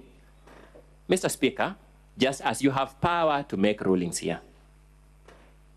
Did he use that power correctly? That is the question I pose to the conscience of the men and women bestowed with the arduous responsibility of protecting devolved governance in this country, sitting in this House as distinguished senators. The conversation continues with Elias Mutuma, advocate for the governor, making an argument. My understanding, therefore, is that we will not lay the evidence that we have. The Speaker answers him, how will you table it, Mr. Mutuma? Mutuma is asking him, you are the presiding officer in this House. Guide me on how to table.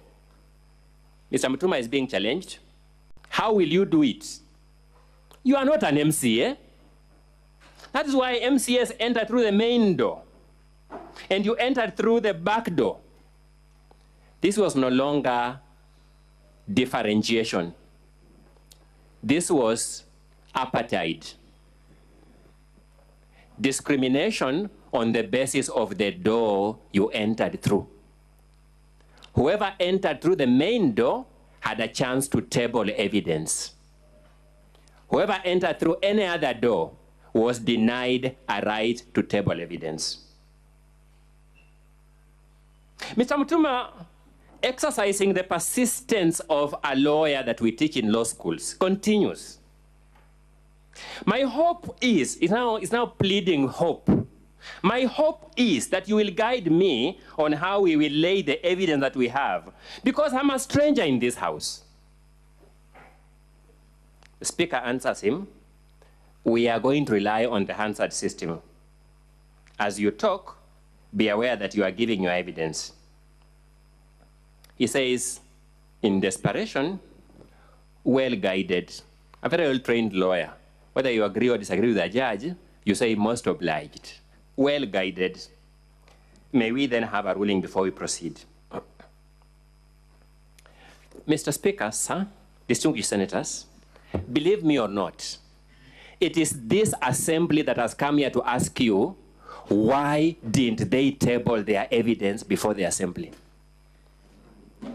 We may agree or disagree with the governor on many things. We owe her a moral duty to be fair to her. The governor has been unfairly treated by the County Assembly of Meru, as demonstrated by the County Assembly's own records. And that is why we are here. You'll be told, you've been told, in cross-examination, there are other women out there, Embu, Homa Bay, Nakuru, Kirinyaga. Are they also facing discrimination? Don't throw the gender card here. That's what the governor has been told in your hearing. Mr. Speaker, sir, distinguished senators, those things were said to the person you saw with your own eyes and felt with all your other senses, including the sense of hearing, being told what was going to be done to her by the Kibiri. Those things, those questions. One day, I will teach about the moral obligation of counsel in cross-examination, particularly when particular evidence is now available. Will this Senate, in good conscience, completely overlook the evidence of Honorable Mpuri Aburi in the presence of the Senator for Meru County, in the presence of the Deputy Governor of Meru County, in the presence of Honorable Mugambi Muridhania Rindikiri, demonstrating what they did with their hands holding the Kibiri against the governor? Shall we ignore that and say she's simply throwing a gender card? Shall we ignore the overwhelming evidence of the deputy governor chanting with youth in Meru, saying how the governor is a prostitute? Isn't that the locus classicus of a sexist remark?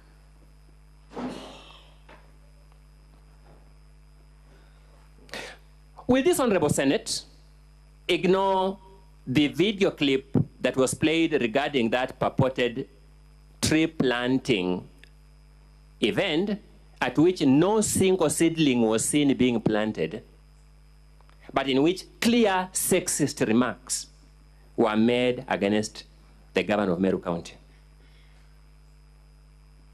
Mr. Speaker, sir, distinguished senators, before you is a fellow citizen, sinned in the matter you have experienced with your own senses and presence, being brought to trial before you.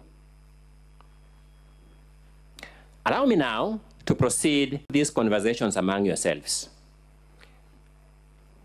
Ask yourself this question, number one. The governor before you faces a charge of usurping the roles of other agencies in the county, doing the work of other functionaries in the county. Same governor then faces other charges that requires her to take responsibility for the acts and omissions of other functionaries in the county. How will you, distinguished senators, reconcile your sense of logic to that case?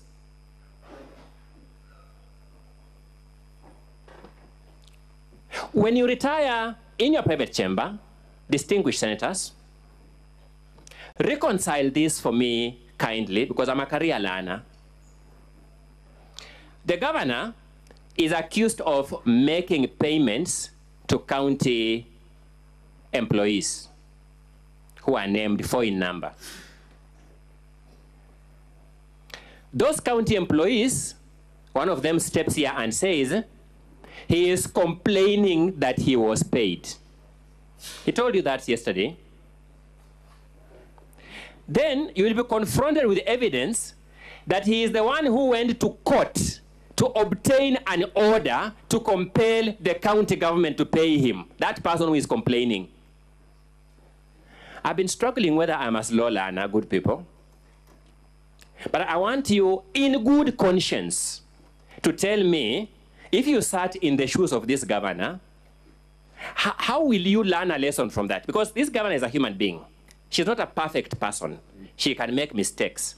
But she must be confronted by logical claims from which she can draw logical lessons to become a better leader.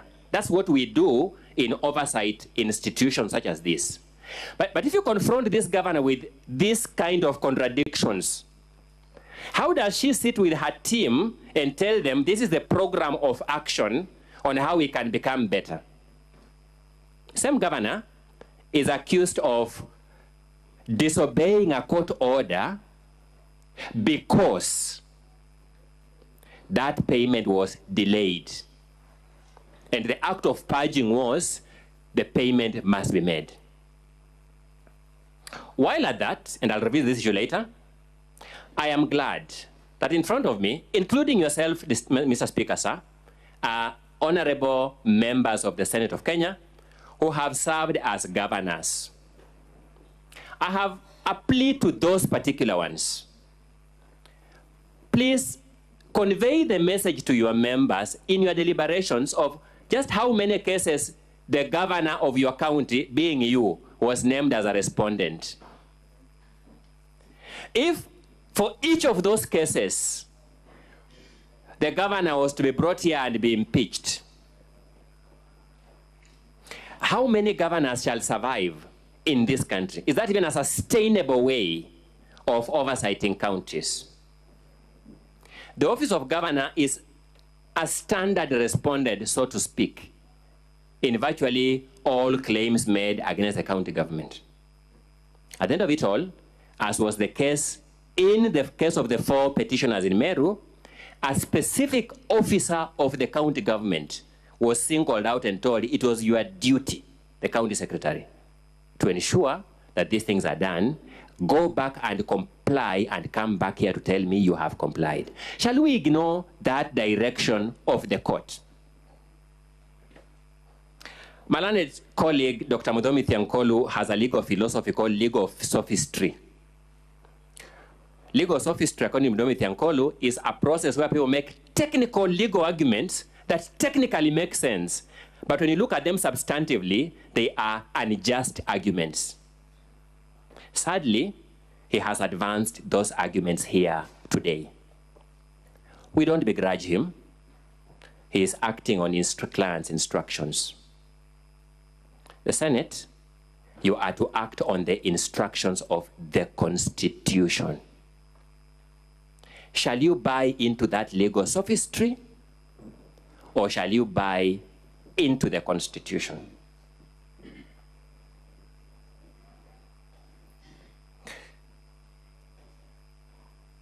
Mr. Speaker, my sight is not very good. When my 30 minutes reach and it's shown, I'll beseech that my attention be drawn to it so that I manage my time better.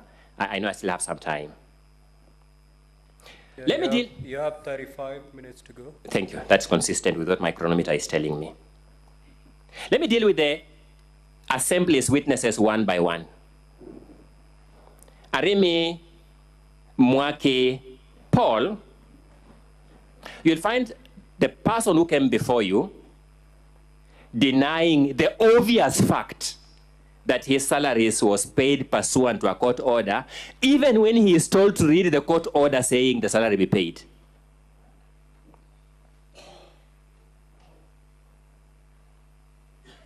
You'll find him complaining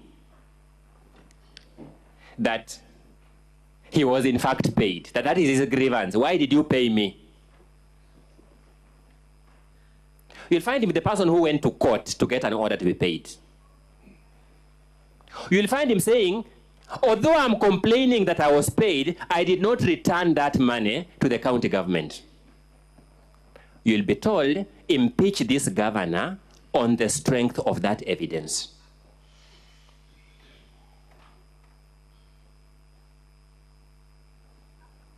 He then plays a video clip of the county's first gentleman, apparently saying that some people will not be returned to work. His name is not mentioned in that clip. The governor is not present in that meeting. The person present in that meeting and not condemning those things is the deputy governor, the person whose case has been argued here more than the case of the county assembly. I sat here and I was shocked at how the county assembly's lawyers spent copious minutes arguing the case of the deputy governor than the case of the assembly. But as the person who was in that meeting, Paul Arimi, for the sake of this impeachment, is prepared to forgive the deputy governor who was present there. He's prepared to crucify the governor who is not seen in that clip. Allow me to engage with my views on Honorable Mawira Evans Kara, the person who moved this impeachment motion. He has come here to tell you how Okolea Katoto ka Meru is such a bad thing. You have seen his active role in Okolea Katoto ka Meru up to August this year. You'll be told, impeach this governor on the strength of the testimony of that person. At some point, I asked my colleagues, what kind of people do these assembly members think senators are? Don't they have some residual respect for senators? Doesn't there come a time where you say, it's okay, I brought a very big case here, but I was misled. Now I am withdrawing limp 1, limp 2, limp 3, because I'm embarrassed by my own evidence. Let us focus on the following 2 issues so that we have time. They didn't do that. We don't begrudge them. We take confidence in the fact that this distinguished house is answerable to the Constitution and shall be faithful to the Constitution. Think about this, distinguished senators. Mawira Evans Kara Mheshimiwa tells you that Nefat Kinyua is the governor's brother-in-law. He then invites you to take judicial notice of that fact. It is in the public domain. I don't know. If I had a chance to engage senators one by one, I would have asked Senator Halwale, do you know that fact in the public domain? But I have no chance to get an answer to that. Good people, in legal practice, we take judicial notice of notorious facts. Facts like the sun rises from the east and sets in the west. Only a fool can counter-argue it. The fact that elections in this country were held on 9th of August 2020 is a notorious fact. No one can counter-argue it. To your utter consternation, at least mine, Mawira Evans Kara is asking you to elevate the marital status of Nefat Kinyua to that and take judicial notice of it. Who do they take senators for? Will you buy into these distinguished senators? Even when confronted with evidence of a formal marriage certificate, he proceeds with his theory that his public domain hypothesis of the marriage of Nefat Kinyua outweighs that marriage certificate. I would have hoped that as people who have a duty to this Senate, the council who presented Evans Mawira here would have at least withdrawn that part of their claim to save us time. Now think about the minutes I'm spending arguing this fact. We have to do it because they have put it to us.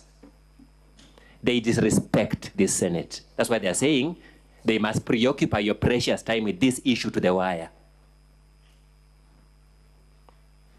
The star witness, Honorable Mawira Evans, then introduces an alleged relationship between the first gentleman and Edwin Murangiri. He calls Edwin a nephew to the first gentleman. He's then asked, okay, somebody's nephew ordinarily is the sister's son. What is the name of the mother of Edwin so that we can see whether he's a sibling? He says, I don't know that name. Let me put it this way, Honorable Senators. This country inherited a common law tradition at the beginning of its legal system. We have shifted significantly from the common law tradition because of our transformative written constitution. In the old common law, there was the doctrine of parliamentary supremacy. In the new order, we have the doctrine of constitutional supremacy. But I say this, even in the traditions where parliament enjoyed supremacy, surely it had no power by fiat to impose relationships upon people. Tell somebody, this is your brother from today. This is your, you have been told to make that finding yourselves as Senate, that Edwin Murangiri is the nephew to the first gentleman. So what do you do when this man begins claiming inheritance from this family by virtue of your decision? Because these things have consequences. People will present this Hansard to courts in future to prove relationships. Shall we manage the aftermaths? These people did not respect this house. This witness insisted that county vehicles were destroyed in an Okolea event. We asked him, some senators asked him, vehicles in this country are identified by their registration numbers. There is no other method of identifying vehicles. I said, no, he has another method. Which is this method? The method is the affidavit of number 113748 PC Kevin Wafula is a method of recognizing or attributing ownership to vehicles. That was novel. I think the County Assembly's star witness elevated jokes to legendary heights. The witness tried to introduce a theory that the governor had employed Edwin Murangiri and Nefat Kinyua, who he claimed were the governor's relatives. We've shown there was no evidence they were, and as a matter of fact, they were not. It then turned out that these people were employed in 2017 and 2016 respectively, that the governor employed them in the county in advance of her election as governor. I'm just wondering, good people, what do this protect Senate to be? Can somebody in good conscience sustain this case to the wire, as the council of the assembly have done? Dr. Gitonga Jeremiah Ruturi came to this house. I would invite you to look at the affidavit of that witness, but I'll not read it because of time.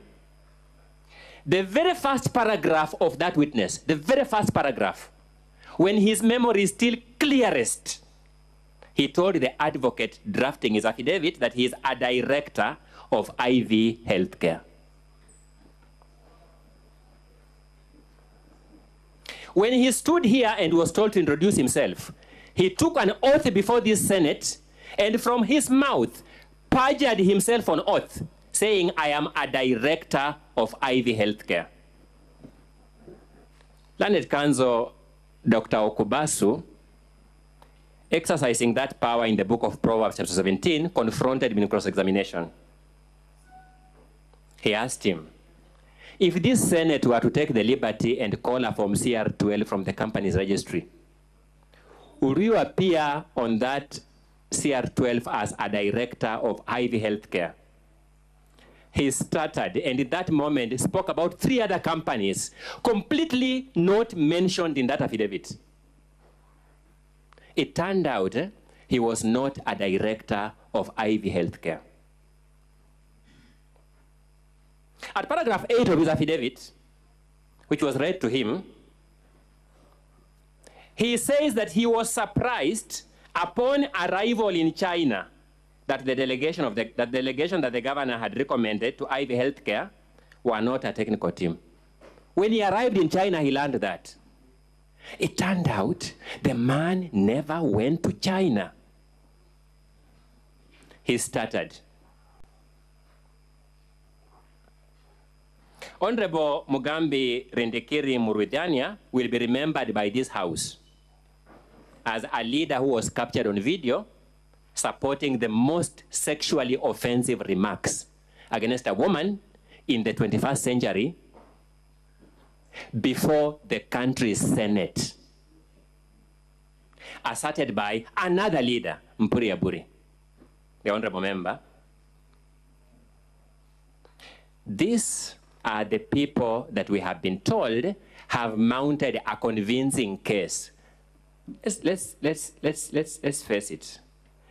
I used to be taught, Mr. Speaker, sir, that no one makes good deals with bad guys. Can you get credible evidence from these most incredible fellow citizens? Is it possible? Allow me, Mr. Speaker, sir, to now deal with the case, the charges presented by the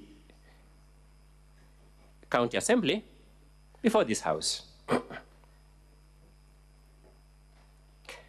From the very outset, allow me to very humbly invite the honorable senators to administer a caution to themselves individually as you consider this matter. Individual senators, please caution yourself that the case of the County Assembly cannot be permitted to mutate from the charges that were prosecuted at the County Assembly. It cannot be allowed. Rule 19 of the 5th schedule of the standing orders, which provides for the procedure of the impeachment process before the whole House, as we are doing now, prescribes that in presenting its evidence, the Assembly shall not introduce any new evidence that was not a part of the allegations against the governor by the County Assembly, as forwarded by the Speaker of the County Assembly to the Speaker of the Senate.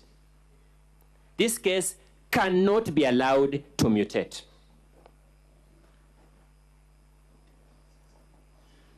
There must be logic behind this. The logic is there must be definitiveness on what the governor is responding to. Allow me to deal with counts 1 and 5 together.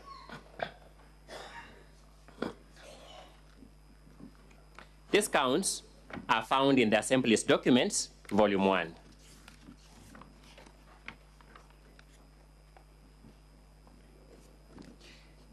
Count 1 has 4 specific allegations.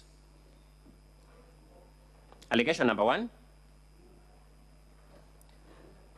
that the governor has violated certain provisions of the Constitution and the law, they are specified there, I'll not read them, by engagement, connivance, and or complicity in the following. First, honorable senators, allow me to tell you this charge is duplex. It is a defective charge. If not for anything else, Mr. Speaker, sir, this means that you must discourage this form of drafting. It is poor drafting. The governor has to elect whether she is going to defend herself against engaging in those acts, against conniving in those acts, or against complicity in those acts. In law, that's an impossible task. What the Senate, my apologies, what the County Assembly has done is to cast a wide net, in the words of the fishing vocabulary, in the hope that it may catch crabs, fish, and perhaps some snakes, so that you say, anyway, we may have grabbed a lot of snakes, but there's one fish, so vote for this fish. It's a poor way of dealing with a case of this nature. A case of this nature requires military precision in the charges. Be that as it may, the governor is accused of doing those things in the form of embezzlement of county funds through the governor's sisters, Rose Kinya Gwantai and Miriam Gwantai, brother Kenneth Gwantai Muragiri, brother-in-law Nefat Kinywa, and nephew to the governor's husband, Edwin Mutuma Muragiri, all of whom are now collectively referred to as the governor's relatives, period. But the governor comes to this court and says, no, I want to give you evidence to show that I have not embezzled any funds through these people. How will I do this? I will give you vouchers to show what each of these people is being paid for. That is a sufficient answer to this charge. You are then told, no, he has not accounted for 70 million shillings. Honorable senators, where is the charge for failure to account for 70 million shillings that the governor is supposed to respond to in that form? Number two, where is the charge of failure to account for 78 million shillings? Because if that charge came as such, then the governor would have been under an obligation to secure her finance people, to give her material in respect of all the 78 million. Then we can interrogate the material one by one. Is this credible? Is this not credible? And so forth. Once we have supplied that, we must show a causal connection between that money and the person of the governor.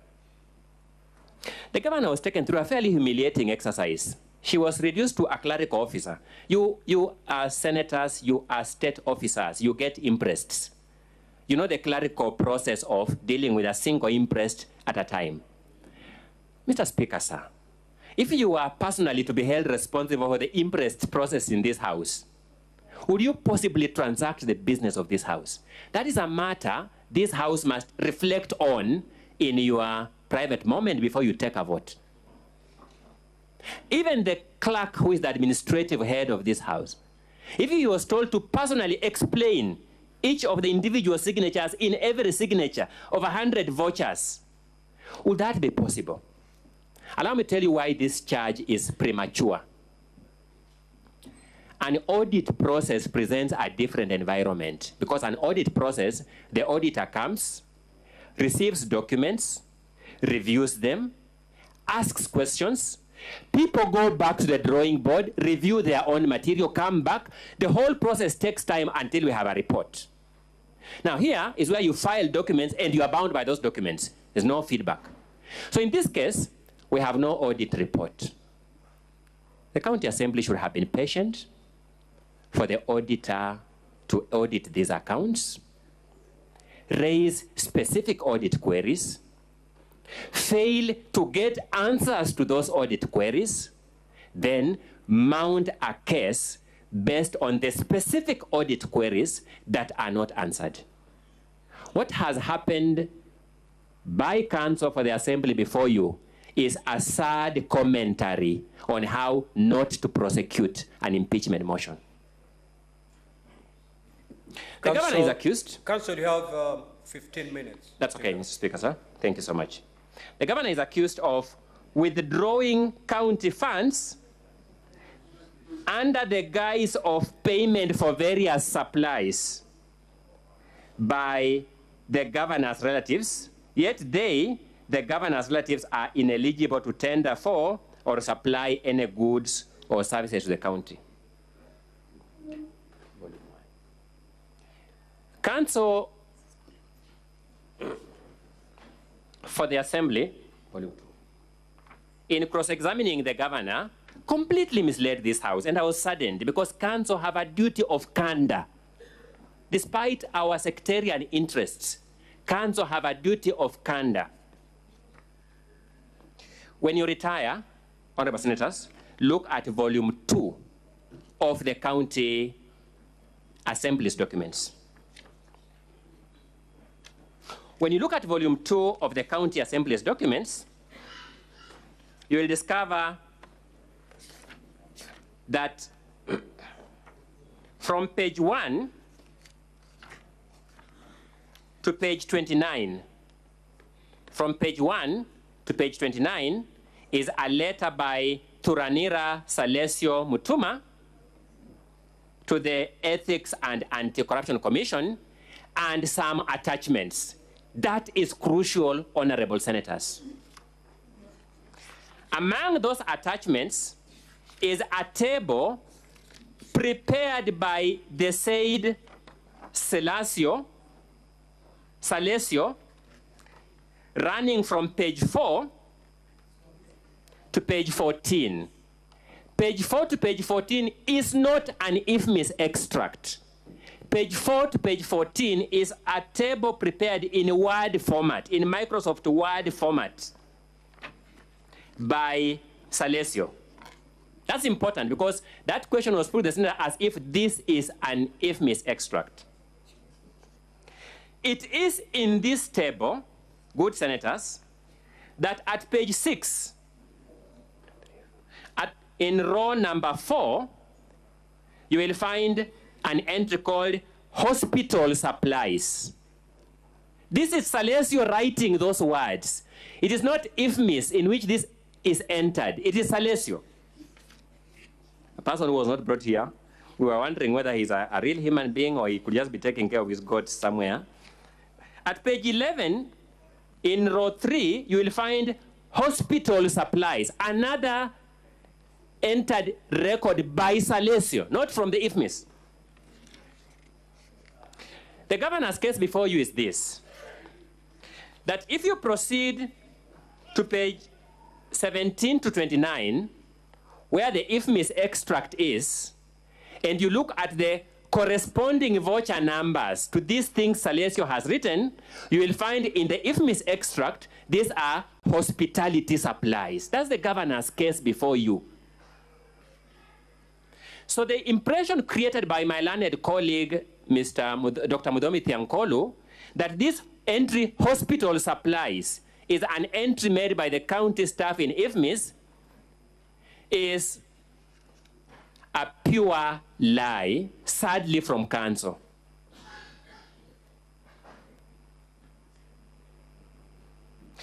When you continue looking at those charges, I'm more interested in count 1 because the other counts, they are the kind of counts that I can say fall on their own weight.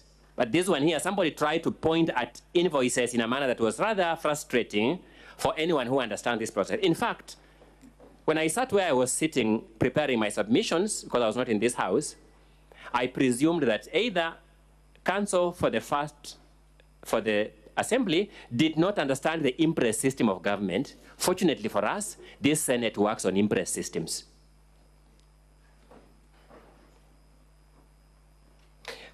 Count C, sorry, allegation C. Sorry, Mr. Speaker, before I forget. So the charge here is making various supplies, and that's why we supply only vouchers that show you what these payments are for. They are not for supplies. They are for particular recurrent expenses, that's all. So we are not accounting for 78 million shillings. We are just responding to this allegation. Thirdly, we are accused of paying full salary and benefits. In fact, those vouchers and those IFMIS entries are only relevant in respect to allegations A and B. When it comes to C, I have already mentioned to you that these payments were made pursuant to a court order. The lesser I say about that, the better. Count D says diversion or misuse of county resources, including funds or motor vehicles, to run the governor's private entity. You asked yourselves, which motor vehicle? You are told no. Go to the affidavit of police constable. You'll get it there. A very strange way of identifying a motor vehicle. I'm open to learning. I was not willing to learn that one.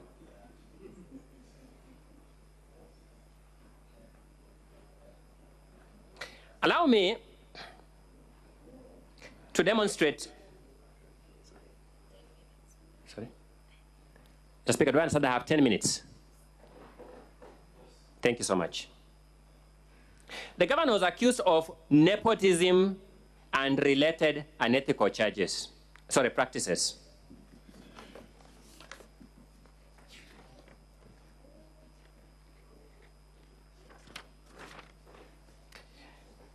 Before I argue that, when counsel for the county assembly, Mr. Ngwele, stood here and told you that they have proved that Kathure Rukania is among those who are paid money that's not accounted for, I asked myself, look at the 39 allegations before you, 39, and point out to me where the name Kathure Rukania appears, even appears in the 39 allegations, so that the governor can now take the task of explaining him. The county assembly has taken a strange stance before this assembly.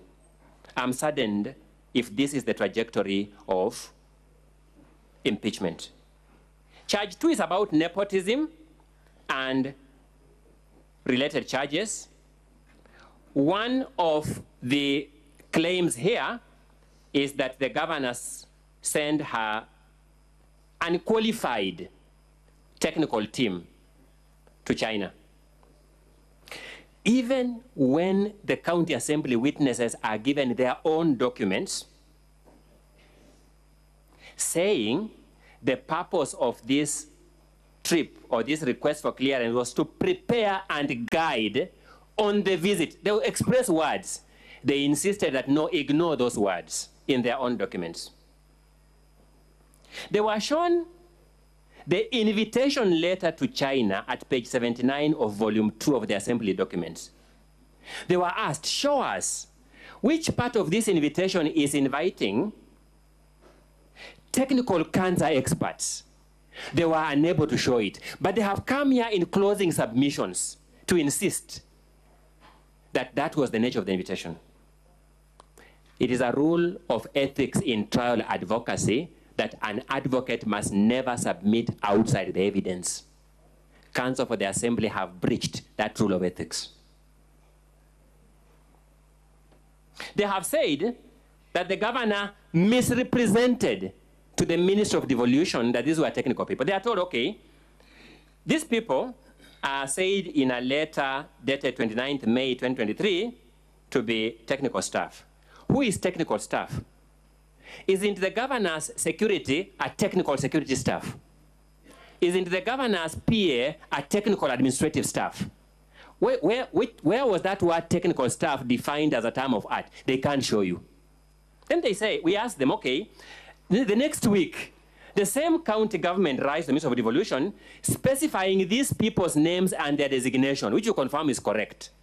So if they intended to mislead, where are they now clearly spelling out these people's designation before these people travel? They can't answer, but in their final submission, they still insist there was misrepresentation, a poor way of advancing the jurisprudence on impeachment. You'll be told this nepotism is in the engagement and employment of Edwin Mutuma Murangiri, a nephew to the governor. I've spoken about that. The lesser I say about it, the better. Nefat Kinyua, the governor's brother-in-law, in public knowledge. I mean, what kind of behavior is this? Assigning diplomatic duties. You'll be told the evidence that diplomatic duties were assigned is in a Facebook post. You are told, okay, read that Facebook post. Where does it assign diplomatic duties to the governor's relatives? It is not there. It's those pictures you see there. If you look at them carefully, they are speaking. Those pictures are speaking about diplomatic duties. Surely, a Senate to be engaged in that, I was a little embarrassed. That's 5 minutes. That's okay. Bullying, vilification, demeaning other leaders. We have shown what those leaders have done to the governor. The less I say about it, the better. They actually dared and threw the first stone when they had sinned more. Illegal appointments, I'll talk about this because this is statutory and I have an obligation to guide this Senate on the law. I will refer this Senate to section 64 of the County Government Act. It says, acting appointments shall be made only by the lawful appointing authority and for a specified period. It then says, nothing in this section, nothing that previous section has said, shall prevent a public officer, like the governor here, like the county secretary, those are public officers, from deploying another officer to perform the duties vested in another office during temporary absence, during a vacance that office. You will listen to the case of the county assembly. They will keep quiet on section 64, subsection 4, so as if it does not exist. But let's move just further, senators. Subsection 5 says, if it comes to the attention of the County Public Service Board that a public officer has purportedly made an acting appointment, delegation, or deployment, as the case may be, contrary to the provisions of this section, the County Public Service Board shall take necessary corrective action. This is something that the law prescribes its own procedure of remedying. Why would we use a sledgehammer of an impeachment when the law actually prescribes a lesser restrictive measure that can solve the problem? That's what the county assembly has engaged you in. Naming a public road after the husband. Show us the road. Oh, let's go to Facebook. You'll find the... Surely, Senate has been engaged in that argument. I thought they would drop it in their final argument. Council stood here and insisted, we have produced compelling evidence in a Facebook post. That's elevating jokes to new heights. Contempt of the assembly. 1. Task to explain where that offense is found in statute. The witness, of course, stuttered. The governor has contextualized all her responses to the county assembly. May I just inform this Senate? You have summoned the governors here who have said, let us go to court and interpret the scope of your powers as Senate to invite us, to interrogate us. And you have engaged them in court. That is development of our law. That is not contempt of the assembly. The governor ought to be praised. Is this governor a peacemaker? You saw her with MCS, launching projects in their wards, giving them the opportunity to shine by being the ones who read those projects. You are politicians. You know what that means in terms of dignifying and improving the stature of those MCS. I say, true to her word, this governor is a foremost peacemaker. It matters not whether she shall be brought here 100 times. You cannot victimize her because those who torment her are tireless in their torments against her. I beseech you, senators, to vote against each of these charges overwhelmingly in the interest of your individual and collective conscience. I rest the governor's case.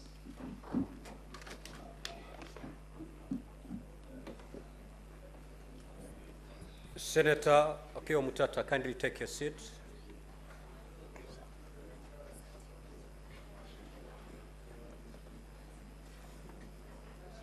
Take your seat, Senator Muma.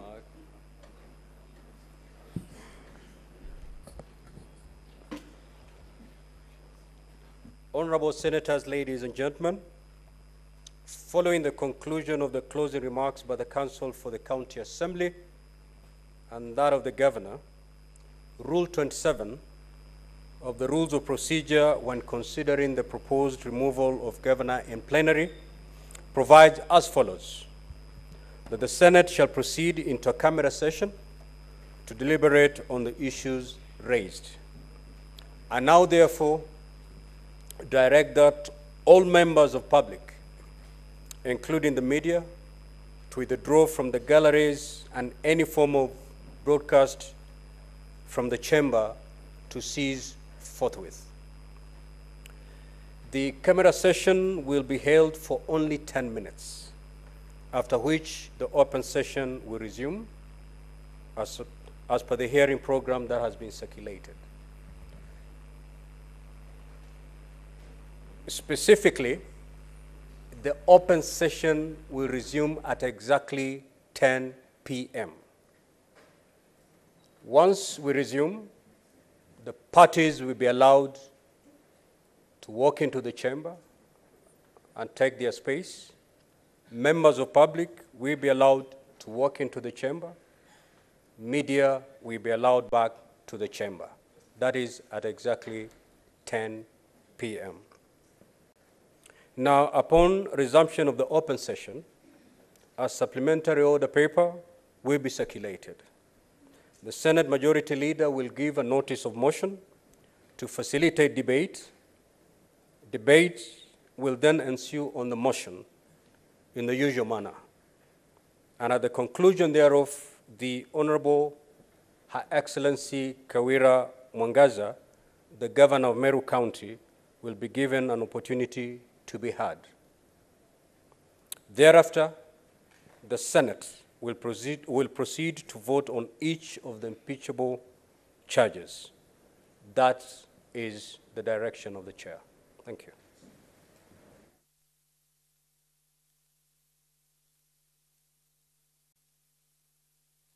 Ladies and gentlemen, that marks the end of the hearing of the motion for the proposed removal from office by impeachment of Honorable Kawira Mwangaza, the Governor of Meru County.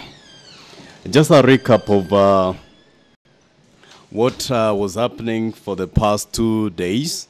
The Senate was considering the motion for the removal from office by impeachment of one Honorable Kawira Mwangaza, the governor for Meru County. And the County Assembly of Meru did adduce the evidence through 4 witnesses. Among them was one of the people that were sent on compulsory leave by the county government of Meru. There is also the MP for Bori constituency, Honorable Mugambi Rindekiri, and Honorable Karia Evans Mawera, the MCA, was moving the motion. And there was Jeremiah Gitonga. And then the Council of Governors, the county governor rather, had 4 witnesses also, Nicholas Kinyua Josephat, Andrian Karachia, Dixon Munene, as well as herself. And there were a lot of issues for consideration that arose, among them the infamous records, the per diems, the evidence on WhatsApp, the oathing by Jorincheke Council of Elders, the identity of the motor vehicles, the videos, the vilification, as well as the petition by one Mr. Salesio. And as for now, the Senate now has retreated and they will consider that motion and make a determination of the same. Thank you.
Mr. Speaker, sir, I beg to give notice of the following motion.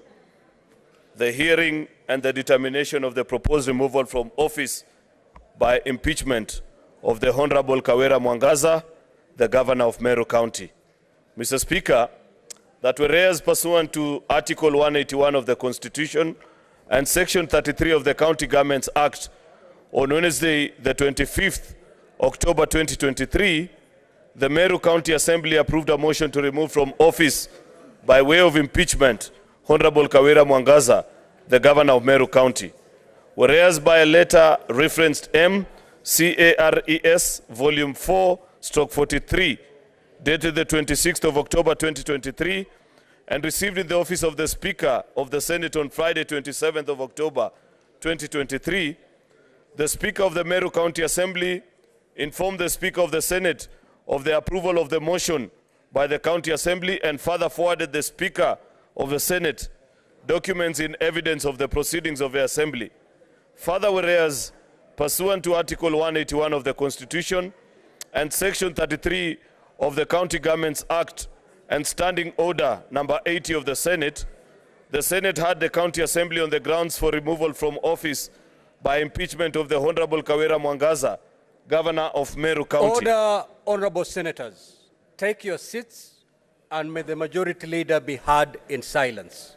And further, whereas pursuant to Article 180 of the Constitution, Section 33 of the County Government Act and the Standing Order number 80, the Senate also had the Honorable Kawira Mwangaza on the grounds for her proposed removal from office by impeachment as the Governor of Meru County. Now, therefore, pursuant to Article 181 of the Constitution and Section 33 of the County Governments Act, Standing Order number 80, the Senate resolves to remove from office by impeachment the Honorable Kawira Mwangaza, the Governor of Meru County, on the following charges. Charge number 1, misappropriation and misuse of county resources. Charge number 2, nepotism and related unethical practices. Charge number 3, bullying, vilification, and demeaning other leaders. Charge number 4, illegal appointments and usurpation of statutory powers. Charge number 5, contempt of court. Charge number 6, illegally naming a public road after her husband. Charge number 7, contempt of the Assembly. Mr. Speaker, I beg to give notice. Next order, clerk. Order number 4, motion, hearing and the determination of the proposed removal from office by impeachment of Honorable Kawira Mwangaza, the Governor of Meru County. The Majority Leader. Thank you, Mr. Speaker. Mr. Speaker, I beg to move the following motion. The hearing and the determination of the proposed removal from office by impeachment, by way of impeachment of the Honorable Kawira Mwangaza, Governor of Meru County. Mr. Speaker, that whereas pursuant to Article 181 of the Constitution and Section 33 of the County Governments Act, on Wednesday, the 25th of October 2023, the Meru County Assembly approved a motion to remove from office by impeachment Honorable Kawira Mwangaza, the Governor of Meru County. And whereas by a letter referenced M-CARES/Volume 14/43, dated the 26th of October 2023, and received in the office of the Speaker of the Senate on Friday, the 27th of October 2023, the Speaker of the Meru County Assembly informed the Speaker of the Senate of the approval of the motion by the County Assembly and further forwarded to the Speaker of the Senate documents in evidence of the proceedings of the Assembly. Further, whereas pursuant to Article 181 of the Constitution, Section 33 of the County Governments Act, and Standing Order number 80 of the Senate has had the County Assembly on the grounds for removal from office by impeachment of Honorable Kawira Mwangaza, the Governor of Meru County, and further, whereas pursuant to Article 181 of the Constitution, Section 33 of the County Governments Act, and Standing Order number 80, the Senate has also had the Honorable Kawira Mwangaza on the grounds for her proposed removal from office by impeachment as the governor of Meru County. Now, therefore, Mr. Speaker, pursuant to Article 181 of the Constitution and Section 33 of the County Governments Act, Standing Order number 80, the Senate resolves to remove from office by impeachment the Honorable Kawira Mwangaza, Governor of Meru County, on the following charges. Charge number 1, misappropriation and misuse of county resources. Charge number 2, nepotism and related unethical practices. Charge number 3, bullying, vilification, and demeaning other leaders. Charge number 4, illegal appointments and usurpation of statutory powers. Charge number 5, contempt of court. Charge number 6, illegally naming a public road after her husband. And finally, charge number 7, contempt of the county assembly. Mr. Speaker, we have had an interesting 2 days. And on such moments, Mr. Speaker, having sat through the motions of an impeachment hearing, the 14th one that this August House, Mr. Speaker, has an enormous duty of having to make a determination of. I have been reminded many times, listening to the proceedings right from the beginning, Mr. Speaker, the words of Proverbs chapter 18, verse 17, which guides us that the first to speak in a contest seems innocent until the cross-examiner takes to stage. Listening to the conversation, Mr. Speaker, hasn't been an easy duty because we have listened to accusations, counter-accusations, further accusations, Mr. Speaker, and so on and so forth. The enormous duty before this August House this evening, Mr. Speaker, is to make a very serious determination. Honorable members, the 1.5 million citizens of Meru County, occupying a space of 7,000 kilometers squared of this Republic of Kenya, have their fate in your hands and are looking up to you, the 47 delegations of this House, to guide their county towards prosperity and lead them in a way that, like the rest of all the citizens of the Republic, can enjoy the fruits of devolution. Perhaps, arguably, one of the best gifts that Kenyans have bequeathed unto themselves since independence. There is no doubt, Mr. Speaker, having sat here the last 2 days and listening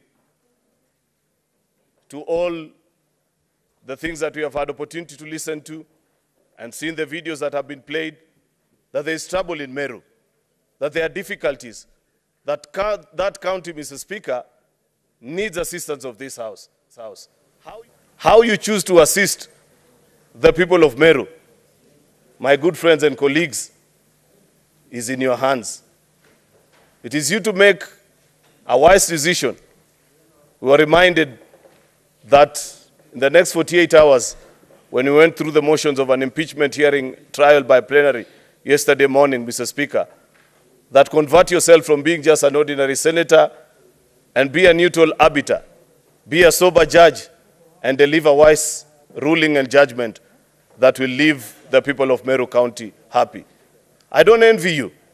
In fact, Mr. Speaker, after the conclusion of the trial, presented so ably by both lead counsels for the Assembly and the Governor, people that I know so well, and I've had opportunity to work with both of them in different forums, I actually had to seek solace in the Bible again, something that I do when I find myself at crossroads, and read the story that is found in the book of 1 Kings, chapter 3, verse 16 to 28, where two women, and I intentionally avoid to characterize them as the Bible does because of certain connotations, Mr. Speaker, that have been issued in the process of moving this motion, had a disagreement with both claiming that the dead child belongs to the other, while the one that is alive belongs to them.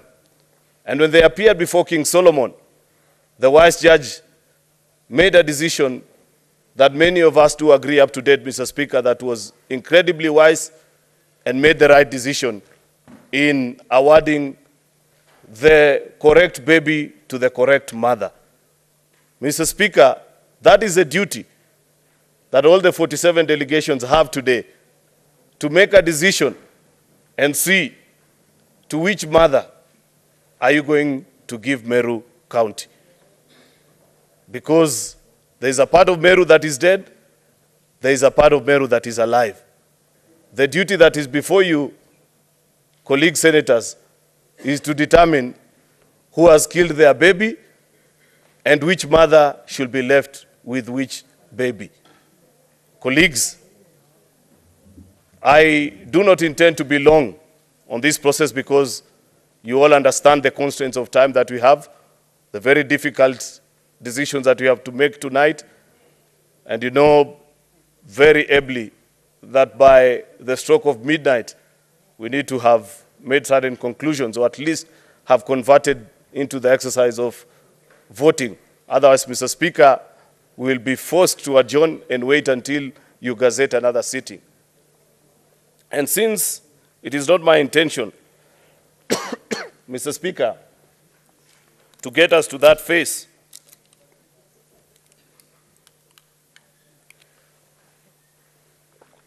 I want to humbly request my colleagues to take time and think about the citizens of Meru as you make your final determination on how this matter should continue. Because, like we have listened, we have been properly advised that there are no easy decisions. Whether to impeach or not to impeach, each leaves us with a very difficult situation. In fact, in the course of consultations, many senators have walked up to me and suggested that, Majority Leader, why don't we as a House invoke Article 192 of the Constitution and just ask the people of Meru that they have a fresh start, that you send all these people packing and have the county dissolved. And perhaps after that realization, then the people of Meru can enjoy the fruits of devolution. It's not an easy decision. It's not an easy task that is ahead of us.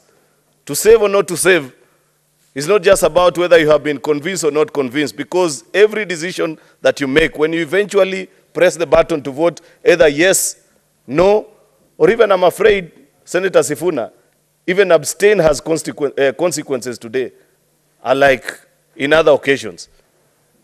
Colleague senators, this is a moment. I know that each of you pensively sat down, listened, and has reached a decision. But I'm willing to be convinced, and I guess that is the exercise that you're about to make in the next 1 hour. Listen to whatever points you have picked out from the trial that has gone on here, and hope that on any of the 7 charges that have been presented, it will be good to hear from you. Do you agree that all charges have either not been substantiated or some of them have been? The eventual point that I make, Mr. Speaker, is that eventually Meru will still need us, even after this vote, dear senators. When we conclude on this exercise and the vote tonight, it is my humble submission, Mr. Speaker, that we will still need to retreat and think through what options are available for that particular county.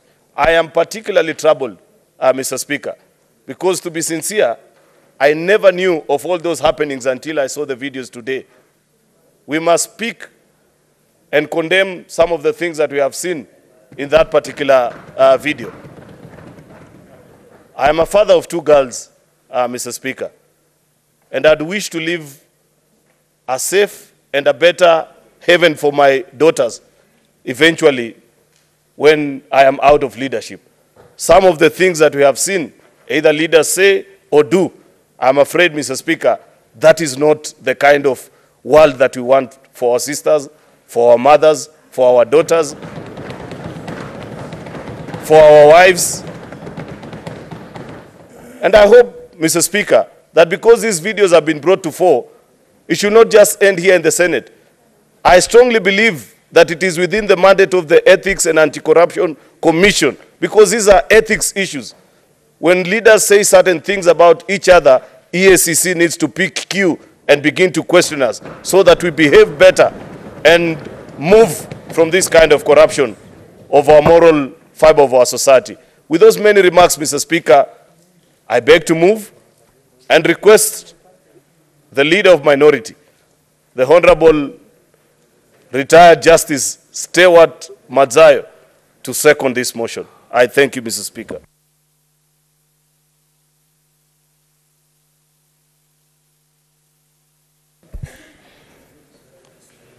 Asante Bwana Spika. Bwana Spika, kwanza nataka kuwashukuru maseneta kwa utulivu wao katika hizi siku mbili ambazo wameweza kuchukua kusikiza huu mjadala. Bwana Spika, huu ni mjadala ambao uko mbele ya Senate. Ni mjadala ambao unatakana sisi tuusikize na alafu tuweze kufanya uamuzi ikiwa yako ushahidi wa kutosha, aidha kufurusha kutoka kwa ofisi, ama ikiwa hakuna, kuweza kumpatia nafasi nyingine aweze kuendelea. Huyu ambaye ni Governor Mwangaza wa Meru County. Bwana Spika, kibarua hichi, kama kuna wakati wowote ambao Senate inatakana kujitambua na kuweza kuonekana ikiwa iko kazini na inafanya kazi, ni wakati huu ambao inahusikana na serikali zetu za mashinani. Manake wakati huu ni wakati wa kujitambua sasa ya kwamba mtu ambaye amefanya makosa anaweza kuchukuliwa hatua, ama mtu ambaye amefanya makosa lakini si ada ya kiwango cha juu anaweza kupewa nafasi kuweza kuendelea. Bwana Spika, cha umuhimu katika mjadala huu wetu ambao umeletwa katika kipengele cha 181 cha katiba na vile vile katika kipengele cha 33 cha katika County Government Act, na vile vile kulingana na kanuni zetu za kudumu za bunge la Senate kipengele cha 80. Bwana Spika, kibarua kilichokuwa hapa jana na leo ni kibarua kikubwa sana. Tumeweza kukaa ndani ya hii bunge letu la Senate kuanzia mapema wakati wa saa 8:30, na tumeweza kuendelea jana mpaka jioni, tumefika saa 6 usiku, na hivi leo vile vile tumeanza tena asubuhi na mpaka sasa bado tuko hapa. Bwana Spika, hili ni jambo nataka kuwapatia kongole maseneta wote walioko hapa kwa kazi yao nzuri waliweza kuifanya kusikiza mjadala huu.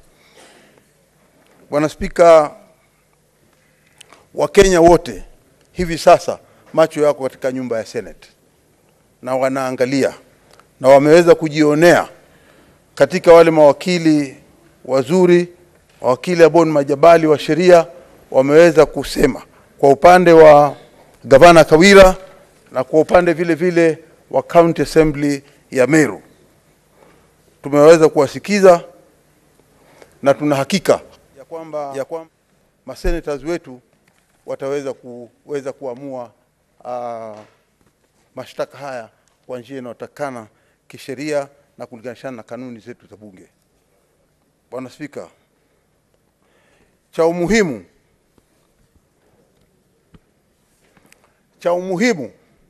ni kwamba sote sisi ni wazazi, na pengine ningeweza kujiunga pamoja na ndugu yangu hapa Aaron Cheriot aliyesema yeye pia yuko na watoto. Pia mimi niko na watoto wawili wa kike, ambao cha kwanza mimi sikuweza kufahamu kabisa ya kwamba kama kuna picha ambazo zinaweza kuonyeshwa na ukajitafakari wewe mwenyewe, kama ni mke wako, ni mamako, ni ndugu yako wa kike, ni mtoto wako wa kike. Lakini hayo ya kijiri, vile vile kuna aina mbalimbali ambapo tunaweza kuangalia na kuona kama kulikuwa na kosa ama hakukuwa na kosa.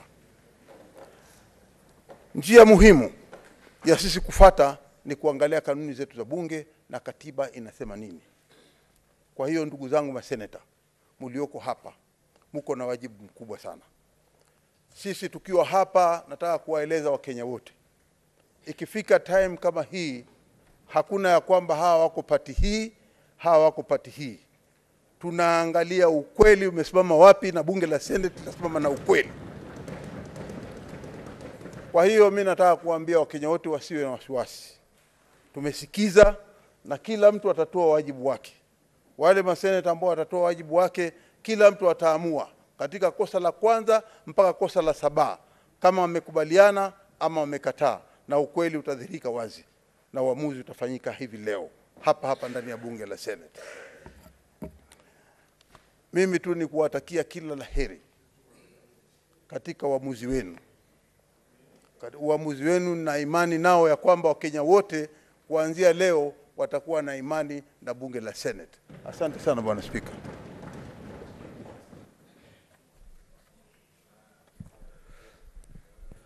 Thank you, honorable senators. I will now proceed to propose the question, which is that whereas pursuant to Article 181 of the Constitution and Section 33 of the County Governments Act, on Wednesday, 25th of October 2023, the Meru County Assembly approved a motion to remove from office by impeachment Honorable Kawira Mwangaza, the Governor of Meru County.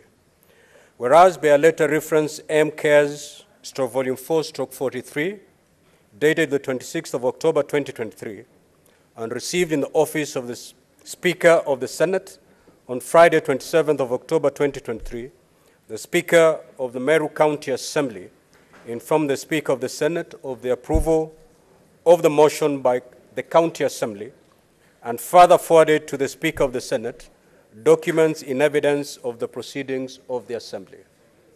Further, whereas pursuant to Article 181 of the Constitution, Section 33 of the County Governments Act, and Standing Order 80 of the Senate had the County Assembly on the grounds for removal from office by impeachment of Honorable Kawira Mwangaza, the Governor of Meru County.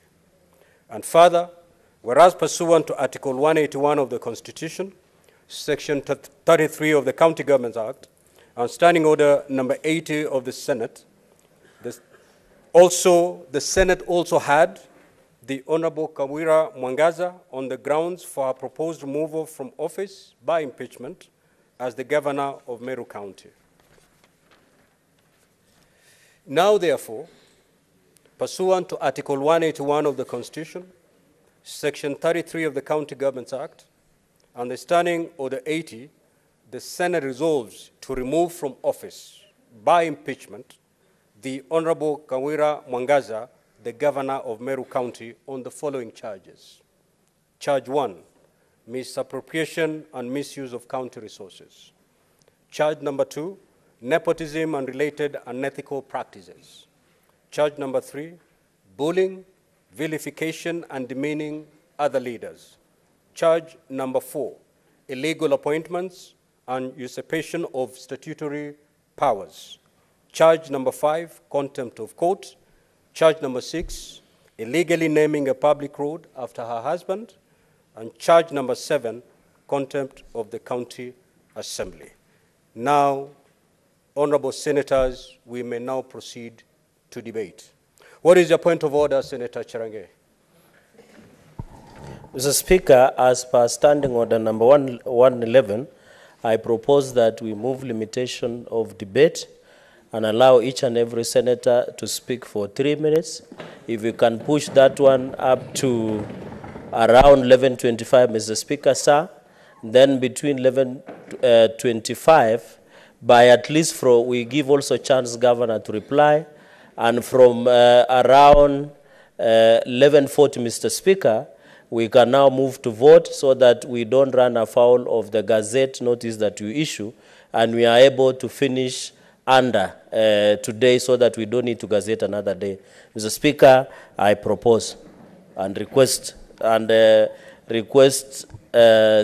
Wambua to second.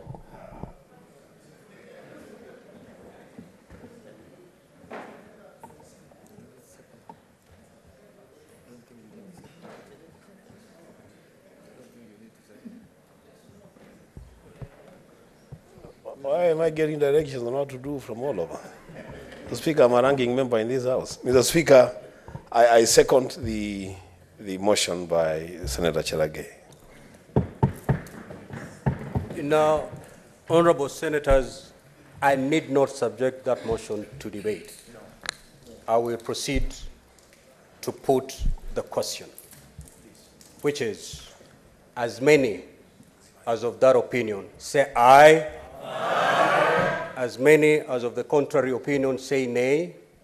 The ayes have it. So 3 minutes per senator speaking. The Honorable Enoch Wambua.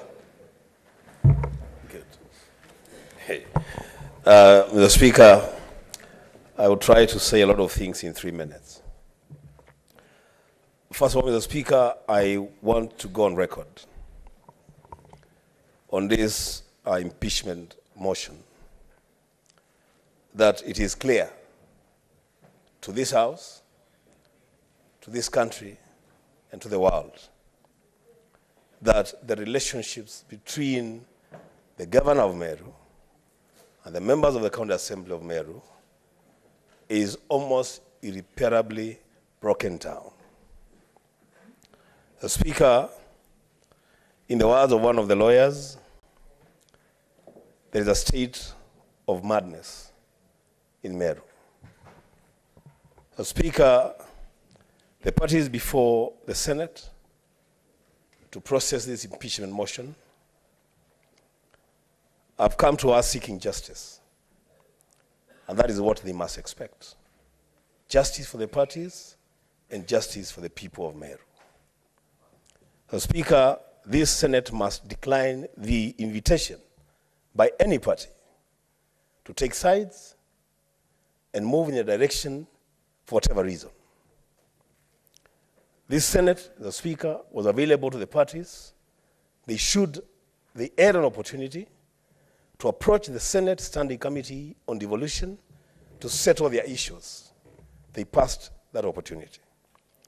Both parties, the Speaker, have treated this House and these members and the millions of Kenyans that we represent to a charade of accusations and counter-accusations, all aimed at self-preservation and serving certain political interests. The Speaker, I'll just give 2 examples. The County Assembly of Meru has come to this House with allegations of relatives of the Governor being used to embezzle county funds. When that matter was put to test, the evidence on record by the County Assembly is that 1, it is in the public domain that these are relatives of the Governor. And secondly, the Speaker, they said that we have seen them take photos. And from those photos, there's a display of public affection. How are we in Kitui supposed to make a decision on the relationship between the Governor and our sisters on account of a photo that I don't even know where it has come from? The Assembly failed a basic test to just draw a family tree and show us the relationships. The Governor herself, Mr. Speaker. Your time is up. Senator Boni.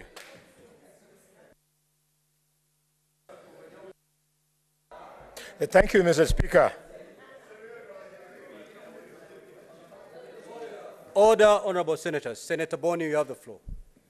Thank you, Mr. Speaker, so much. Mr. Speaker, the violence, the inability for leaders to work together in Meru is not new. What is new will be how we shall manage it. It happened in Makueni. Professor Kibuda Kibwana was treated in exactly the same way that Governor Kawira Mwangaza is being treated. And he ended up being the best performing governor in the Republic of Kenya. Mr. Speaker, sir, the only thing we got from the impeachment of Nairobi was to be settled with a debt of 250 million shillings for the Greenback terminal that has never been used, that will never be used. Impeaching governors is not always the best solution. Mr. Speaker, sir, Kiambu, the second richest county in this republic, lost 5 years because this Senate was in a hurry to respond to political feelings outside the Senate, and they brought problems in Kiambu for 5 years. Finally, Mr. Speaker, I want to appeal to lawyers of the Republic of Kenya. When you are a lawyer, it doesn't mean you are everything. I have listened to the presentation of Dr. Tiangulu, my own friend,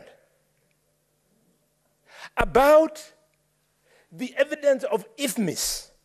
I'm shocked, completely, Mr. Speaker, and as the longest-serving chairman of public accounts in the Republic of Kenya, I can confirm that I know IFMIS. Mr. Speaker, if you indulge me, no IFMIS report comes out with one transaction, interest, up to the end. No. IFMIS report, Mr. Speaker, comes out with what was spent on interest and what was spent on other expenses. And Mr. Speaker, everything that comes out on IFMIS does not turn out to be genuine. There is something at the end of IFMIS, Mr. Speaker, where the IFMIS report rejects. Mr. Speaker, if we go by that report without subjecting this to an audit report. Your time is up. Your time is up, Senator Boni. You're off record. You're off record. Senator Kavindu. Order. Order, members. Order, members. Order, member. Order, Senator Boni. Order. Senator Boni, kindly take your seat. Order. Order, honorable senators. Order. Senator Boni, Senator Mundigi. You will be watching this session from your lounge if you proceed that way. Senator Kavindu, proceed. Thank you, Mr. Speaker, for this opportunity. I want to say that it has been a good time to listen to both parties, the County Assembly and the governor's side. But, Mr. Speaker, if I may be very honest, if there's a day in this House I was disappointed, is today. Because when I listened, these are issues that would have been solved at Meru level. Those are not issues to be brought to the Senate, because there is no weighty issues that cannot be solved at Meru. The only issue that was very heavy for me is the abusive words that those men used on the governor. I cried. I didn't know what to do. I wanted to walk and go because I could not bear watching the abusive words that were being used to the governor. We are women, yes. We are educated, just like the men. Who is that who set an alarm to wake up to go where? Can you hold that time for Senator Kavindu? Yes, please hold the time for senators, me. Put your phones on silent mode. Mr. Speaker, we are women. We are women, we have daughters, and we need to be given space in political arenas that we may also portray our potential like any other person. We are leaders, and we can lead, but we don't need this kind of bullying, because even if, you know, if we are given space, we can work. People of Machakos today ask me, was this potential within you all those years? Because of what I do. I am sure the way I've seen the MCIs working with the governor, if they are given humble time and no insights from anywhere, they can work and they can deliver. Mr. Speaker, I'm very disappointed, and I don't see anything that can make anyone go. Thank you, Mr. Senator Ali Roba.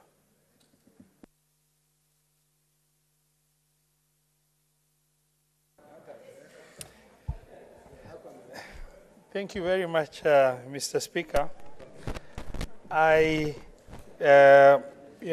We've listened for the last 2 days on issues that have been raised by the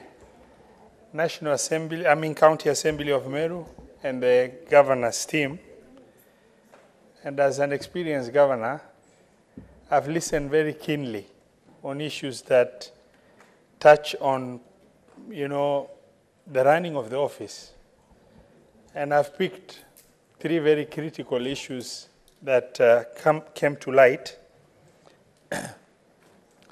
And also, as I watched the premeditated position of leaders within Meru, that came out very clearly in terms of, a position that really indicated that the governor has become an unwanted person, and at whatever cost, they needed to get rid of her. That has also come out extremely clearly. And, as I listened very keenly, the examination and cross-examination, and because we used the plenary format, the senators were just at the mercy of trying to internalize what is being shared and the cross-examination that was being shared. And the time to cross-examine was not sufficient for us to get out the information that was required. However, it has been, in the last one year and few months, we've handled 3 impeachments in the Senate. By far, this will be the most difficult, the most testing in terms of conscience and decision for the senators in this House.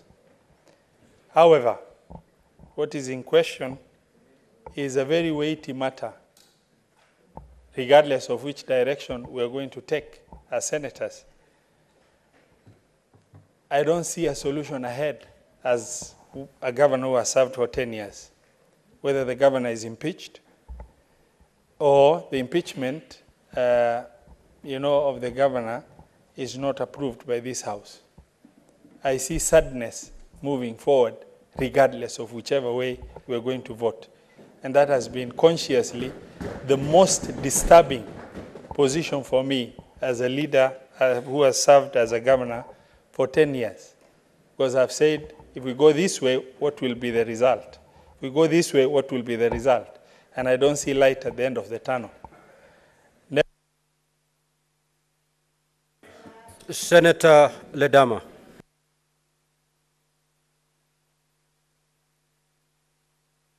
Mr. Speaker, I speak here today as a father of 2 lovely daughters whom I'd like to see grow, become leaders like the way God has blessed me. What I witnessed today, Mr. Speaker, is something which negates that dreams if we do not stand and to be counted. What I've witnessed today, Mr. Speaker, is this Senate being reduced into being an internal audit. Mr. Speaker, the lawyers presented something which negates the Public Audit Act, Section 31, which is quite clear on the process of audit. Mr. Speaker, sir, Article 228, Section 5 is very clear. It says the controller of budget shall not authorize any withdrawal of funds from the county revenue fund unless she's satisfied that that withdrawal is authorized by law. Mr. Speaker, sir, we've been entertained by a charade of just nuendos. There was nothing that you can be able to prove. I am I'm a ranking member of the Senate Public Accounts Committee, and I know the process. I know what IFMIS is. I know the PFM Act, Section 103, establishes a county treasury, and he puts in the treasurer or the CMC as the head of that fund.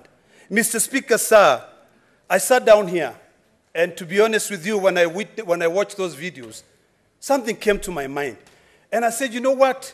That conference of 1885 in Berlin Conference was ill-advised. The British should have just left us with uncouth and civilized behaviors. To see a honorable member, someone who calls himself a honorable member, walking across the streets of our civilized nation, what we call civilized, and saying that certain weapons or certain tools should be used to be able to punish a woman. It's uncouth and uncivilized, and shame on them. Mr. Speaker, sir, I have gone through the 7 allegations, and none of them, Mr. Speaker, sir, has been substantiated. We are being introduced, we are being invited, Mr. Speaker, sir, to get into a conflict of manhood and womanhood. Mr. Speaker, sir, I second the sentiments of the majority leader when he said that it's about time that if these leaders of Meru cannot get their act together, we might as well call a commission of inquiry to suspend that county. It is ridiculous, Mr. Speaker, sir, and we cannot allow this Senate to be reduced to that. Mr. Speaker, sir, we should know better. Senator Nyamu.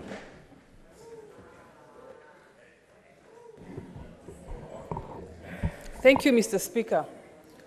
Mr. Speaker, I have listened very carefully to the submissions from both sides since the beginning of this matter. Mr. Speaker, the million-dollar questions for this House and my colleagues is, does this matter before us meet the threshold for impeachment? And I want to quote the guidelines given by the Supreme Court of the threshold of conduct of the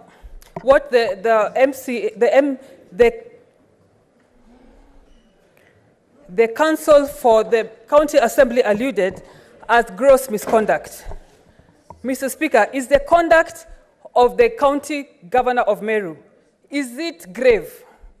Is it disgusting? Is it heinous? And is it audacious? And all that appertains gross misconduct? The answer is no. Mr. Speaker, we must not, as a House, drown in the murky waters that is Meru politics. We must be very careful that we do not drown as a House in those murky waters. Mr. Speaker,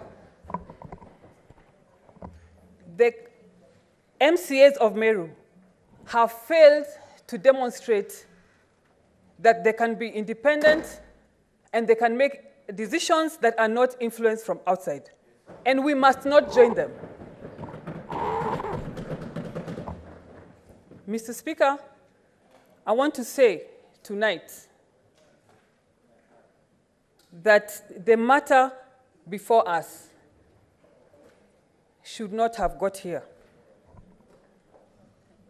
I do not see how this matter got here, because this is pure politics that should be handled at the ground in Meru. I am very saddened, I am very disappointed, and I am not going to be part, let it be known, by those I am disappointing tonight, that I cannot be, as Senator Karen Nyamu, I am not going to be part of ending a young career of the woman governor of Meru simply because she did not take a tea invitation from so-and-so. She does not get along with whoever. We're experiencing that in Nairobi. Your time is up. Your time is up. Senator Kajwang. Order. Order, senators. Order. Order, senators. Can Senator Kajwang be heard in silence? Senator Kajwang. Mr. Speaker, I first want to congratulate the County Assembly of Meru. They have done their constitutional mandate. And if this parliament did half of what the County Assembly of Meru has done over the last 1 year, Mr. Speaker, the cost of living would be much lower. And some people will not be living in the houses they are living up on hills. I want to congratulate the County Assembly of Meru that whatever the outcome of today, they should not go home feeling that they did the wrong thing. They undertook their constitutional mandate. Mr. Speaker, today we are damned if we do, we are damned if we don't. Let me make it clear. The misogyny that has been demonstrated in some of the videos, the chauvinism, the incitement to tribal hatred has no place in a modern Kenya. And Mr. Speaker, those are things that we should not be massaging. Those are criminal actions. Gender-based violence is such a grave criminal action that if I had an option to ask the governor a question, I would have asked whether she reported those matters to the police, because impunity breeds in silence. Mr. Speaker, from the submissions, it appears as if everybody in Meru is mad. We are in a season of madness in Meru. And that, Mr. Speaker, the only sane person in Meru today is the governor and the spouse. That is what has come out of the submissions. But, Mr. Speaker, could that be true? That all the great men and women of Meru, including the Deputy Speaker of this House, are mad, are in a season of madness, and the only lucid person can be the governor? Mr. Speaker, that presupposes and that indicates there's a big, big problem that an impeachment cannot solve. Mr. Speaker, we have a patient with 2 damaged kidneys. We take out 1 kidney, the patient will not survive. You take out the governor, you leave the assembly, you still have a problem. You reinstate the kidney, which is the governor, you still have a problem. Mr. Speaker, Article 192 says that where a county government has irretrievably broken down, that county should be suspended, that county should be sent to a fresh election. And Mr. Speaker, even though we do not have the original jurisdiction on that, I want to encourage the citizens of Meru to call for a suspension of the county government, to send Governor Kawira Mwangaza back to the people, and to send the MCAs back to the people. We have been told a lot of stories about who is popular and who is not popular. But finally, Mr. Speaker, let us not forget that in 2010, this nation discharged Nancy Baraza of a role as a Deputy Chief Justice of the Supreme Court of Kenya on very spurious allegations. But that has set a precedent. That has been part of our jurisprudence. If we were to go with that threshold, then Governor Kawira Mwangaza should go home. Senator Wakoli.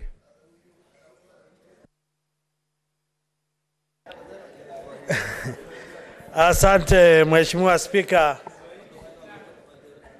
Nashukuru sana kwa nafasi hii ambayo nimepewa kujadili hoja nzito za usawa, haki na ukweli.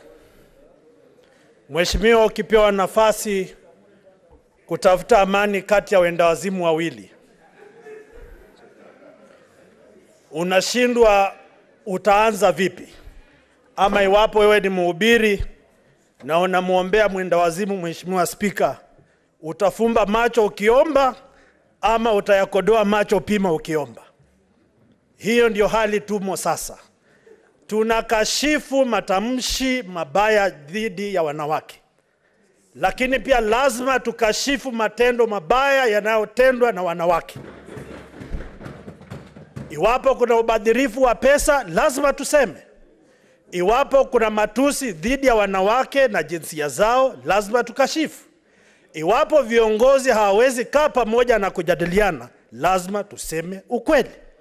Kwa sababu sisi katika jamii yetu tunasema maji yasipotifuliwa hayawezi tulia. Haya maji ya Meru yametifuliwa, Mheshimiwa Spika, lazima tuache yatokote na yatulie. Yamefika hapa Mheshimiwa Spika, yanatokota, lazima tuamue yatulie, watu wa Meru wasonge mbele. Haiwezekani viongozi hawa kusema yale wanayosema pasipo shinikizo ama kunyoshewa vidole na viongozi wengine. Iwapo wewe unasema ni bishop na unasema wenye wivu wajinyonge, ni mahubiri yapi tunaendeleza katika nchi ya Kenya? Lazima tuseme ukweli. Tumejadili mambo ya wahubiri, wahubiri wawe wa ukweli, viongozi wawe wa ukweli, na bado nitasema fisi aliambia mawe, hata tukinyamaza vipi mumesikia, na lazima tupige kura turekebishe mambo ya Meru. Asante sana Mheshimiwa Spika. Senator Mogeni.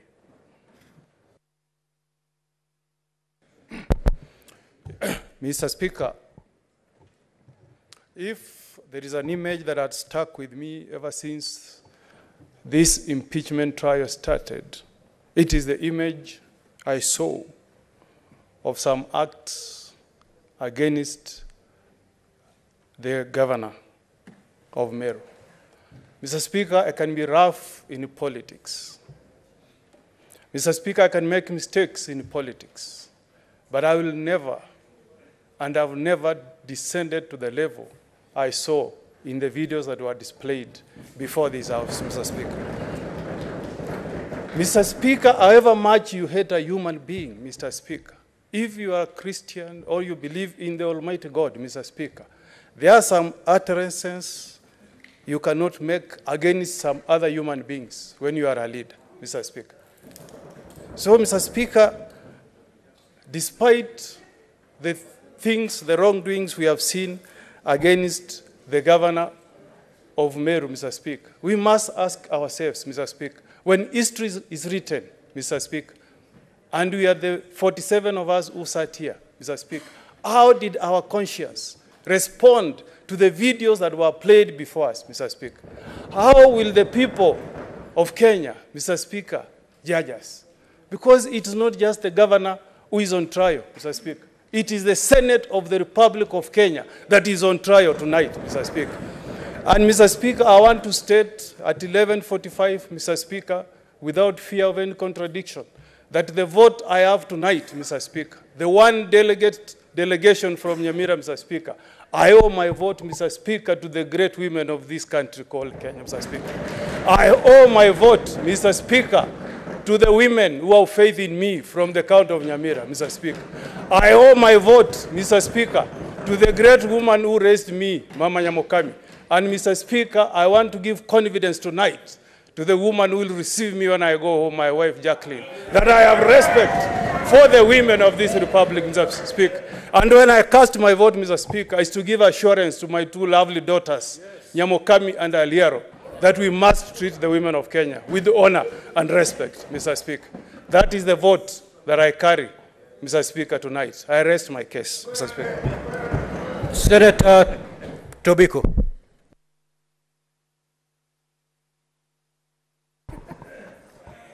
Thank you, Mr. Speaker.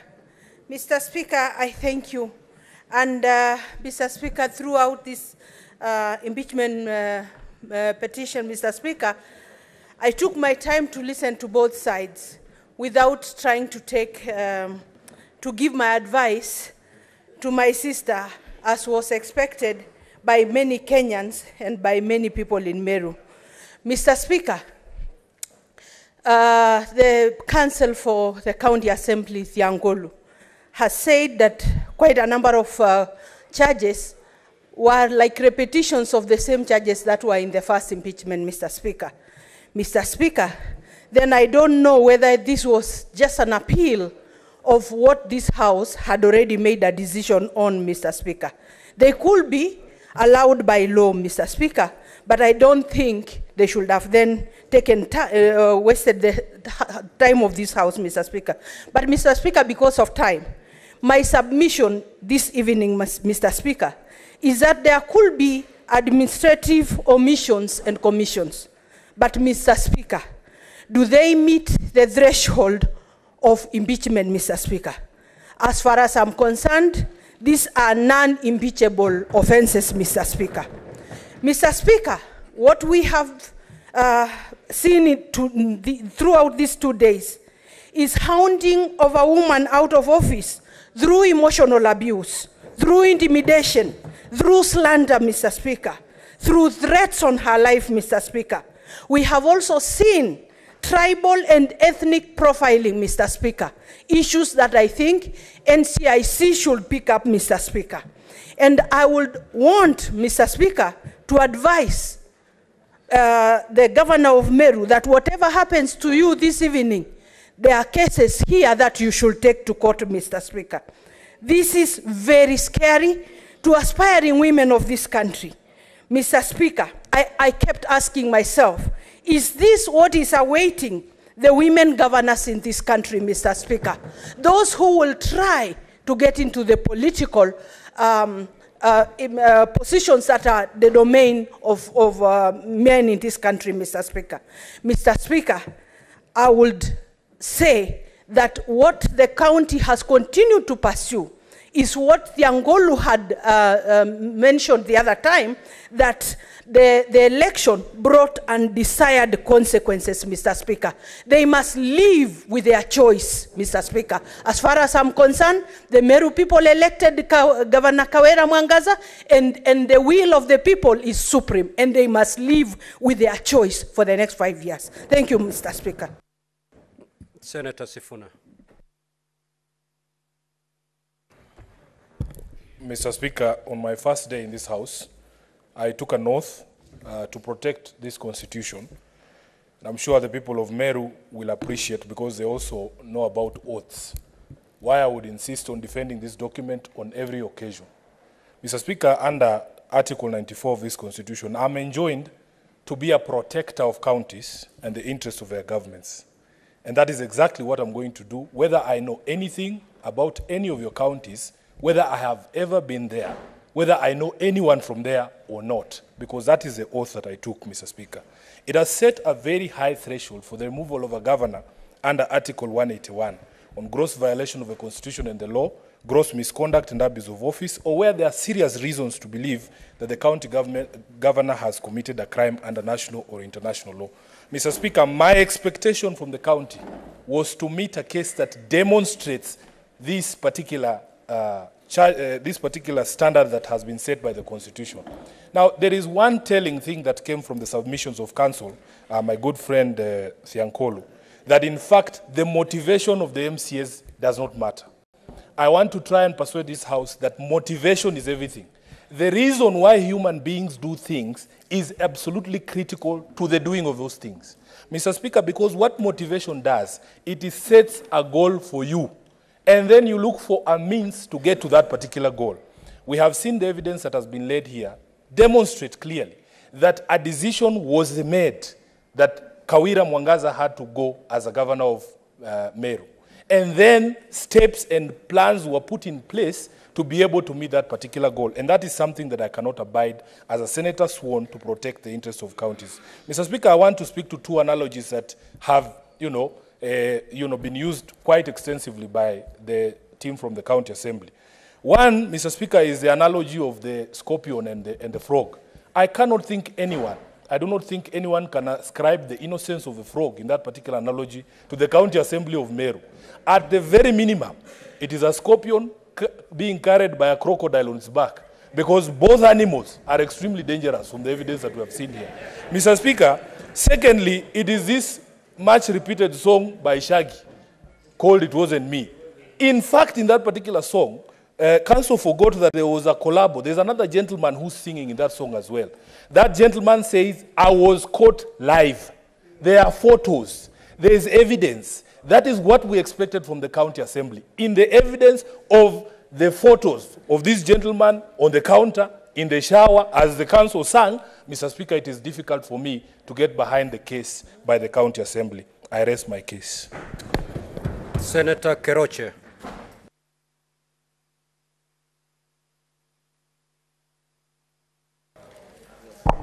Thank you, Mr. Speaker, sir, for giving this opportunity. And for me, I agree there's something wrong in Meru. There's something wrong in Meru County, the Meru County. But there's a saying that says, two elephants, when they fight, the grass is the one that suffers. In this case, the grass is the Meru people. So we must ensure that we make the right decision in a very sober manner.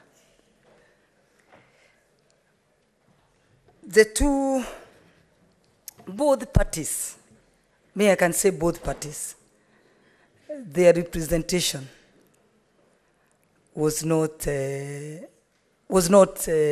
convincing, both parties. And whatever they brought in here, it is something I believe, as Senator Kavindo has said, could have been solved at the Senate. The two videos at Meru, the videos that we've seen, they've portrayed the Meru men be very sex abusers. But for me, I can bear witness that in Nakuru, we have over 5,000 Meru men, and they respect women. So in that video, please, I ask Kenyans just to know that it's only those Meru men that were in those videos that were, it's not on the Meru men.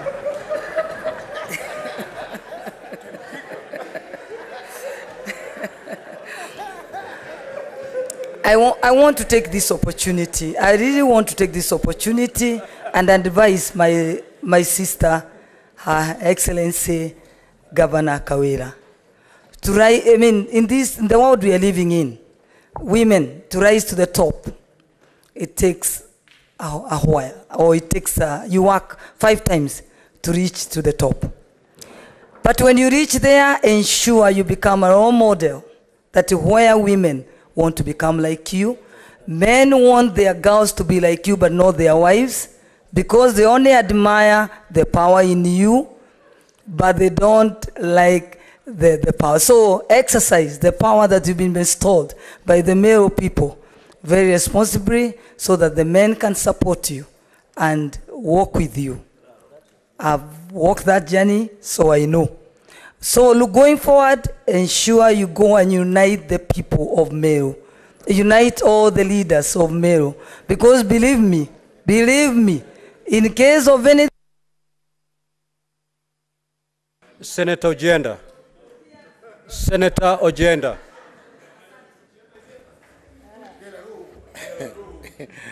Thank you, Mr. Speaker, for according me the opportunity to make a contribution to the debate before the House on the impeachment of Senator Mwangaza under Articles 181 of the Constitution. Mr. Speaker, sir, it is clear that the 7 charges leveled against the Governor of Meru have a set threshold that must be established in now settled decisions of the Supreme Court on the impeachment of Governor Sonko, and set by the Court of Appeal on the impeachment of Governor Wambora. Mr. Speaker, sir, I participated in both cases. I've also had the advantage, Mr. Speaker, sir, of participating in the impeachment of the Governor of Wajir, Mr. Mohamud, who is successfully returned to office after impeachment.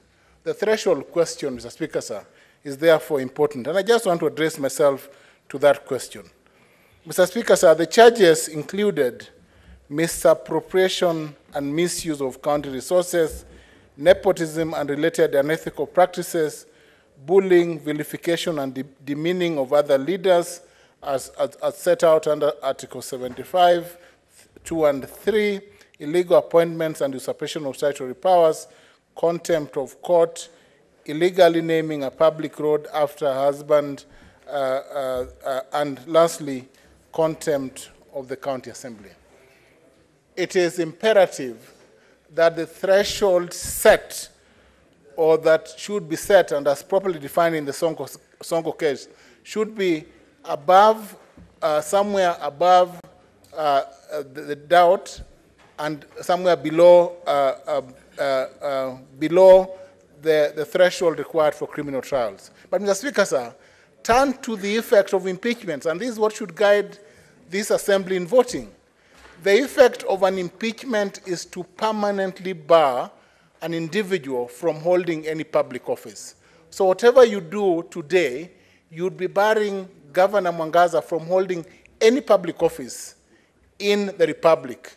Is this a fair act that this Senate should sit back and undertake when voting? I think that is the $6 million question. Mr. Speaker, sir, the gender question, and I think this is something, and I don't want to talk about scorpions and crocodiles and frogs, but in my understanding of what is before this, Senate, the levels that have been defined. Is up, Senator Charanke. Mr. Speaker, sir, one, I want to congratulate members of County Assembly. I predicted in December that we'll go back where we are today during the first impeachment. I want to thank the MCS, Mr. Speaker. It is their constitutional right. Impeachment is a political process. Mr. Speaker, I'm happy gender is not on trial. It is about the competency, the ability, and discharge of the work of the governor. Mr. Speaker, when you look at the loss of 78 million, Mr. Speaker, the County Assembly has gone beyond and proved that the governor could not account for 78 million. Mr. Speaker, that charge has been proved. Number two, Mr. Speaker, on the appointment, I was shocked, Mr. Speaker, under Article 183, Article 65, Article Section 30 and Section 45 of the County Governments Act, Mr. Speaker. You have been a governor. It is very clear that the governor abdicated. And in fact, on the record, the governor said she had delegated her role to County Secretary, Mr. Speaker. Mr. Speaker, number three, it goes to the point. Where is the 1.5 Meru people, Mr. Speaker? It cannot be that you don't agree with the MCS, you don't agree with the church, you don't agree with Njurinjeke, you don't agree with elected leaders, 10 or 11 of them, Mr. Speaker. It is not that all others are wrong, Mr. Speaker, until you disfranchise, humiliate, vilify, bully elected leaders in front of the president. Mr. Speaker, the deputy president and the president on several occasions have tried to reconcile. What is it hard for governor to work with the rest? Because whenever a problem comes, they only come up with a gender guard. And I tell you, there is a saying that is popular that what a man can do, a woman can do more. What has happened? There were insults from the men. But did you see, Mr. Speaker, on record on WhatsApp, the governor herself said to the deputy governor, you will defecate avocado seeds, Mr. Speaker. So which insult is better than the other, Mr. Speaker? We cannot hide, Mr. Speaker. We must lift the veil. For Meru to move forward, we must stand with the MCS and give them the confidence to ensure oversight, Mr. Speaker. I can assure you, Mr. Speaker, if today Governor Kawira Mwangaza, Mr. Speaker, is shown the door, Meru will heal and will go for the better going into the future. Mr. Speaker, I submit. Senator Osotsi. Thank you, Mr. Speaker. Mr. Speaker, because of the short time, I want to start by saying that from the onset, this Senate agreed that we are going to listen to this case, the merits and demerits of the case, and make a decision. Mr. Speaker, I've spent hours here, sitting here, listening to the presentation from the two parties. And I want to say that I was shocked, Mr. Speaker, as an IT expert in my other life, that the County Assembly presented to this House an extract from IFMIS. An extract from IFMIS. Order, honorable senators. May the senator be heard in silence. An alleged extract from IFMIS that is not verified. Mr. Speaker, this House has passed a law called the Computer Misuse and Cybercrime Act 2018. And I participated in processing this bill. Under Section 14 subsection 2, it is very clear that any data from a computer system, especially a computer system that is categorized under section 9 of the same act as a critical information infrastructure, that access must be based on a consent. Mr. Speaker, we have been presented with an extract from IFMIS which has no consent. Yes, they made an attempt to get a consent, but there are other offices which could have provided the consent, like the Controller of Budget Office, the Treasury, and even the IFMIS Directorate itself. They never made that effort. Mr. Speaker, this particular extract was provided by an anonymous person called Salasio. This man has not been brought to this house to testify.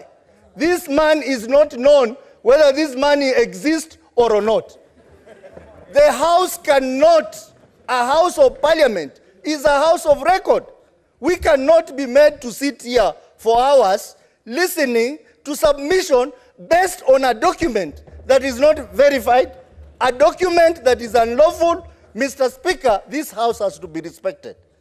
In addition to that, Mr. Speaker, there were some submissions given as evidence of WhatsApp. And this matter was questioned by Senator Gloria. And the council on the other side brushed over the issue. But if you go to another law that was passed by this House, called the Data Protection Act, Section 26 of that act talks about the data subject rights.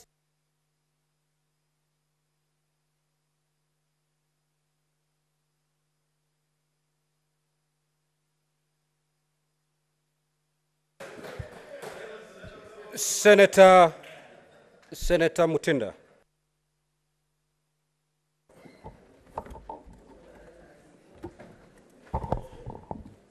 Thank you, Mr. Speaker. And Mr. Speaker, I first want to start appreciating the County Assembly of Meru County for the far they've come from. It's been challenging. It's been evident out there. It's been tough. They've walked a journey. Like any other journey that you can walk, every journey has turbulence. Every journey has ups and downs. I note that we have very few women governors. We have only 7. Kawira is one of them. Governor Kawira, this is the second time that you've been returned to this house. I do not agree in any capacity in regards to the videos that we've seen, especially with some of the Meru leaders who are men. Mr. Speaker, I speak as a married woman, one married from the Meru community. Meru men are respectful. What we've seen is among the few. It is sad. It should not happen. I speak as a mother of a girl child. It is sad. As women, we are very few in this house, only 21. Our positions in this government, they are few. And I want to say and urge, in the event, Madam Governor, you get a chance to go and work for the people of Meru, I challenge you and ask you and request you, bring your house in order. Because as a leader, it is not the members of parliament you will work with. It is these MCAs who have to pass your budget. It worries. If then you cannot work with them, then the budgets will not be passed. Developments will not be done. Services will not be rendered. It will be unfair for the people. If this house decides that it will be a sad affair, the worst to happen, it will be sad because we'll have reduced from 7 to 6 governors. So I request you, I urge you, that with whatever results that shall be there, we try as leaders to ensure that we try and work together, because without working with these same MCAs, there is no opportunity. I walked with you last time up there, and that is why all the time you'll find that the cameras, the gazettes, will always have my point. Senator Faki. Asante Mheshimiwa Spika kwa kunipa fursa hii kuchangia mjadala huu muhimu ambao uko mbele yetu. Kwanza napongeza pande zote mbili, pande ya Assembly na pande ya Governor kwa kuja bunge la Senate kujaribu kutatua matatizo yao. Na upande wowote uamuzi utakaotoka hapa ni kwamba hakuna upande ambao utakuwa umeshinda. Ni kwamba uamuzi utakaotoka hapo utakuwa ni uamuzi wa bunge ambao lazima tuukubali na vile vile pia utekeleze kama itakavyokubalika. Mheshimiwa Spika, sisi kama Waislamu tunasema kosa moja haliachi mke, haliachi bibi, kosa moja haliachi bibi. Na tunasema pia kwamba talaka ni mara 3. Unaweza kumpa bibi talaka akenda akarudi, ukampa ya pili akenda akarudi, ya 3 ndio inakuwa ya mwisho. Kwa hiyo Mheshimiwa Spika, Governor Kawira alikuja hapa mara ya kwanza mwaka jana nafikiri, na talaka haikuweza kupita.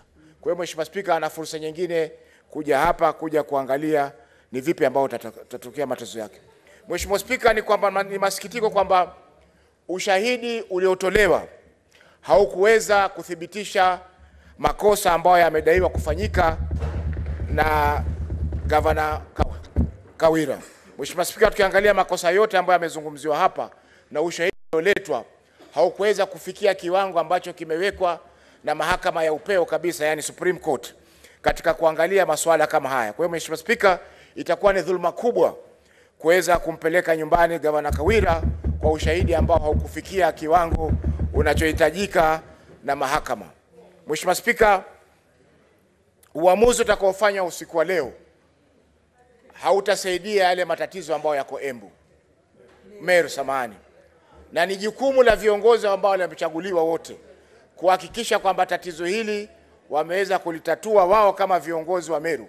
Kwa sababu matatizo ya Meru hayawezi kutatuliwa na viongozi wa kutoka Isiolo, hayawezi kuchaguliwa na viongozi kutoka Mombasa, wala viongozi kutoka sehemu yoyote, isipokuwa watu wa Meru wenyewe wakae chini waangalie matatizo haya waweze kuamua, ili watu wa Meru waweze kupata maendeleo kama ilivyotarajiwa na katiba yetu ya mwaka 2010.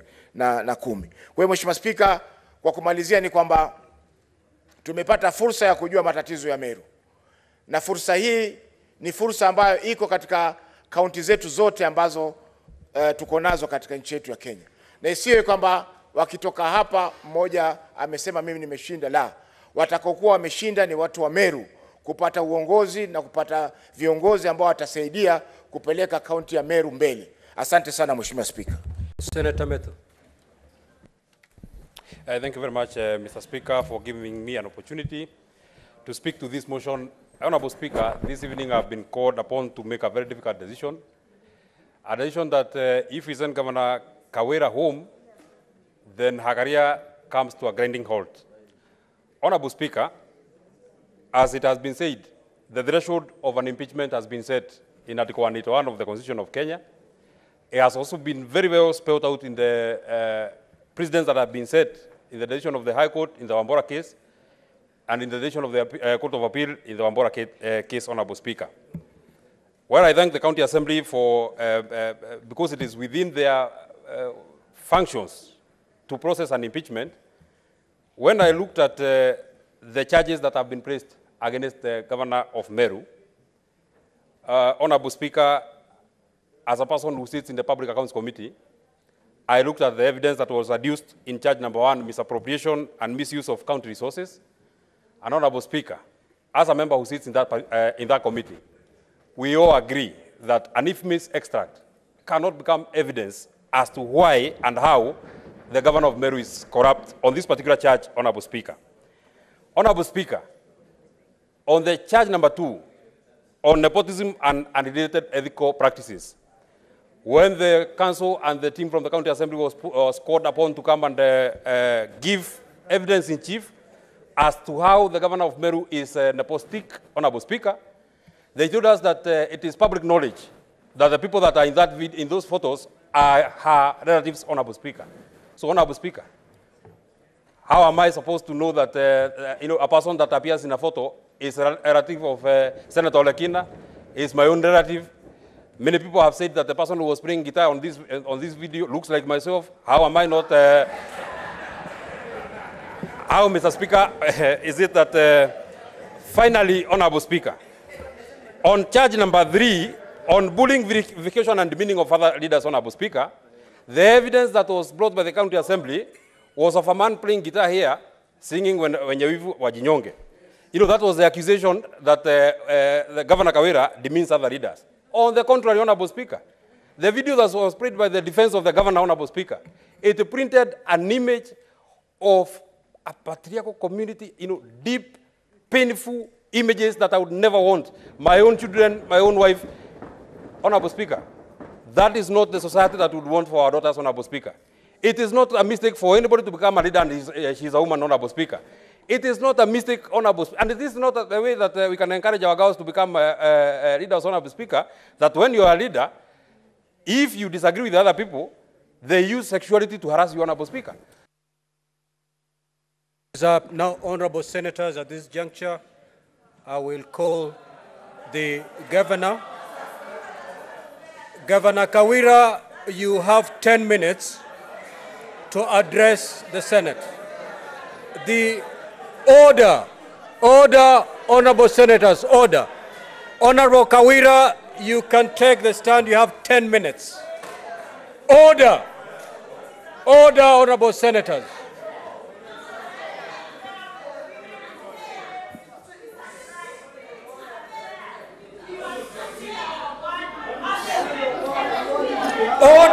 Order, Senators.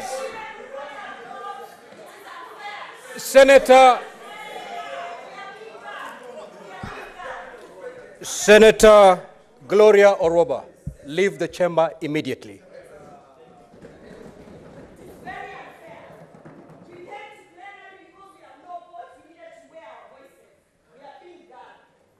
Heston, please. Heston or the Sergeant at Arms will help you.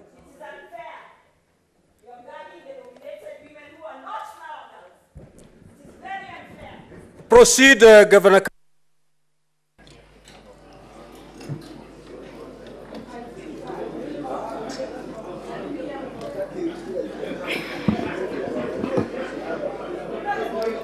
Honorable Speaker. Order, Senators. Let us hear the Governor in silence, please. Honorable Speaker. Honorable members.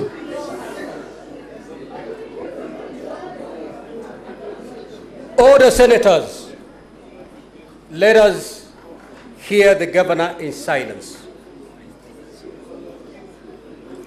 Honorable Speaker and Honorable Senators of this House, I want to take this opportunity